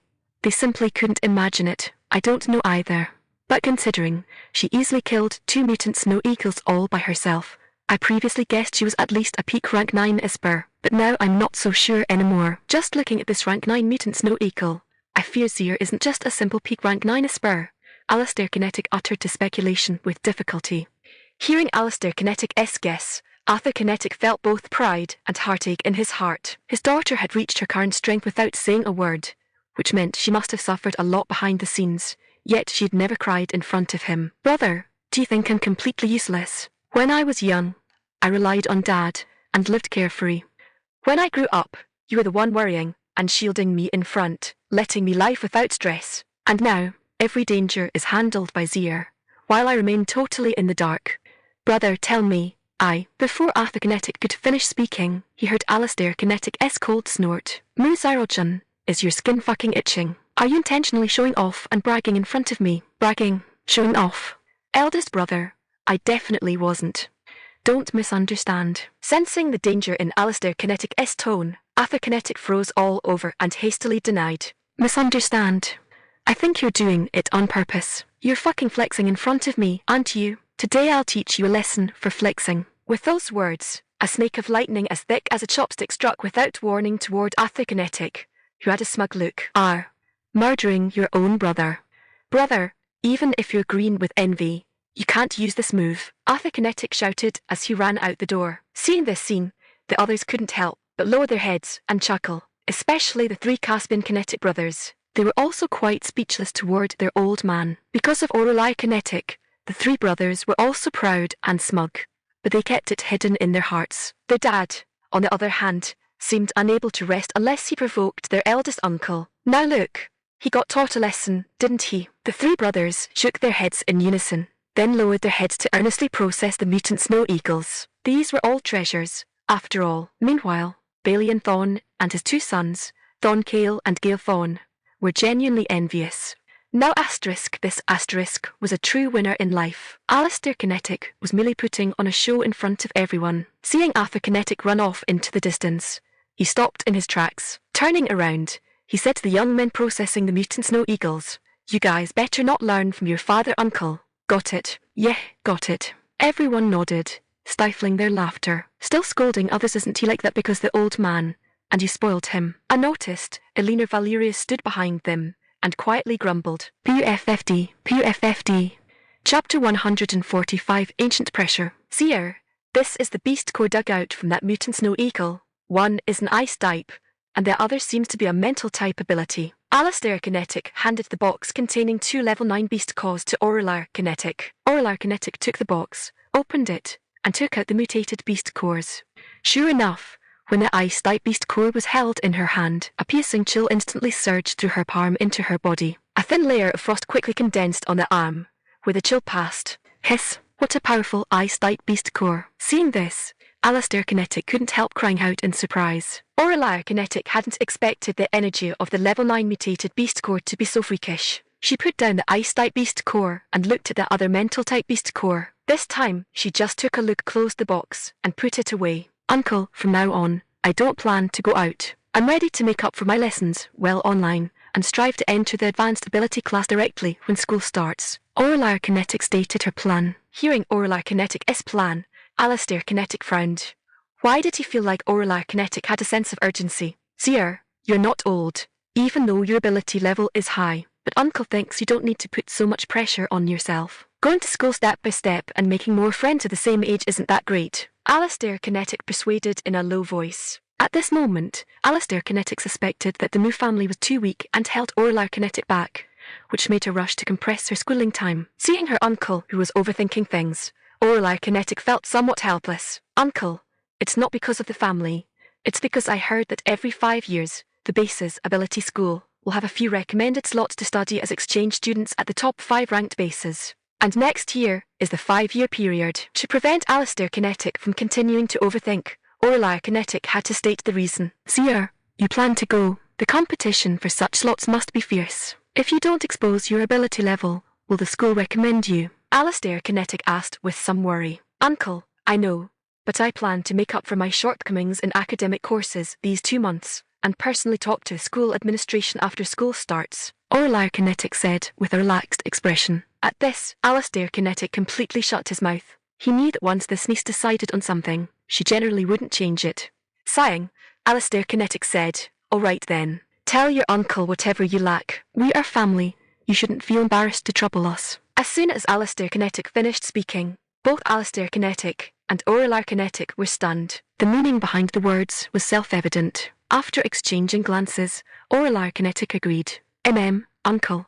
I know. After Alistair Kinetic left, Lorelei Kinetic entered seclusion once again. This time, she prepared to break through her mental type ability to the peak of level 9 as well, entering the king rank. However, Lorelei Kinetic also knew that the energy in just one level 9 mental type beast core was not enough. After pondering for a long time, Lorelei Kinetic finally took out the profound and introverted beast core from the box, and 3 stalks of etherweed grass, and 2 blood ginseng from her space. With 2 rare medicines plus 1 beast core, Lorelei Kinetic still felt uneasy in her heart, worried that she would fall short at the last moment due to insufficient energy. Gritting her teeth, she finally took out another box from her space. The outside of this box was densely wrapped by Lorelei Kinetic with a spiritual telekinesis net, not leaking a single gap. Indeed, inside was the little artifact spirit loaded with the void beast remnant soul. Lorelei Kinetic didn't know how to deal with it before, so she put it away. Today, she was ready to let it become nourishment for her spiritual sea. After everything was ready,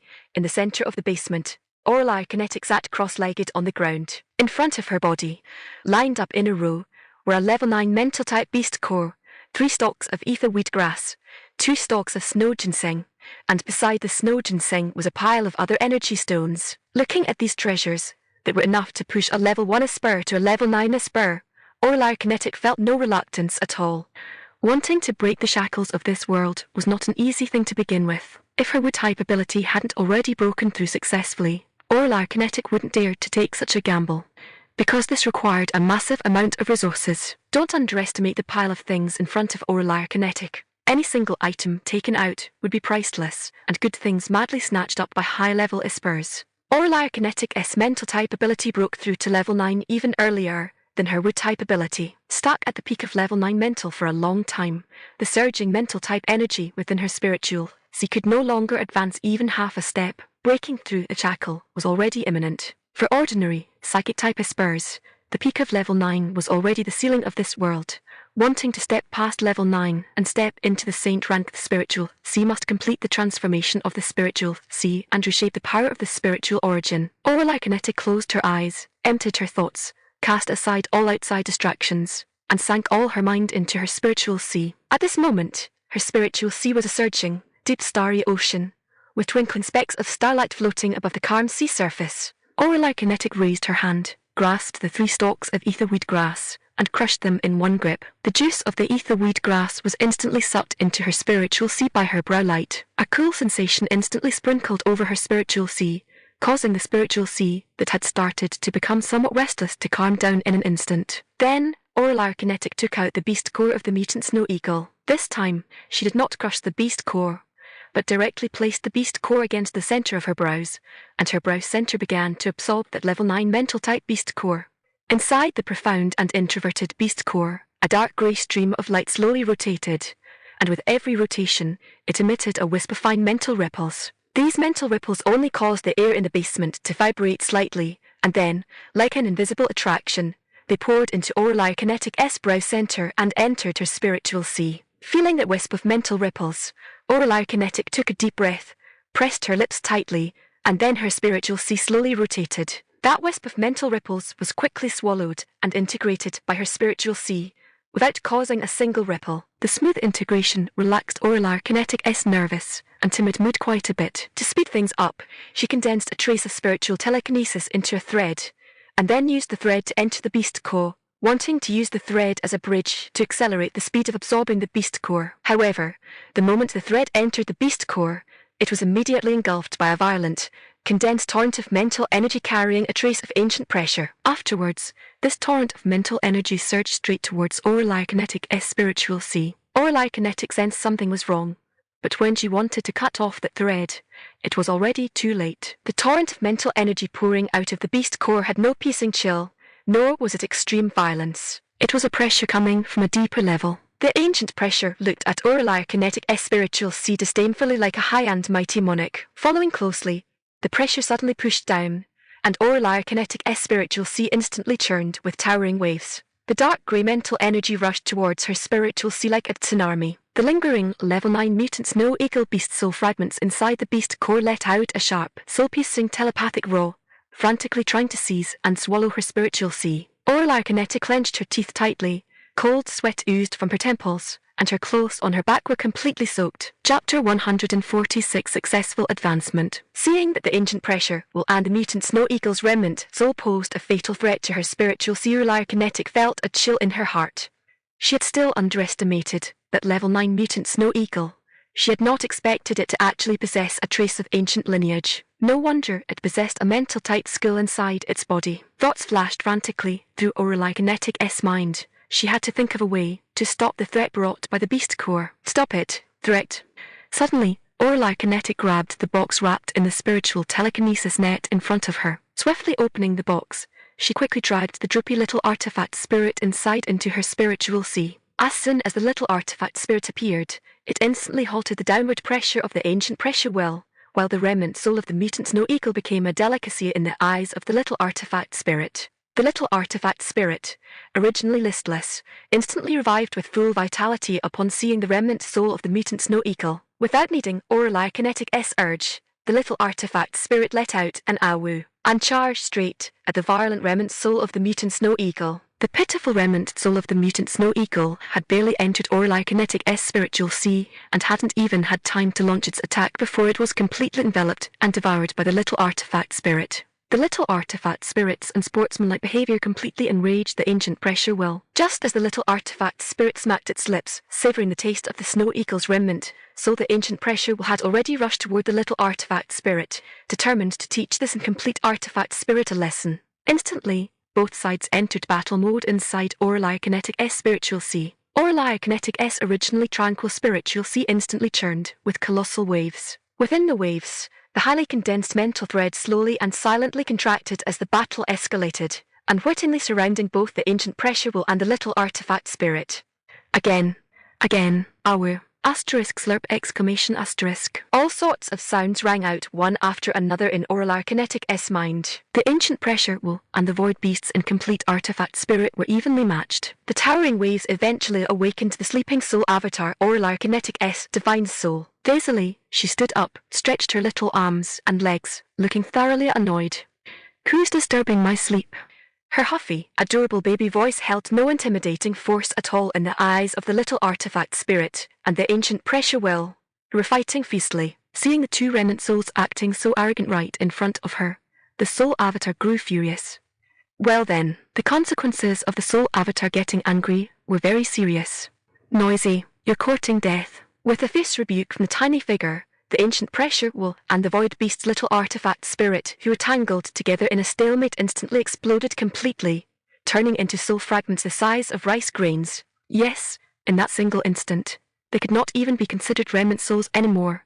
They were merely soul fragments whose consciousness had been wiped out. The soul fragments scattered in all directions, slowly falling into Aurelia Kinetic-S spiritual sea. With the addition of the soul fragments, the towering waves in Aurelia Kinetic-S spiritual sea suddenly surged threefold, rolling in her mind like a 1,000-foot tsunami. MGH. Aurelia Kinetic let out a muffled groan as tearing pain in her mind swept through her entire body. Her temples throbbed as if bursting, and it felt as though countless fine needles were wildly piercing her brain. The past memories of the mutant snow eagle and the void beast churned endlessly in her sea of consciousness. Countless chaotic roars and snarls rang out in her spiritual sea, attempting to destroy and shred her divine soul. Orlar Kinetic bit her lip until blood flowed, her fingers digging firmly into the alloy floor of the basement. The intense pain made Orlar Kinetic wish she could just faint and lose consciousness, but she understood that at this moment, she could not back down, nor could she pass out. Breaking through with a mental type ability was most vulnerable to losing control of one's mind. Once unconscious and the mind dispersed, the best-case scenario was a drop in ability level, while the worst-case scenario was a shattered divine soul, rendering her an idiot. Neither outcome was acceptable to Orlar Kinetic. Just as Orlar Kinetic was on the verge of giving up, that lazy soul avatar in her spiritual sea finally moved. She mobilized all her soul power, using the soul avatar as the center to prompt the spiritual sea to slowly rotate. As the speed of rotation increased, a giant soul vortex eventually appeared behind the soul avatar. The soul vortex rotated continuously, eventually swallowing the agitated and chaotic Roz and Snarls clean away. Asterisk hiccup asterisk. A burp that could only be heard by souls resounded in Orlar Kinetic's mind. So full, the soul avatar said satisfyingly, patting her little belly. Hearing this so full, Orlar Kinetic suddenly felt a bit weight. I'm making a sprint to break through my realm, and you're over there eating a feast. Then what about the energy I need to break through? Orlar Kinetic complained silently. Just as Orlar Kinetic complained, the devouring vortex accelerated its rotation, and the churning spiritual sea also began to be devoured. Sensing the changes in her spiritual sea, Orlar Kinetic turned pale with fright. No, stop, hurry and stop. Orlar Kinetic shouted madly in her mind, but it was of no use. As time passed bit by bit, a feeling of emptiness rapidly spread through her mind, an indication of insufficient energy. Screw it, all in. At this moment, Orlar Kinetic was like a gambler who had lost everything and gone mad. With her eyes closed, she frantically grabbed at the objects in front of her. No matter what they were, as long as she grabbed something, she crushed it to extract its energy, and quickly channeled the energy into the vortex. Orlar Kinetic asterisk wait. Didn't you say you were full asterisk? Asterisk why did you eat so much again, and still want to eat? I can't afford to raise you like this dot asterisk. Soul avatar. Asterisk you were the one who woke me up. Now you're blaming me. Be reasonable. Okay exclamation asterisk. Snow ginseng. 1 stalk. 2 stalks energy stones. 1 piece. 2 pieces not enough. Not enough. Far from enough. Her hazy consciousness was accusing in Orlar Kinetic's mind. At this point, Orlar Kinetic felt as if she were raising a touty beast. She didn't know how much time had passed, maybe half a day, maybe a full day. In the end, the snow ginseng, etherweed grass, and energy stones were all exhausted. The hazy consciousness in her mind sent back a message, asterisk only 80% full dot asterisk. Out of options, Orlar Kinetic had no choice but to take out 1/3 of the source of life. As soon as the source of life was taken out, a suction force suddenly appeared at the center of Orlar Kinetic's forehead. With a slurp, the source of life was devoured. With a loud boom, an explosion rang out in her mind, and the barrier restricting her level 9 mental type ability was finally completely shattered. Countless dazzling, deep lights dissipated in her mind, and the originally rotating vortex vanished without a trace. Behind the soul avatar, a void sky appeared. Orlar Kinetic clearly felt that her divine soul had undergone a massive transformation. The fist-sized soul avatar had now grown more than twice as tall. In the void sky, a hazy green orb of light was enveloping a grey orb of light, slowly compressing and condensing. Finally, the 2 orbs condensed into a fist-sized, completely translucent dark green soul core. As the soul core formed, the void space disappeared. The last thing Orlar Kinetic saw was the soul core automatically hanging around the soul avatar's neck, merging into one with the soul avatar. At the exact moment the soul core merged into one with the soul avatar, Orlar Kinetic's mental type ability began to surge upward step by step. Level 9 peak, early saint stage, mid saint stage, late saint stage peak, early emperor stage, finally stopping at early emperor stage. Chapter 147. The disguise has been exposed. One day, 2 unexpected people suddenly arrived at the Valerius mercenary group headquarters. Looking at the 2 people standing at the headquarters entrance carrying gifts in both hands, Alistair Kinetic couldn't help raising his eyebrows slightly. Commanders Fing, this is Alistair Kinetic asked with puzzlement. Arthur Kinetic and Balian Thorn also looked at the 2 of them with astonished expressions. You must know that ever since the Valerius mercenary group was established, aside from occasionally visiting the exchange centre, their only public appearance was when Alistair Kinetic blew up the hospital with his ability. No matter which time it was, Alistair Kinetic felt that he had never interacted with this Commander Feng before. Coming to their door carrying gifts so suddenly left him somewhat baffled. Feng Qingshan explained with a smile, Commander Mu, I was injured on a mission some time ago and came here specially today to express my gratitude. He didn't explain too clearly, but the three members of the Mu family understood. It seemed that Xia had saved the commander of the Froststorm mercenary group last time. Commander Feng is being too polite. It was just a small matter. You don't need to take it to heart. These gifts are too precious. We cannot accept them. Arthur Kinetic looked at the gifts brought by Feng Qingshan and declined. Hearing Arthur Kinetic's refusal, Feng Qingshan was stunned. He looked at Arthur Kinetic's serious and genuine expression and suddenly realized. It turned out that the senior hadn't told her family about what happened that day, which was why the senior's father had refused. Mr. Mu, you must accept them. My life was saved by the senior, and I'm even a bit embarrassed to bring out such a small gift, so you definitely cannot refuse. Feng Qingshan explained hurriedly. Senior, Alistair Kinetic and Arthur Kinetic shouted out in unison, then looked at Feng Qingshan with puzzled expressions. Seeing the two people's puzzled gazes, Feng Qingshan calmly explained how he came to know Aureli Kinetic. From the No. 20 gathering site to outside the base a few days ago, there was no exaggeration, no flattery, only eyes full of adoration and conviction. Arthur Kinetic, no, are you talking about my daughter? Why does it sound like a peerless expert from a novel? Alistair Kinetic, this girl always hides her strength. Balian Thorn, a shiny golden thigh.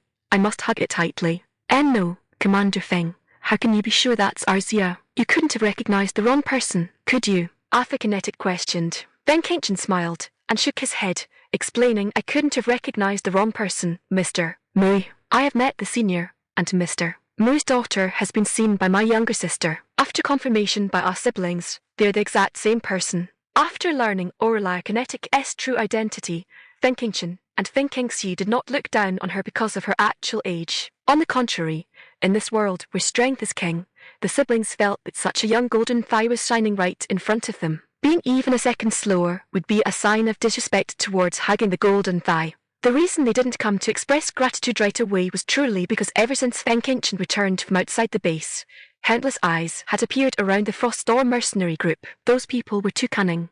They always wanted to follow behind him to cling to the golden thigh. HMPH, let alone a door. There wasn't even a window. This was Feng Qingshan's true thought. As for bringing along his younger sister Feng Qingshu, it was because Feng Qingshan heard that there were several handsome young men in the Valerius mercenary group. As for this matter, those who understand know. When girls grow up, don't they have to find a husband's family? Arthur Kinetic glanced at the siblings Feng Qingshan and Feng Qingshu, which finally confirmed for certain that Feng Qingshan couldn't have made a mistake. Because when choosing the Valerius mercenary group headquarters back then, some unpleasant things had happened, and Feng Qingshu was at the scene at that time. The cold season slowly passed amidst the passage of time. Finally, early one morning, people saw the long-lost sunlight. The flying snow all over the sky stopped, and even the cold wind was no longer biting. Their ability school in the inner city of Base 54 finally announced the school term start time. Seer, school starts in 3 days. After school, will you live in the inner city or return to the mercenary group headquarters?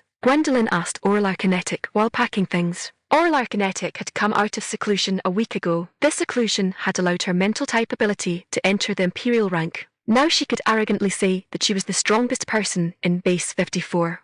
Mom, I'll live in the inner city. This semester, I need to make up for basic cultural classes. Being closer means I can study a bit more. Aureli Kinetic answered affirmatively. Gwendolyn's hands packing things paused for a moment, then returned to normal. Seer, your brother Yu is getting married next month. You must remember the date, and not forget it, lest you lose your manners. Gwendolyn nagged and reminded her. Looking at Gwendolyn, who had become somewhat naggy because she was going to school, Aureli Kinetic felt an ache in her heart. She walked over, hugged Gwendolyn, and said with a smile, Mom, I will come back to see you guys every weekend off. Just pretend I'm boarding at school, and you might feel a bit better. Aureli Kinetic's words successfully amused Gwendolyn.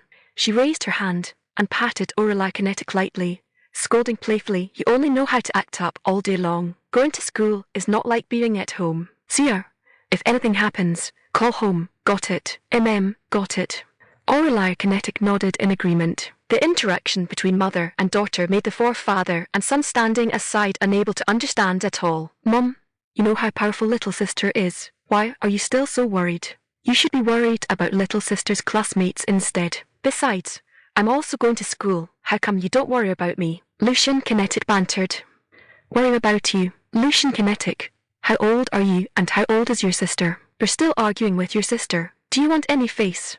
Gwendolyn fired on all cylinders, scolding Lucian Kinetic almost to the point of autism. Arthur Kinetic, Caspian Kinetic, and Julian Kinetic couldn't help lowering their heads and holding back their laughter when they heard her ladyship mother scolding Lucian Kinetic. What's so funny about this? Each and every one of you is completely unreliable. You can't do anything right, and you finish everything you eat. Gwendolyn looked at the father and three sons, who were lowering their heads with their shoulders twitching as they held back laughter, and spewed fire once again. All right. This time, it was a full-scale artillery attack, with the main theme of leaving no one behind. Seeing that Gwendolyn was so angry at people because of her, Orlai Kinetic quickly changed the subject and said, Mom, why don't you also go back to the inner city? That way, I can eat piping hot meals as soon as I get home from school. Orlai Kinetic's words made Gwendolyn freeze for a moment, followed by joy. That's right. Her daughter had to go to school and couldn't be delayed. But wasn't she completely free herself? Ever since the Moo family's life improved, Elena Valerius and Gwendolyn had never gone out scavenging again. All right, I listen to you. I'll go pack my things. When you go to school, I'll go back to the inner city with you. When it's time for holidays, we'll return to the outer city headquarters. The more Gwendolyn talked, the more she felt this idea was not bad. She immediately put down the things in her hand and went back to prepare her belongings for entering the inner city. Looking at the resolute and swift Gwendolyn, the rest of the family could only nod in tacit agreement. Eldest brother, Brother Yu is already getting ready to marry. When are you planning to get me a sister-in-law? Orlai Kinetic turned around and asked with a smile. Before Caspian Kinetic could answer, Lucian Kinetic took over the conversation. Little sister, it's going to be soon. A few days ago, I saw a girl with short golden hair come looking for eldest brother. Really? When did this happen? Orlai Kinetic and Gwendolyn, who had just turned back around after dealing with something, asked in unison. Chapter 148 Slander. In the principal's office of the Ability School in the inner city of Base 54, Principal Alaric Sterling looked at the girl standing in front of the desk. She wore a set of black protective gear, and her hair was tied into a high ponytail, making her look neat and efficient. The expression on her face appeared mature and steady, not at all like a 12 or 13-year-old. Principal Alaric Sterling checked Orlai Kinetic's admission records in the school's enrollment registry and asked, with some puzzlement, Classmate Orlai Kinetic, are you sure you want to go to the advanced ability class? You only attended school for a little over 10 days before the break, and now you want to skip grades as soon as school starts. Do you know that skipping grades in our school requires an assessment? Especially for your kind of midterm grade skipping situation, the assessment will be even stricter. I know, Principal Han. I've asked the teachers and checked the school rules. Orlai Kinetic replied with a calm expression. Seeing that Orlai Kinetic was persistent, Principal Alaric Sterling no longer tried to dissuade her and pressed the bell on his desk. Soon, footsteps came from outside the door, and a middle-aged man and woman walked in. Principal, did you need us for something? The middle-aged man asked. Yes, Director Sealer's Thorn. Let me introduce you. This is classmate Orlai Kinetic, and she just applied to skip grades. You two are teachers of the advanced ability class, so classmate Moo's grade skipping examination is handed over to you. With that, Principal Han signaled for the three of them to go out. Wenjai nodded, and then took the lead in walking outside. Orlai Kinetic followed behind the two of them to an office. Classmate Moo, go to Teacher Liu Yuanx's place to fill out the application form first, and then follow Teacher Liu to take the cultural course examination. Only if your cultural courses reach a plus will you be qualified to participate in the field actual combat assessment. The actual combat assessment is not fighting with a mutated beast in a cage inside the school. It is following me into the wilderness to scavenge and open up new gathering sites. Opening up new gathering sites carries quite a bit of danger, and if you're not careful, losing your life is entirely possible.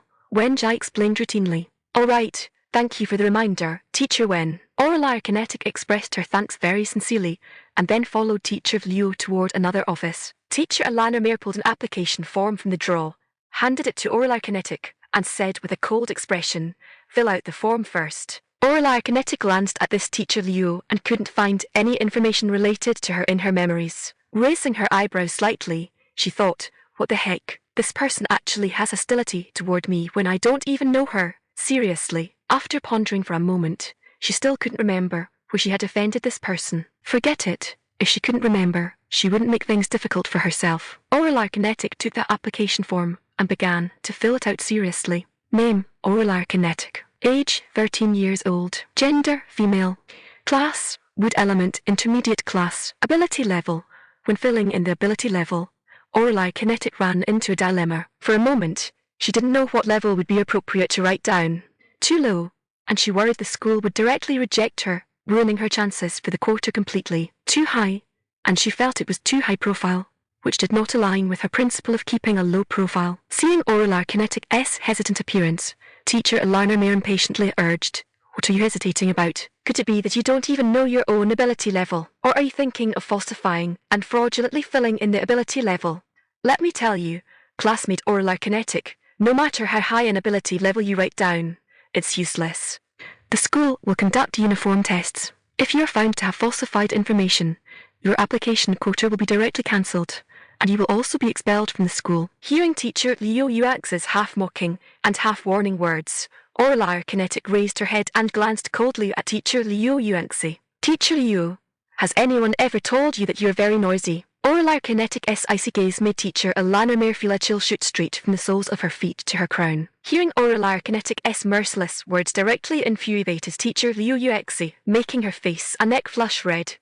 "How do you speak to me like that? I am your teacher." Teacher Alana Mayer raised her hand, pointed at Aurelia Kinetic, and shouted loudly. Aurelia Kinetic ignored teacher Alana Mayer and directly continued filling out the form. Ability level, peak level 6.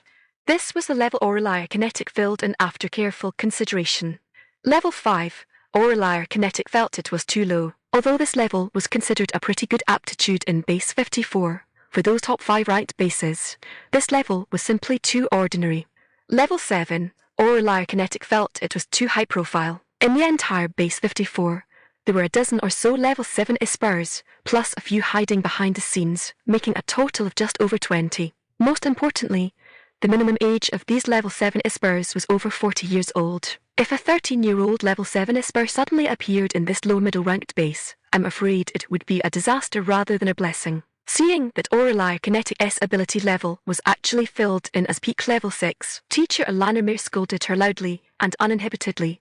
"Aurelia Kinetic, at such a young age, you don't learn good things, but you've learned how to lie. Can this ability level be made up at will?" Teacher Liu Yux's scathing scolding alarmed several teachers in other offices, including Director Sealers Thorn. "Teacher Liu, what is going on here?" Director Sealers Thorn looked puzzledly at the frost-cold Aurelia Kinetic, and then turned his head to look at the exasperated teacher Liu Yuxi. "Director Sealers Thorn, you've come at the right time. This Aurelia Kinetic has no qualification to skip grades, nor does she have any qualification to study in our school. I earnestly request the school to quickly expel her student status," teacher Alana Mayer said with a resentful expression. Hearing that teacher Alana Mayer actually wanted to expel Aurelia Kinetic, Director Sealers Thorn asked in surprise, "Why, isn't this just filling out an application form and arranging a cultural course examination? How did it suddenly escalate to expelling a student?" Standing behind this person was a level 7 esper. Although the school was not afraid of a level 7 esper after all,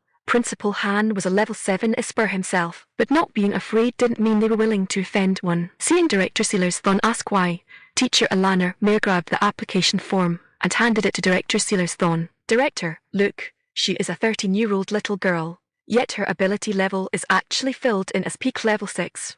How can such a person who is habitually lying be allowed to stay in the school? If people found out that there is such a rotten apple in the ability school of our base 54, wouldn't it become a laughingstock?" Teacher Liu Yux's mouth chattered endlessly, and countless slandering and belittling words toward Aurelia Kinetic popped out from that mouth. Aurelia Kinetic's expression grew increasingly ugly, and the fluctuation of her low aura made Director Sealers Thorn feel as if he had been plunged into an ice cellar.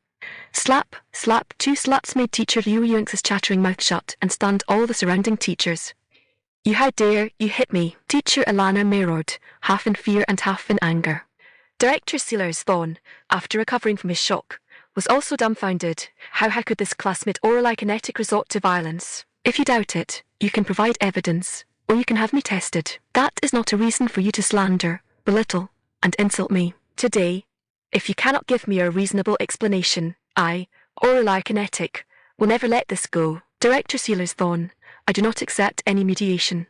Now, Let's go to the principal's office together. Chapter 149 Application Form Contents. This, hearing Orally Kinetic S words, Director Sealers Thorn wanted to persuade Orally Kinetic not to go find the principal, but found that appropriate words failed to come. Moreover, the powerful coercion that had flashed across Orally Kinetic S body just now gave Director Sealers Thorn an urge to drop to his knees. Director Sealers Thorn had never experienced this kind of feeling before. Alright, Teacher Liu Yuexi, Student Orally Kinetic, let's go to Principal Han's office together. After saying that, Director Sealers Thorn took the lead and walked out. As for Orally Kinetic slapping Teacher Alana Mertwis, Director Sealers Thorn could only say serves her right. Hearing those words made even Director Sealers Thorn, an adult, want to beat someone up, let alone a half-grown child. A few minutes later, the three of them appeared in Principal Han's office once again. Speak up. What on earth is going on? Principal Han asked with tightly knitted brows and extreme impatience. Just as Director Sealers Thorn wanted to explain, Teacher Alana Mere seized the initiative from the side. Principal, this Orally Kinetic must be expelled. She openly provoked and beat a teacher inside the office. Our school absolutely cannot keep a student who disrespects teachers like this. If the school keeps such a student, it will simply ruin our school's reputation and ethos. Teacher Alana Mere rattled on a bunch of nonsense, completely oblivious to any wrongdoing on her part. Hearing Teacher Liu Yuix's words, Director Sealers Thorn frowned, a trace of displeasure flashing through Director Sealers Thorn's eyes. After Teacher Alana Mere finished speaking, Principal Han looked at Orally Kinetic and asked in a deep voice, Student Mu, did you hit a teacher? Orally Kinetic raised an eyebrow and asked teasingly, as a principal, aren't you going to ask about the cause of the matter? Are you going to condemn me so quickly? Hearing Orally Kinetic's reply, Principal Han did not get angry. Instead, Principal Han said calmly, tell me what on earth happened. Hearing this, Orally Kinetic raised an eyebrow. She had thought this person was completely biased towards Teacher Liu Yuanxi. After all, this person was a teacher, naturally. Between a teacher and a student, the teacher would have the upper hand. Sure. Director Sealers Thorn asked me to go fill out the application form with this shrew. Just as Orally Kinetic reached this point, Teacher Alana Mere flew into a rage. Bitch, who are you calling a shrew? Who is the bitch scolding? The bitch is scolding you. Oh, so it turns out a bitch is scolding me, not a shrew. The dialogue between the two opened the eyes of Principal Han and Director Sealers Thorn. They never expected that they could witness the scene of a teacher and a student cursing at each other firsthand. The key point was that the damn teacher actually lost. What a badass. This reaction and this eloquence was simply absolute perfection.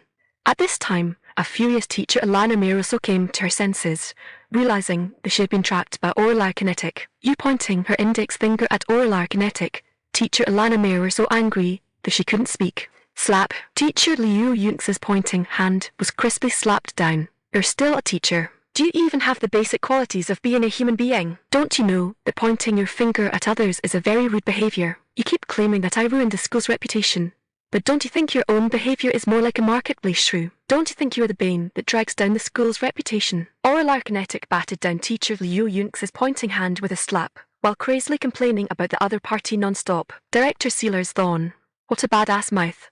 Principal Han, good eloquence, sharp-tongued, good personality, doesn't swallow insults or suffer silent losses. If her strength is also good, she can be given special attention. Teacher Liu Yuanxi, bitch, how dare she? Who gave her the guts to ruin her reputation right to her face? Orally Kinetic, HMPH, actively delivering herself to my door so I can establish my authority. Not bad, a good person. If Teacher Alana Mick knew Orally Kinetic's thoughts, she would probably be so angry if she ascends to heaven on the spot. Alright, don't change the subject. Let's talk about the matter first. Orally Kinetic, continue. Principal Han interrupted Teacher Liu Yuanxi, who wanted to get angry and cut in, with dissatisfaction. Teacher Alana Mere had no choice but to shut her mouth helplessly, but that knife-like gaze of her still made Principal Han and Director Sealers Thorn frown. The dissatisfaction of the two towards Teacher Alana Mere rose by 2 levels directly. Principal Han, Director Sealers Thorn, to be honest, the moment this uncultured teacher first saw me, I discovered that she had hostility toward me, but she had been hiding it deep in her eyes. If you don't pay attention, you won't notice it. I was just wondering, today is the first time I'm meeting her, so why does she have hostility toward me in her eyes? This teacher, can you tell me the reason? Speaking to the end, Orally Kinetic's eye stared fixedly at Teacher Liu Yuanxi, looking like she wanted her to explain clearly. Teacher Liu Yuanx's heart shook violently. Oh no, how did this bitch discover it? And she even asked it directly right in front of Principal Han and Director Sealer's Thorn. No, it's not like that. I don't have hostility toward you. Teacher Alana Mare denied it flatly with a guilty conscience, her eyes not even daring to look directly at Orlar Kinetic and the others. Seeing Teacher Liu Yuanx's appearance, Principal Han and Director Sealer's Thorn instantly understood that Orlar Kinetic was not lying. It was just that the two were somewhat puzzled as to how Teacher Liu Yuanxi, a peak level 5 Esper, could behave so unbearably. How could they possibly imagine that when Orlar Kinetic asked Teacher Liu Yuanxi, she had used spiritual coercion on Teacher Liu Yuanxi? This kind of close-range Imperial-level spiritual coercion was simply not something Teacher Alana Mare could resist. Although Principal Han and Director Sealer's Thorn were puzzled, they would never have thought that the culprit was this unremarkable little girl right in front of them. Thus, Principal Han and Director Sealer's Thorn magnificently missed an opportunity to know the truth. Seeing Teacher Liu Yuanx's guilty look, Principal Han shook his head, turned to look at Orlar Kinetic, and continued to ask, "Then what happened later? How did it evolve into you beating a teacher?" Principal Han, this can't be blamed on me. After I finished filling out the application form, this person not only slandered, belittled, and defamed me, but also insulted me. She had doubts about the ability level on my application form, and instead of letting me go test it right away, she slandered me as being a habitual liar. Later on, it even escalated into personal attacks. I, a dignified level 6 ability user, actually allowed a level 5 Esper to point at my nose and curse right to my face. Principal Han, if this matter happened to you, could you endure it? Anyway, I cannot endure it. If I could endure this, I wouldn't want the face of a level 6 ability user anymore. And how would I face people when walking outside? Orlar Kinetic S words were not finished yet, when they were interrupted by 2 exclamations. What? Your ability level is level 6. Student Mu, you are a level 6 ability user. Yeah, didn't my application form write it down? You guys, wouldn't you? Orlar Kinetic looked at the 2 somewhat speechlessly. No, after all this fuss, it turned out that these 2 hadn't even carefully read the application form at all. Principal Han somewhat embarrassedly dodged Orlar Kinetic's speechless gaze. Turning his head, he shot a blaming look at Director Sealer's Thorn. The naked dissatisfaction in that gaze made Director Sealer's Thorn awkwardly touch Director Sealer's Thorn's nose. No, I was just busy persuading people, and didn't pay attention to the contents of the application form at all. Chapter 150 Testing Building. 2 leaders. The conflict between this person and me also started because of ability levels. Therefore, I think the school should now arrange for me to take an ability level test. First, to prove my innocence, lest some random nobodies talk nonsense and affect my reputation. Second, it can also shut some people's stinking mouths. Of course, the most important point is that if the test shows my ability level is level 6, I hope the school will give me an explanation. Orlar Kinetic's threatening words made the 3 of them shudder inwardly, especially Teacher Liu Yuanxi. Her feeling of unease grew stronger and stronger, as if an unacceptable fact would appear in the next second. Principal Han did not question either side, but stood up and walked out of the office. Let's go. True or false? Just go take a test, and that's it. No need to argue here. Seeing this, Director Sealer's Thorn glanced at the 2 of them, and then followed behind Principal Han. Neither Orlar Kinetic nor Teacher Alana Mare continued speaking. They just silently followed behind. 10 odd minutes later, the 4 of them stood in front of an 18-story building. The entire building was dark grey, constructed from a mixture of matte special concrete and special alloy steel, without any redundant flashy decorations. It was like a secure fortress embedded in the Earth's surface. The building's walls were thick and full of a sense of security. If not for their oppressive vibe of keeping strangers at bay, people might have mistaken it for some research institute. On the entire building, only the very top of the roof was embedded with a specially made logo of the Ability School, slowly flashing under the greyish-white sky. The 4 walked through the front gate, and what came into view was the service hall. The entire first floor was the service hall of the building, divided into the preliminary test area registration window, specialized test area registration window, high-risk test area registration window, and level metal issuance window. Floors 2-5, the preliminary ability test area, specially for children aged 5 to 10 to conduct basic testing and awakened ability screening. Floors 6-10, the specialized test area, serving Espers who had awakened abilities, categorized here into elemental abilities, mental abilities, and mutant abilities. Floors 11-14, floors dedicated to rating Espers, because the potential of each Esper varied.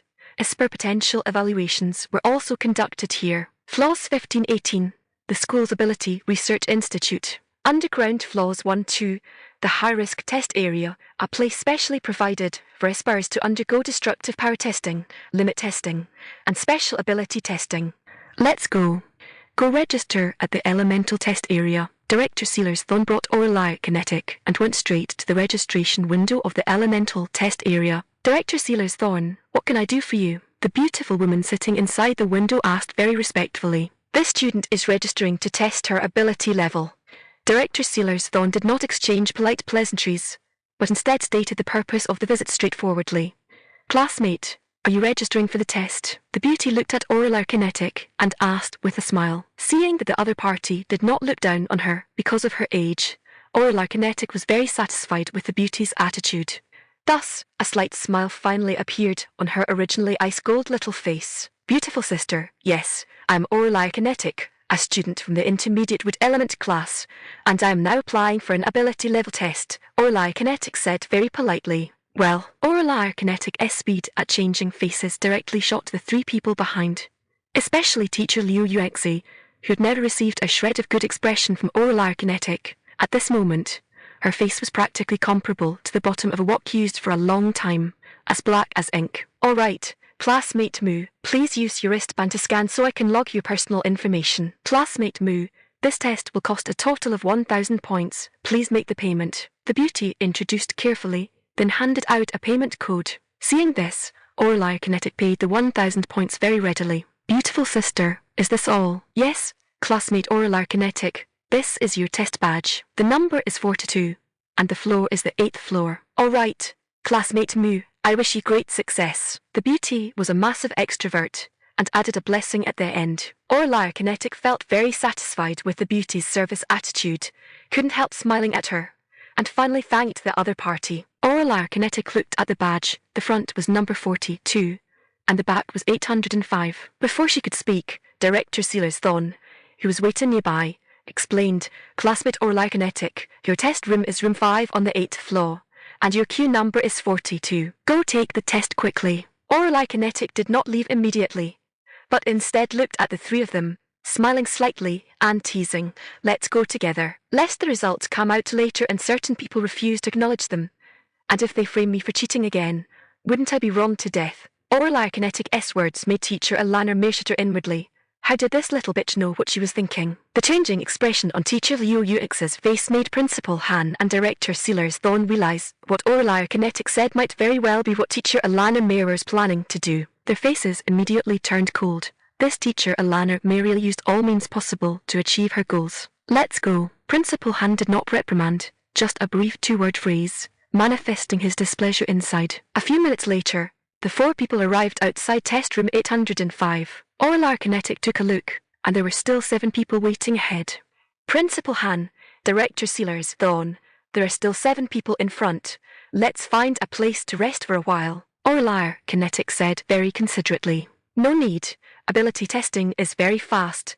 Let's just sit for a while on the chairs in the test hall, Principal Han said calmly. Half an hour later, the mechanical prompt finally called Orly Kinetic's number. Test room 805, next. Intermediate Wood Element class, Orly Kinetic please get ready. Test room 805, next. Intermediate Wood Element class, Orly Kinetic please get ready. Test room 805, next. Intermediate Wood Element class, Orly Kinetic please get ready. After 3 times, the door to the test room opened, and Orly Kinetic stood up and walked inside. Inside the test room, there were dedicated people to explain and help testers conduct the test.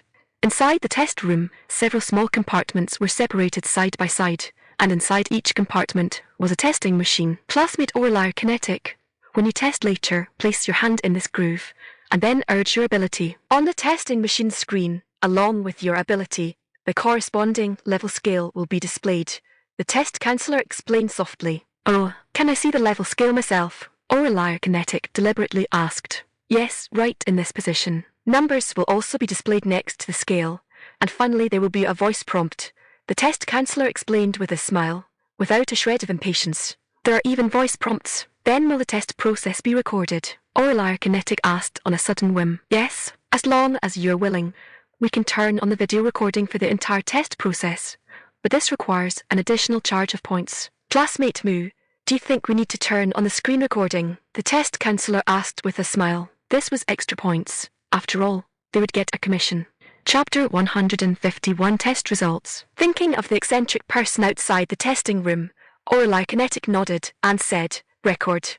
Afterward, she placed her left hand into the groove. Orelai Kinetic activated her wood-type energy, and a wisp of light green glow seeped from her palm into the energy patterns in the groove, instantly being absorbed by them. The moment the patterns absorbed the wood-type energy, the ability scale began to climb rapidly. The glowing green energy patterns absorbed more and more, and the green light became increasingly intense. Finally, the ability scale surged rapidly upward. The nearby display screen rapidly jumped in values. Wood element level 1, wood element level 2, wood element level 3, wood element level 4, wood element level 5, wood element level 6. Finally, it rushed toward the wood element level 7 scale a few times before stopping at the critical point between wood element level 6 and level 7. The voice broadcast synchronized with the display screen clearly announced the testing process. Wood element level 1, wood element level 2, wood element level 3, wood element level 4, wood element level 5, wood element level 6,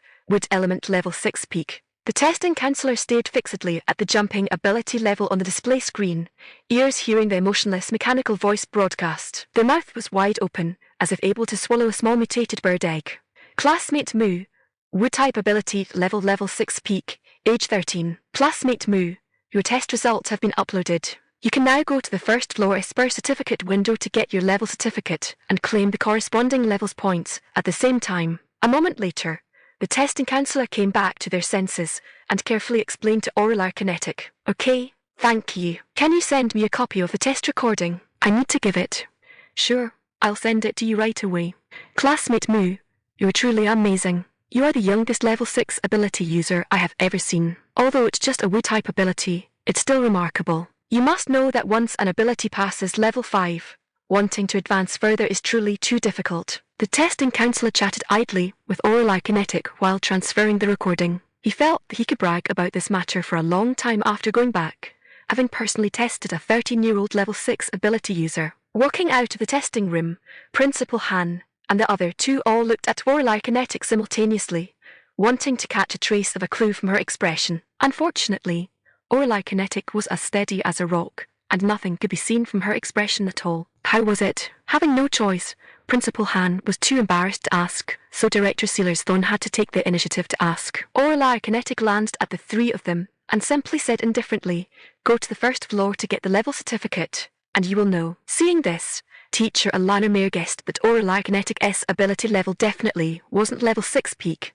Otherwise, the other party would have definitely retorted against her already. One could only say that Teacher Alana Mayer thought about things based on experience, pushing herself into the abyss of getting her face slapped once again. On the first floor, at the ability level certificate issuance window, after looking at the number queued ahead, Orelai Kinetic decisively chose to sit on a lobby chair and close her eyes to rest. Seeing Orelai Kinetic closing her eyes to rest, Teacher Alana Mayer just wanted to open her mouth to mock her a few times, but she felt the unkind gazes of Principal Han and Director Sealer's Thorn beside her. She awkwardly closed her slightly opened mouth and looked elsewhere with shifting eyes. Seeing that Teacher Alana Mayer finally stopped acting up, Principal Han sat on the chair and began to reflect.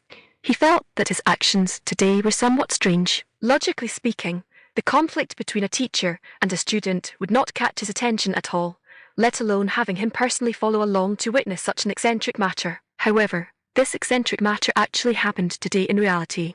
He tried hard to recall, from when on did he willingly follow out of the office. Right, it was when Orelai Kinetic mentioned testing. At that time, a strange voice welled up deep inside his heart. "Go, must go. If you don't go, the consequences are very serious to the point that he couldn't afford it." Then he made all the subsequent actions. After figuring it out, a chill ran down Principal Han's back.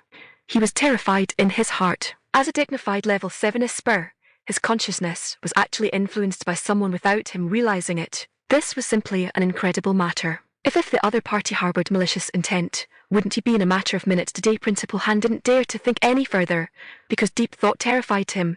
He didn't dare to face the kind of outcome. Orelai Kinetic had no idea she had just slightly used a bit of her mental type ability, and as a result, She scared Principal Han half to death. Soon, it was Orlar Kinetic's turn at the certificate collection window. The lobby's mechanical voice sounded once again.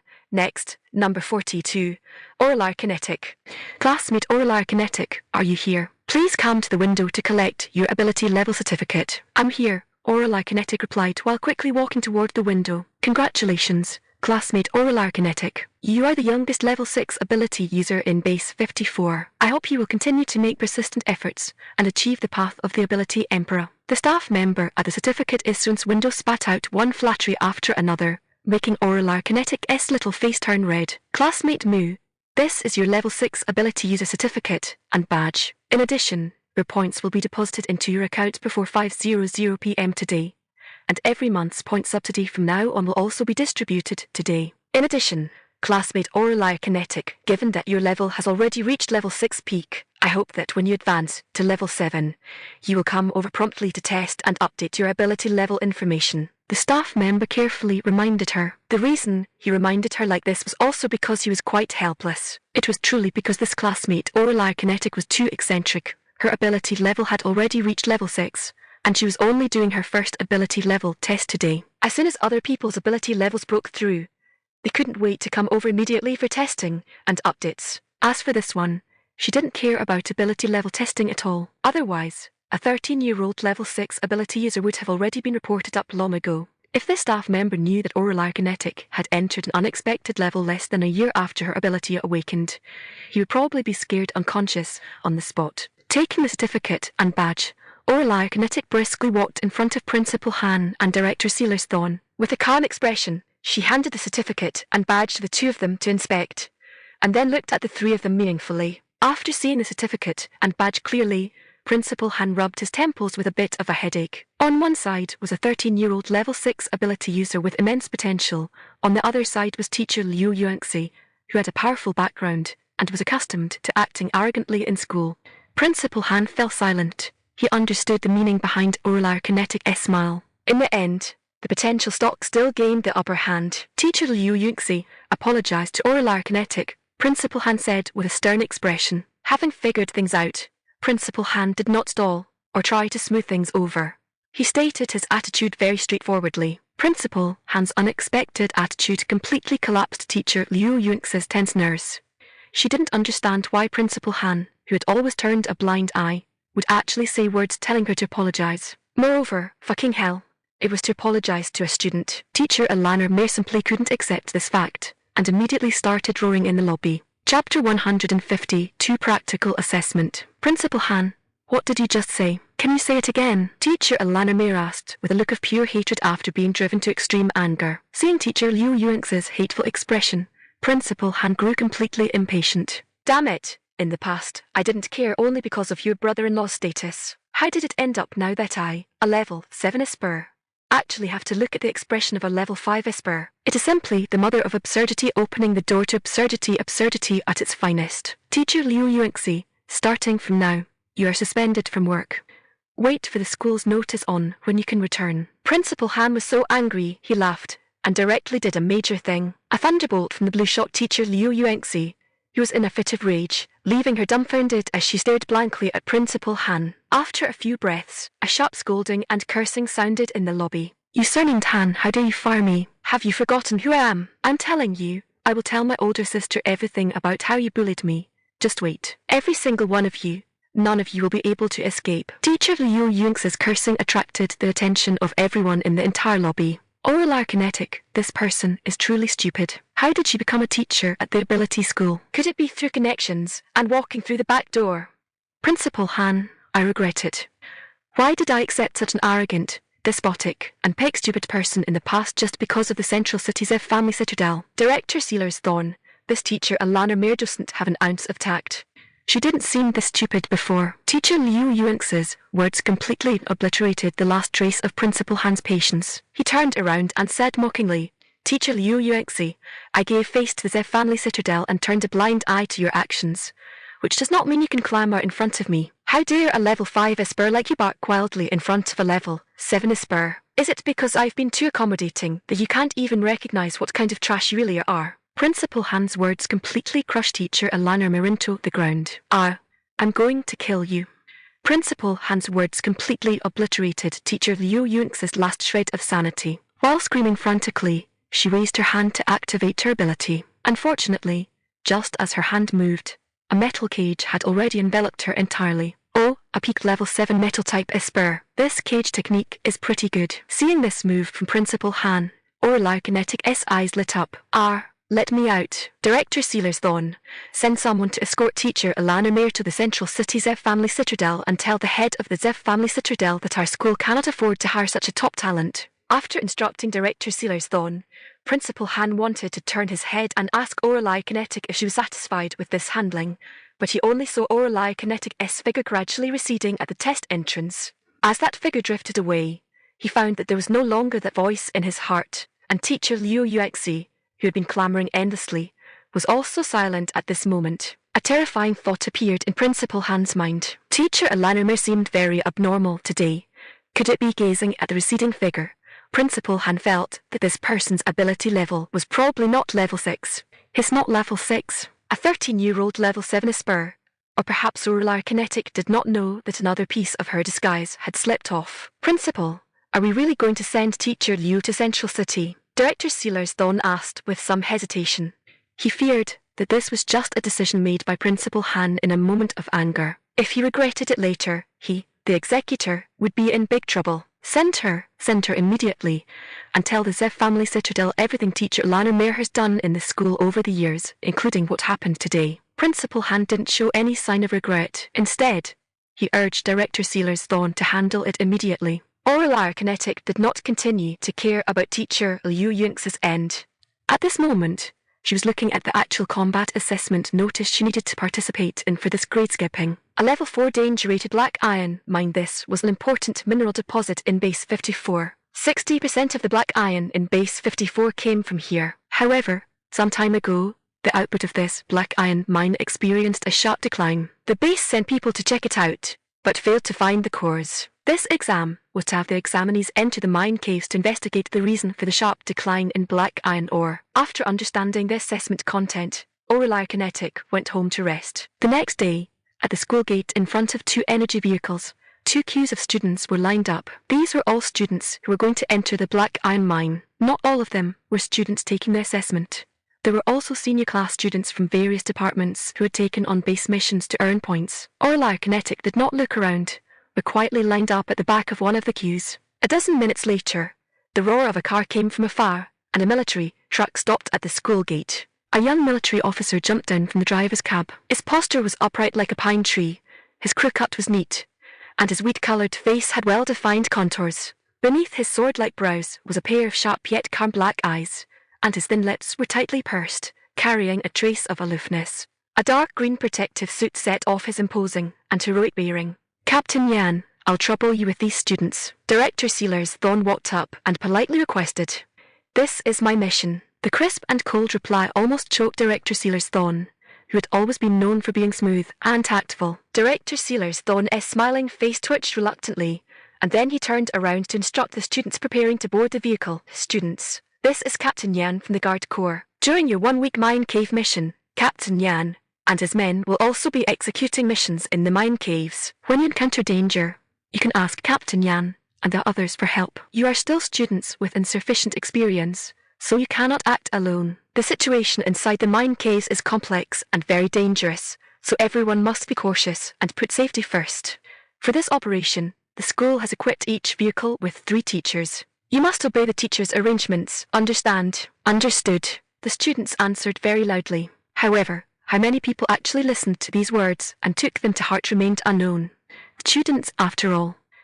There were rebellious ones, well-behaved ones, and quite a few arrogant ones. The teachers were already accustomed to this. Director Sealer's Thorn was just going through the motions. Having fulfilled his responsibilities, the final outcome was not something he could control. The 3 energy vehicles sped away amid Director Sealer's Thorn's gaze. Looking at the receding energy vehicles, Director Sealer's Thorn sighed. I wonder how many students can come back this time. After muttering to himself, Director Sealer's Thorn hurried back to his office. The students did not know that Director Sealer's Thorn knew some insider gossip. The news said that a large number of mutant iron-eating ants had appeared in the black iron mine. This type of mutant ant fed on black iron ore, and their shells were as hard as iron. so ordinary ally weapons could not cause them any damage at all. The most fatal part was that iron-eating ants acted in clusters. The densely packed ant swarm was something even large mutated beasts dared not provoke. Chapter 153, A Strange Mission.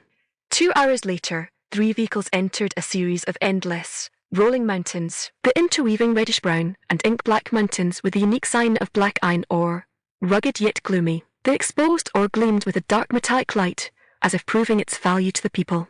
After the energy vehicle stopped, dozens of students and dozens of Guard Corps members jumped down from the cars respectively. Students, you'd better not enter the depths of the mine caves. Although we agreed to your request for help, we also have tasks of our own, so we might not be able to arrive in time. After getting out of the car, Captain Yan finished speaking with a serious expression, then turned around and left with his team of the Guard Corps. Orelai Kinetic followed the crowd and got off the energy vehicle. Looking at the mine cave entrances of all sizes everywhere, Orelai Kinetic raised an eyebrow. This place looked a bit interesting. She did not act immediately, but instead released more than half of her spiritual telekinesis, taking in the situation of the entire mine mountain into her mind. Seeing the densely packed iron-eating ants in the mine cave, Orelai Kinetic felt a bit strange. They were all merely Tier 2 and Tier 3 iron-eating ants. How could they hollow out the black iron ore of the entire mine mountain? Unless Orelai Kinetic pondered for a few breaths, and finally tracked back along the path of the iron-eating ants with her spiritual telekinesis. 1 meter, 10 meters, 1,000 meters, 2,000 meters, 10,000 meters finally. Orelai Kinetic's spiritual telekinesis stopped at a cave entrance over 50 kilometers underground. The energy fluctuations in the cave told Orelai Kinetic that there was a big guy inside. Orelai Kinetic's spiritual telekinesis cautiously probed into the cave entrance. What came into view was a half-meter-long mutant iron-eating ant queen, lurking in the rock fissures within the cave. Its entire body was pitch black and glossy, its hard shell shimmering with a cold, hard metallic luster, its 6 legs as thick as small arms, and its segmented body covered with tiny bristles. Carefully sensing the energy fluctuations of the mutant iron-eating ant, Orelai Kinetic suddenly understood the reason for the decrease in black iron ore production. This iron-eating ant devoured a large amount of black iron ore just to advance its rank. Right now, it was at a critical juncture for the iron-eating ant's advancement. At the same time, Orelai Kinetic also discovered that the Guard Corps members who came along were heading towards this iron-eating ant's nest. It seemed that it wasn't that no one in the base knew about this matter, but rather that they wanted to kill the iron-eating ant while it was advancing. Orelai Kinetic couldn't quite figure it out. Since they had such a plan, why did the base still issue a task asking everyone to come here and find the reason for the decrease in black iron ore?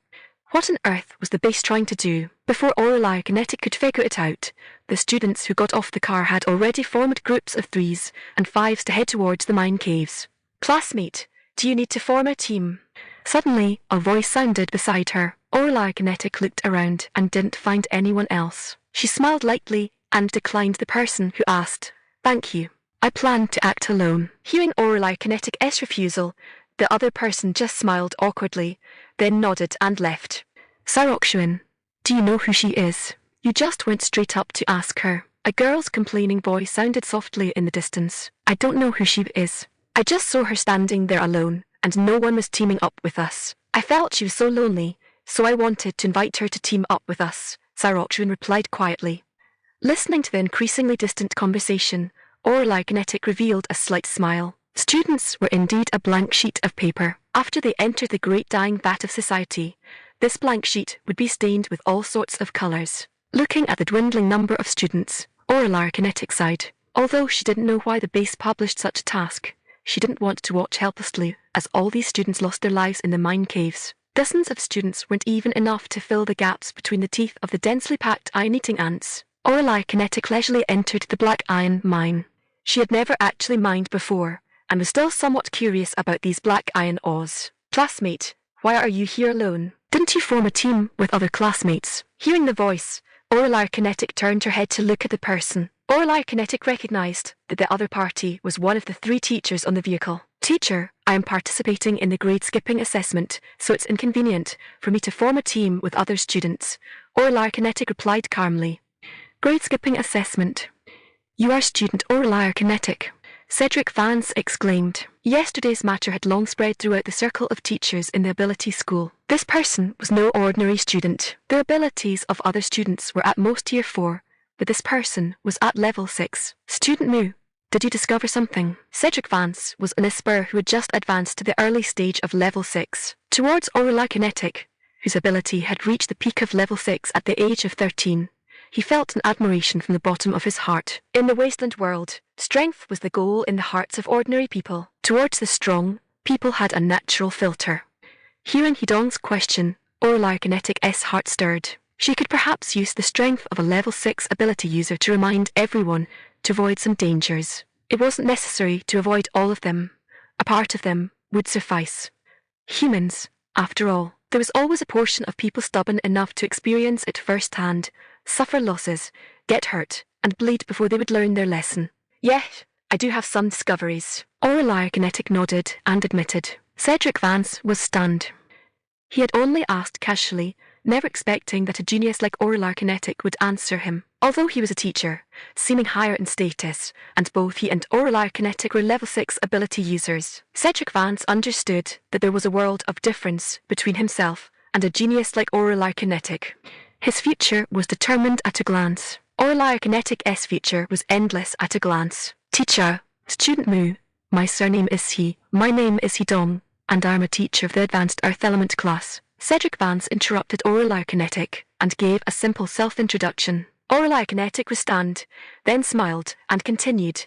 Teacher He, although I'm only a wood-type ability user, in this kind of black iron mine cave, some people might think I would be affected. Actually, this is wrong. Aside from planting, healing, and attacking, wood-type ability users also have another aspect, which is perception, to be precise, the perception of vitality. When I entered the mine cave, I clearly felt that in the eastern mine cave, the vitality was extremely rich. However, this vitality was not the vitality of plants. Really, Cedric Vance was utterly dumbfounded by Aurora Kinetic's words. What's really? Hearing Hidong's question, Aurora Kinetic couldn't help asking. It's that there is a perception classification within the wood-type ability. I've never heard of it before, Cedric Vance answered very honestly. Aurora Kinetic, no. Are all the teachers in the ability school such weird eccentrics? How could he ask such a question? Shaking her head, Aurora Kinetic didn't want to answer Hidong's question and changed the subject. Teacher He, I suspect there is a huge mutant ethnic group over there. Aren't you going to remind the students? Aurora Kinetic's words interrupted Hidong's train of thought and successfully led him on to another matter. Chapter 154 Ant King. Right, Student Mu. Thank goodness you reminded me. I'll contact the other teachers right now to see what's going on in the east. By the way, Student Mu, I'll head out first. Take care of yourself. After saying that, Cedric Vance flashed away, quickly heading toward the eastern mine tunnel. Seeing this, Aurora Kinetic hesitated for a moment before following along. She had an intuition that if she didn't go over to help today, a portion of the students would probably truly become food for the iron-eating ants. However, Aurora Kinetic didn't rush forward in a hurry. After all, words taught by people fail to teach, but experiences teach instantly. In Aurora Kinetic's eyes, these students had nothing to do with her. Moreover, because of teacher Liu Yuanx's incident, the attitudes of the teachers and leaders in the school toward her were somewhat subtle. As for Hidong, Aurora Kinetic suspected that the backing behind him was no weaker than the Zev family citadel, and it was even possible that he was at odds with the Zev family citadel. That was why the other party had released a hint of a desire to make contact with her. He probably approached her holding the thought that an enemy's enemy is a friend. Aurora Kinetic didn't care much about these things. After all, with her current perspective, the ability school was merely a stepping stone along her path forward, and it couldn't arouse much interest in her at all. After Aurora Kinetic carefully observed the patterns of the black iron ore along the way, the sounds of fighting with mutant iron-eating ants finally came from ahead. Interspersed in the middle were screams, cries for help, wails, and the chewing sounds of the mutant iron-eating ants. These sounds intertwined together, clearly reminding Aurora Kinetic that the battle ahead was not easy. Sigh. Aurora Kinetic sighed, then helplessly shook her head. She didn't stop her steps because of the battle ahead, but instead continued to walk forward at a leisurely pace. Retreat. Retreat quickly. Fire-type ability users, use fire to burn them. A somewhat familiar voice shouted at the top of its lungs. Aurora Kinetic recognized that it was Hidong's voice. Help. Teacher, save me. Some students cried out for help. Teacher Liu, I can't hold on anymore. Quickly lead them in a retreat. Cedric Vance roared frantically. Aurora Kinetic frowned, feeling somewhat puzzled. This was merely a passage for the mutant iron-eating ants to travel through. Logically speaking, There shouldn't be too many mutant iron-eating ants here. After thinking for a moment, Orlar Kinetic spiritual telekinesis searched toward the place where both sides were engaged in battle. Inside the mine tunnel, over a dozen injured students were supporting each other as they fled towards this side. Cedric Vance and 2 other teachers were bringing up the rear, and among them were a few students with level 4 ability ranks. Seeing that this group of people, although flustered, were not in any life-threatening danger, Orlar Kinetic stopped her steps. At this moment, Orlar Kinetic spiritual telekinesis saw a small, pitch-black piece of something amid the mutant iron-eating ants. This is a natural black iron crystal. These mutant iron-eating ants actually found such a good thing. No wonder. After giving a light gasp of surprise, Orlar Kinetic felt a stir in her heart. She turned her head to look forward. Perhaps she could go ahead and take a look. She flashed into another mine tunnel and sprinted forward with a leap. As for these teachers and students currently fighting a great battle against the mutant iron-eating ants, what did it have to do with her? Don't talk about failing to save someone in mortal danger. Are you kidding? When these students accepted the mission, they should have already had the awareness that they could die and perish at any moment. In the Wasteland world, how could one possibly pin their hopes on others?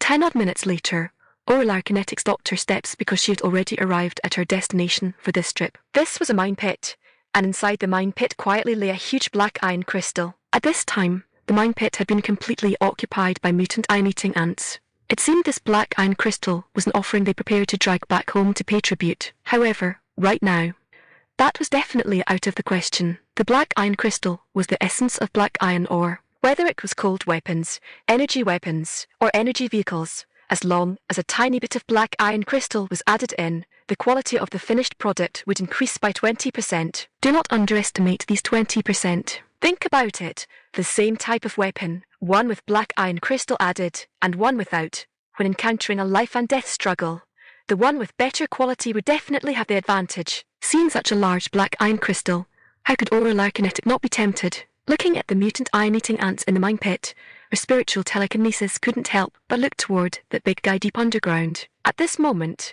the guard corps led by Captain Yan had already silently descended more than half the distance. HMPH, these people are truly aiming for the big guy inside the cave. Once a great battle breaks out over there in a moment, presumably the mutant iron-eating ants here will rush over to help. That way, I can pick up a bargain instead. After Orlar Kinetic figured out a countermeasure, she was no longer in a hurry to enter the mine pit. She found a dead corner in the mine tunnel and quietly hid herself. At this time, Captain Yan was leading his team close to the destination when suddenly, a chill surged into Captain Yan's heart. This chill made him feel that something bad was about to happen. Who's scheming against this old man? If I find out, I'll skin him alive. Captain Yan cursed fiercely in his heart. This feeling of being out of control made him very uncomfortable. Orlar Kinetic had no idea that someone had actually perceived her intention to reap the rewards as a third party and was cursing her in their heart. Squeak, a squeak, a squeak. Just as Captain Yan and the others approached the Ant King's cave entrance, a burst of squeaking sound suddenly rang out. This was a warning sound issued by the Ant King upon sensing a strange aura, and it was also a command sound to recall the ant colony. Following the Ant King's summons, the originally orderly ant colony surged toward Captain Yan and the others like a tidal wave. Not good. We've been discovered. A team member whispered a reminder. Since we've been discovered, there's no need to hide anymore. To capture the bandits, capture their leader first. Let's kill the Ant King first and talk later. Captain Yan took the lead and charged in. Inside a spacious mine tunnel, a level 6 Ant King slowly raised its hard head, its 2 pairs of bloodthirsty compound eyes lazily staring at Captain Yan and the others who had charged into the tunnel. Damn it, it's a level 6 mutant iron-eating Ant King. Everyone, be on high alert. Captain Yan let out a sharp cry, golden light surging violently around his body. Metal armor covered him entirely, and his alloy battle blade emitted a chilling gleam in the pitch-black mine tunnel. Captain, let me go first, a fire-type ability user beside Captain Yan hurriedly said. All right, Jarvad, be careful. Use fire attacks, and I'll assist you from the side. Captain Yan also knew that against mutant iron-eating ants, fire attacks were the best method of attack. All right. After Jarvad acknowledged the order, a crimson wave of fire surged from the palm of each of his hands. The fiery red heat wave illuminated the mine tunnel brightly. Go! With a low cry from Jarvad, the 2 fire waves surged straight toward the mutant iron-eating Ant King. Squeak! A pair of pitch-black wings suddenly appeared on the Ant King's back. It easily flew past the fire waves and then flew directly toward Jarvad, who had attacked it. Jarvad, be careful. It's actually a flying iron-eating ant king. While reminding him, Captain Yan activated his metal-type ability, and a dozen golden blades instantly flew out, piercing toward the flying iron-eating ant king. Captain, we're in trouble. This guy is probably more than just level 6. Java dodged the Ant King's special attention while urging the fire waves to burn toward the Ant King. After a few breaths, the originally gloomy, cold, and damp mine tunnel became unbearably hot and restless. Chapter 155 Taking Action. The change in the mine's temperature made the flying iron-eating Ant King frantic. The Ant King no longer fought back passively. It changed its tactics and attacked first, its dark crystal horn erupting with blinding blue light as a crescent-shaped blade of light tore through the air, heading straight toward the assisting Captain Yan with an aura of destruction. Captain, watch out. Jarvad hastily shouted out a warning as the crescent blade, which was originally supposed to attack him, headed toward Captain Yan instead. What a cunning flying iron-eating Ant King, actually knowing how to make a feint to the east and attack in the west. You think you can succeed with a sneak attack like this? That's simply a daydream. Metal barrier. Captain Yan shouted furiously, hands dancing continuously as a several-meter-high alloy giant shield suddenly formed. With a loud bang of boom, the crescent-like blade crashed into the alloy giant shield, producing a harsh metallic tearing sound. Amid flying sparks, spiderweb-like cracks spread across the alloy shield surface, and Captain Yan staggered back a few steps as if heavily struck, a trace of blood spilling from the corner of his mouth. However, the flying iron-eating Ant King showed no sign of decline. Its 6 legs kicked the ground, and its massive body lunged forward like a black lightning bolt, its mandibles biting directly toward Captain Yan's head. Captain, retreat quickly. Jarvad let out a furious shout, followed by a low reprimand. Blazing heaven flames. Java decisively made a move, a 10-meter-long fire dragon roaring and pouncing toward the Ant King, the high temperature of the flames scorching the air and making a sizzle-popping sound. The massive fire dragon caused the flying eye-eating Ant King's offensive to pause, and Captain Yan seized the opportunity to dodge and retreat. Captain, take a break, I'll step up next. Another team member seized the opportunity to step forward and fill the gap. Captain Yan leaned against the cave wall, took out a recovery potion from his body, and drank it, temporarily stabilizing his injuries. Roasted by the fire dragon, the dark armor on the Ant King's body flashed, and its entire body flew rapidly in circles. The fire dragon brushed past the Ant King's wings, leaving only shallow scorched marks on the surface of the wings. Seeing that the Ant King's strength was so formidable, Captain Yan's heart sank instantly. The base's intelligence was mistaken. They had underestimated the Ant King's strength, and this mission had run into a huge trouble. The intense battle here naturally attracted countless mutant iron-eating ants back to the nest. Seeing the decreasing number of mutant iron-eating ants in the mine pit, Aurelia Kinetic was secretly overjoyed. Haha, Aurelia Kinetic, this young lady really is as infallible as a god. When the snipe and the clam grapple, it is the fisherman who profits. This young lady is that fisherman. Fortunately, no one knew of Aurelia Kinetic's smugness in her heart, otherwise someone would definitely put a sack over her head. People were fighting to the death over there, while she was happily picking up bargains over there. Tell me, isn't that infuriating? On the side of the mine cave, as more and more mutant iron-eating ants returned, the guard team's counterattack grew weaker and weaker. Looking at the mountain-like corpses of the mutant iron-eating ants, the expressions of the guard team members did not show a trace of joy. Captain Yan couldn't wait for his injuries to recover before continuing to join the battle. Captain, we can't go on like this. Once our ability is exhausted, I'm afraid Jarvad's ability was now only down to 30%, and he had already drunk 2 blood kai potions, but it still couldn't keep up with the consumption. Captain Yan frowned tightly, his heart extremely anxious as well. He also knew the situation was bad, but if he wanted to retreat now, I'm afraid the flying iron-eating Ant King wouldn't give them the chance either. Looking at the Ant King injured by the ability,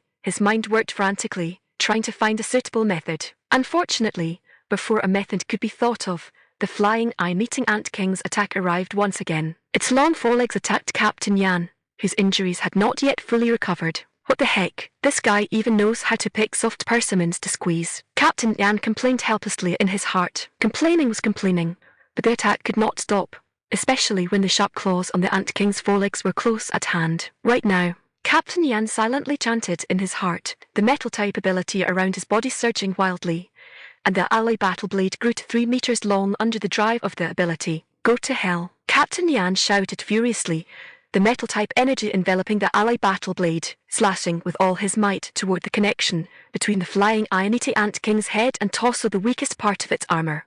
Feeling the fatal threat brought by the alloy battle blade, the flying iron-eating ant king frantically twisted its body and swept its mandibles horizontally, attempting to force Captain Yan back with this.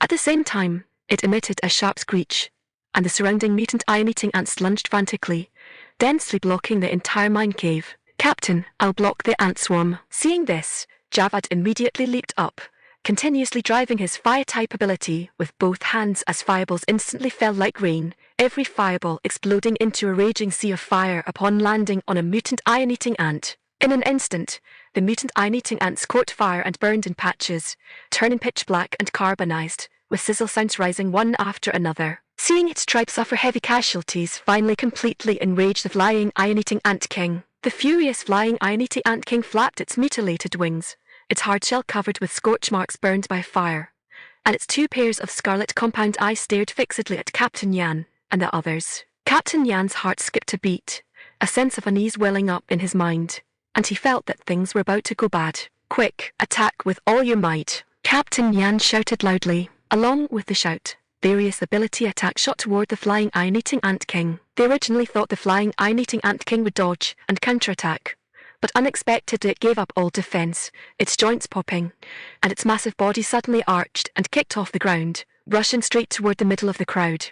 Not good. It's going to self-destruct. Captain Yan finally understood where that unease came from, and after shouting a hasty warning, he leaped toward the back of the mine cave. But the flying iron-eating ant king had no intention of letting go of this group of people who disrupted its breakthrough and advancement. Its abdomen suddenly contracted, and thick, pungent strong acid mist spewed out from its abdomen. At the same time, its tail stinger hummed and vibrated, transforming into an afterimage carrying highly toxic liquid as it flew toward the crowd like lightning. The layered mutant iron-eating ants outside the cave hindered everyone's escape, and the flying iron-eating ant king successfully trapped everyone inside the cave. The strong acid mist mixed with the tail stinger venom permeated the entire mine cave in the blink of an eye. Before everyone even had time to take out the detoxifying potion, they had already begun to feel dizzy. Sigh. Before everyone completely fainted and lost consciousness, a sigh came from afar and approached near. Orlai Kinetic had originally planned to stand by and watch, not caring about the life or death of these people. After all, when certain people at the base issued the task, they never cared about the lives of this group of ability students anyway. However, when the strange fire not only burned the mutant iron-eating ants in the mine pit to clean ashes, but also accidentally refined the dark iron crystals in the pit into fine iron, Orlai Kinetic had no choice but to make a move and get everyone who entered the mine cave out. She didn't want these people to die in the mine cave and attract the attention of more factions, because that way, the matter of the dark iron crystals would be exposed in front of everyone, which was the scene Orlai Kinetic least wanted to see. Along with Orlai Kinetic SI came her massive mental pressure. Under the massive pressure, the mutant iron-eating ants below level 5 all burst and died, leaving no residue behind. The mutant iron-eating ants above level 5 were also unable to move. The only one left that could still raise its head to look at Orlai Kinetic was none other than the flying iron-eating ant king. Chapter 156, Revealing One's Identity. The crimson compound eyes of the flying iron-eating ant king showed a look of fear. It felt the aura of death emanating from Orlai Kinetic. Squeak, a squeak, a squeak. After a frantic screech, the expression on Orlai Kinetic's face did not change in the slightest. She glanced at the unconscious crowd, and with a helpless sigh, released a wisp of source of life aura. The rich aura of vitality enveloped Captain Yan and the others, and their injuries began to heal at a speed visible to the naked eye. Seeing that everyone was out of mortal danger, Orlai Kinetic prepared to leave. As for the corpse of the flying iron-eating ant king, which had completely lost its vitality, Orlai Kinetic left it for Captain Yan and the others. Of course, she casually took away the beast core inside the ant king's body.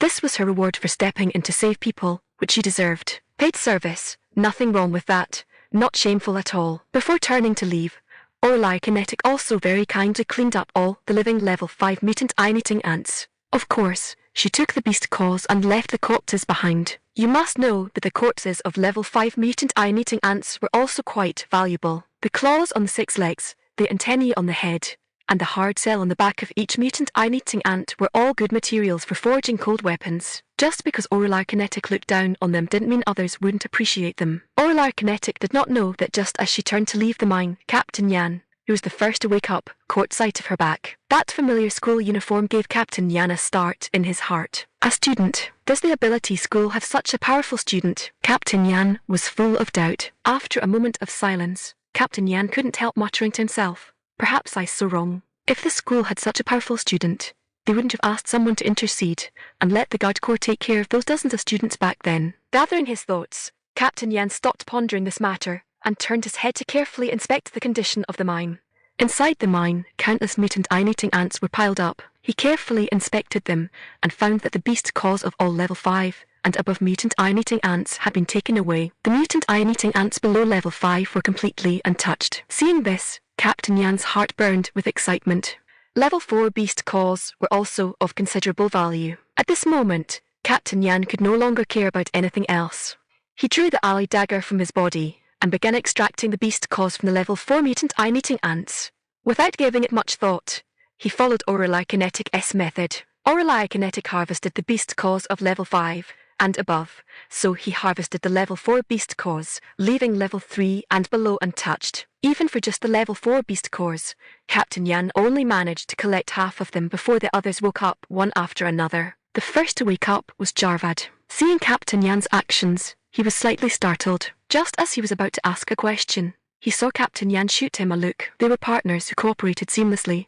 Although it was just a glance, he understood the meaning behind it. Thus, Jarvad started the operation to harvest level 4 beast cores from another direction. Don't ask why he didn't harvest level 3 beast cores. If you ask, it's because he learned it from the captain. People are selfish. If it were a mutated beast killed by everyone's joint efforts, the resources would certainly be divided according to how much effort each person contributed.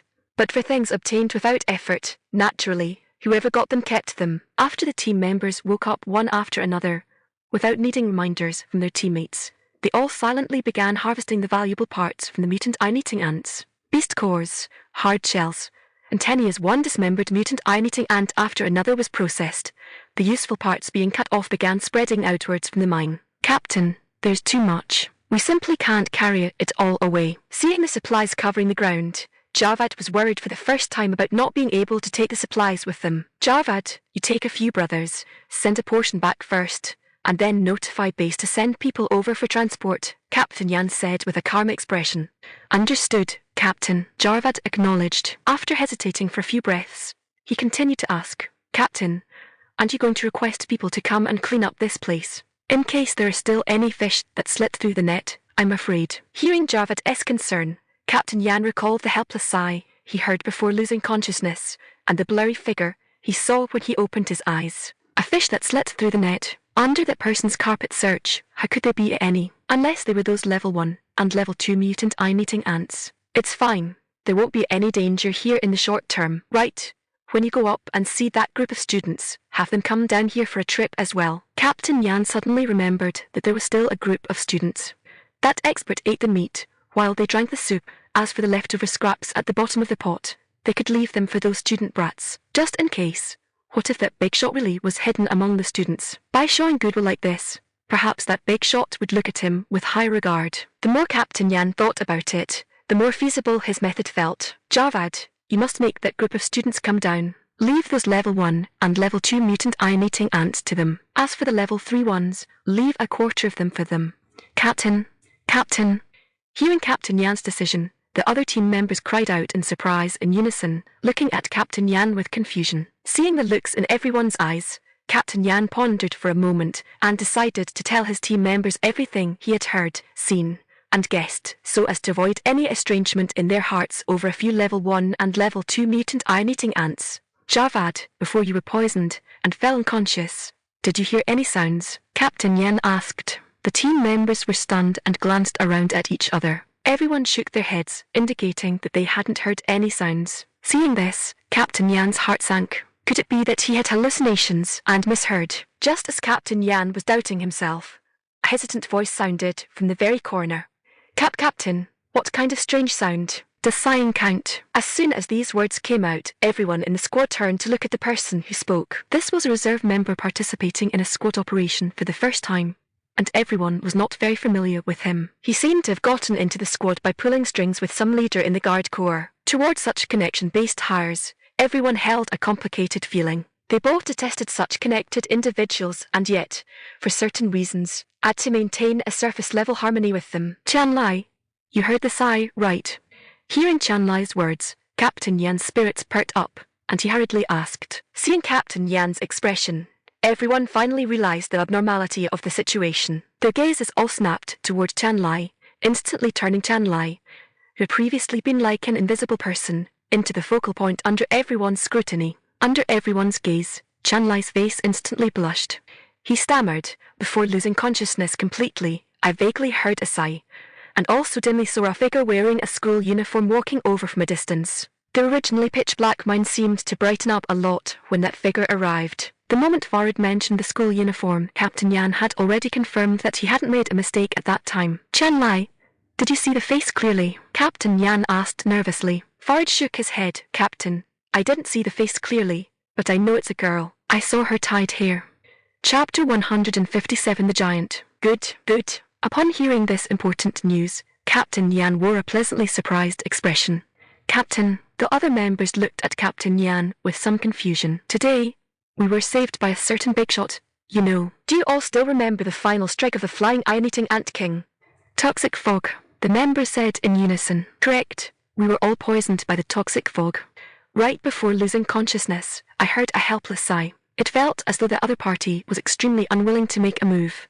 It was forced by circumstances to do so. However, I didn't see anyone before losing consciousness. When I woke up, I only saw a back wearing a school uniform and a high ponytail. I always thought it was a hallucination caused by the poison, so I specifically asked you all to see if you heard that sigh. Now that Farid has also heard and seen it, that means I didn't hallucinate. That big shot is hidden among this batch of students, and she is even a female student. Captain Yan explained with a solemn expression. Captain, do you mean that you also lost consciousness, and the other party saved all our members? Jarvid suddenly spoke up and asked. When he woke up, he saw the captain harvesting the beast core, so he naturally assumed the person who killed the flying iron-eating ant king was Captain Yan. Thinking about it carefully now, it really couldn't have been the captain. Me saving you? Jarvad, have you been poisoned, stupid? What kind of strength do I have to be able to kill the flying iron-eating ant king and save you all? Captain Yan glared at Jarvid somewhat irritably. This guy is simply a blockhead after you all woke up. Did you feel anything different about your bodies? Captain Yan continued to ask. All the hidden injuries are completely healed. Hassanian swerved a step ahead. Hassanay was a veteran member of the Guard Corps Vanguard camp. After suffering severe injuries, he was transferred to the action squad, so he had the most hidden injuries on his body. The other members were stunned, and only then did they react. I thought the captain gave me an advanced recovery potion, which is why I recovered so well. Another member couldn't help muttering softly. Great, another blockhead. Captain, everyone else came to their senses, and then all looked uniformly towards Captain Yan. I want to take a gamble. Captain Yan no longer concealed his ambition. Such a low-key, powerful big shot if she doesn't belong to any particular faction. You tell me, if we pledge our allegiance to her, would... Captain Yan stopped there and didn't continue. Everyone was a smart person. Now that the matter had been laid out clearly, what to do depended on the individual. Captain, I'll follow you and take this gamble. Farid was the first to speak up in agreement, because he had a secret in his heart that he hadn't told everyone. He had witnessed with his own eyes the shocking scene of the mutant iron-eating ant prostrating motionless when it saw Oral Kinetic. Captain, I'll follow you too. Let's gamble. Seeing this, Jarvid immediately spoke up to follow suit. Captain, I'll follow you as well. Let's take a gamble. Hassani also stood up. Seeing this, what else was there for the others to say? Thus, the squad of the Guard Corps collectively mutinied. Oral Kinetic did not know yet that inside this mine cave, her very first personal guard unit had appeared. Once the matter was decided, Jarvad led the people to start moving the harvested resources out of the cave. The moment they walked out of the mine cave, seeing several teachers sitting in the open space and a ground full of students, they asked somewhat surprised, Brother Dong, what happened to you guys? Seeing that it was Jarvad asking, Cedric Vance gave a bitter smile and said, We ran into a swarm of mutant iron-eating ants and got injured. What should we do then? We wiped out a lot of mutant iron-eating ants. The corpses of those Tier 1 and Tier 2 mutant iron-eating ants haven't been processed yet, and we were planning to give them to you guys to handle. Do you guys still want them? If you don't want them, I'll call someone else when I go back. After all, it's free stuff. I'm afraid a lot of people would want it. Javid said with a look of regret. What? Give us the corpses of Tier 1 and Tier 2 mutant eye-eating ants. Several teachers abruptly stood up. Although they were all low-level mutant eye-eating ants and weren't very valuable, the quantity was large enough to be a considerable income. Most importantly, it was safe. 3 points. Whoever doesn't go is a fool. Go, we'll go. Cedric Vance immediately agreed. He felt that agreeing even a second too late would be a sign of disrespect to the points. Naturally, the students sitting on the ground also heard the conversation between the few of them. Those students who were uninjured or lightly injured and had almost recovered all stood up. Chan Lai, you take them over. We'll first send this truckload back and conveniently drive a few more trucks over, Jarvat said to Chan Lai. All right, I know, Brother Mar. Farid responded with a nod, then turned around and led a group of students to walk into the mine cave. Aurelia Kinetic did not know anything that happened here. At this moment, she was already standing at the peak of the mine mountain. In the dark, a voice told her that something was wrong beneath this mine mountain, but aside from the swarm of mutant iron-eating ants, she hadn't found any abnormalities anywhere. After a moment of silence, Aurelia Kinetic closed her eyes, and her Emperor-grade spiritual telekinesis poured out, enveloping the entire mine mountain. 1 meter, 10 meters, 100 meters, 1,000 meters beneath the mountain. Finally, it stopped above a fissure. Following this fissure downwards, Aurelia Kinetic's spiritual telekinesis finally understood where the unease in her heart came from. Deep within the fissure, a massive figure was in deep slumber. With each breath it took, the fissure was gradually expanding. Seeing the gradually expanding fissure, Aurelia Kinetic was utterly speechless. She was very clear that once the massive figure in the fissure awoke, it wouldn't just be this mine mountain. Tens of kilometers around would probably be turned upside down. Aurelia Kinetic no longer hesitated. With a teleportation, the next second, her figure was already standing above the fissure. Her gaze pierced through the fissure, staring intently at that sleeping behemoth. At this very moment, in Aurelia Kinetic's mind, 2 voices were intertwined. One voice, go down and destroy this big guy to prevent it from waking up and causing immeasurable losses. Another voice, you're just a student taking a grade-skipping assessment. This is not something you should be worrying about. The 2 voices caused Aurelia Kinetic to irritably rub the space between her eyebrows. In the end, Aurelia Kinetic decided to report this matter upward. She was only a student and didn't have the capacity to handle this matter. In reality, Aurelia Kinetic felt that she couldn't resolve all the dangers by herself, as doing so would cause Base 54 to lose its fighting capability. The matter of the cold season had already exceeded the Wasteland survival rules. Flowers in a greenhouse can never withstand the wind and rain. Having made her decision, Aurelia Kinetic opened her wristband, turned on the photo-taking and positioning functions, and finally clicked one-touch send, sending the message directly to Principal Han. A few minutes later, a video request rang out, and Aurelia Kinetic clicked to connect. Student Aurelia Kinetic, point the camera at the fissure. Let me see what kind of mutated beast it is. Principal Han said in a lowered voice. All right. With the camera aimed at the behemoth in the fissure, Principal Han on the other end of the video sucked in a breath of cold air. Student Aurelia Kinetic, retreat, hurry, and pull back. Principal Han said hurriedly. Understood. Chapter 158 Confirmation. As the camera focused on the behemoth in the fissure, Principal Han on the other end of the video gasped. Aurelia Kinetic, retreat, pull back quickly. Principal Han said hurriedly.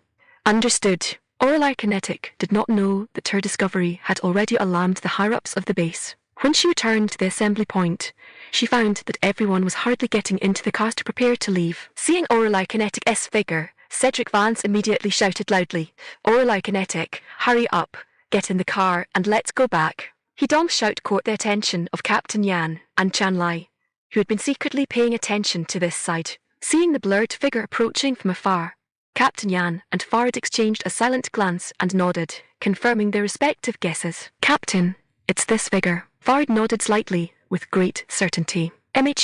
Not bad, it's her. Seeing Aurelia Kinetic's familiar high ponytail, Captain Yan also confirmed Chan Lai's answer. Thus, just as Aurelia Kinetic was about to board the vehicle, she felt 2 pairs of undisguised gazes. She turned around and met their gazes, seeing that it was Captain Yan of the Guard Corps and a young male team member. The gazes they directed at her were filled with adoration, fervor, agitation, and excitement. Aurelia Kinetic's mind turned, and she immediately understood that her disguise had been blown. She had been recognized by these 2 people, which explained their expressions. Do you 2 need something? Aurelia Kinetic asked directly. Classmate Mu, the school's car is full. Why don't you ride in our car instead? Captain Yan pointed at the school's vehicle. Orla Kinetic turned her head to look, only to see that the school's vehicle was packed so tightly that there wasn't even a place to put one's feet. Teacher Hidong, what is this? Orla Kinetic asked doubtfully. Cedric Van scratched his head, feeling awkward. Earlier, he had only focused on calling people over, forgetting that the car could no longer seat anyone else. Orla Kinetic, the students had a bit too much harvest today, so the car can't fit anyone else, Cedric Vance explained embarrassedly. A big harvest hearing Hidong's explanation, Orla Kinetic finally noticed that the bags in the car were filled entirely with parts from the mutant eye-eating ant. No, did I just dig a hole for myself and get my own seat eliminated? Orla Kinetic felt that she was a bit. She turned her head and smiled lightly at Captain Yan. Thank you, Captain Yan, I've troubled you today. No trouble at all. Captain Yan waved his hands repeatedly and said, what a joke. This person was a big figure they couldn't even cozy up to if they tried. How could it possibly be trouble? Thus, Orla Kinetic turned and got into the seat specially prepared for her by the guard corps. Indeed, when Captain Yan saw that the school's car was stuffed full, he had already concocted this idea. He and Farid had already looked through this group of students no less than 3 times. Finally, after inquiring sideways with Hidong, they found out that there was still one female student who hadn't returned. Captain Yan and Farid had waited here specifically just to trick Orla Kinetic into getting onto the guard corps vehicle. Sitting in the car, Orla Kinetic smiled lightly as she looked at Captain Yan and Chan Lai, looking as if she wanted to ask what they had to say to her. Captain Yan and Chan Lai's hearts tightened, followed immediately by joy. As expected of a lord, she saw through their little thoughts at a glance. My lord, thank you for saving us. Captain Yan bowed and expressed his thanks very sincerely. Every single guard member in the car chimed in with unified thanks. Seeing this, how could Orla Kinetic not understand that her disguise had been exposed? You're welcome. I was just lending a hand. How did you recognize me? Weren't you afraid of thanking the wrong person? Orla Kinetic asked curiously. Farid and I heard your voice. And we also saw your figure in the school uniform along with your high ponytail. Captain Yan replied with a definitive expression. Oh, after figuring out the reason, Orla Kinetic did not continue to press on the matter of her exposed disguise. You guys probably aren't just thanking me, right? Speak. What else do you want to ask? My lord, my name is Tariq Al-Fade, and I am a member of a branch family of the Levy Enclave family citadel in Central City.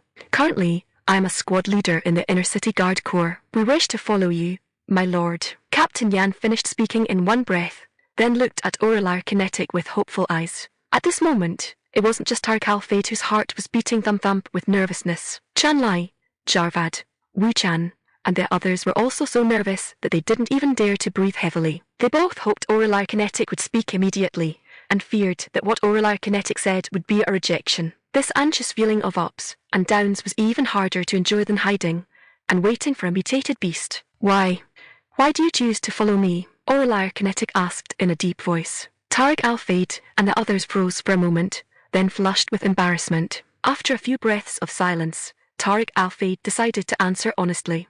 My lord, we want to follow you. Firstly, it's because you saved us. My lord, please don't think that saving us was just a casual matter. We have encountered similar predicaments before, but we didn't receive any help. That time, our entire squad suffered heavy casualties, and only 3 people barely managed to salvage their lives. Even then, it was only because the other party saw that I was part of the Levy Enclave family citadel's branch. Otherwise, our squad would have been completely wiped out at time. When Tariq Al-Fade spoke of this matter, his face was filled with sorrow and reluctance. Orla Kinetic could imagine that kind of helplessness and pain.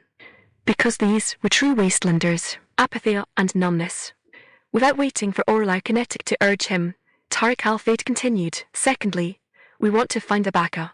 My lord, the Guard Corps is not a pure land either. Having a background or not having a background results in a world of difference in treatment within the Guard Corps.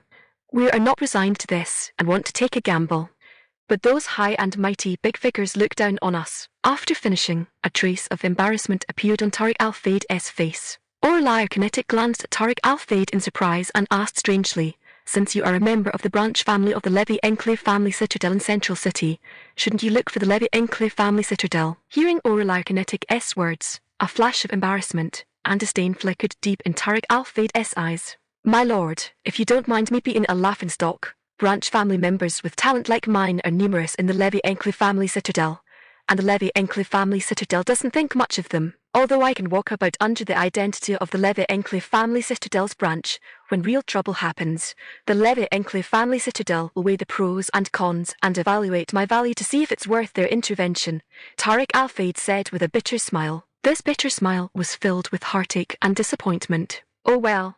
This was a person with a story. She'd better not probe to the bottom of it. After pondering for a moment, Orlar Kinetic shook her head and rejected him. Captain Yan, I'm only a 13-year-old student and cannot afford a personal guard corps. So, hearing Orlar Kinetic's rejection, the faces of the guard squad members all turned ugly simultaneously. At this moment, there was only one voice in their minds. The Lord has refused. Wu Chan's eye sockets were even brimming with painful tears. My lord, unwilling to give up, Tariq Al-Fayed and the others looked at Orlar Kinetic pleadingly. Such gazes caused a shock in Orlar Kinetic's heart. Reluctance, numbness, despair, the loss of all hope for life. Have you encountered something you can't resolve? Chapter 159, The Terrifying Expenses. After a long silence, Tariq Al-Fayed finally opened his mouth to explain, My lord, because we were heavily injured and our abilities can no longer advance, we have completely become abandoned pieces. Therefore, we have always been forced to take on dangerous missions. Missions with a slim chance of survival like today's. We have already taken 3 of them in the past few months. We have no way out, which is why we wanted to. Sorry, my lord. We shouldn't have dragged you into this muddy water just to save our own lives. Tariq Al-Fayed's words finally made Orlar Kinetic understand where that sense of incongruity came from when she first saw Tariq Al-Fayed and the others entering the mine cave. That was, the guard squad clearly didn't have much chance of winning. Yet why were they still sent here? Although Tariq Al-Fayed had explained the reason, Orlar Kinetic still didn't have any intention of taking them in. Don't think that just because they were pitiful, Orlar Kinetic would take them in. Orlar Kinetic was just young, not lacking in intelligence.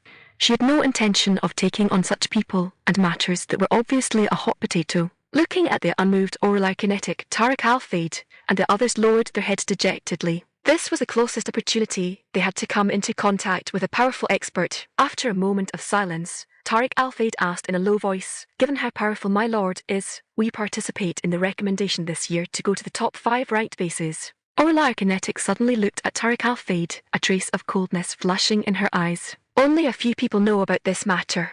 Why would this Tariq Al-Fayed know? The first thought that appeared in Orlar Kinetic's mind was that Tariq Al-Fayed was investigating her, something she could not tolerate, because she had far too many secrets that simply couldn't withstand careful investigation. You investigated me. With just a sentence and a look, Tariq Al-Fayed felt chills surging across his back in an instant, as if a single wrong answer would bring about mortal disaster. A tense pressure instantly permeated the entire energy vehicle, and Chanlai, Wu Chan, and the others were also scared into terrified silence. Chanlai, my lord's strength is so formidable. Just by leaking out a tiny bit of aura, I could barely withstand it. Wu Chan, such terrifying coercion. It almost makes it hard for people to breathe. On the entire energy vehicle, the most miserable one was none other than Tariq Al-Fayed, who had triggered this matter. His face was flushed red. His chest felt as if it were being crushed by a giant boulder. His lungs abruptly tightened. His breathing sounded like an old, broken bellows, and every breath of air was scalding and pierced his throat. His knees felt weak. His legs trembled uncontrollably without stopping.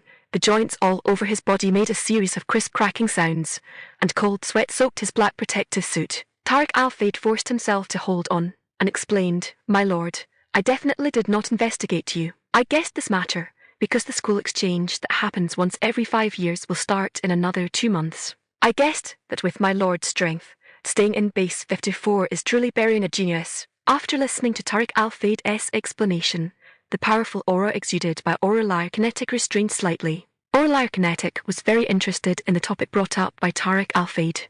Regarding the student exchange once every 5 years, she felt it looked more like the top 5 ranked bases harvesting the geniuses of other bases. One might ask, after these espers from remote bases experienced the prosperity and convenience of the top 5 ranked bases, how many of them would be willing to return to their former days? Orlar Kinetic and the people of the Valerius mercenary group belonged to outsiders, and any place was xenophobic. Naturally, they did not understand the inside story of this matter. Just as Tariq Al-Fayed, a local snake with some background, delivered himself to her doorstep, Orlar Kinetic naturally wouldn't let him go. Do you know how this matter is operated? Orlar Kinetic looked at Tariq Al-Fayed and asked coldly. My lord, I know a part of it. Tariq Al-Fayed lowered his head and replied respectfully, "Tell me what you know, and let me hear it," Aureliah Kinetic ordered unceremoniously. Tariq Al-Fayed nodded, then calmed his mind and recalled, "My lord, go into other bases. First, each base has a quota limit. Second, the process is recommendation plus evaluation. Those whose ability level is lower than level 5 and whose age is older than 18 are not qualified to participate. Third, regarding the entire recommendation qualification, the base accounts for 1/3 and the ability school accounts for 2/3. This is also the reason why major forces stuff people into the ability school. Recommendation quotas above level 5, evaluation. Thinking of these 3 basic requirements, the first 2 were basically no problem. But as for this evaluation, I'm afraid it wasn't that simple. The evaluation, whose people come to proctor, Aureliah Kinetic hit the nail on the head. My lord, the proctoring is sent by the school of the recruiting base, and the evaluation content is also set by them. It changes every time, making it hard to guard against. Tariq Al-Fayed said with a heavy expression, "My lord, the people who can participate in the evaluation are basically all people from major forces." Hasna suddenly chimed in, "Oh, didn't they say the school has recommendation quotas? Why would there be no geniuses coming from ordinary families?" Aureliah Kinetic turned her head to look at Hassania and asked in surprise. Hassania and the others gave a bitter smile and replied softly, "Because no one can afford the expenses of going to school in other bases." This unexpected answer startled Aureliah Kinetic. She never expected that the reason preventing ordinary background Espers from rising would be so detached from her guesses. Aureliah Kinetic shook her head with a faint smile. That's right. It was she herself who had conspiracy theorized the matter. She always thought it was the major forces manipulating and blocking things, preventing ordinary background Espers from reaching the next level. It turned out that daily necessities snapped the wings of ordinary background Espers moving forward. Are the expenses, for one person, very large?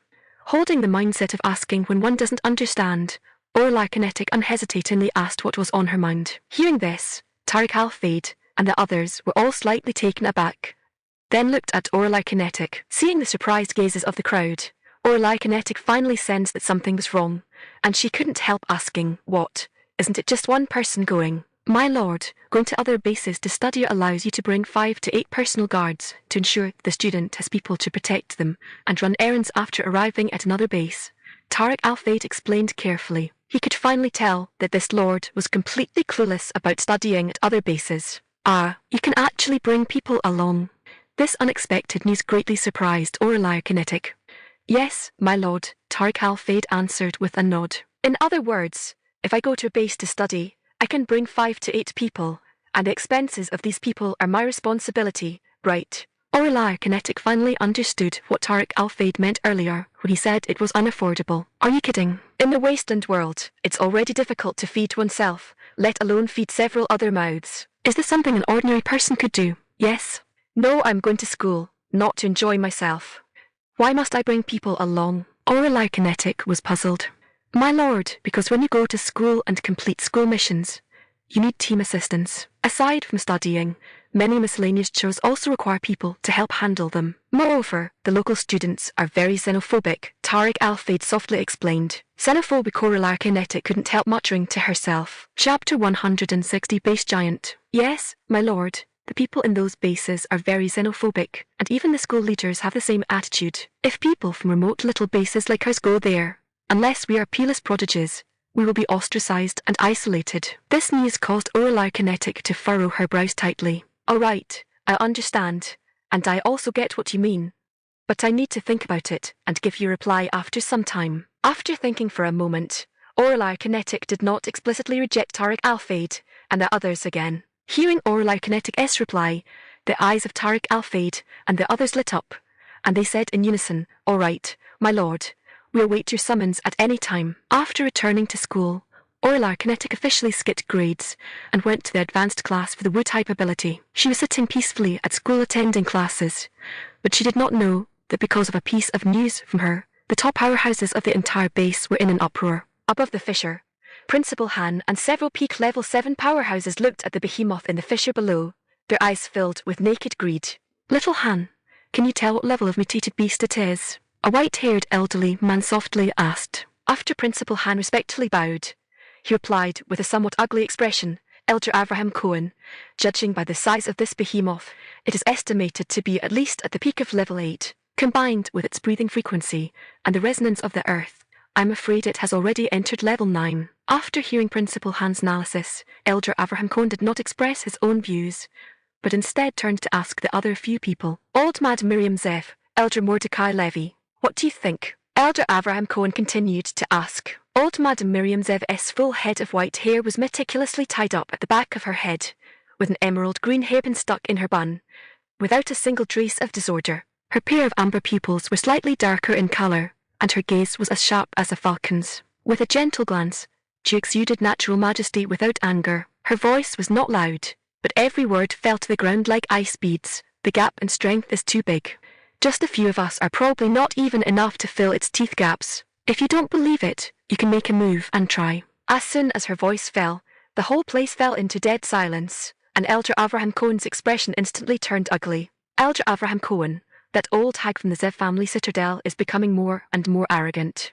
It seems that the old bastard from the Zev family citadel has probably broken through the peak of level 7 and entered level 8. Principal Han, this old Madam Miriam Zev is simply too old. Madam Miriam Zev, even with your family's old man included, it won't work. Elder Mordecai Levy asked. No, this mutant Behemoth-Chelonian is a level 9 mutated beast. Behemoth-Chelonians are famously strong in defense, and ordinary methods are simply useless against it.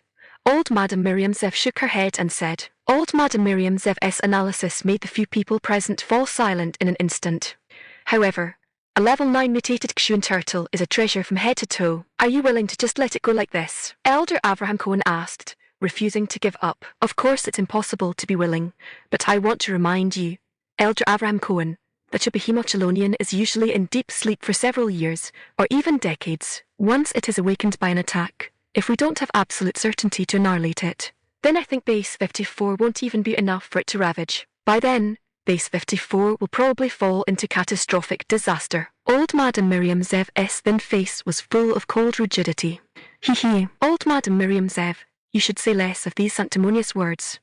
Who among those present doesn't know everyone else's background? A level 9 mutated Kshuan turtle is a treasure from head to toe. I don't believe you aren't tempted, and if you aren't tempted, I don't believe your family's old man isn't tempted either. Such great nourishing items are the best treasures for breaking through and advancing ranks. I suppose no one can curb the trace of greed in their hearts, Elder Abraham Cohen said mockingly. Principal Han lowered his head as low as possible, wishing he could stay away from here, and even wishing that he were a deaf and blind person right now, hearing nothing and seeing nothing, because he worried that knowing too much would get him silenced one day. As a level 7 Esper, in front of these old monsters who had lived for over 100 years, he was simply like a 3-year-old child. Old Madam Miriam Zev was not angry either. She just gave Elder Abraham Cohen a cold glance, and said in a deep voice, provocation is useless. I'm worried that we might come here alive, but won't have the life to return. No matter how good the treasure is, it's all for naught if you lose your life. These words went straight into the hearts of the few people. Exactly. If you have the life to come, but no life to return, no matter how good the treasure is, you won't even be able to use it. In an instant, the scene fell into dead silence. After a long while, Elder Mordecai Levy finally spoke up. Old Y, Sister Kin, I actually have an idea. Do you want to hear it? Old Jan, if you have an idea, just spit it out. It's already burning our eyebrows, and you're still leaving us hanging. Elder Abraham Cohen urged anxiously. Elder Mordecai Levy was not angry either. They had been old friends for decades, and everyone knew each other's temper. Do you still remember during the cold season, someone came back saying that a powerhouse completely drove the mutated beasts out within a 20-kilometer range of the base? Elder Mordecai Levy said. HMPH, Old Jan, you actually believe this? Not to mention others, just among the few of us, who has this kind of strength. Think about it. Even we don't have this strength. In base 54, is there any other Esper stronger than us? This is just those people spreading rumors and intentionally exaggerating the facts. Elder Abraham Cohen sneered dismissively. At the time, when he heard about this matter, he also sent people to investigate. The result was that those involved only heard the voice and didn't see any real person at all. As for the mutant's no eagle they mentioned, it never appeared on the market at all. Elder Mordecai Levy shook his head and continued to state his perspective, regardless of whether it's a rumor or not. The fact is that during the last 2 months of the cold season, the mutated beast did not attack the base again. Although we didn't see the real person, we cannot deny the existing fact. Furthermore, if base 54 really has such a protector, It would be more beneficial than harmful to us. Think about those top-ranking bases. Which base doesn't have a presence like a stabilizing pillar? Elder Mordecai Levy's words plunged Elder Avraham Cohen and old Madam Miriam Zev into deep thought. Even Principal Han, who was bowing his head and pretending to be invisible, had to admit that Elder Mordecai Levy's words made a lot of sense. However, when these few people were talking about the mysterious powerhouse, a blurry figure involuntarily appeared in Principal Han's mind. But before he could carefully ponder who the owner of that figure was, a voice sounded once again. Old Jan, what you said makes sense. But the question is, where do we go to find the person? Things here won't wait for anyone. In case the news leaks and others find out, the few of us won't even get to drink soup, let alone eat meat, Elder Avraham Cohen said impatiently. The truth always hurts. Old Madam Miriam Zev glared fiercely at Elder Avraham Cohen and said in a deep voice, I asked you to think of a solution, not for you to discourage us. Well then, these words were like a pause button, making Elder Avraham Cohen temporarily shut his mouth. Seeing Elder Avraham Cohen shut his mouth, old Madam Miriam Zev then looked at Elder Mordecai Levy. Did you find out something? Chapter 161 Valuable News. We found some things, but it hasn't been truly confirmed yet. Elder Mordecai Levy nodded. Oh, let's hear it. Elder Avraham Cohen instantly became interested and hurriedly urged. Old Madam Miriam Zev was so angry she didn't even want to speak, turning around and leaving immediately, with Elder Mordecai Levy following closely behind. Hey, why are you guys leaving? You haven't told me yet. Old man, why? Are you out of your mind? For this kind of matter, we naturally have to go back and talk about it. Old Madam Miriam Zev finally couldn't hold it in and cursed out loud. As soon as those words came out, Elder Mordecai Levy couldn't help letting out a PFFT and laughed. Elder Avraham Cohen only then reacted that this was outside and not suitable for discussing this matter.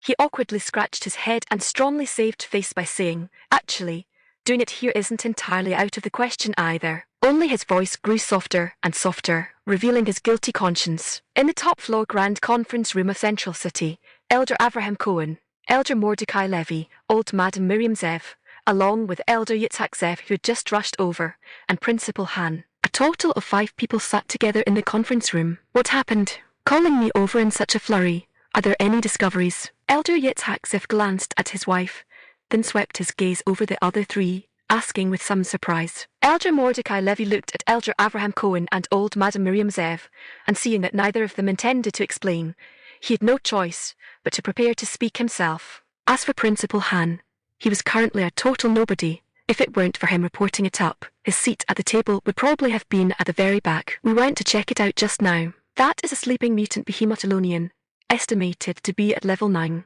Relying just on the few of us, we probably won't be able to handle it, Elder Mordecai Levy introduced with a solemn expression. What? Level 9 mutated Kshu turtle. Did you guys not see wrong? Elder Yitzhak Zev stood up from his chair in excitement.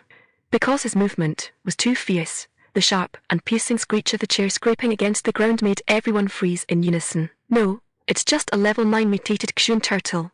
Is there any need to be this excited? Seeing everyone's uncomprehending and even slightly disdainful gazes left Elder Yitzhak Zev completely speechless. What kind of looks are those from you guys? Hurry up and take them back. Level 9 mutated Kshu turtle. Do you know what this represents? That is a resource for breaking through to level 9, which cannot be replaced by anything else, Elder Yitzhak Zev said ungraciously. Cough cough old man Kin, why are you getting so excited? Level 9 mutated Kshu turtle. Who doesn't know that its whole body is a treasure? But the premise is that we can take it down. Elder Mordecai Levy's words instantly sobered up Elder Yitzhak Zev, whose blood had been rushing to his head. Do you guys have any good solutions? Elder Yitzhak Zev's direct question completely robbed Elder Mordecai Levy, who had spent half a day thinking about how to explain, of the chance to show off. When the other 3 heard Elder Yitzhak Zev's words, they all cast their gazes uniformly toward Elder Mordecai Levy. Well, seeing the gazes of the 3, what else was there not to understand? Thus, Elder Yitzhak Zev's gaze followed suit. Enduring the hopeful gazes of the 4, Elder Mordecai Levy helplessly shared the information. Regarding the mysterious person who forced back the winter-mutated beast tide, I don't have direct news, Elder Mordecai Levy said candidly. No, old man Jan, are you playing with us? What do you mean by no direct news? Do you have some indirect news then? Elder Avraham Cohen asked in one breath. Hearing Elder Avraham Cohen's question, before Elder Mordecai Levy could reply, old Madam Miriam Zev at the side grew impatient. Surname why? Can you let people finish speaking? If you don't rush to say a few words, can't you stand out? Old Madam Miriam's sarcasm instantly made Elder Avraham Cohen's face flush with anger. He turned his head and roared at Elder Yitzhak Zev, surname Kin. Your old woman is sparring with me like this. Aren't you going to manage her? Elder Yitzhak Zev rolled his eyes heavily at Elder Avraham Cohen and said speechlessly, You and I haven't known each other for just a day or two. Aren't you talking nonsense? When have I ever managed to control her? You couple. Elder Avraham Cohen pointed at Elder Yitzhak Zev and old Madam Miriam Zev, so angry that he was ready to blow his top. Elder Mordecai Levy sat there shaking his head constantly. This old Jarn clearly knew he couldn't beat the couple, yet every time they met, he stubbornly rushed forward to fight them. Who knew what he was trying to achieve? Trying to get so angry his face turned red, or just seeking a verbal thrill? He couldn't figure it out. All right, are you guys going to listen or not? To be honest, if this news is useful, in the end I must demand an extra 0.5%. Elder Mordecai Levy directly stated his requirement. What a joke. Everyone was an old fox of 1,000 years.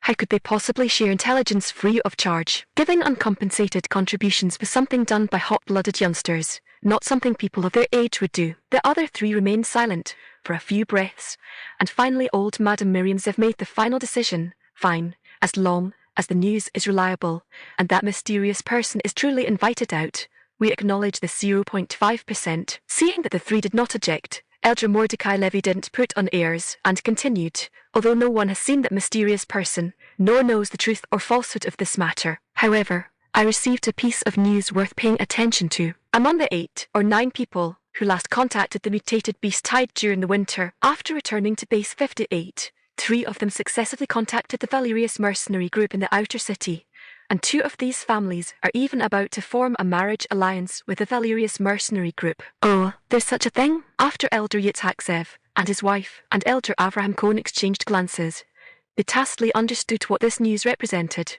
Is this Valerius mercenary group very powerful? Why haven't I heard of it before? Elder Yitzhak Zev frowned and asked in a deep voice. Hearing this, Elder Mordecai Levy gave the 3 of them a look of hesitation, and in his heart silently mourned for them for 3 seconds. Of course, whether he genuinely cared about the 3 of them, only Elder Mordecai Levy himself knew. This mercenary group was only applied to be established before the winter. From the commander to the mercenaries, they all came from Base 58 before the winter. The commander is surnamed Mu, named Alistair Kinetic. When applying, he was a level 6 Thunder-type ability Esper, but not long into the winter, he advanced into a level 7 Thunder-type ability Esper. This mercenary group didn't recruit outsiders. The mercenary members are the 2 families of the Alistair Kinetic brothers, as well as the Thorn family following behind the Mu family. The person who first took the initiative to approach and close it up to the Valerius mercenary group this time was Fenkinchin of the Froststorm mercenary group, and the one marrying Alistair Kinetic's son Tristan Kinetic is none other than Fenkinchin's younger sister Fenkinxiu, who is also the vice commander of the Froststorm mercenary group. The most interesting thing is that it is said this Tristan Kinetic had been married once in Base 58, and before leaving Base 58, he divorced his ex-wife, Elder Mordecai Levy said meaningfully. The meaning in his tone was self-evident. His old man Yan, you mean that Fenkinchin knows who that mysterious person is?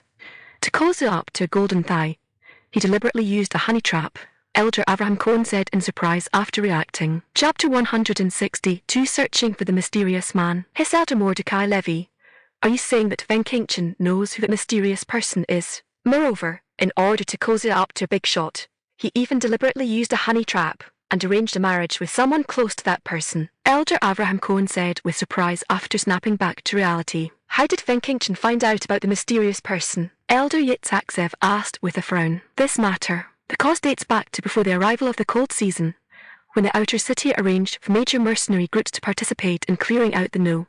20 gathering site. It is said that, at that time, there was a mutated giant trio at the No. 20 gathering site. It injured many people, and the mysterious person saved Fenkinchin. After having this chance encounter with the mysterious person, Fenkinchin was recognized by the mysterious person again during the repulsion of the mutated beast horde in the cold season. Seeing the heavily injured Fenkinchin, the mysterious person casually bestowed a bottle of medicine upon him. Elder Mordecai Levy said, telling everything he had learned. Everyone in the conference room fell silent.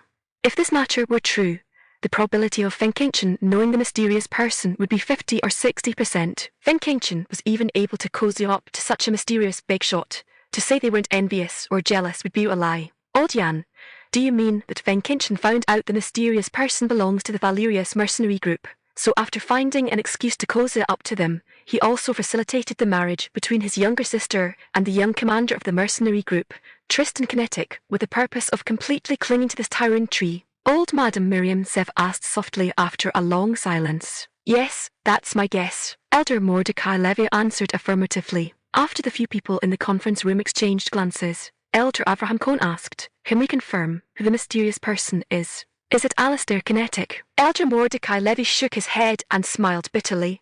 "I cannot confirm it 100%, because aside from close relations, outsiders simply cannot enter the Valerius mercenary group." Right, actually. Your two families' juniors should know this mercenary group better. Elder Yitzhak Zev, his wife, and Elder Abraham Cohn exchanged glances, and a bad premonition suddenly welled up in their hearts. "Old Jan, what do you mean?" Elder Abraham Cohn asked unhappily. "Literal meaning." Elder Mordecai Levy laughed, but that smile inexplicably made people feel dazzlingly piercing, and that bad premonition grew even stronger. "Cut the damn crap. Spit it out if you have something to say." Elder Abraham Cohn's fiery temper flared up, and he directly cursed. Elder Mordecai Levy ignored the short-tempered Elder Abraham Cohn, and instead turned his gaze to Elder Yitzhak Zev and old Madame Miriam Zev. "Speaking of which, this matter twists and turns, and it even has a bit to do with your Zev family citadel. It is said that back then, when the Valerius mercenary group successfully applied and went to the outer city to choose a site for the mercenary group's base, the first location they went to look at was that piece of ruins between the Froststorm mercenary group and the Thunderfire mercenary group. At that time, it seemed that for the sake of this land, the commander of the Thunderfire mercenary group and the Mu family members who went to look at the land had a conflict, and the Thunderfire mercenary group even lost a lackey. After the grudge was forged, during the cold season patrols, a few brats from the Valerius mercenary group discovered a beast horde. When returning to the city after reporting it, they encountered a junior from your Zev family citadel on the road. This junior happened to have some connection with the Thunderfire mercenary group, so the vehicle of the Valerius mercenary group was crushed and overturned. 2 people were heavily injured, one of whom was Tristan Kinetic, and the other was the Thorn family brat. After the car was overturned, and 2 people were injured, while covering the rear and resisting mutated beasts, yet another Mu family kid was heavily injured. His name is Caspian Kinetic. Speaking of this, Elder Mordecai Levy picked up the water cup on the table and took a sip of tea. He didn't continue, but Elder Yitzhak Zev was digesting the meaning in Elder Mordecai Levy's words. "Old Man Yan, which family's punk is the Zev family citadel junior you speak of?" Old Madame Miriam Zev asked with a tightened face and a deep voice. "This is something you will know by making a phone call. I don't need to snitch," Elder Mordecai Levy said unhappily. Elder Mordecai Levy's words caused old Madame Miriam Zev to feel a moment of embarrassment. Indeed, her own family's junior caused trouble, and yet it was spoken of by an outsider. It really caused them to lose some face. Elder Mordecai Levy looked at Elder Abraham Cohn, who was watching the fun with Schadenfreude on the side, and couldn't help shaking his head. "Old Y, don't be happy too early. In the end, this matter has also dragged your family into it." What the heck are you talking about? What does this have to do with me again?" Elder Abraham Cohn glared with a pair of brass bell-sized eyes and asked unhappily. "Because the Valerius mercenary group sent their wounded to the Outer City Central Hospital for treatment. But the Outer City Central Hospital not only refused to admit them, their words were also extremely unpleasant. In the end, it angered Alistair Kinetic, who rushed over, infuriating Alistair Kinetic so much that he blew the hospital gate to smithereens on the spot with lightning ability. And this hospital happens to be managed by your Cohn family citadel." Elder Mordecai Levy didn't care in the least what kind of shock his words brought to the few people in the conference room. Using an ability to blow up a hospital in the base. And the guard corps didn't look for trouble with him. Why did such a big matter have no one reporting it up? Elder Yitzhak Zev's words caused the people in the conference room to collectively fall silent. Right. Why wasn't this matter reported? With this reason, how could these few people who had held the power of life and death over the base for decades not understand? That must be because their side was in the wrong, and this matter blew up to the point where they dared not casually punish Alistair Kinetic, so they chose to blockade the news. Good, very good indeed. 1 and 2. The guts are actually so big. Elder Abraham Cohn was so angry that he slammed his palm directly on the table. Fortunately, the table was made of alloy material, otherwise it would have completely fallen apart under this palm. All right, after we go back and investigate this matter clearly, we will discuss the next step of operation. Elder Yitzhak made a final decision on the result of the discussion, and the meeting of the several tycoons also ended. Watching the few people hurrying away ahead, Principal Han, who was walking at the very end, felt a tiny bit of hesitation. He didn't know whether he should tell those few people about Orally Kinetic. The two little figures in his mind were fighting wildly. Cannot speak. Speaking would offend a future big shot. Speak. If you don't speak, and these few tycoons find out later, there definitely won't be any good fruit to eat. After hesitating for a moment, just as Principal Han made up his mind and prepared to speak out, the four people ahead had already walked away without a trace. Fine. His weight was not enough, and he had long been forgotten by the several tycoons. Being able to come and attend this meeting today was still thanks to Orally Kinetic Light. Since the four tycoons helped him choose the result, Principal Han no longer tangled over it. He put down the heavy burden in his heart and returned to the school in a pleasant mood. Soon, the data of the Valerius mercenary group was compiled onto the desks of Elder Avraham Cohen and Elder Yitzhak Zev. Elder Avraham Cohen flipped through the report regarding the Outer City Central Hospital and was so angry that he cursed at home. Idiots. Someone come. Go call that brat Elder Solomon Cohen over to me. After throwing a tantrum, Elder Avraham Cohen immediately had someone call the Cohen family citadel's second-generation head, Elder Solomon Cohen. The elder had long abdicated in favor of a wiser person. If not for this matter being related to the mysterious person, he wouldn't have personally inquired about it. Elder Solomon Cohen was his eldest son, a successor personally taught by Elder Avraham Cohen, and a level 7 mid-stage metal type Esper. Chapter 163 Business Matters vs. Personal Matters. Dad, are you looking for me? Elder Solomon Cohen came to Elder Avraham Cohen's residence. He couldn't help muttering to himself, which little brat is causing trouble this time? Elder Avraham Cohen didn't speak, really handing the investigative report in his hand to Elder Solomon Cohen. Did you participate in this matter? How much do you know? After reading the report, Elder Solomon Cohen looked up to see Elder Avraham Cohen's solemn expression, and his heart skipped a beat thump. He understood the meaning in Elder Avraham Cohen's eyes, which was that this matter was quite serious. Elder Solomon Cohen pondered for a moment before answering. I know about Alistair Kinetic using ability to bomb the Outer City Hospital, but the person who handled this matter was my third younger brother, and the person in charge behind that hospital was a clansman from a collateral branch. Because it involved a level 7 Esper and the reputations of the Cohen family citadel and the Zev family citadel, the news of this matter was jointly suppressed by the third brother and the Zev family citadel. Neither of our two families sent anyone to apologize, nor did we continue to look for trouble with the Valerius mercenary group. Both sides tacitly agreed to let the matter drop, and the subsequent handling method was also to stay out of each other's way. Elder Solomon Cohen's answer left Elder Avraham Cohen with both disappointment and a trace of relief. The disappointment was that Elder Solomon Cohen was short-sighted and failed to seize the opportunity to establish a connection with the mysterious person. Leaving aside the mysterious person, just a level 7 Esper was worth befriending, yet Elder Solomon Cohen missed the best opportunity. The relief was that, fortunately, Elder Solomon Cohen and the others still had a shred of fear toward the level 7 Esper. Otherwise, things probably wouldn't have been as peaceful and stable as they were now. Sigh. Elder Avraham Cohen let out a long breath and helplessly closed his eyes. Seeing this, Elder Solomon Cohen immediately retreated on tiptoe. The same thing was playing out in the Zev family citadel. The only difference was the chief culprit, third young Master Avi Zev, and the two leaders of the Thunderfire mercenary group had all been brought before Elder Yitzhak Zev.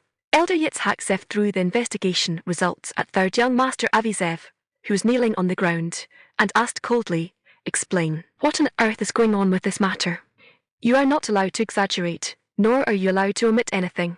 Tell the whole story exactly as it happened." Elder Yitzhak Zev's words stunned third young Master Avi Zev, who had originally intended to embellish the matter before answering.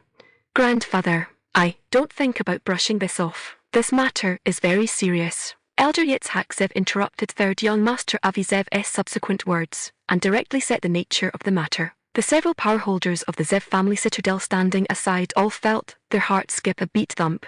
Ever since handing over the position of family head to his eldest son, Kin Yuan, Elder Yitzhak Zev had rarely interfered in matters. This time, he suddenly used his methods to investigate a matter, and then called everyone over. Now it seemed that this little brat had caused a huge disaster. Just as Aaron Zev and his brothers were hesitating whether to ask, Elder Yitzhak Zev spoke, "Take a look at this report as well. Then whoever handled this matter, step forward yourself and explain how it was handled." Aaron Zev was the first to pick up the report on the ground. After reading it carefully, he handed it to the Zev family citadel's second son, Kin Lan. After several of them finished circulating and reading it, the Zev family citadel's fourth son, Kin Hao, stood up. "Dad, I sent people to handle this matter. Because it involved a level 7 Esper, we adopted a cold treatment approach. That is, we wouldn't go looking for trouble with the Valerius mercenary group, and the Valerius mercenary group would no longer make an issue of this matter. Looking at the Glibkin How, Elder Yitzhak glanced again at his son standing straight, and couldn't help asking softly, is the handling method for this matter fourth son's idea alone, or the idea of all four of you? Or rather, it was fourth son's idea, and you didn't oppose it, tacitly approving his handling method, right? The four of Aaron Zev lowered their heads. After a long while, Aaron Zev replied, Dad, it was fourth son's idea, and we tacitly approved. Hearing the eldest son's reply, Elder Yitzhak gave them a disappointed look. He didn't understand. His sons hadn't been so arrogant before. From what point in time did they become so unbearable to look at? A sense of helplessness surged into Elder Yitzhak's heart. If it were just fourth son's idea, Elder Yitzhak might not have been so disappointed. As it turned out, all four sons were so disappointing. At this instant, Elder Yitzhak wondered if there was a problem with his educational methods, causing such major problems in his son's judgment and decision-making abilities. Leave? Elder Yitzhak waved his hand and weakly leaned back in his chair. After a long while, he asked, Huey, did we do something wrong? Just as Elder Yitzhak's words fell, old Madam Miriam Zev walked out from the back lounge. Forget it. Children and grandchildren have their own fortunes. We can't worry for them for a lifetime. Without suffering some losses and taking some tumbles, they won't learn to behave. They say teaching someone person to person is hard, but experience teaches them instantly. Just let them go kick some iron plates themselves. Old Madam Miriam Zev saw Elder Yitzhak's disappointed and desolate look, and couldn't help persuading him. Orlar Kinetic didn't know that, because of a sleeping level 9 mutated Kshuan turtle, the Valerius mercenary group had actually been dug out. School was over, and she was walking leisurely toward the school gate. Suddenly, her gaze was attracted by the absent-minded Principal Han. Why does this person look a bit abnormal? Logically speaking, having just reported the clues of a behemoth, he should be overjoyed. Orlar Kinetic frowned and muttered. However, Orlar Kinetic didn't care whether others were happy or not, so she just muttered it and threw the matter to the back of her mind.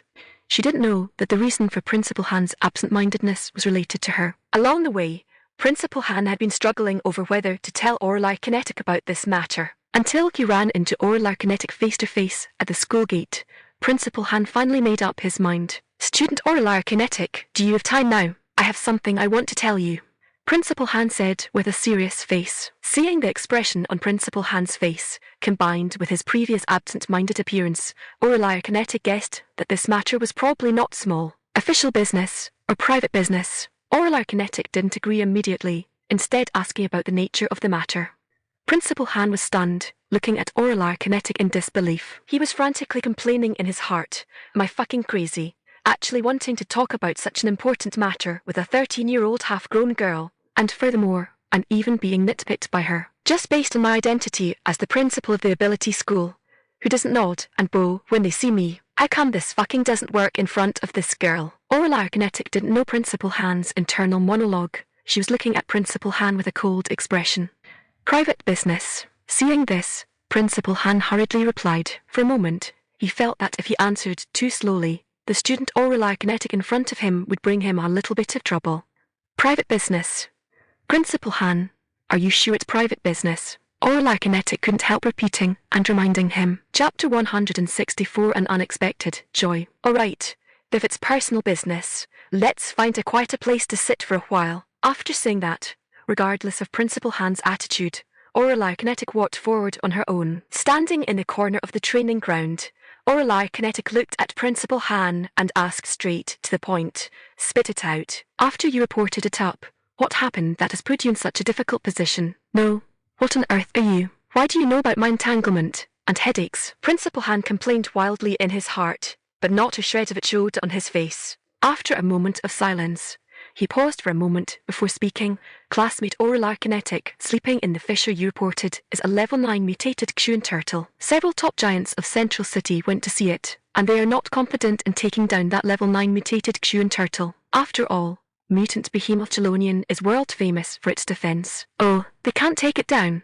Are they planning to give up? Orlar Kinetic asked with some surprise. In her expectation, these people shouldn't give up so easily.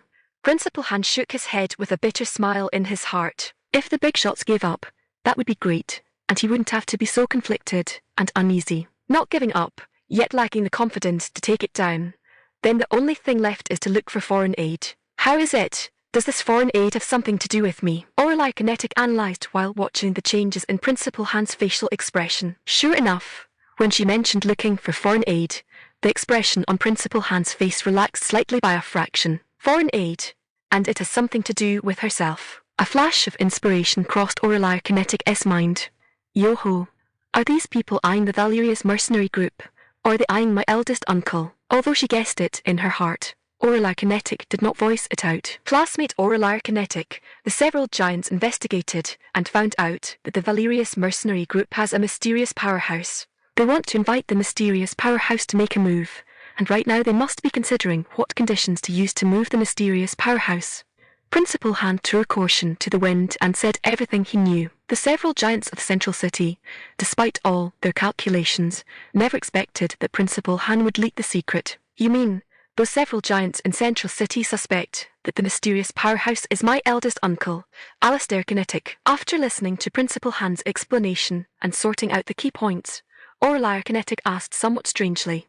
Yes, in the conference room, they did have this suspicion. However, Elder Avraham Cohen and Elder Yitzhak, because they don't know about Commander Mu using his ability to blow up the hospital, should be investigating that matter right now.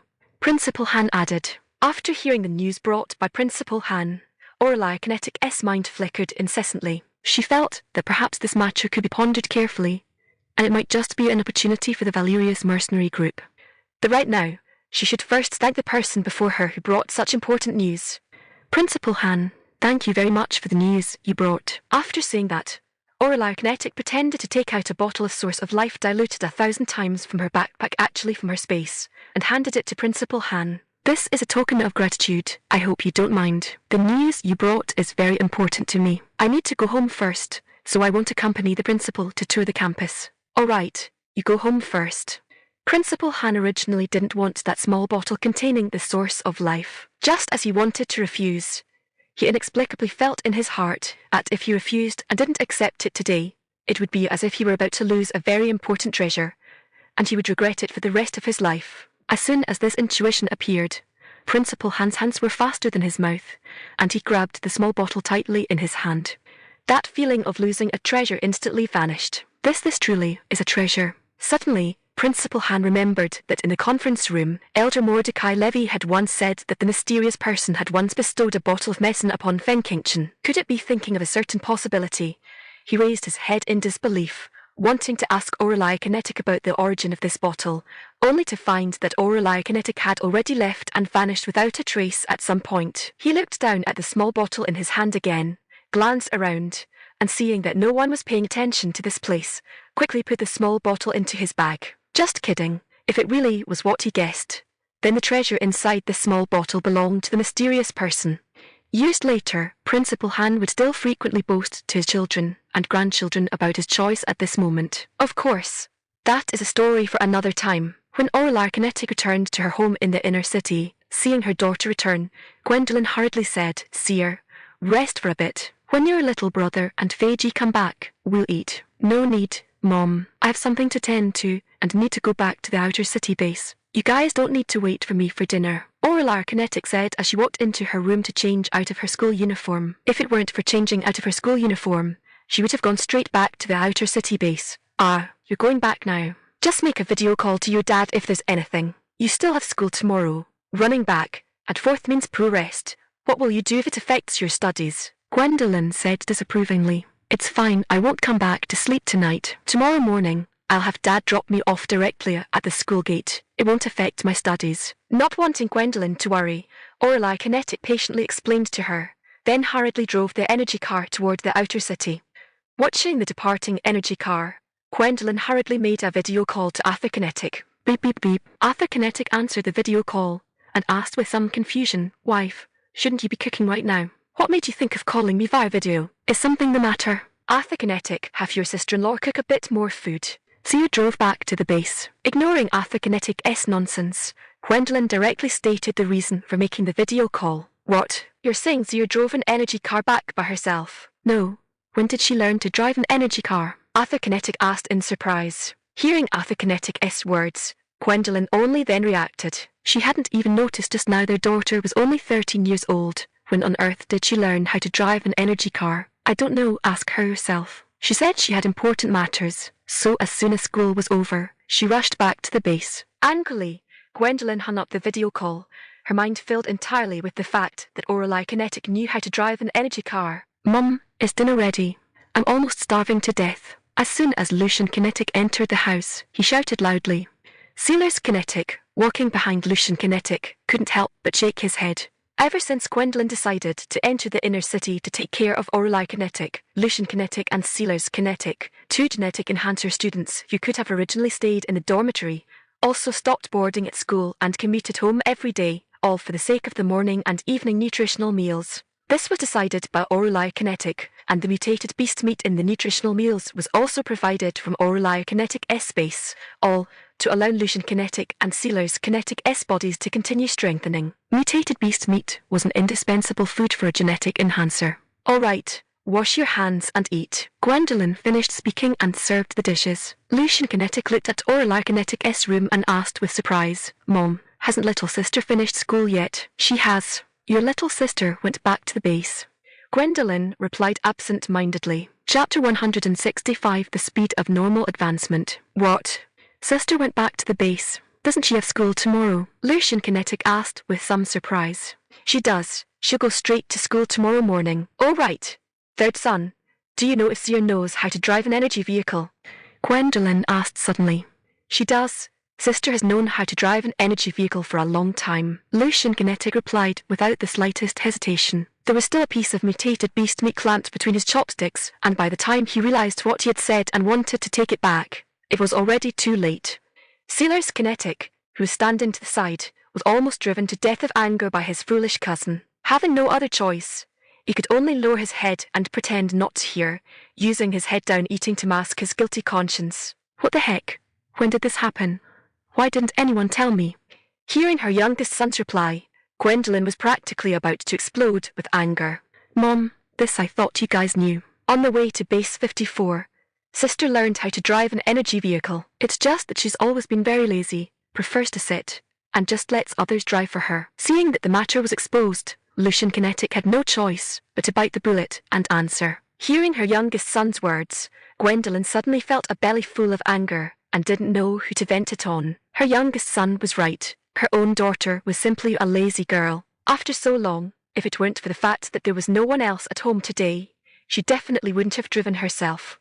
Confess honestly, do all of you know how to drive an energy vehicle? Gwendolyn looked at Kinetic and Kinetic, asking with a certainty on her face. Yes, absolute certainty. Just think, even her youngest daughter could drive, let alone these few wild monkeys. Hee, Mom, auntie, don't try to gloss it over with me. Answer the question honestly, otherwise Gwendolyn remained unmoved, her eyes staring fixedly at Kinetic and Kinetic. Having no way to cover it up anymore, Kinetic and Kinetic had no choice but to nod and confess.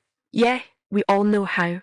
Kinetic and Kinetic lowered their heads and admitted. For a moment, Gwendolyn didn't know whether she should be angry or happy. Forget it. If she couldn't control it, she wouldn't control it anymore. Whatever happens, happens. Over on this side, Kinetic sped back like a whirlwind to the Valerius mercenary group base. Knowing that his daughter was coming back, Kinetic had long been waiting at the base entrance. Seeing Kinetic-esque car from afar, he hurriedly went to greet it. Screech. Seeing Kinetic, Kinetic slammed on the brakes, stopping the speeding energy vehicle. Rolling down the window, Kinetic stuck her head out and called out with a beaming smile, Dad, are you waiting for me? Yeah. You little girl. You didn't even know to call in advance when coming back so I could go pick you up from school. While reprimanding his daughter, Kinetic pulled open the car door and got in. Let's go. Your auntie has already finished cooking. When she heard you were coming back, she even specially went to buy some fresh mutated beast meat and stewed your favourite braised pork waiting for you. I haven't eaten auntie's braised pork in so long. It smells so good. As she spoke, Kinetic drove the car towards Alistair Kinetic-esque courtyard. Auntie, it smells so good. Kinetic pushed open the door and shouted loudly. Seer is back. Go wash your hands and eat quickly. Your uncle and brother you and the others just arrived as well. Eleanor Valerius urged while serving the dishes. Alrighty. I'll go wash my hands right away. Aureli Kinetic smiled and dashed towards the sink. Watching his daughter rush toward the sink, Arthur Kinetic's heart softened. Just how long had it been since he last saw such a childish side of his daughter? At this moment, there was a trace of confusion in Arthur Kinetic's heart.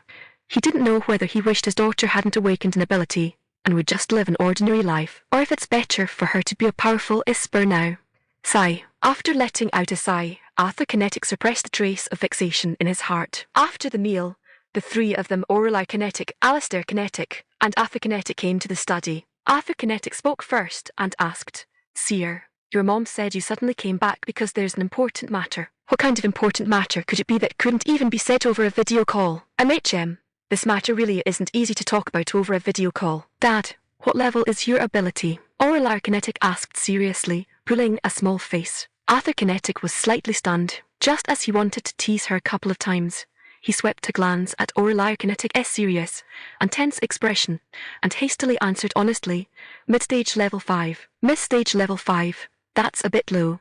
Aureli Kinetic couldn't help muttering. Arthur Kinetic was just about to retort when he was stopped by Alistair Kinetic's gaze. "Uncle, what about you? During the cold season, you broke through level 6 and entered level 7. Are you currently at early stage level 7 or mid-stage?" Aureli Kinetic turned to look at Alistair Kinetic and asked with a hopeful expression. Aureli Kinetic's words left Alistair Kinetic somewhat speechless. "Seer, do you have some kind of misunderstanding about ability advancement? Back when your uncle here was at base 58, advancing from level 5 to level 6 took a full 8 years, and breaking through from level 6 to level 7 also took a full 5 years. This was still thanks to the spiritual herbs, beast cores, and medicinal pills you brought back. Otherwise, I'm afraid even with another 10 years, I wouldn't necessarily be able to break through level 6 and become a level 7 Esper." Alistair Kinetic shook his head with a wry smile.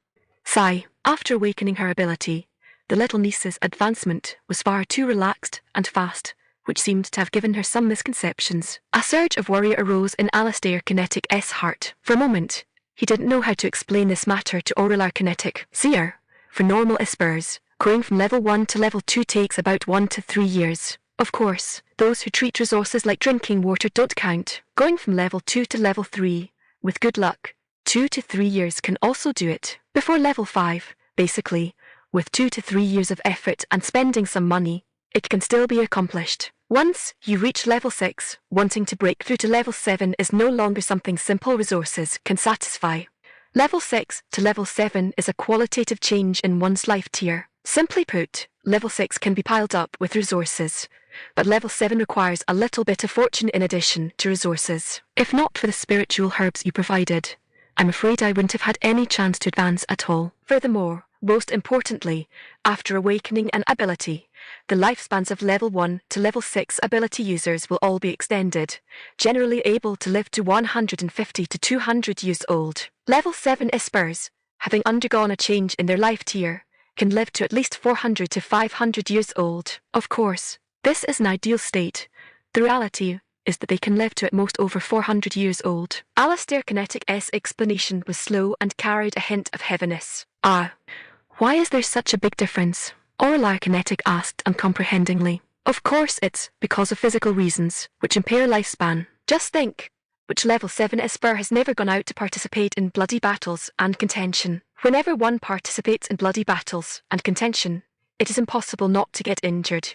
Physical damage and blood loss are the main reasons for reducing lifespan, and some hidden internal injuries are even more fatal things. Do you still think that an Esper's advancement is easy and simple now?" Alistair Kinetic asked with a solemn expression. Only at this moment did Alistair Kinetic and Arthur Kinetic realize that their niece's daughter's advancement being too fast was not necessarily a good thing. Chapter 166, Preparing for Advancement. Hearing Alistair Kinetic's explanation, Aureli Kinetic suddenly realized that she seemed to know nothing about the cultivation and advancement of ordinary Espers. This realization woke Aureli Kinetic up. Due to her rapid advancement, she had almost lost herself. Getting carried away, no. This mindset is too dangerous. Uncle, it's my fault for taking things too simply. Aureli Kinetic rubbed her nose sheepishly and said somewhat awkwardly. Seeing his embarrassed niece, Alistair Kinetic had no intention of lecturing her. His niece was a proud daughter of heaven, a monstrous genius, someone who simply could not be evaluated by ordinary standards. How could you expect her to think from the perspective of an ordinary person? Seer, my ability is currently at level 7 mid-stage. Why do you ask? Has something happened? Alistair Kinetic was, after all, well-informed and well-travelled. As soon as he heard Aureliar Kinetic's question, he guessed that something important must have happened. Uncle, during my grade-skipping assessment, I discovered a level 9 mutated Kshuan turtle. After I reported it, it attracted the attention of several magnates in Central City. Today, they went to take a look at the sleeping level 9 mutated Kshuan turtle, and after evaluation, they found that relying on just a few of them alone, they simply couldn't take it down. At this time, someone brought up the mysterious person who drove away the mutated beast horde during the cold season. Aureliar Kinetic explained with a serious expression. Seer, have they investigated you? Alistair Kinetic asked with an uglier expression. Aureliar Kinetic shook her head and said with a smile, not yet. But following Fenkinchen's trail, they tracked it to the Valerius mercenary group. Fenkincchen? You mean Kinx's older brother, Yu's brother-in-law? Does he know you're the mysterious powerhouse? Did he leak the news? Alistair Kinetic asked with a solemn expression. I guess it shouldn't be something Fenkincchen leaked, but rather his attitude and actions that made others suspicious. Uncle, Dad, look, ever since Fenkincchen took the initiative to visit and intermarried with Brother Yu, haven't several families successively found various reasons to visit and try to build connections? Big brother, what Seer said is correct. Kanju and Wusan inadvertently made acquaintances right after Fenkincchen. At that time, I thought it was because of you. It seems these people are not interested in wine. They are aiming at our Seer. Arthur Kinetic listened to Aureliar Kinetic's words and voiced his own thoughts. No, they don't know the true identity of the mysterious person, but saw Fenkinchen's actions and followed suit. As for Fenkincchen, we don't need to worry about what exactly he knows for now, Aureliar Kinetic said indifferently. After a moment of silence, Alistair Kinetic said to Aureliar Kinetic, Seer, you asked about the ability levels of your dad and me. Do you have some kind of plan? Aureliar Kinetic silently praised in her heart, as expected of her eldest uncle. With just a start, he could already guess further down. Her father still couldn't do it. Thinking this in her heart, she couldn't help but glance at Arthur Kinetic. People say the dragon has 9 sons, and each son is different. It really makes sense. Her own dad was simply protected too well by her eldest uncle. Seeing Aureliar Kinetic's gaze, Arthur Kinetic felt a pang in his heart. No, what did his daughter's gaze mean? Why did it feel a bit uncomfortable? Seeing the father and daughter's lingering glances, Alistair Kinetic couldn't help but sigh inwardly. While other people's parasites only rely on their elders, his younger brother has played the role of relying on his elders, relying on his brother, and relying on his daughter all in one go. Ordinary people really don't have this kind of blessing. It's something to be envied. Aureliar Kinetic turned her gaze to Alistair Kinetic and said carefully, the main reason for my grade skipping is that this year I have the opportunity to go to school in other bases. Base 54 is still too small and too remote. Many kinds of knowledge, news, and resources are lacking here. If I want to continue moving upward, I must walk out. Instead of wandering blindly on my own when I walk out, it's better to seize this opportunity and leave Base 54 openly. The quarter is very small, and the major forces are also eyeing it covetously. Therefore, I would like to ask you, Uncle, to tacitly acknowledge the identity of the mysterious person when the major forces investigate. Of course, this identity is not so easy to acknowledge either. Therefore, I plan to raise your ability levels a bit, lest after I leave, without strong strength to hold down the fort, I'm afraid some people won't behave. Hearing Aureliar Kinetic's worry, the expressions of Alistair Kinetic and Arthur Kinetic changed instantly. Seer, who are you looking down on? You go to school properly, and see if your uncle and I can protect the home well. Arthur Kinetic retorted unhappily. Alistair Kinetic did not object, but after pondering for a moment, he asked with worried Seer, then Brother Yu and Kinx's wedding, will it still be held? Held. Brother Yu's wedding has nothing to do with this matter. As long as the two of them are willing, we don't need to interfere. Uncle, tonight I will upgrade you first, striving to break through the level 7 mid-stage and enter the level 7 peak. As for my dad, once you are fully consolidated, I will advance him. The whole family will advance sequentially. Before I leave Base 54, everyone in our family must level up once. Aureliar Kinetic replied very firmly. At 10:00 p.m., the entire Valerius mercenary group plunged into silence. In the basement of the mercenary group, Alistair Kinetic sat cross-legged in the centre. On the ground in front of him were placed 2 bottles of undiluted source of life in order. Beside the source of life were snow ginseng, etherweed grass, and 2 level 7 beast cores. Looking at these resources on the ground that could not be bought for 1,000 pieces of gold, to say he wasn't moved would be a lie. Sire, won't these be too much? Alistair Kinetic asked with a bit of heartache. Uncle, no matter how good a treasure is, it is only truly reliable when it turns into one's own strength. Otherwise, even if it is worth a city, if you can't bear to use it, you never know who it will eventually benefit. Uncle, no matter how delicious the food is, it is only truly useful once eaten into your own stomach. Similarly, no matter how many resources there are, spending them on yourself means they truly belong to you. Otherwise, everything is false. Orlai Kinetic said with a smile. Sigh, I'm old. Being thrifty all my life, in my old age, I'm still not as thorough in my thoughts as Sia. Alistair Kinetic couldn't help shaking his head. Uncle, let's begin. First drink a bottle of source of life, then eat a piece of snow ginseng and etherweed grass, and finally take a beast core to absorb the energy inside.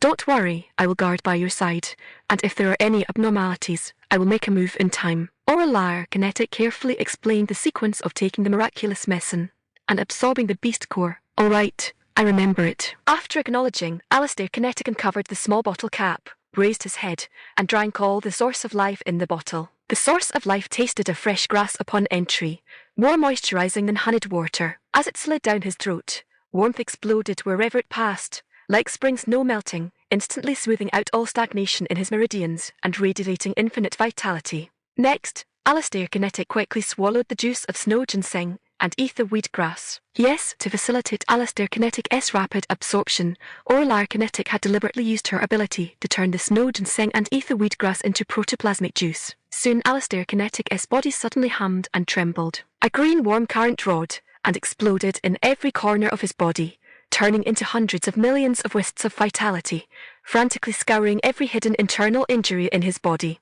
Chapter 167 Sudden Enlightenment. Alistair Kinetic's bones emitted faint popping sounds as the tiny cracks were filled, repaired, and reshaped by the green light. After his blood and vital energy were exhausted, a rich surge of vitality rushed back in like crazy. Every inch of his flesh and every single pore vibrated and expanded, expelling dark, dirty impurities. A faint green mist swirled around him, completely clearing away the aura of decay. The green light around him surged brilliantly while purple lines slithered beneath his skin. His hair fluttered without wind, each strand glowing with a translucent green. The energy of heaven and earth converged toward the basement like a rising tide, forming a visible vortex of energy. Fortunately, it was night time, and the protective shield of the Valerius mercenary group was fully activated. Otherwise, such an energy fluctuation would have long attracted the attention of interested parties. The wild influx of energy caused cold sweat to pour profusely from the temples of Alistair Kinetic, who sat cross-legged. The thunder-type ability around his body flickered continuously, and the thunder attribute energy within him crashed around violently, nearly tearing countless meridians apart. Bang, bang. The bottleneck stuck at mid-tier 7 instantly shattered. The rampant thunder energy seemed to have finally found an outlet, recklessly surging into every inch of his muscles, bones, and blood vessels. Alistair Kinetic's ability rose at a speed visible to the naked eye. Mid-tier 7, late tier 7, peak tier 7, early tier 8, finally stabilizing completely at mid-tier 8. Orlai Kinetic stood quietly behind Alistair Kinetic, a soft green light lingering at her fingertips as her eyes focused attentively on him. Should she detect the slightest abnormality in Alistair Kinetic, she would act immediately. Fortunately, although the process was arduous, the result was good. Phew. Alistair Kinetic exhaled a mouthful of turbid air, rested for a moment, and then stood up. Uncle, how do you feel? Orlai Kinetic asked with a smile. How great.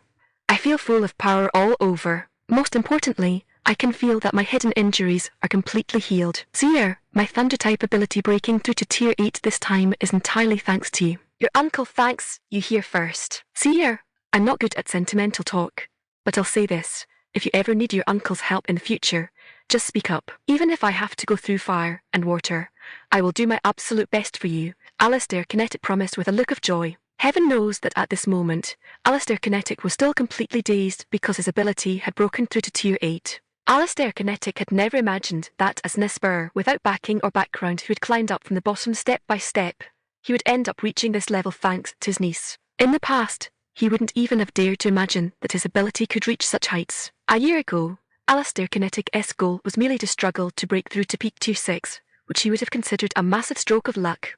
But now, in just a few short months, he had gone from Tier 6 to Tier 7, and now even into Tier 8. Uncle, we're family. You took care of us a lot in the past, so how can you say such distant words? If you hadn't protected my dad, Seer wouldn't have had a happy childhood. Now that you suddenly say this, are you holding it against Seer for being unfilial and teasing me on purpose? Aurelia Kinetic teased with a smile. Hearing this, Alistair Kinetic fondly tapped Aurelia Kinetic*s forehead. You silly girl, it seems we've spoiled you rotten. You even dare tease your uncle now, truly no respect for elders.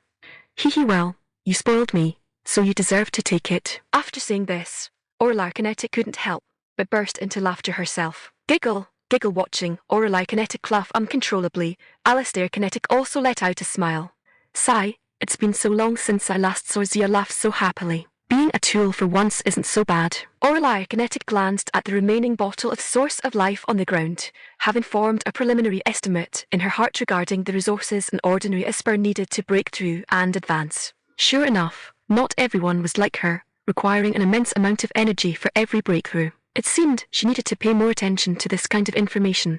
If someone asked her one day and she knew nothing, wouldn't that ruin things? Uncle, put away this bottle of Source of Life. You can use it for your next advancement. By the way, Uncle, this is the undiluted solution of Source of Life. If you give it to anyone, it's best to dilute it first. However, my thought is that for such a rare elixir that diminishes with every drop used, it's best not to let it leak out into the open. Aurelia Kinetic reminded him with a serious expression. Alistair Kinetic strongly agreed with Aurelia Kinetic*s reminder. This was his first time consuming the undiluted Source of Life. With a comparison, he finally realized that the vitality solution he had taken in the past was all diluted by Aurelia Kinetic. Seer, I understand. I'll definitely dilute it before giving it to anyone, Alistair Kinetic promised. Looking at Alistair Kinetic*s serious expression, Aurelia Kinetic thought for a moment, and felt that her uncle might not have fully understood her meaning. Uncle, I said to dilute it before giving it away. First, the Source of Life is a non-renewable resource, and is limited. Every bit used is a bit gone. Second, if it isn't diluted, the energy of the Source of Life is far too immense. An Esper whose level is too low wouldn't be able to absorb it all at once, and would be blown apart from overfilling. This time, when you took the undiluted Source of Life, it was also because I considered that you had already undergone the baptism and tempering of your life stage. Otherwise, I wouldn't have dared give it to you. Even so, I didn't dare let you break through all alone, fearing the energy would be too overwhelming for you to handle. Aurelia Kinetic*s explanation finally snapped Alistair Kinetic awake from his immersion in his breakthrough. Seer, thank goodness you warned me, or something terrible really might have happened to me. Alistair Kinetic couldn't help but feel lingering fear in his heart.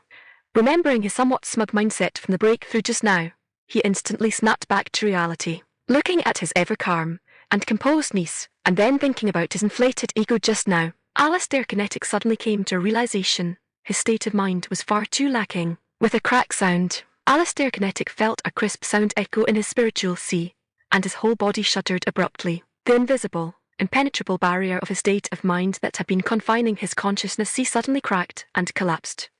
There was no earth-shattering roar, only a silent collapse within his spiritual sea. The shackles melted like ice and dissipated like mist, shattering to pieces in an instant. In an instant, the chaos vanished completely, and spiritual clarity suddenly bloomed. Past obsessions and emotional barriers all dissolved into thin air. He stood motionless with his eyes tightly closed as his spiritual sea surged abruptly, his mental power becoming entirely clear and unfettered. His spiritual telekinesis surged outward in an instant, sweeping across the entire Valerius mercenary group compound.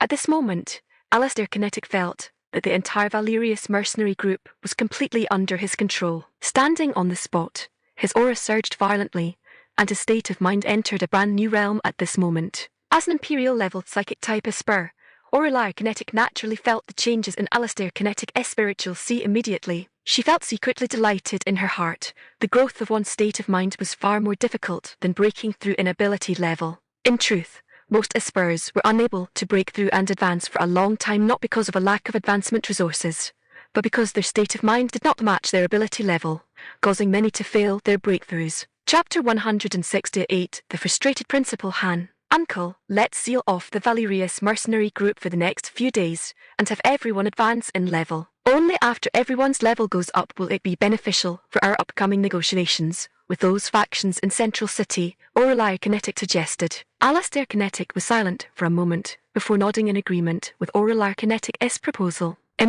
Sir, this suggestion of yours is pretty good. The stronger the overall power of the Valerius mercenary group, the more leverage I'll have in negotiations. It's not far from dawn now. After I send out the notice, I'll also seize the time to consolidate my ability level. You should still go to school and study properly. That way, outsiders will be even less likely to associate you with a mysterious person. Alastair Kinetic reminded her after thinking it over. Aurelier Kinetic thought about it and actually found Alastair Kinetic's words quite logical. So, early the next morning, she obediently drove back to the inner city, put on her backpack, and went to school dutifully. The Valerius mercenary group suddenly announced a lockdown of their base. Besides forbidding anyone from entering or leaving, they also activated the protective shield. This move aroused suspicion of those with ulterior motives. A few hours later, several extra pairs of eyes appeared around the perimeter of the Valerius mercenary group. Big brother, there really are people monitoring us outside. And it's more than one faction. Arthur Kinetic couldn't help saying to Alastair Kinetic. Alastair Kinetic snorted coldly. Ignore them. These are the advancement resources for you and Balian. Starting tonight, you two will begin your level advancements in your own basement. Arthur Kinetic, your ability is at level 5. This time, strive to reach level 6 in one go. Balian, the same goes for you. Your ability reached late level 5 long ago, so strive to rush straight into late level 6 this time. Arthur Kinetic and Balian Thorn froze, screaming internally in shock.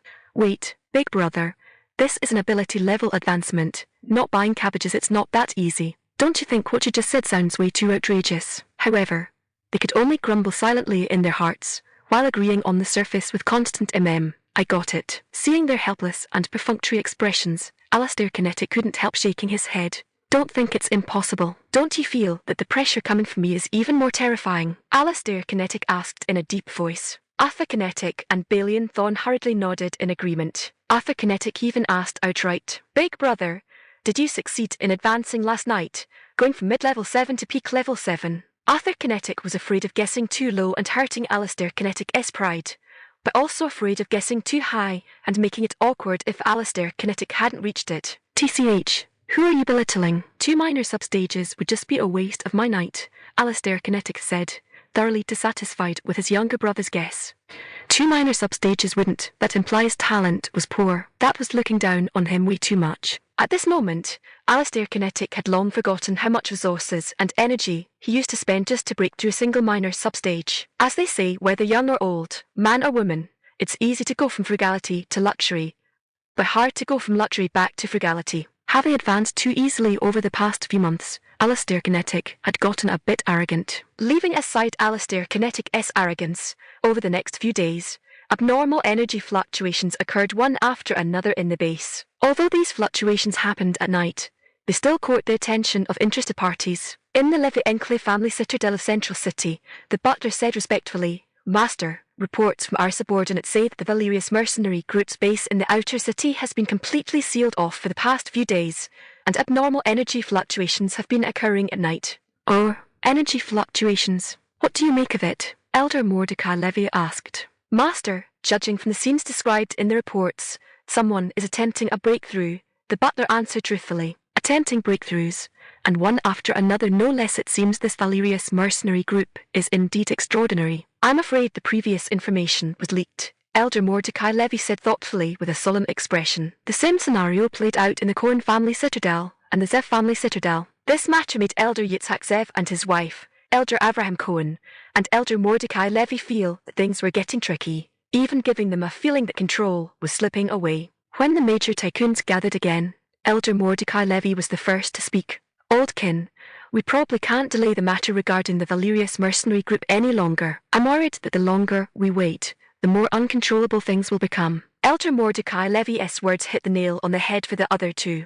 Sigh, old Jan, I know the severity of the situation. The problem right now is that we don't have an opening to strike up a conversation. If we rashly visit them like this, I fear the mysterious person will just play dumb and shut us out, Elder Yitzhak Zev said helplessly. For a moment, All the tycoons fell into collective silence. With their status, if they were rejected, it would be extremely embarrassing. However, sending a subordinate over was even less appropriate. If the other party really was a powerful, mysterious figure, sending a subordinate would seem extremely disrespectful. In the Wasteland world, the strong must not be insulted was an iron law of survival.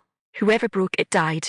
After pondering for a long time, Elder Mordecai Levy spoke up first. I actually think there's someone quite suitable. It is said that the Moo family's youngest daughter, Aurelia Kinetic, is exceptionally gifted and is already a Wood Element Level 6 Peak Esper. She currently studies in the Wood-type ability class at the Ability School, and just skipped from the intermediate Wood-type ability class to the advanced Wood-type ability class a few days ago. Furthermore, the Moo family's 2 youngest sons are studying in the intermediate Gene Enhancement class. Hearing this, how could Elder Yitzhak Zev and Elder Avraham Cohen not understand who Elder Mordecai Levy was referring to? None other than Principal Han of the Ability School. Indeed, Little Han is quite a suitable candidate. He is both the principal of the school where the Moo family children study and a Level 7 Esper. Regardless of which identity he uses, he won't lose standing when standing before Alistair Kinetic. Having him go to the Valerius mercenary group to pave the way, drop a hint that we want to visit the Valerius mercenary group and test the waters would be most appropriate. If the other party isn't the mysterious person, he naturally wouldn't dare let us visit him, and Alistair Kinetic would likely tactfully refuse. If Alistair Kinetic is indeed the mysterious person, then he will naturally agree to our visit. After all, our status and position are right there. Visiting him in person is already giving him tremendous face. No matter how formidable he is, he wouldn't dare put on too many airs in front of us. When we meet then, we can test his strength and see just how legendary he really is, as those rumors claim, Elder Avraham Cohen said mockingly. To put it plainly, Elder Avraham Cohen still didn't quite believe the story about a mysterious person. Naturally, he also didn't believe that Alistair Kinetic, a mere Level 7 Esper, could accomplish anything extraordinary. Elder Avraham Cohen and the others had considered everything, but the only thing they hadn't considered was, if the mysterious person was truly so formidable, why would he give them face at all? Our people. Confidence is a good thing, but when confidence turns into arrogance, it can easily turn into a bad thing. When Principal Han received this task, he was completely bewildered. In the eyes of most people, he was a formidable and mighty principal, but in front of these tycoons, he became nothing more than an errand boy, and the kind who couldn't even refuse or resist. Tell me, isn't that aggrieved? Perhaps some would say it's not aggrieved at all hanging onto a big thigh. What's there to feel aggrieved about? Chapter 169 Good News from the Moo Family.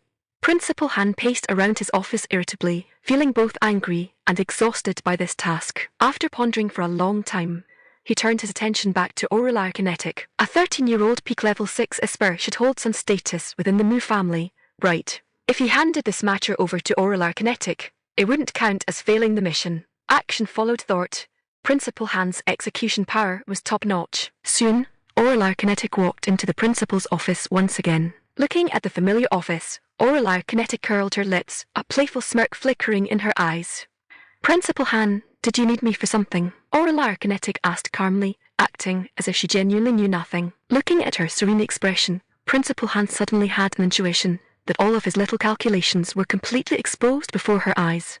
Calming the tumultuous waves in his heart, Principal Han decided to speak the truth. He felt that if he uttered even a single lie today, it would lead to unimaginable consequences. This intuition, a form of foresight, was a bit of precognitive ability he had awakened alongside his ability. Principal Han had relied on this capability to dodge countless dangers in the past, so this time, he chose to follow his intuition unconditionally. Many years later, Principal Han would feel fortunate that he had trusted his intuition. Aurelia Kinetic, I called you over today because I'd like to ask you for a favor, Principal Han said with a helpless look. Seeing Principal Han's helpless expression, Aurelia Kinetic wasn't fooled into agreeing right away. Only 10% of what these old foxes said was true. The rest was all nonsense meant to trick people. Tell me about it. If I can help, I certainly will. However, Principal Han, I'm just a 13-year-old girl, so I hope you don't place too much expectation on me. How does the saying go? The greater the expectation, the worse the disappointment when it fails, because the drop is too big. Aurelia Kinetic's word stuffed Principal Han's upcoming speech right back down his throat. Principal Han, wait. Are young girls these days all this hard to fool? She has more tricks up her sleeve than an old scheming veteran. I can't trick her at all. Even if I want to tell the truth, nobody's giving me an out. This is just too difficult. It feels harder than fighting mutated beasts. The more Principal Han thought about it, the more depressed he became, his facial expression shifting constantly alongside his mood. Oral kinetic, this Principal Han is quite the overthinker. Who knows what tricks he's trying to come up with in his head now? That student Oral kinetic. It's actually not a particularly major matter. Student Oral kinetic. Several distinguished guests from Central City wish to visit the Valerius mercenary group to see your eldest uncle. Do you know when your eldest uncle will be free? Principal Han blurted out in one breath, his eyes glued to Oral kinetic's face. He wanted to judge his conjectures through the subtle changes in her expression. Oral kinetic shook her head and rejected him outright. Principal Han, it's definitely impossible over the next few days. My uncle is very busy and has no time to entertain distinguished guests. I hope Principal Han can convey my family's message. Seeing Oral kinetic answer without a moment's hesitation, Principal Han felt a chill in his heart. A sudden realization flashed through his mind, but it passed too quickly for him to grasp its true meaning. Student Oral kinetic, are you going to make a video call home to ask the elders for their opinion? Can you really make a decision for Commander Mu regarding such a major matter? Principal Han couldn't help asking. Oral kinetic smiled and shook her head, answering with absolute certainty.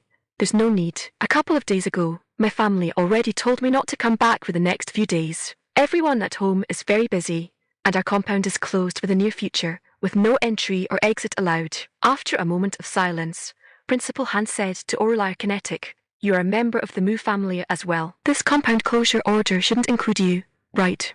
Principal, the Valerius mercenary group is a strictly disciplined organization. No one is allowed to violate the decisions made by my uncle, and naturally, that includes me, Oral kinetic said without any reservation. Oral kinetic, by using Principal Han's mouth to publicly announce that I have no special privileges, no one should suspect that I'm the mystery person now. Principal Han was stunned. Before bringing this up, he had guessed countless possibilities and even anticipated being rejected by the Valerius mercenary group. However, having Oral kinetic reject it directly without the message even reaching the gate of the Valerius mercenary group took him completely by surprise.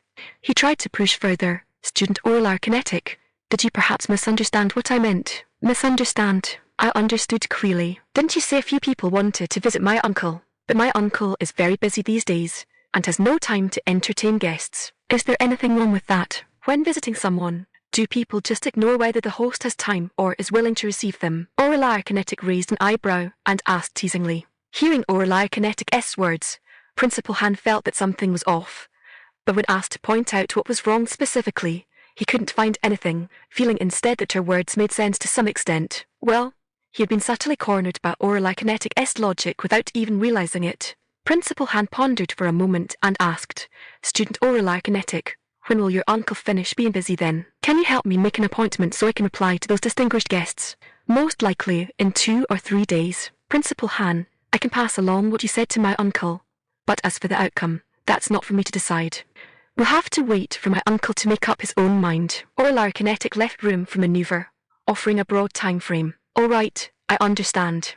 Principal Han accepted this answer. Oral kinetic didn't linger any longer and walked straight out of the principal's office. Watching Oral kinetic's departing back, Principal Han sank into deep thought. He kept feeling that Oral kinetic was anything but simple. Could a 13-year-old level 6 Esper really decide such a major matter? Working along the school paths, Oral kinetic placed a video call to Alistair kinetic. Beep beep beep. After 3 rings, the call was picked up, and Alistair kinetic appeared on the screen. Seer, what's wrong? Shouldn't you be in class right now? How do you have time to video call your uncle? Alistair kinetic asked with a beam. I just felt like calling.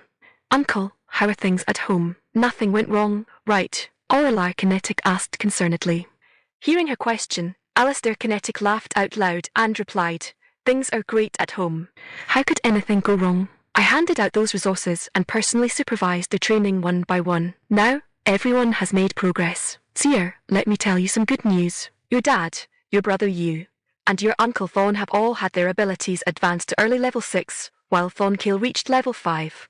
Your eldest brother, second brother, Brother Yang, and Gale Fawn have also stepped into the rank of level 5 genetic enhancers. As for your mom and your aunt, they are both level 4 genetic enhancers now. Right now, only Sealer's kinetic and Lucian kinetic haven't advanced because they haven't returned. How about that? That's great news, isn't it? Chapter 170 Screening. Hearing Orlai Kinetic's question, Alistair Kinetic laughed heartily and replied, "Everything is great at home. How could anything go wrong? I handed out those resources and personally supervised each of them in their cultivation. Now, every single one of them has made progress. Seer, I have some good news for you. Your dad, Brother Yu, and Uncle Fawn all had their abilities advance, entering the early stage of level 6 and becoming level 6 ability users, while Fawn Kale became a level 5 Esper. Your eldest brother, second brother, Brother Yang, and Gale Fawn have all broken through to become level 5 genetic enhancers. As for your mother and eldest aunt, they're both level 4 genetic enhancers now. Right now, only Sealer's Kinetic and Lucian Kinetic haven't advanced yet because they haven't returned. How about that? Great news, isn't it? It's great news. Uncle, you're all amazing. Orlai Kinetic replied with a smile. How amazing, right. Seer, you haven't told me yet, why did you suddenly think to call me on video? Is there something urgent? After sharing the good news, Alistair Kinetic returned to the previous topic. Orlai Kinetic smiled before answering. It's not about me. It's Principal Han from our school. He asked me to check if you have time, saying that a few VIPs from Central City want to visit you at the Valerius Mercenary Group headquarters. The principal of the Ability School and VIPs from Central City is it because of that matter you mentioned. Wait, Seer. Why did he have you ask? I thought they would go through Finkinchin. Alistair Kinetic asked, somewhat surprised. It's impossible for them to go through Finkinchin. After all, his status is too low to reach the VIPs of Central City. In the eyes of those Central City VIPs, Finkinchin isn't qualified to speak with them. Principal Han, on the other hand, is the most suitable candidate. First, my two brothers and I still need to attend school there. Even if they offend us, we wouldn't easily fall out with them. Second, Principal Han is the head of the school after all. In terms of status, those VIPs consider him more than sufficient. What's more, Principal Han is a level 7 Esper. Having him step forward to contact you, another level 7 Esper, makes complete sense. Orlai Kinetic's analysis made Alistair Kinetic raise an eyebrow. He teased with a smile, a bunch of arrogant, high and mighty VIPs, just like those people back at base 58. Seer, do you think if they find out in the future that you're actually the mysterious big shot, they'll turn green with regret? Hearing Alistair Kinetic's teasing and picturing that scene, Orlai Kinetic couldn't help but burst into laughter. Uncle, regardless of whether their guts turn green with regret after learning the truth, let's solve the problem at hand first. Are you free in the next couple of days? I reckon they're about ready to burst with impatience. Orlai Kinetic stated the current dilemma. Alistair Kinetic thought for a moment and agreed over the video call. The day after tomorrow. Tell Principal Han that I'll be free the morning after tomorrow. By the way, Seer, will you come back then? No, Uncle. If they bring up going together to slay the level 9 mutated Xian turtle, tell them that you alone demand a 1/3 share of the loot, and let them split the rest however they want. Orlai Kinetic told Alistair Kinetic her bottom line for cooperation. 1/3 Seer. Will they agree to that? After all, Alistair Kinetic was somewhat hesitant. Uncle, put your heart at ease. They definitely won't agree straight away at first. But if you hold firm and refuse to yield, they will definitely give in the end, because they can't afford to wait. Once word spreads that there's a level 9 mutated Xian turtle in the mine belonging to base 54, it won't be good news for them. I heard that the few of them are searching everywhere for advancement resources. Something like a level 9 mutated Xian turtle, where every part is a treasure, is extremely hard to come by. They won't wait too long. Besides, they still need you, the mysterious figure, to do the heavy lifting. Without that mysterious person, they wouldn't dare face the level 9 mutated Xian turtle directly. Orlai Kinetic analysed calmly. Alistair Kinetic thought it over carefully. It was indeed logical. All right, Seer, tell Principal Han that I'll wait for them at our headquarters at 10 o'clock the day after tomorrow. But I only have 2 hours. If they're late, I won't wait. By the way, Seer, when we go to slay the level 9 mutated Xian turtle, do you plan to act in the open or from the shadows? Alistair Kinetic asked with a laugh. Orlai Kinetic understood Alistair Kinetic's meaning immediately upon hearing this, and nodded with a smile. Uncle, I'll follow by your side then, posing as a junior of the Mu family going along to gain experience. That way, it'll be convenient for me to secretly assist you when you make your move, letting those people from Central City witness your strength with their own eyes so they don't burn bridges after getting what they want. Alistair Kinetic thought about it, and agreed. He couldn't help but praise her. Good. Let's do that. As the saying goes, one should never harbour malicious intent. but must always guard against it in others. Caution is the right choice, lest we regret it when the time comes. After nodding in agreement, Orelai Kinetic hung up the video call. As for informing Principal Han that Alistair Kinetic agreed to the visit the day after tomorrow, she didn't act immediately. After all, eager offers lack value. The ones anxious right now were those high and mighty big figures from Central City, not a minor nobody from the outer city like her. Meanwhile, upon receiving Principal Han's message, Elder Yitzhak Zev, Elder Abraham Cohen, and Elder Mordecai Levy were completely dumbfounded. Wait, what was going on?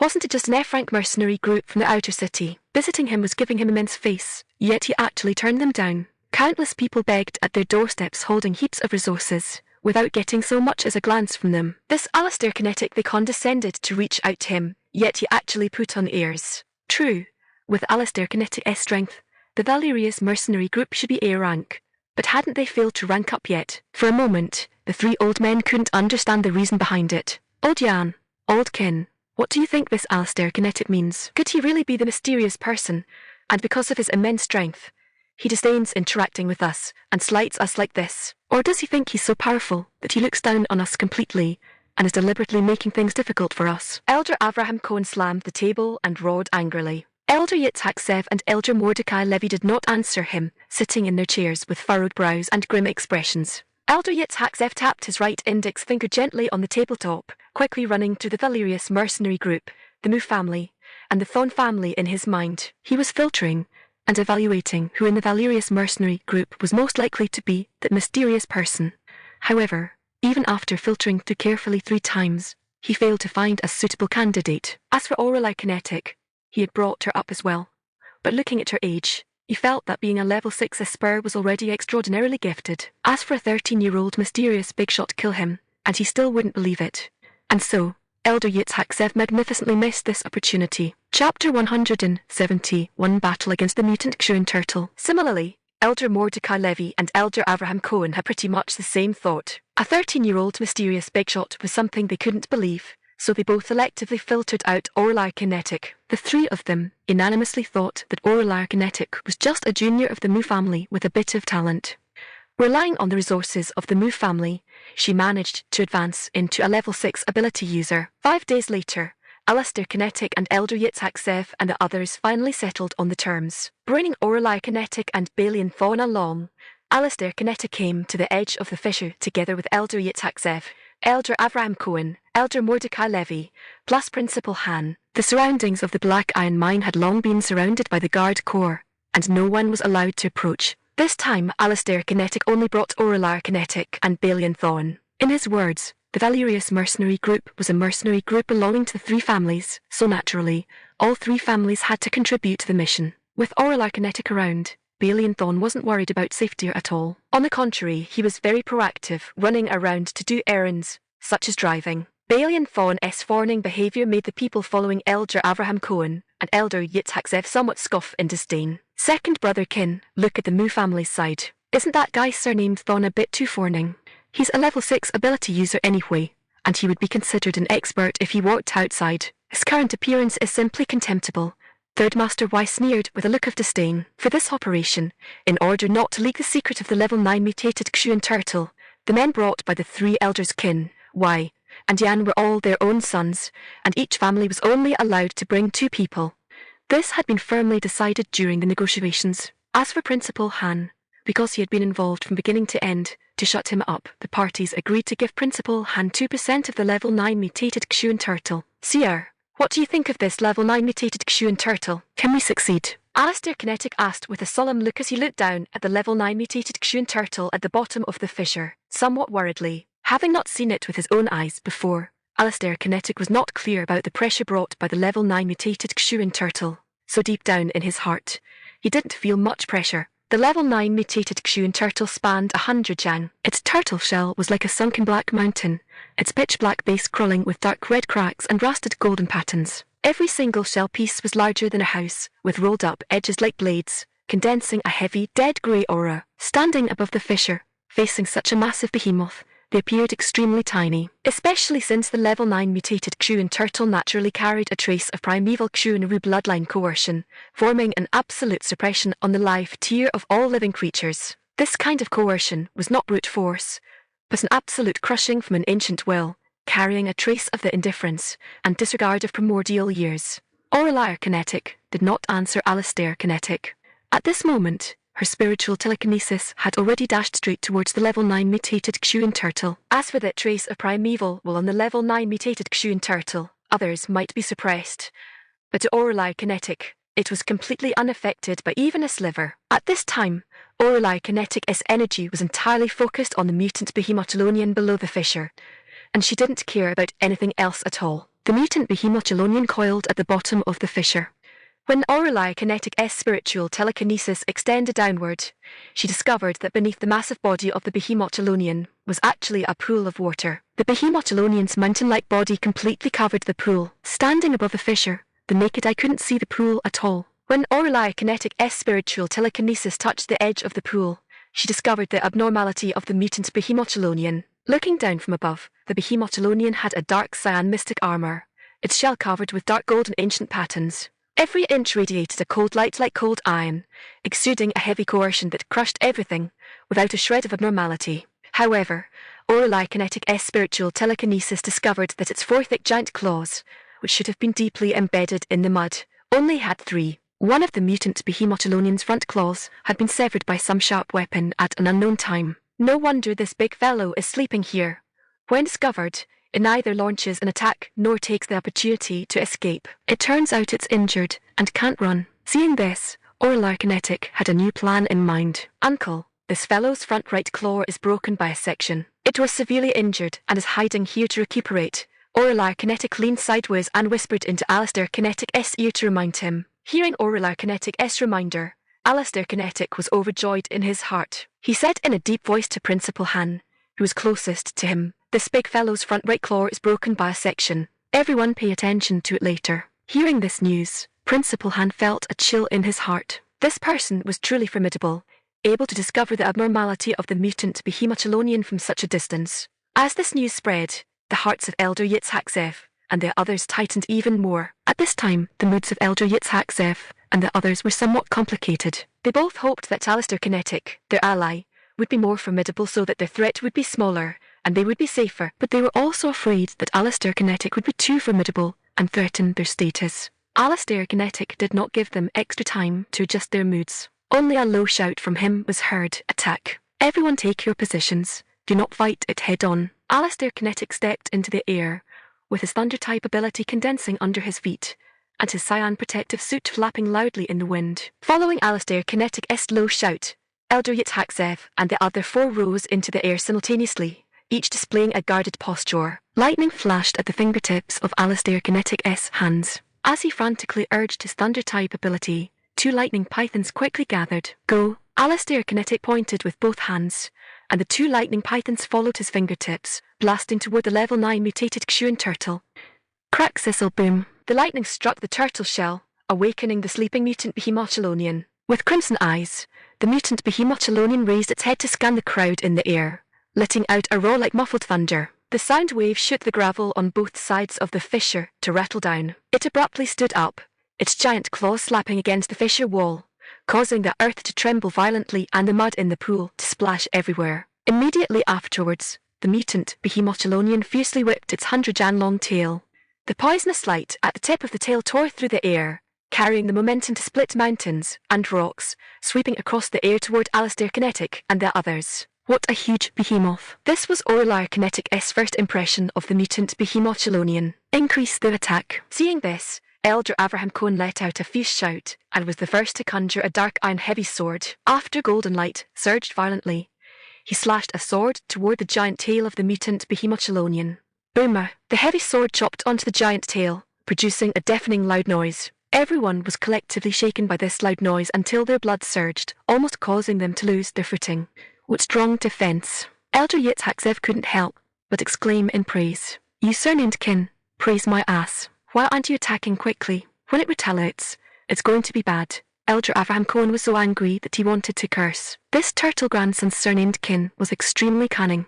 Damn it! While others were risking their lives, he still had time to praise over there. Urged by Elder Avraham Cohen's words and put on the spot, Elder Yitzhak had no choice but to attack the mutant Behemotulonian. Damn it! This guy surnamed Y is no good. opposing me at every turn. He even exposed his attempt to slack off. He truly was his nemesis. Chapter 170, Siege of the Mutant Kshuan Turtle.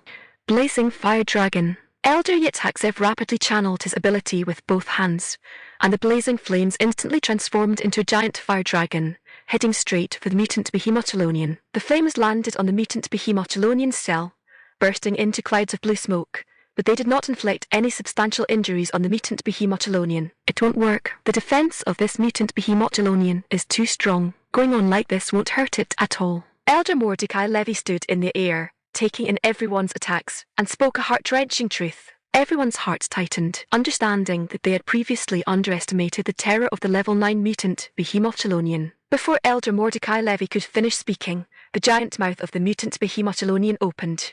Careful, retreat quickly. Alistair Kinetic let out a loud shout, his body darting away rapidly. Everyone present was a veteran seasoned in battle.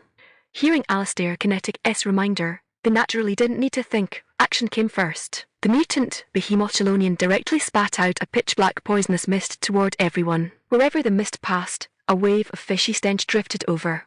Careful, it's poisonous mist, Elder Yitzhakzev reminded. All over sky water mist. A low shout from Elder Mordecai Levy reached everyone's ears, and they saw that all over the sky, a rainy mist had somehow started falling. The poisonous mist was instantly drenched by the pervasive light rain until not a trace remained. So Elder Mordecai Levy has a water-type ability, Elder Yitzhakzev is a fire-type ability user, and Elder Avraham Cohen is a metal-type ability user. I wonder what kind of ability old Madam Miriam Zev has. Standing at the edge of the fissure, Orelai Kinetic muttered softly after seeing several of them use their abilities. Just as Orelai Kinetic was muttering, the raindrops formed from the fusion of the rainy mist and black mist fell to the ground. A sizzling sound suddenly rang out, and small pits emitting black smoke appeared before everyone's eyes. Such an overbearing poison. Principal Han and the others were shocked, their bodies rapidly retreating from where they originally stood at the edge of the fissure. This was too dangerous.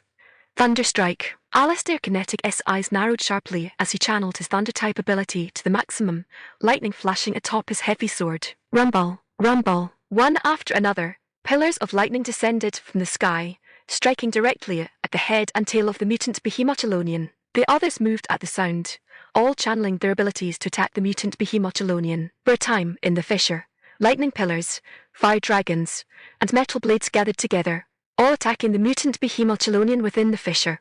Crack, crack, crack. Seeing this, the mutant Behemotchelonian let out a furious, low roar, fierce light surging wildly in its crimson eyes as its injured front claw fiercely stomped onto the water surface. Rumble, the pool water surged violently, monstrous waves reaching the sky, and a wall of water several dang high carrying crushed rocks smashed fiercely toward the lightning pillars, fire dragon, and metal blades. The attacks of Alistair Kinetic and the others instantly failed and deformed, and the flying debris even flew toward the crowd watching from the edge of the fissure. Bang, bang, puff, puff, puff. The sound of flying rocks striking people rang out one after another, followed by cries of pain, and finally, people spitting blood from their mouths. All level 6 ability users, withdraw. A stern shout from old Madam Miriam Zev suddenly came from above. The juniors of various families standing at the edge of the fissure instantly darted backward. Orelai Kinetic's figure did not move a single bit. Seeing this, Balian Thorn naturally stayed by her side, not shifting even half a step. Seeing the irritable and furious mutant Behemotchelonian below, Orelai Kinetic lowered her voice and said, "Uncle Jang, retreat and find a safe place to hide. This big guy is about to go crazy." Balian Thorn's heart tightened. He naturally knew that Orelai Kinetic would not lie to him. "All right, I'll retreat. Seer, be careful." Balian Thorn expressed his concern in a low voice. Then his figure sprinted backward rapidly, as if a mutated beast was chasing and trying to kill him. Fortunately, everyone's attention was on the mutant Behemotchelonian at this moment, so they didn't notice Balian Thorn's abnormality. After its counterattack, the mutant Behemotchelonian crouched back down on the pool. This scene stirred Orelai Kinetic's heart. The level 9 mutant Behemotchelonian was heavily injured and hiding here to recuperate, stubbornly refusing to leave this pool. There was probably some rare treasure for healing beneath the pool. Everyone present was a seasoned, weathered old fox. What Orelai Kinetic could think of, the rest of them could naturally guess as well. Fanatical feelings were exposed in the eyes of several people. Old Madam Miriam Zev was right in midair, her clothes fluttering lightly, surrounded by pale green wood element spiritual Kai. Her aura was peaceful yet carried an unquestionable sense of oppression, and her eyes revealed a deep, gloomy killing intent. She stood above the fissure, gently twisting her fingertips as strings of obscure incantations came from her mouth. Then ripples slowly appeared in the pool beneath the mutant Behemoth, and countless thin emerald green vines grew rapidly from the pool. The vines closely hugged the water's surface, silently crawling onto the mutant Behemoth's limbs and carapace. Sensing the abnormality, the mutant Behemoth suddenly lowered its head, opened its giant mouth, and spat out sticky, corrosive acid. Old Madame Miriam Zev's gaze narrowed, and with a gentle wave of her hand, the emerald green spiritual Kai transformed into a shield of vine leaves, steadily blocking the acid. The vine leaves on the surface of the shield sizzled and smoked from corrosion, but they rapidly regenerated under the nourishment of the wood element vitality. Taking advantage of this gap, the slender vines had already crawled all over the Behemoth's body, drilling into its eyes, mouth, nose, and carapace gaps. Trap! The old madam gave a cold shout, her wood-type ability surging violently around her. The vines instantly tightened, becoming as tough as steel, tightly wrapping around the Behemoth's limbs and neck. At the same time, they oozed pale green juice carrying rich corrosive power, infiltrating the flesh and internal organs of the mutant Behemoth. Gargar! The mutant Behemoth struggled and roared frantically in pain, its massive body rolling continuously, swamp mud splashing everywhere. Yet it could not break free from the vine's restraint. It let out a shrill roar, the cyan patterns on its turtle shell flashing wildly as it tried to activate its defense. However, the vines had already penetrated deep beneath the shell, continuously eroding its vitality. The Behemoth's movements gradually slowed, the light in its scarlet eyes dimmed, and its aura grew weaker and weaker. A wood-type ability user with corrosive power, this old Madame Miriam Zev is truly someone hiding exceptionally deep. Aurelia Kinetic couldn't help but complain inwardly. Complain as she might, exterminating the mutant Behemoth was the main priority. What's more, Aurelia Kinetic's spiritual telekinesis had already quietly detected the treasure beneath the mutant Behemoth. Uncle, attack the mutant Behemoth with all your might now and cover me. Aurelia Kinetic suddenly used divine send transmission to notify Alistair Kinetic to cover her.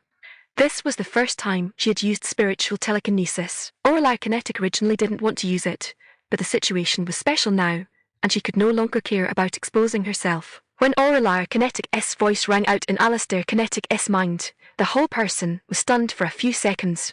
Alistair Kinetic, no way, what kind of mysterious method is this little niece of mine using again? Suddenly doing something like this is really terrifying. Okay. Though he complained in his heart, his movements did not slow down by even a fraction. Thunder and lightning. Alistair Kinetic frantically channeled his thunder-type ability, continuously attacking the mutant Behemoth, whose aura was gradually fading. Seeing this, the rest of the people gained a surge of confidence, and their attacks did not stop. Strike while the iron is hot, take its life while it's sick. This was the survival rule. At this moment, no one would show mercy. Seeing that everyone's eyes were entirely focused on attacking the mutant Behemoth, Aurelia Kinetic, this sneaky little sixth, quietly began to act. Chapter 170. Slaying the mutant Kuan turtle. A vine as thin as silkworm silk slid all the way down along the edge of the fissure, quickly diving into the pool. Finally, the vine stopped beside a glowing green stone, and a second later, it wrapped around the stone. Aurelia Kinetic stood motionless by the edge of the fissure. With her spiritual telekinesis watching the vine's movements, she chanted silently in her heart, "Store." The huge stone was instantly taken into the dimension. The moment the stone was collected into the dimension by Aurelia Kinetic, the mutant Behemoth, which had been on the verge of death, began to struggle frantically. While the others were still puzzled by the sudden change in the mutant Behemoth, Alistair Kinetic and Aurelia Kinetic knew the reason for this change all too well. A sudden mutation occurred. The dying mutant Behemoth shuddered violently all over, and the already cracked shell on its back suddenly emitted a dazzling light. Its turtle body spun fiercely, and the dazzling light shot fiercely toward the figures in midair. "Fall back quickly."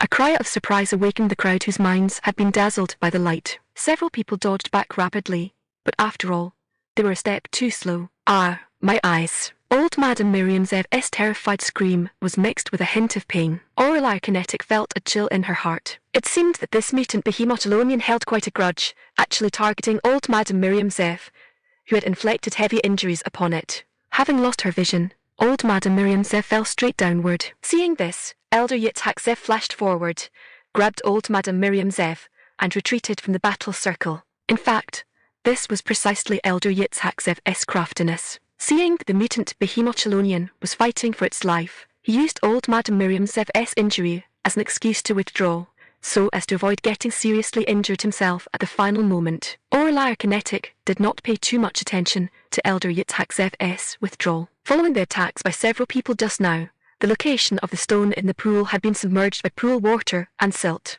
Without a careful look, one could not tell that a treasure had once been buried there. The benefits had already been taken, so Aurelier Kinetic no longer intended to leave the source of disaster, the mutant Behemochelonian, alive. Uncle, I will make the mutant Behemochelonian's head pause for a few breaths. Seize the opportunity and annihilate it. Aurelier Kinetic once again used divine sense transmission to notify Alistair Kinetic. Alistair Kinetic nodded imperceptibly. He wasn't very clear whether Aurelier Kinetic could see him nod, but intuition told him that his every move was entirely within Aurelier Kinetic's eyes. Seeing Alistair Kinetic nod with her spiritual telekinesis, Aurelier Kinetic naturally understood in her heart that Alistair Kinetic had heard her divine sense transmission. God-slaying thorn. Aurelier Kinetic's spiritual telekinesis instantly condensed into an invisible dagger, ruthlessly stabbing into the mind of the mutant Behemochelonian. The formless and colourless God-slaying thorn silently penetrated the head of the mutant Behemochelonian, stirring its sea of consciousness.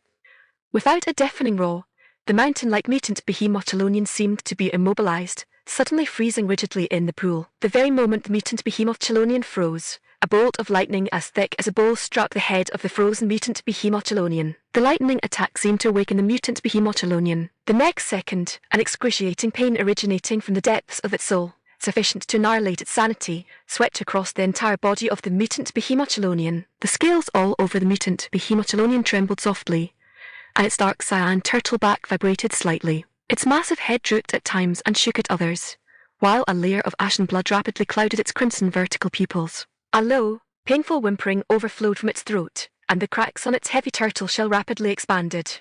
The primordial patterns flowing on the turtle shell instantly flickered in disorder, and the surging energy on its body surface also lost control, rapidly dissipating in all directions. The god-slaying thorn carried a terrifying power capable of annihilating souls, wildly stirring inside its mind like tens of thousands of red-hot blades tearing apart its original divine sense. The mutant Behemochelonian's limbs, thick as stone pillars, frantically slapped the pool, instantly turning the murky pool into a pool of mud.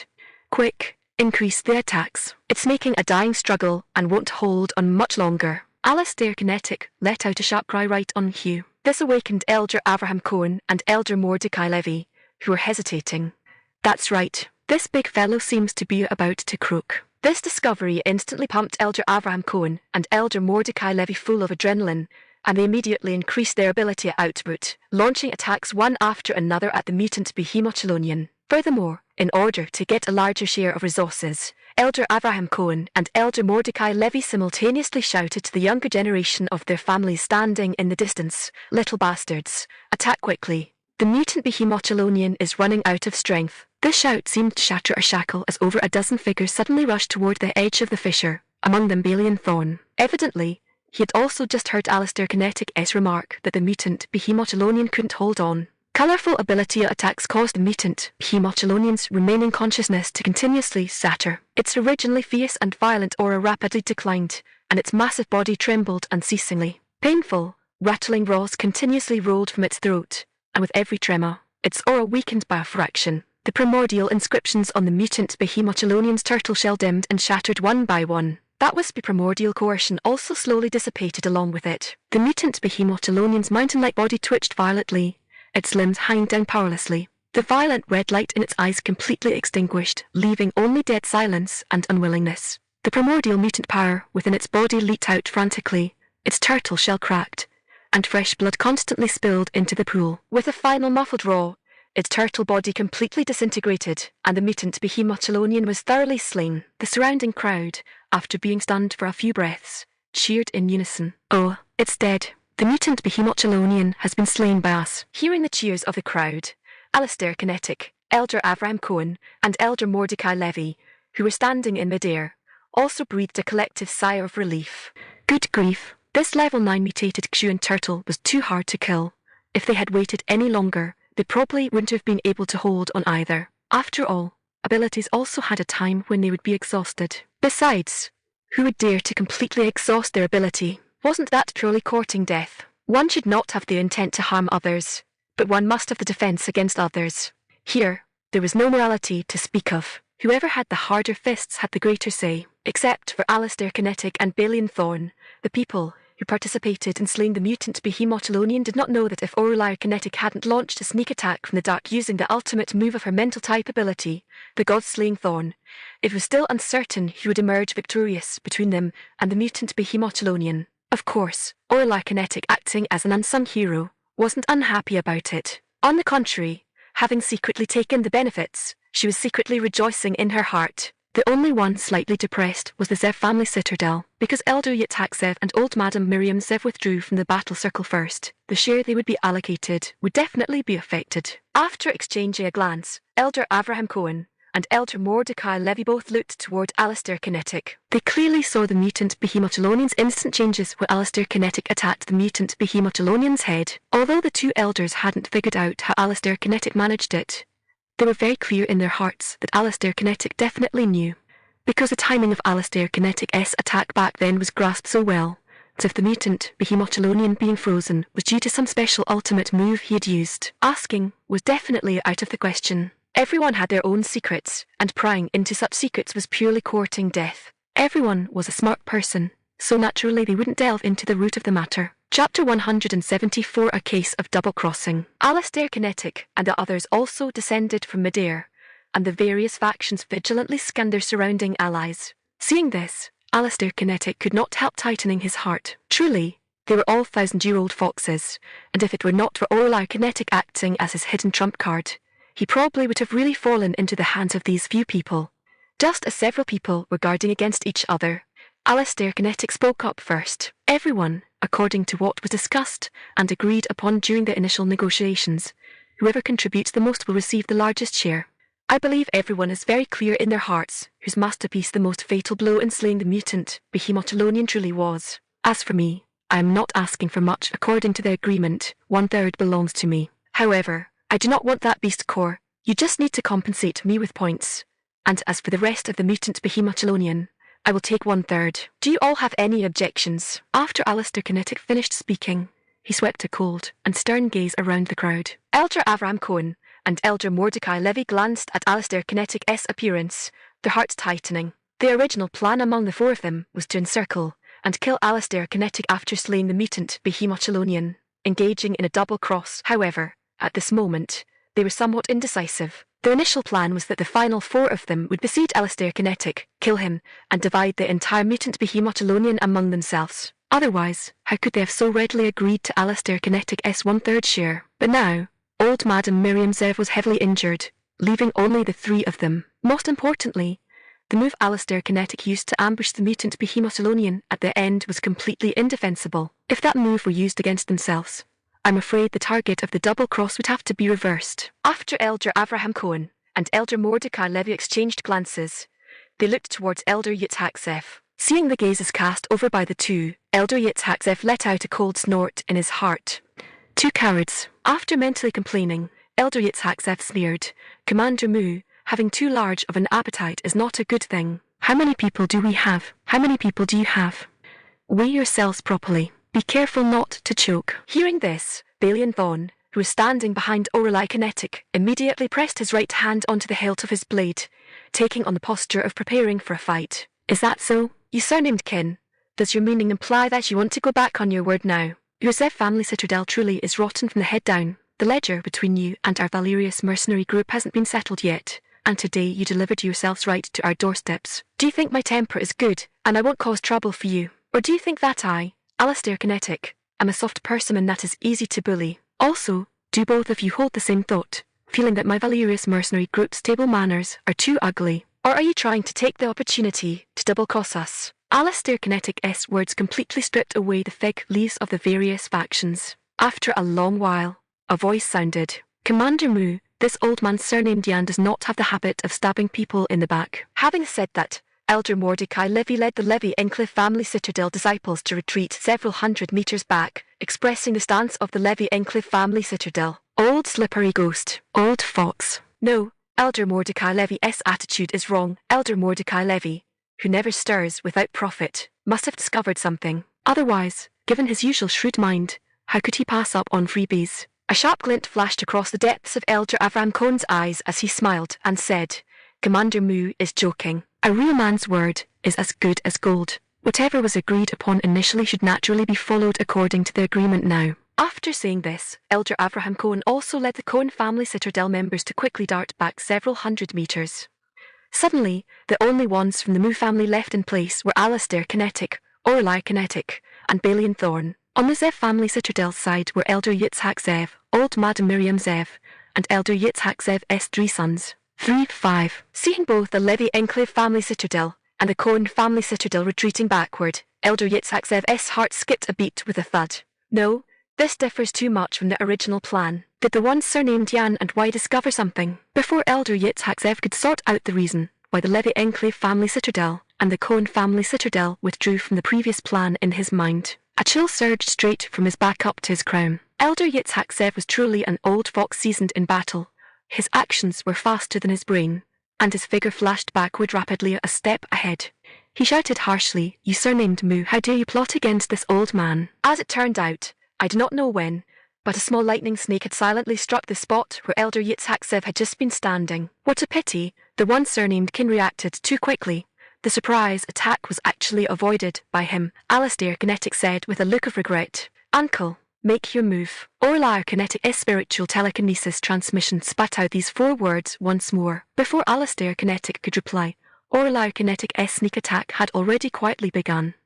Before Elder Yitzhak Zev's voice had even faded, an unexpected change suddenly occurred once again. No one had guarded against Orlai Kinetic standing to the side. A faint smile still hung on her fair little face, yet the sneak attack had already been fired off as 2 god-slaying thorns condensed from spiritual telekinesis silently headed toward the direction of the Zev family citadel. Carrying the fierce aura capable of destroying souls, the god-slaying thorns ambushed their way one after another into the spiritual sea of Elder Yitzhak Zev and Old Madam Miriam Zev. Elder Yitzhak Zev and Old Madam Miriam Zev never could have imagined that the Moo family actually had a psychic type Esper, and clearly, the Esper's level was not low either. The 2 of them clutched their heads and cried out in pain simultaneously, Alastair Kinetic, you. Before their words could finish, they were drowned out amidst a field of thunderous roars. Indeed, the moment Orlai Kinetic's words fell, Alastair Kinetic activated his thunder-type ability, and bolts of lightning had long since bombarded toward the 2 of them. The purpose was precisely to cover up Orlai Kinetic's mental-type ability attack. As early as when Orlai Kinetic used the god-slaying thorn to attack the mutant Behemoth, Alastair Kinetic had already guessed that Orlai Kinetic was a dual-type Esper. Seeing this, Elder Yitzhak Zev's 3 sons hurriedly rushed toward Elder Yitzhak Zev and Old Madam Miriam Zev. All 3 of them were level 7 Espers, but clearly, level 7 Espers carried insufficient weight in this battle. The 2 individuals who suffered the dual attacks were already on their last breaths at this moment, exhaling much more than they inhaled. No one would have expected that the top giants of Central City would be annihilated by someone so effortlessly. You surnamed Moo, how dare you TM, I'll fight you to the death. You TM. Having witnessed his parents being struck into charcoal-like figures by lightning with his own eyes, 3rd young Master Avi Zev had long since lost his reason and blindly rushed toward Alastair Kinetic. It was just a pity that after running only a few steps, he also followed in Elder Yitzhak Zev's footsteps. Elder Mordecai Levy and Elder Avraham Cohen, who were standing in place watching the spectacle, saw that within just a few breaths, Alastair Kinetic had practically wiped out the Zev family citadel and immediately darted backward by another several hundred meters.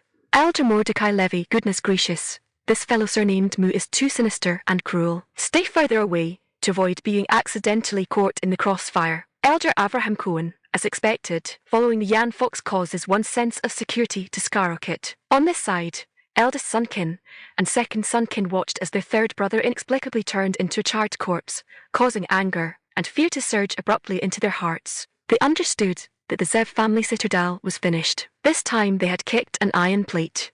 Second brother, let's go. Exchanging a look, the 2 of them each picked up Elder Yitzhak Zev and Old Madam Miriam Zev, leaping away into the distance. Chapter 175, Staying Out of the Way. Watching the Zev family citadel's eldest and second sons, They threw all caution to the wind and bolted away.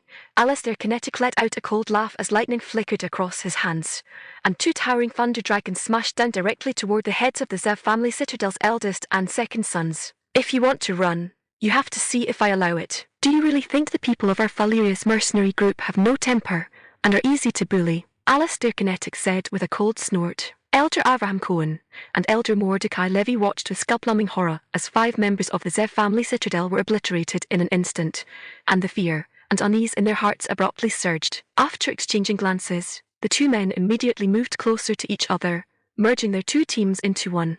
Both elders understood in their hearts that this was merely a brief survival tactic of huddling together for warmth. But if they didn't huddle together like this, what if Alistair Kinetic continued to thinking of that consequence? The 2 of them shuddered with cold dread. Seer, Big Uncle has already avenged your brothers. Alistair Kinetic's words suddenly rang out in the air, as if telling Elder Mordecai Levy and Elder Abraham Cohen that the reason he annihilated the Zev family citadel was because of both old and new grudges.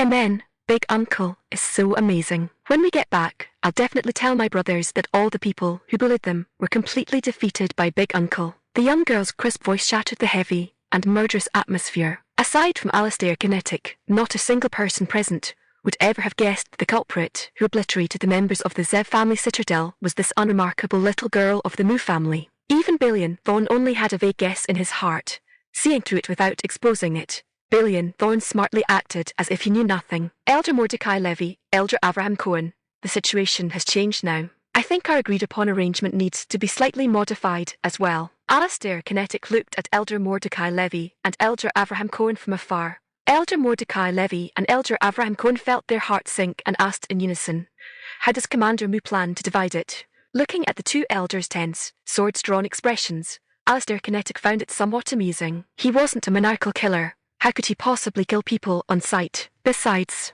his Thunder-type ability could not be used infinitely either. The 2 of you, the 1/3 split remains unchanged, but the beast cause belong to me. In addition, principal hand share will also be paid by your side. 2 elders, you have no objections, right? Alistair Kinetic said casually. Little did he know that the split ratio he stated shocked Elder Mordecai Levy and Elder Abraham Cohen beyond measure. Commander Mu, is this true? Elder Abraham Cohen asked hurriedly, as if afraid that Alistair Kinetic would go back on his word. There was a hint of disbelief in his trembling voice. He had originally thought, since Alistair Kinetic annihilated the Zev family citadel, he would take the lion's share of the division, or at the very least keep the Zev family citadel's share for himself. Yet he never expected that the other party would actually just want one more beast core. Divided this way, the Levy Enclave family citadel and the Cohen family citadel would be getting a massive bargain. It is true. A real man's word is as good as gold, Alistair Kinetic said with a smile.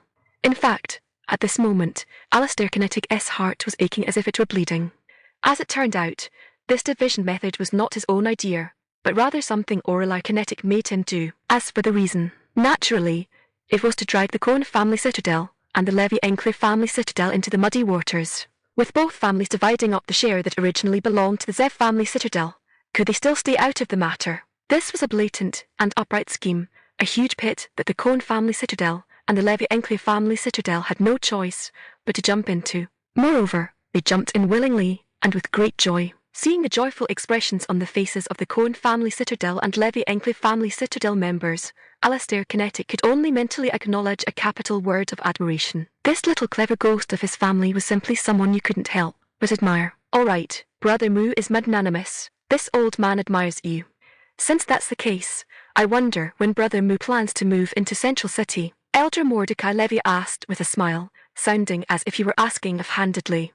Her elder is too polite. I quite like the outer city, and have no plans to move into Central City for the time being. With 2 elders at the helm in Central City, I believe it will only get better and better, Alistair Kinetic replied with a smile. Others only thought the 2 were making small talk, but little did they know they were hinting at the Zev family citadel's territory. Elder Mordecai Levy was asking Alistair Kinetic how to divide up the Zev family citadel's territory, and when the Mu family would move into Central City. Alistair Kinetic, on the other hand, was stating his attitude. The Mu family had no interest in Central City and had no plans to move in. Upon hearing this, Elder Abraham Cohen was overjoyed. If the Mu family wasn't entering Central City, wouldn't Central City only consist of that old fox Yan's family and his own family? Commander Mu, Are you really not moving to Central City? Elder Avraham Cohen couldn't help asking. Not moving. Alistair Kinetic replied very firmly. Heaven knows that this wasn't his inner thought either. He wanted to move, but his little niece said not to. After exchanging glances, Elder Avraham Cohen and Elder Mordecai Levy said in unison, Brother Moo, although you aren't moving to Central City, rest assured that we will definitely select the finest manor in Central City and leave it for the Moo family. Whenever you occasionally visit Central City for leisure, you'll have a place to rest, won't you? In addition, we will compile half of the Zev family citadel's assets and transfer them under Brother Moo's name. This, how could I be so embarrassed? Alistair Kinetic put on a reluctant front, though everyone was well aware of the truth. All right, Brother Moo, let's settle the matter at this. Now let's each take what we rightfully deserve and head back to our respective homes. Elder Mordecai Levy made the final decision. While they were discussing, the men from each family had already begun dismembering the mutant behemoth Chelonian. On the Moo family's side, although only Bailey and Thorn participated in dismembering the mutant behemoth Chelonian, not a single person dared to complain that he was slow or holding everyone back. On the contrary, the two families also very smartly gave priority to Bailey and Thorn in dismembering the mutant behemoth Chelonian. This was the might of overwhelming strength. At the Valerius mercenary group base, Alistair Kinetic, Aureliar Kinetic, Arthur Kinetic, and Bailey and Thorn sat inside the conference room. Alistair Kinetic had a belly full of words pent up and could finally ask them out. Seer, the Zev family citadel has already been wiped out by us, so why didn't we pocket the Zev family citadel's share of the division? That's quite a lot of good stuff. Just like that, it was given away for free to benefit the Cohen family citadel and the Levy Enclave family citadel. If we had taken it, given the situation at the time, the Levy Enclave family citadel and the Cohen family citadel definitely wouldn't have dared to say anything. They could only have obediently given it to us. Aureli Kinetic took a sip of tea and said with a smile, Big Uncle, during special times, is it better to stay out of the matter, or to be jointly guarded and targeted by several families? Of course, it's better to stay out of the matter. Even a fool knows that. Alistair Kinetic glared unhappily at Aureliar Kinetic. His little niece was getting less and less cute, testing him with such a simple matter. Aureliar Kinetic awkwardly rubbed her nose and lowered her voice to explain, Big Uncle, there are few of us. If we take too many explicit benefits, it will draw too much attention and easily make people green with envy. Right now, we're only taking a tiny bit more. The Levy Enclave family citadel and the Cohen family citadel won't feel unbalanced, so it naturally won't attract envy. Coupled with the martial prowess Big Uncle displayed, they won't easily make a move. Furthermore, those two families and Principal Han have split up the Zev family citadel's share. Naturally, they won't leave behind the remaining members of the Zev family citadel in Central City. First, because they fear retaliation from the Zev family citadel, and second, because the Zev family citadel's cake is too sweet and too big, everyone wants a piece of it. In the past, with Elder Yitzhak Zev and old Madam Miriam Zev propping up the Zev family citadel, no one dared to harbour crooked thoughts, but now, that's certainly not guaranteed. Whichever the reason, the Cohen family citadel and the Levy Enclave family citadel, out of certain considerations, will not spare the Zev family citadel members. The Zev family citadel members will be busy dealing with the Cohen family citadel and the Levy Enclave family citadel, and will have no time at all to come looking for our trouble. This way, we can temporarily stay completely out of the matter. Aureli Kinetic's explanation shocked the three of them, including Alistair Kinetic. Her wisdom bordered on demonic.